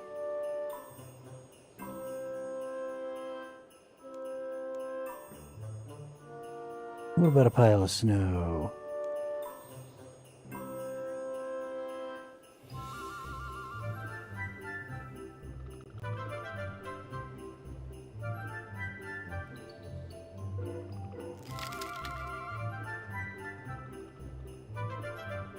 Hmm.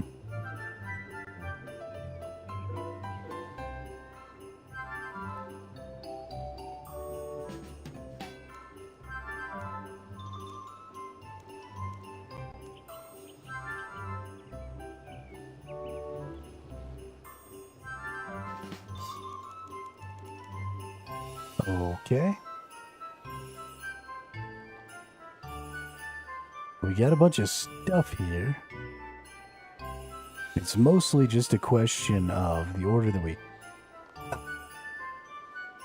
He just wants me to talk to Violet. Nope.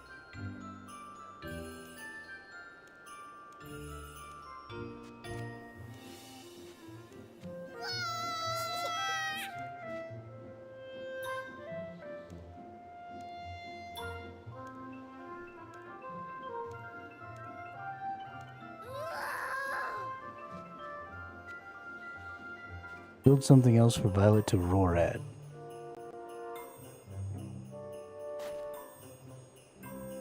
A handful of snowballs and put them on the melted snowman.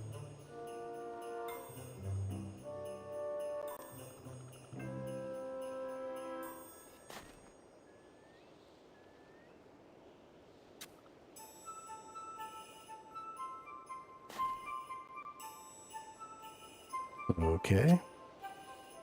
Can you roar at the snow people now?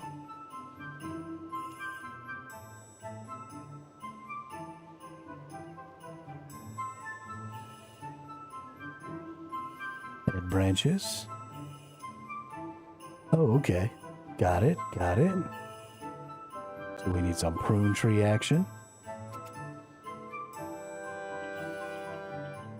Or is it saying that we are going to prune the tree? Probably saying that we're going to prune the tree. That makes way more sense. So there's going to be carrots or coal in the other ones so that we can get the faces. So we'll go into the abandoned crates here. Find a top hat. Find some coal. And hopefully find a carrot. Hey, what's up, Detestion? Long time no see. It's going great. Going real great. Playing some Runescape. And finding out just how bad I am at video games. Some carrots. Some carrots. I don't just want carrots, though. Top hat. That. Then we need some coal. And some coal. All right. Yeah, it's a little bit of a late night for me.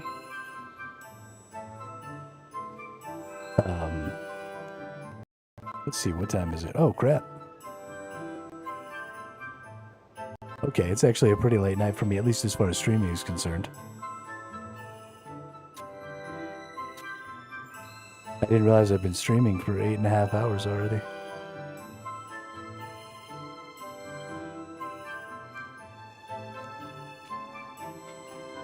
Roar at the snowman.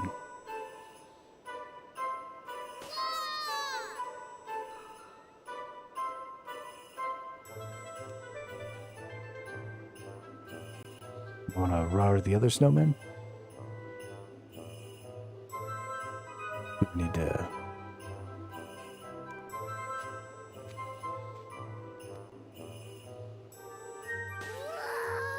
The quests in this game are super strange, if I'm being perfectly honest. I don't really understand what I'm doing here. But fuck it, it's fun. How you been? How your streams been going?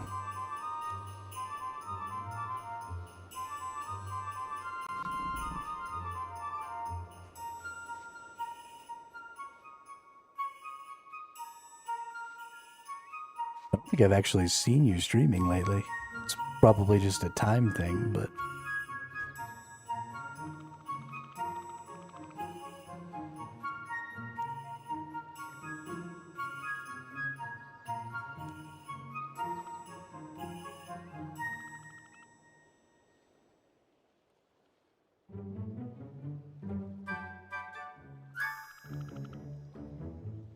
Yeah. I guess this is kind of the time of year where people start getting busy with that stuff.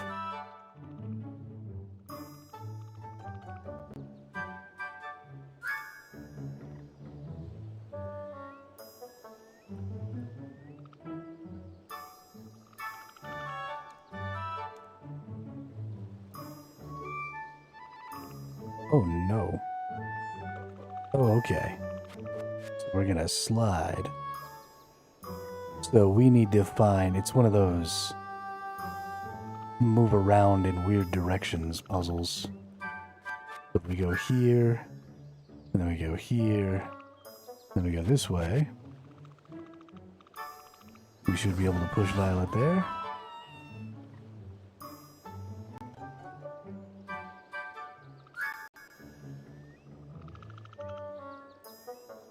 And then can we go this way? And this way? Nope.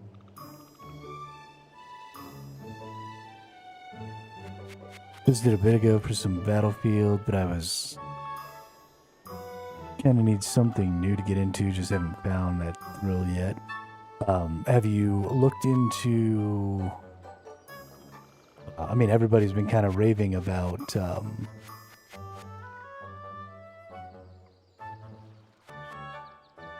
Arc Raiders. Have you thought about trying that one out?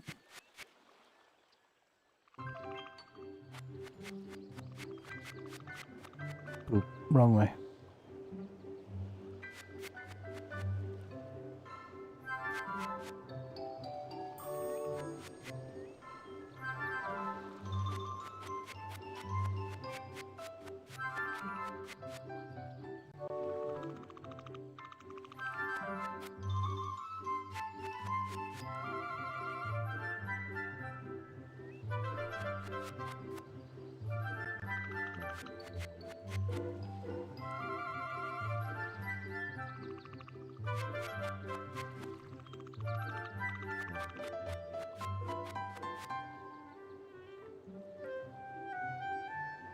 Well, this isn't gonna make me look stupid at all.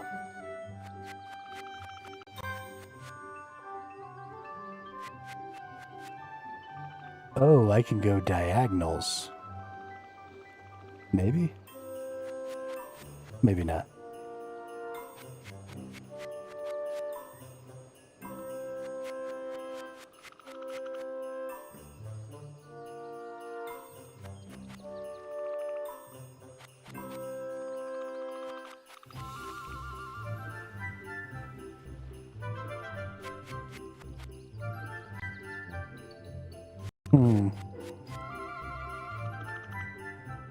These types of puzzles aren't usually that difficult for me. It's on the list, not as good time to buy new games right now, having a rough time with work. Trying to find a new one to keep me cutting my hours drastically. Went from 42 to 18 hours. Oh.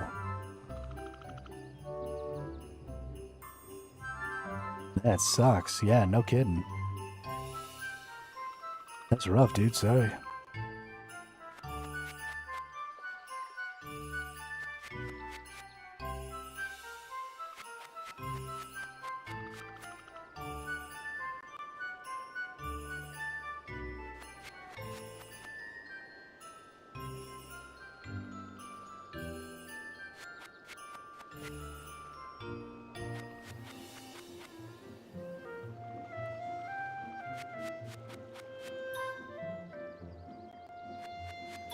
Yeah, let's hope so. I believe. Okay, this is the most awful thing I've ever had to experience in my life.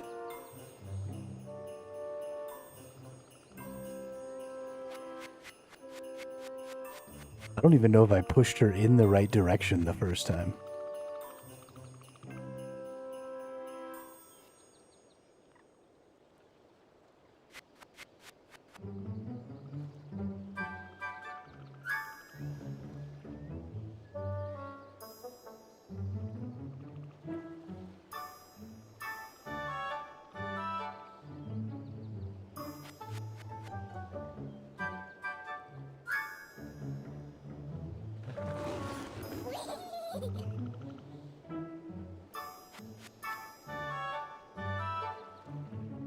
Aw. Yeah, definitely not going to be able to push her now. Is there a way to reset this?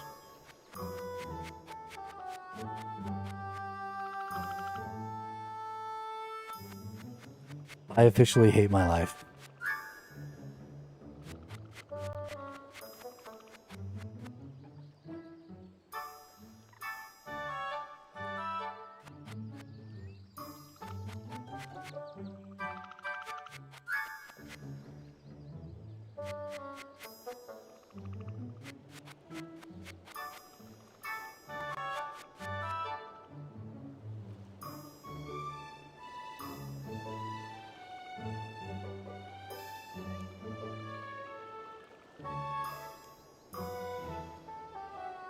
Okay.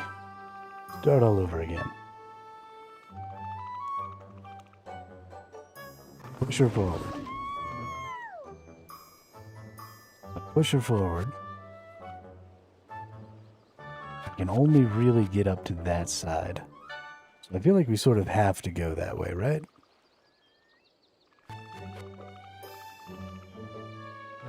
So now I push her that way. Now, the mistake I made last time, I think, was immediately going over to the same spot as her. No, actually, that seems like it should be right. Right, because I could go right there. Oh, no, that brings me just a little too close. I thought I'd get right there.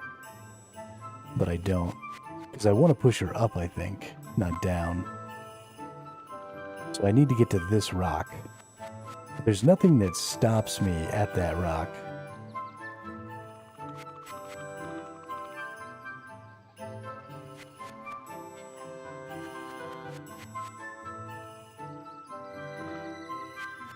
Right, because I want to stop.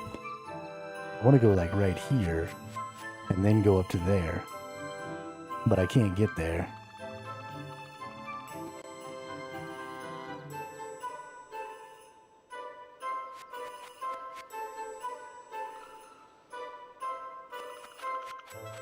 So it must be that we have to go up this way. And go around her somehow.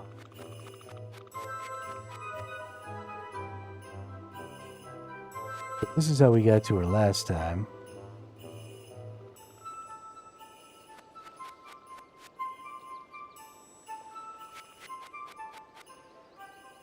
Sort of.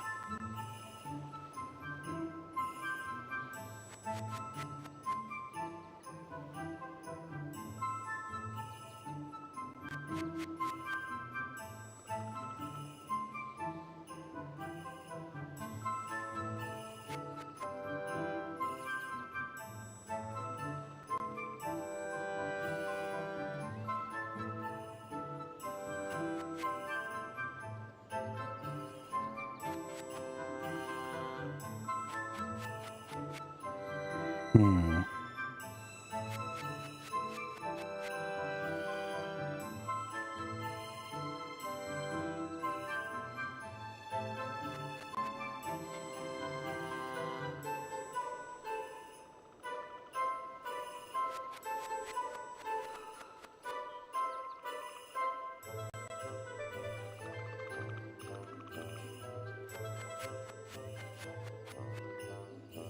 I officially hate this game.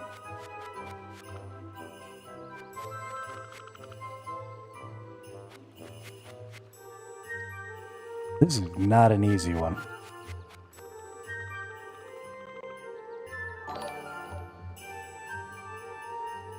Hey, Tuius. Welcome to the chat, welcome to the channel.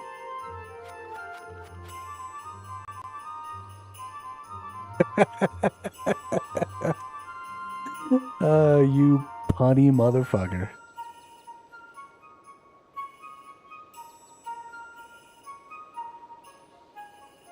You punny motherfucker.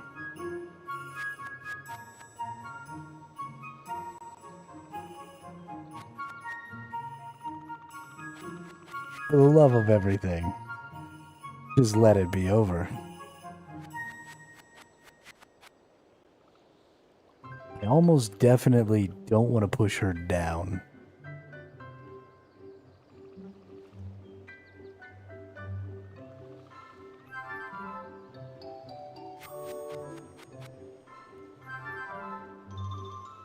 Yo, what's up, Drat?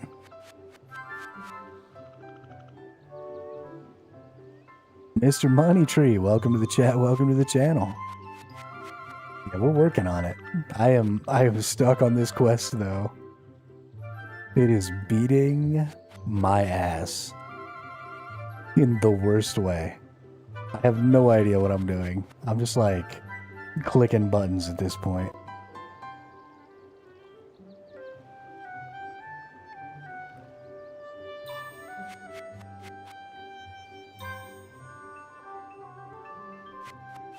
We've definitely already been here. The quest can be rough. I use YouTube on the side, a wiki. Yeah. Fuck that though. I'm a big boy. I can figure it out.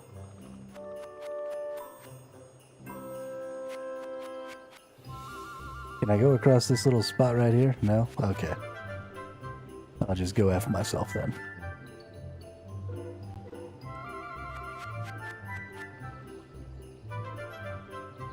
Okay, game.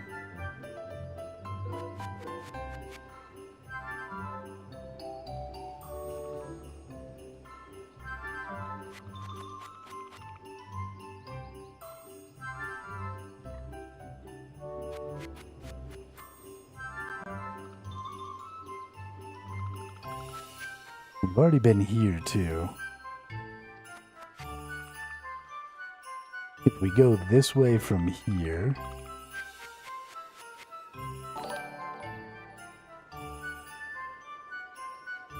Hey, thanks for the sub over on YouTube there, Money Tree.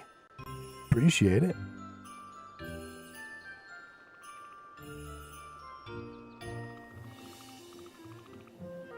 Okay, I can't go that way with this.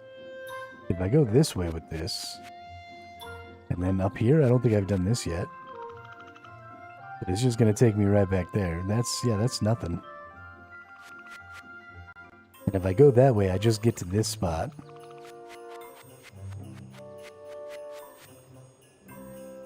And then I can come down here, and I can go right here. And that feels like it should be something. But it's not.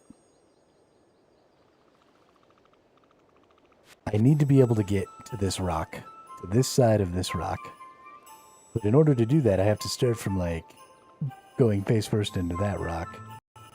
But there's nothing that wants to take me there, because there's nothing to stop me here. So the only other thing I can think is maybe I can push her down in this way, but then there's no way to push her up. Then she's stuck in a corner. So that's not an option.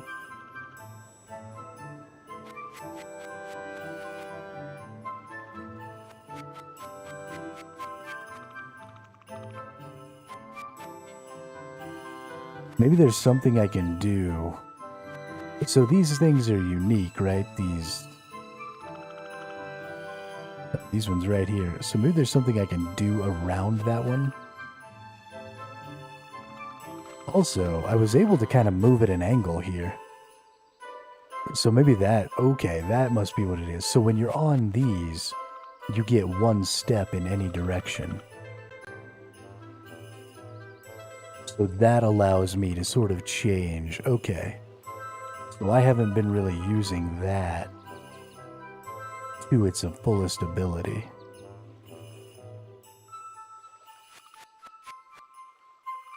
So what I probably want to do is get back to that one.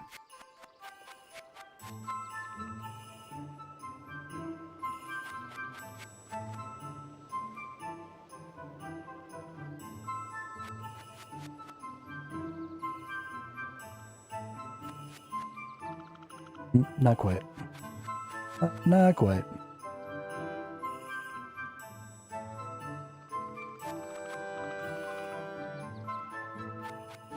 Here we go.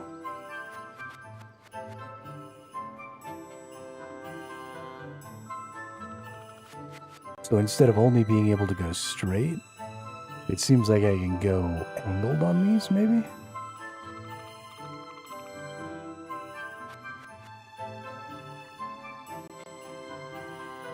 Okay, so I can in fact go angled on those. That is important to understand. I was going to say down to the lower right corner again, into the middle snow platform, then angle at her. Oh, angle at her. Oh, that's interesting. Okay, we'll try that. I think I can get back down there.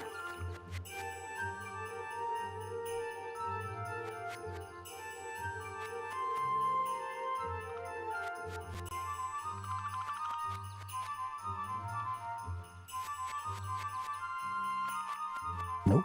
Turn around.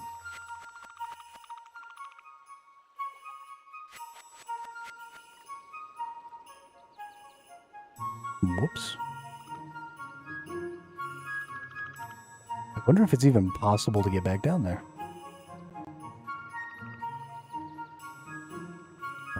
Definitely not from here. I need to be coming down onto this, probably. The only way to do that is from here, and there's nothing to stop me there. I wonder if it's possible to destroy...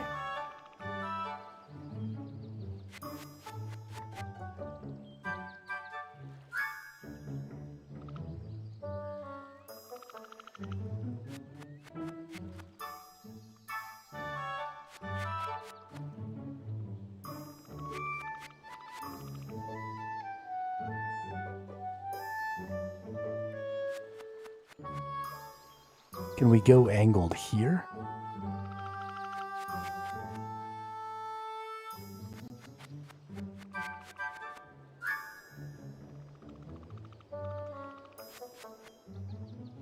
What does angling this way give us?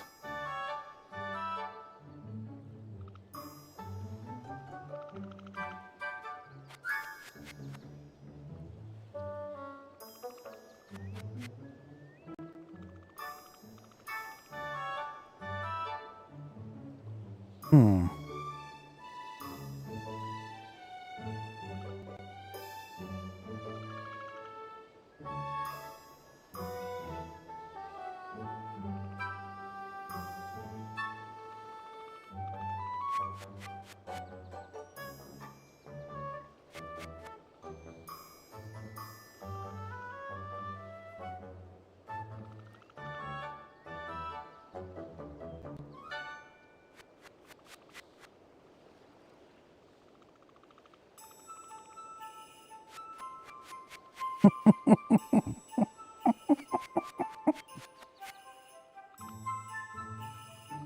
Oh, this is the worst day of my life. Holy shit.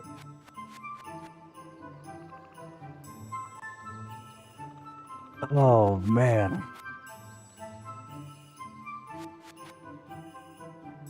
This game is trifling.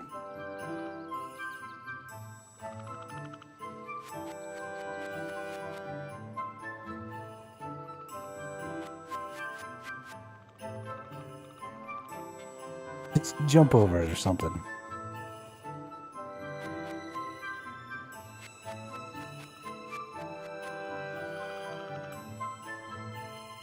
Okay, so what does going up this way do? Oh, it takes me to the corner of that. Okay, well that still doesn't do anything. It's a hardcore... Do you have a ring of life yet? Should get that as soon as possible. Yeah, I have no idea what a ring of life even is. Curious. I have approximately 8.5 hours in this game. I have never played RuneScape 3 before. So I'm just fucking getting it. The other games you've been getting into lately, maybe I can join you on something one of these nights. Well, I mean, I've mostly just been playing MMOs. I've been playing some Throne and Liberty. I was playing New World until it decided to shut down.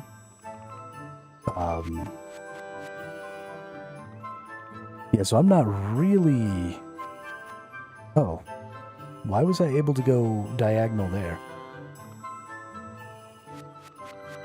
No, you don't. You go right back where that said.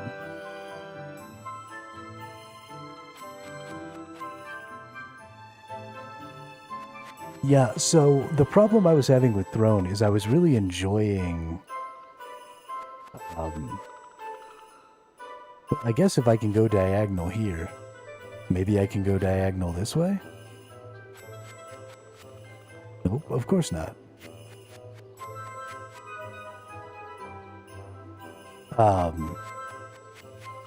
So I was getting really into the... Well, so there's no mounts.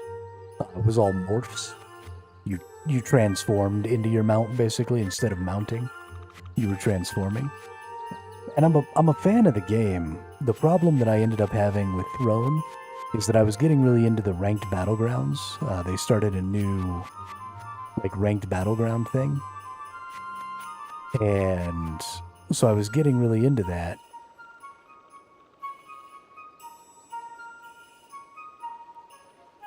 Okay, why is it letting me go at diagonals on some of these?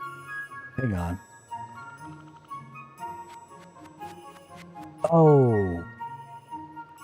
Oh, I think I get it. You can go on diagonals in the directions that they're pointing, maybe?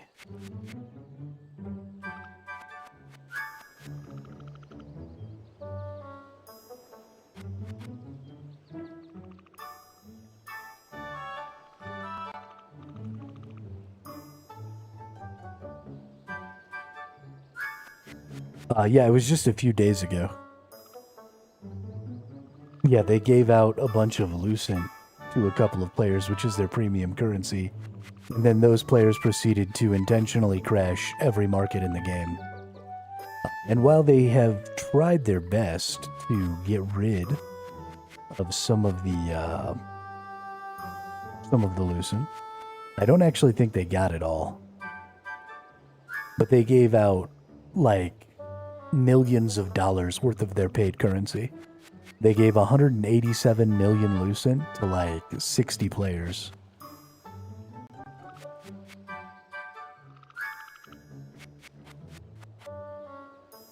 So everything kind of went to hell. And I noticed a pretty distinct change. So I was playing the ranked battlegrounds, and I was doing really good. I was in the top 20 on the NA East server. And then that problem happened, and then I immediately just started losing games. Like, hard. And everybody seemed to just be able to one-shot me even though I'm a tank. And so I think that probably they didn't manage to actually get all of the lucent, which is unfortunate. Okay, I am just having the worst time with this. I don't even know that I want to keep doing this quest.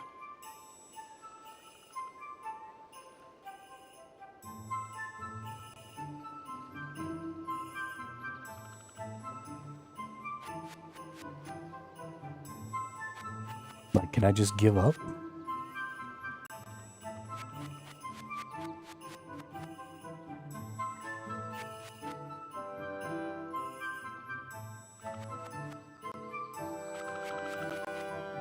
It should not be this hard. I'm pretty disappointed in myself for not being able to figure this out.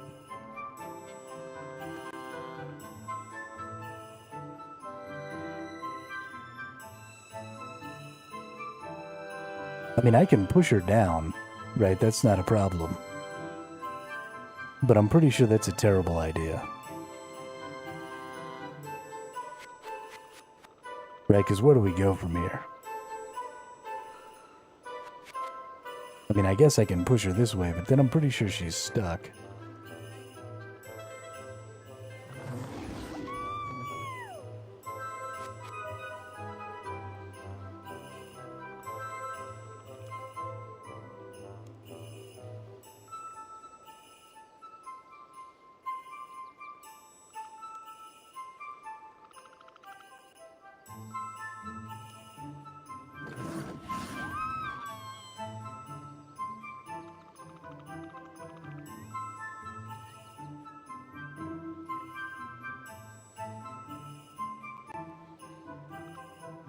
Okay, but we do know that we can move in diagonals now.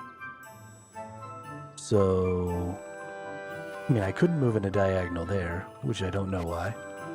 What about this diagonal here? Okay, so for some reason, this particular one doesn't allow you to move in diagonals, because the rules of this game just don't make any fucking sense.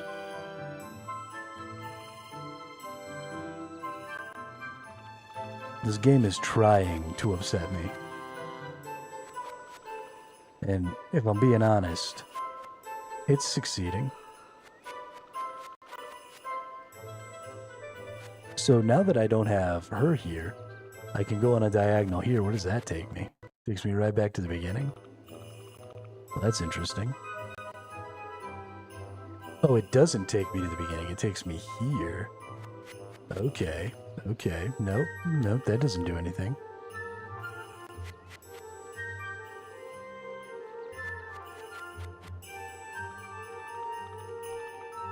I need to stop right here. Which I don't think that I can do.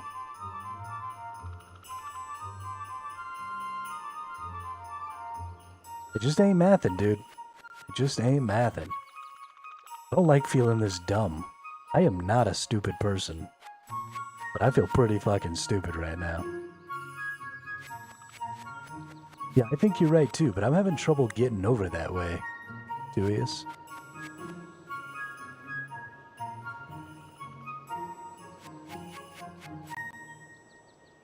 Having trouble getting over that way.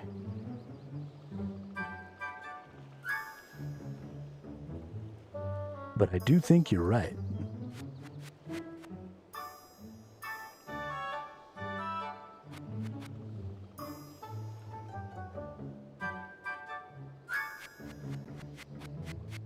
That probably wasn't what I wanted.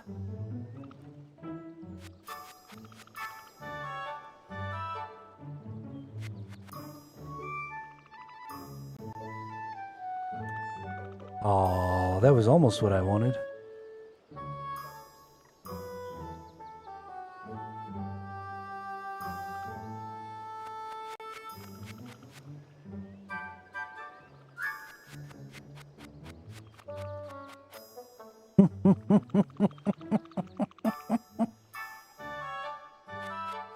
I've done a lot of these puzzles in my gaming life. I don't think I've ever run into one that was this fucking complicated. I am flabbergasted.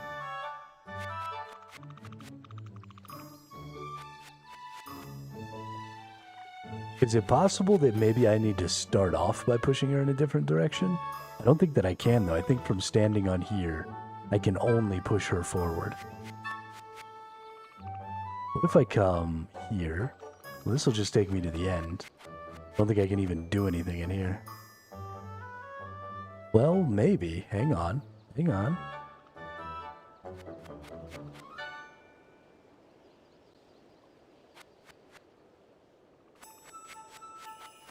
This is gonna get me. Can I diagonal here? No.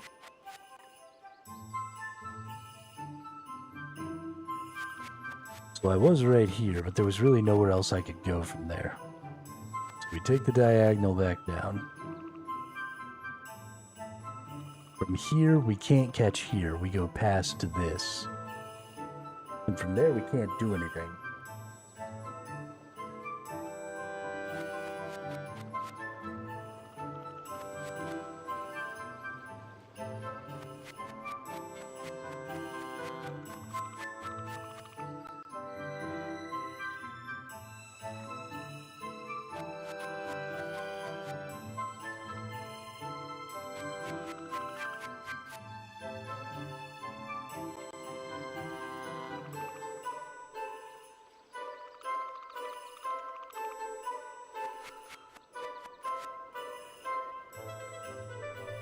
I don't think this is going to take me there either.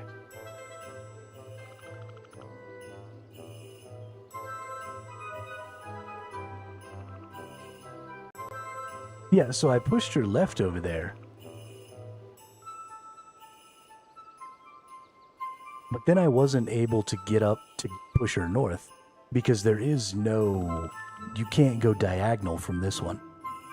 Right, so we were trying to get to here to then diagonal up to here.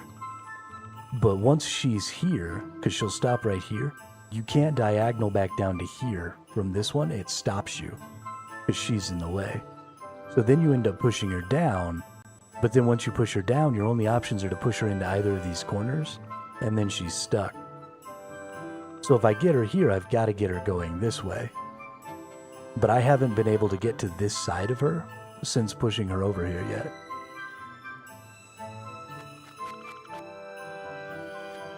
Because, I mean, it's pretty easy to push her to that left side, right?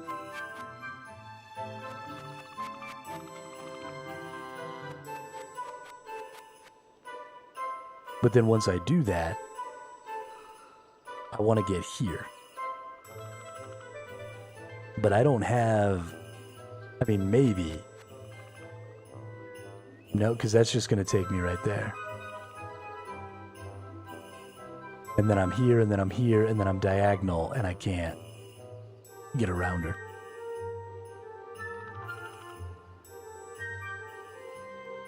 And then if I go here, I end up all the way over here. So I can't get around her there either. So I need to be able to hit this right here and go up. But I don't see a way to do that. You'd have to get here. But there's no way to stop here.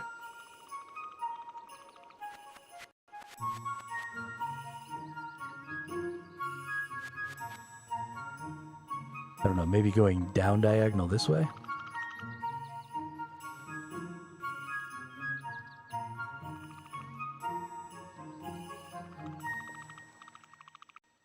Oh, okay.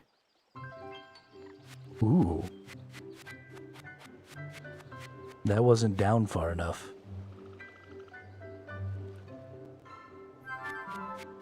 That was interesting, though.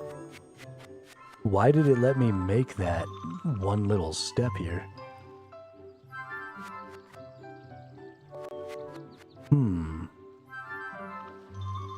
There's something about taking that diagonal and taking that diagonal that almost did it.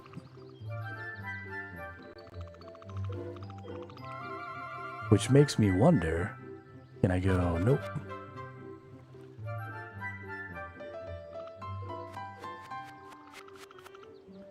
The places where you're allowed to go diagonals are really weird in this game.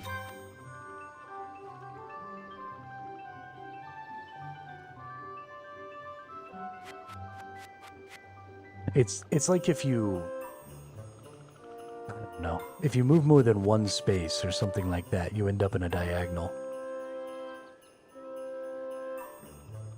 Yeah, that's kind of what it seems like to me too there, Tuyas.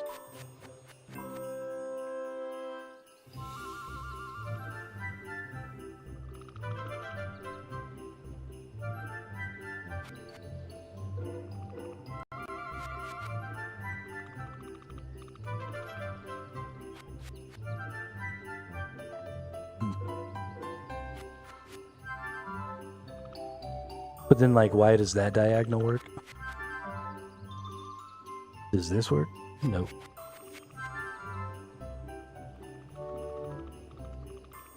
Try to angle down by the bottom west 2 rocks.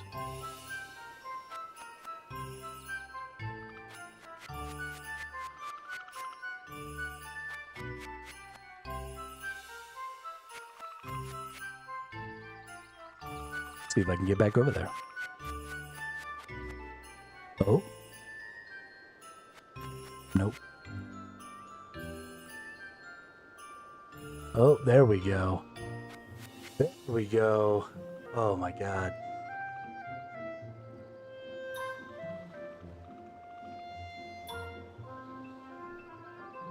Okay, now, can we go up at an angle here? Yeah. Then we just go right here. Can we go up at an angle there? Nope. Nope.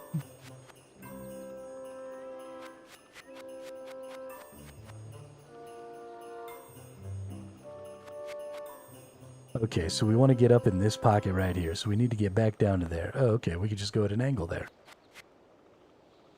Okay, push her this way.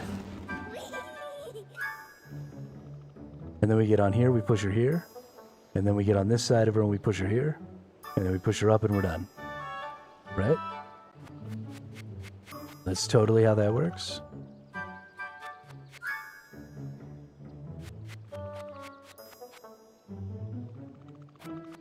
I know I can go from this angle. So we'll just go right here. And we'll angle it. Nope. Get your ass back down there. I know I've done this angle before. I will fight you. I will fight you.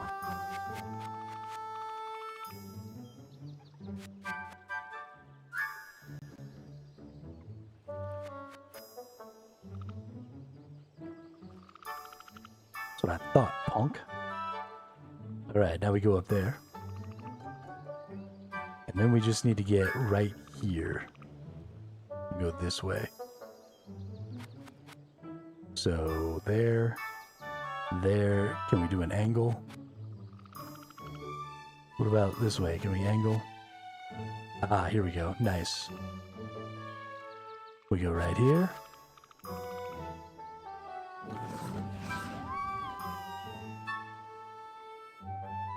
And then I need to run into this side of this one.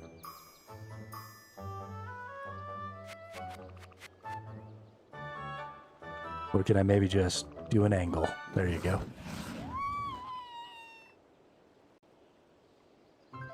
Oh, Jeebus. Yo, that was like 2 hours.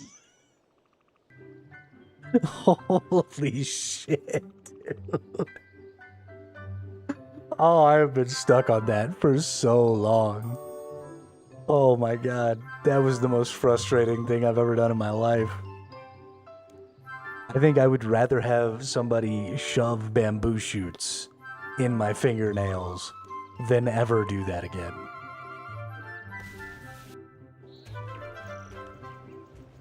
Holy crap.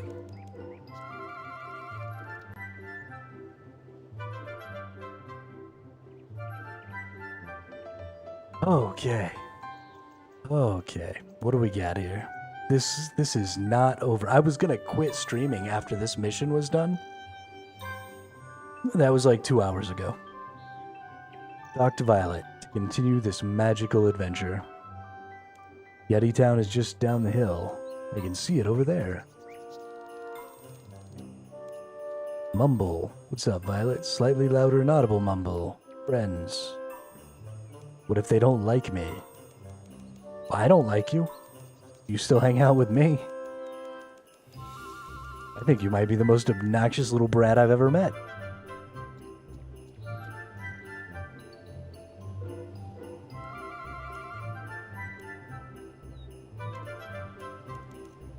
Alright, we're building a sled.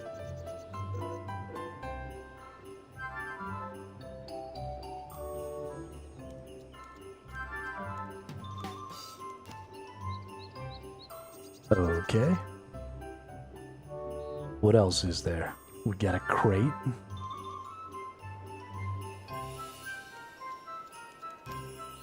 Okay, we got a rope. Got anything else over here?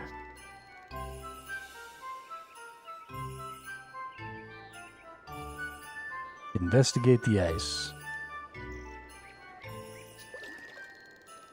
This game, or this, not this game, specifically this mission, reminds me a lot of, did you ever play the game, the King's Quest series of games? Need to find this suitable material. Oh, we're gonna use the sign? Is this gonna be... Yeah, it is. Yeah, so this game or at least this mission of this game feels a lot like King's Quest. Like you're running around, gathering little bits and putting them together and...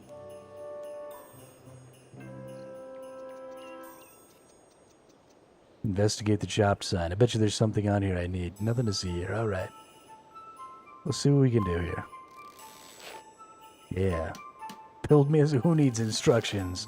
Just like a fucking man. You know, I've never played Leisure Suit Larry. That's never been a game I've tried. Need to find something to bind the sled. You have rope. Bind the sled with a rope, you jackass.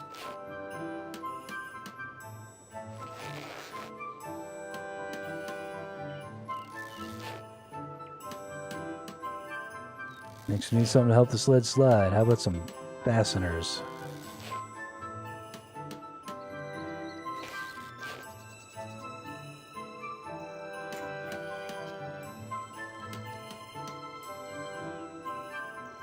Find some fuel to keep that lantern lit.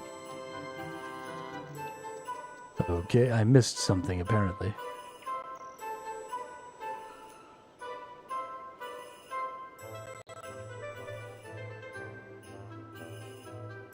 Yeah, no, King's Quest would definitely not hold up now.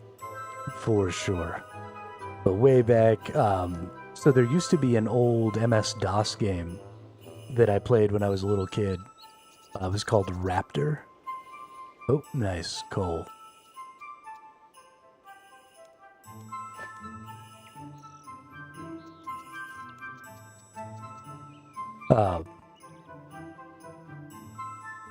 Zork.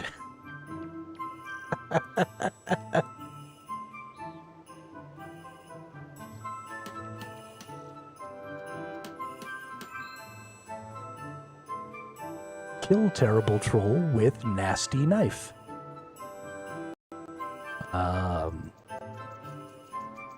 Alright, let's go, Violet.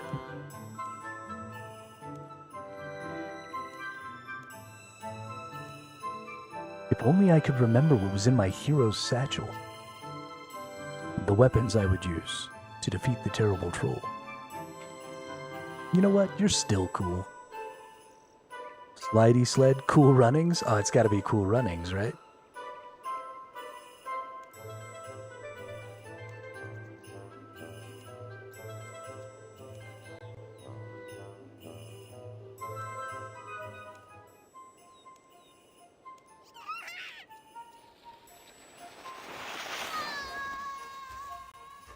Get on up.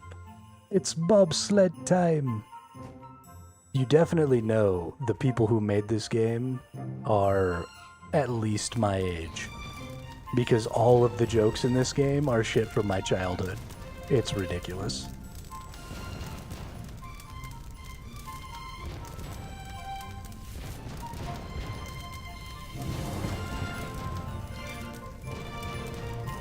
Ah, look, all the little baby Yetis want to be, what's her name's, Violet's best friend. That's so fucking adorable. They about some ugly-ass Yeti children, though. Goodness gracious. Is this quest over now? Oh, thank fucking God.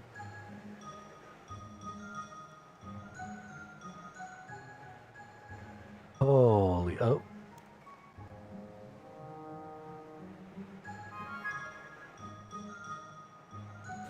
Bullshit.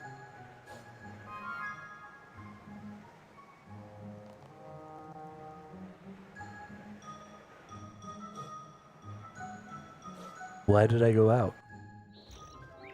We rode the sled. Oh, no, you didn't. Oh. Oh, game. Oh.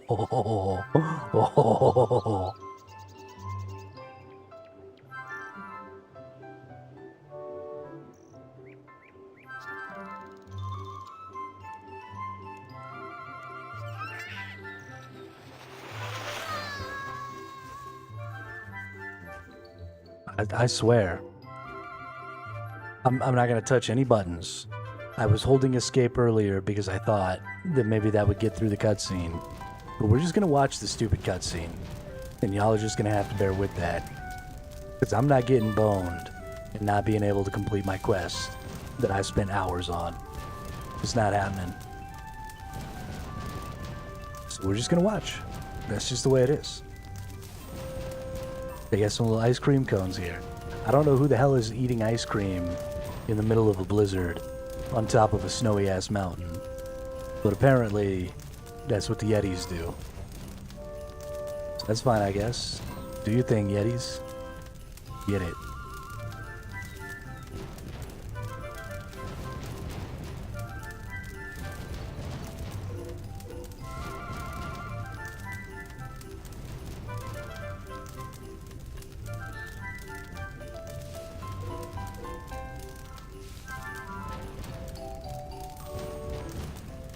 No, I gotta hit buttons.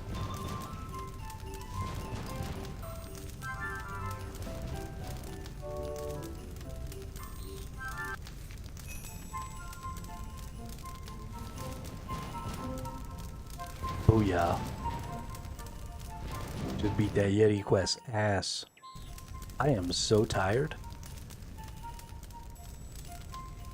That literally just took all of my brain power.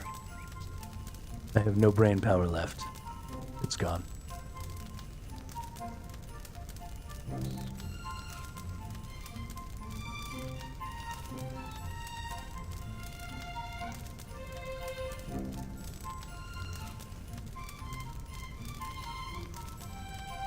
Okay, now how do I get the hell out of here? Looks like we have a bank. That's kind of cool. This is like a whole ass little city here. But back to Lumbridge. Alright, well, ladies and gentlemen, I think that's going to be the end of the stream today. That went way longer than I anticipated. Yeah, we're at 9 hours and 15 minutes. We should have been done about an hour and 15 minutes ago.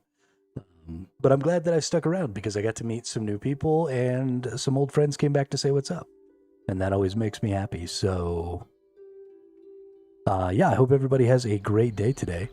Detestion, I'm probably going to be doing this RuneScape thing for a while. But if you find yourself a game that you want to throw some time into, let me know.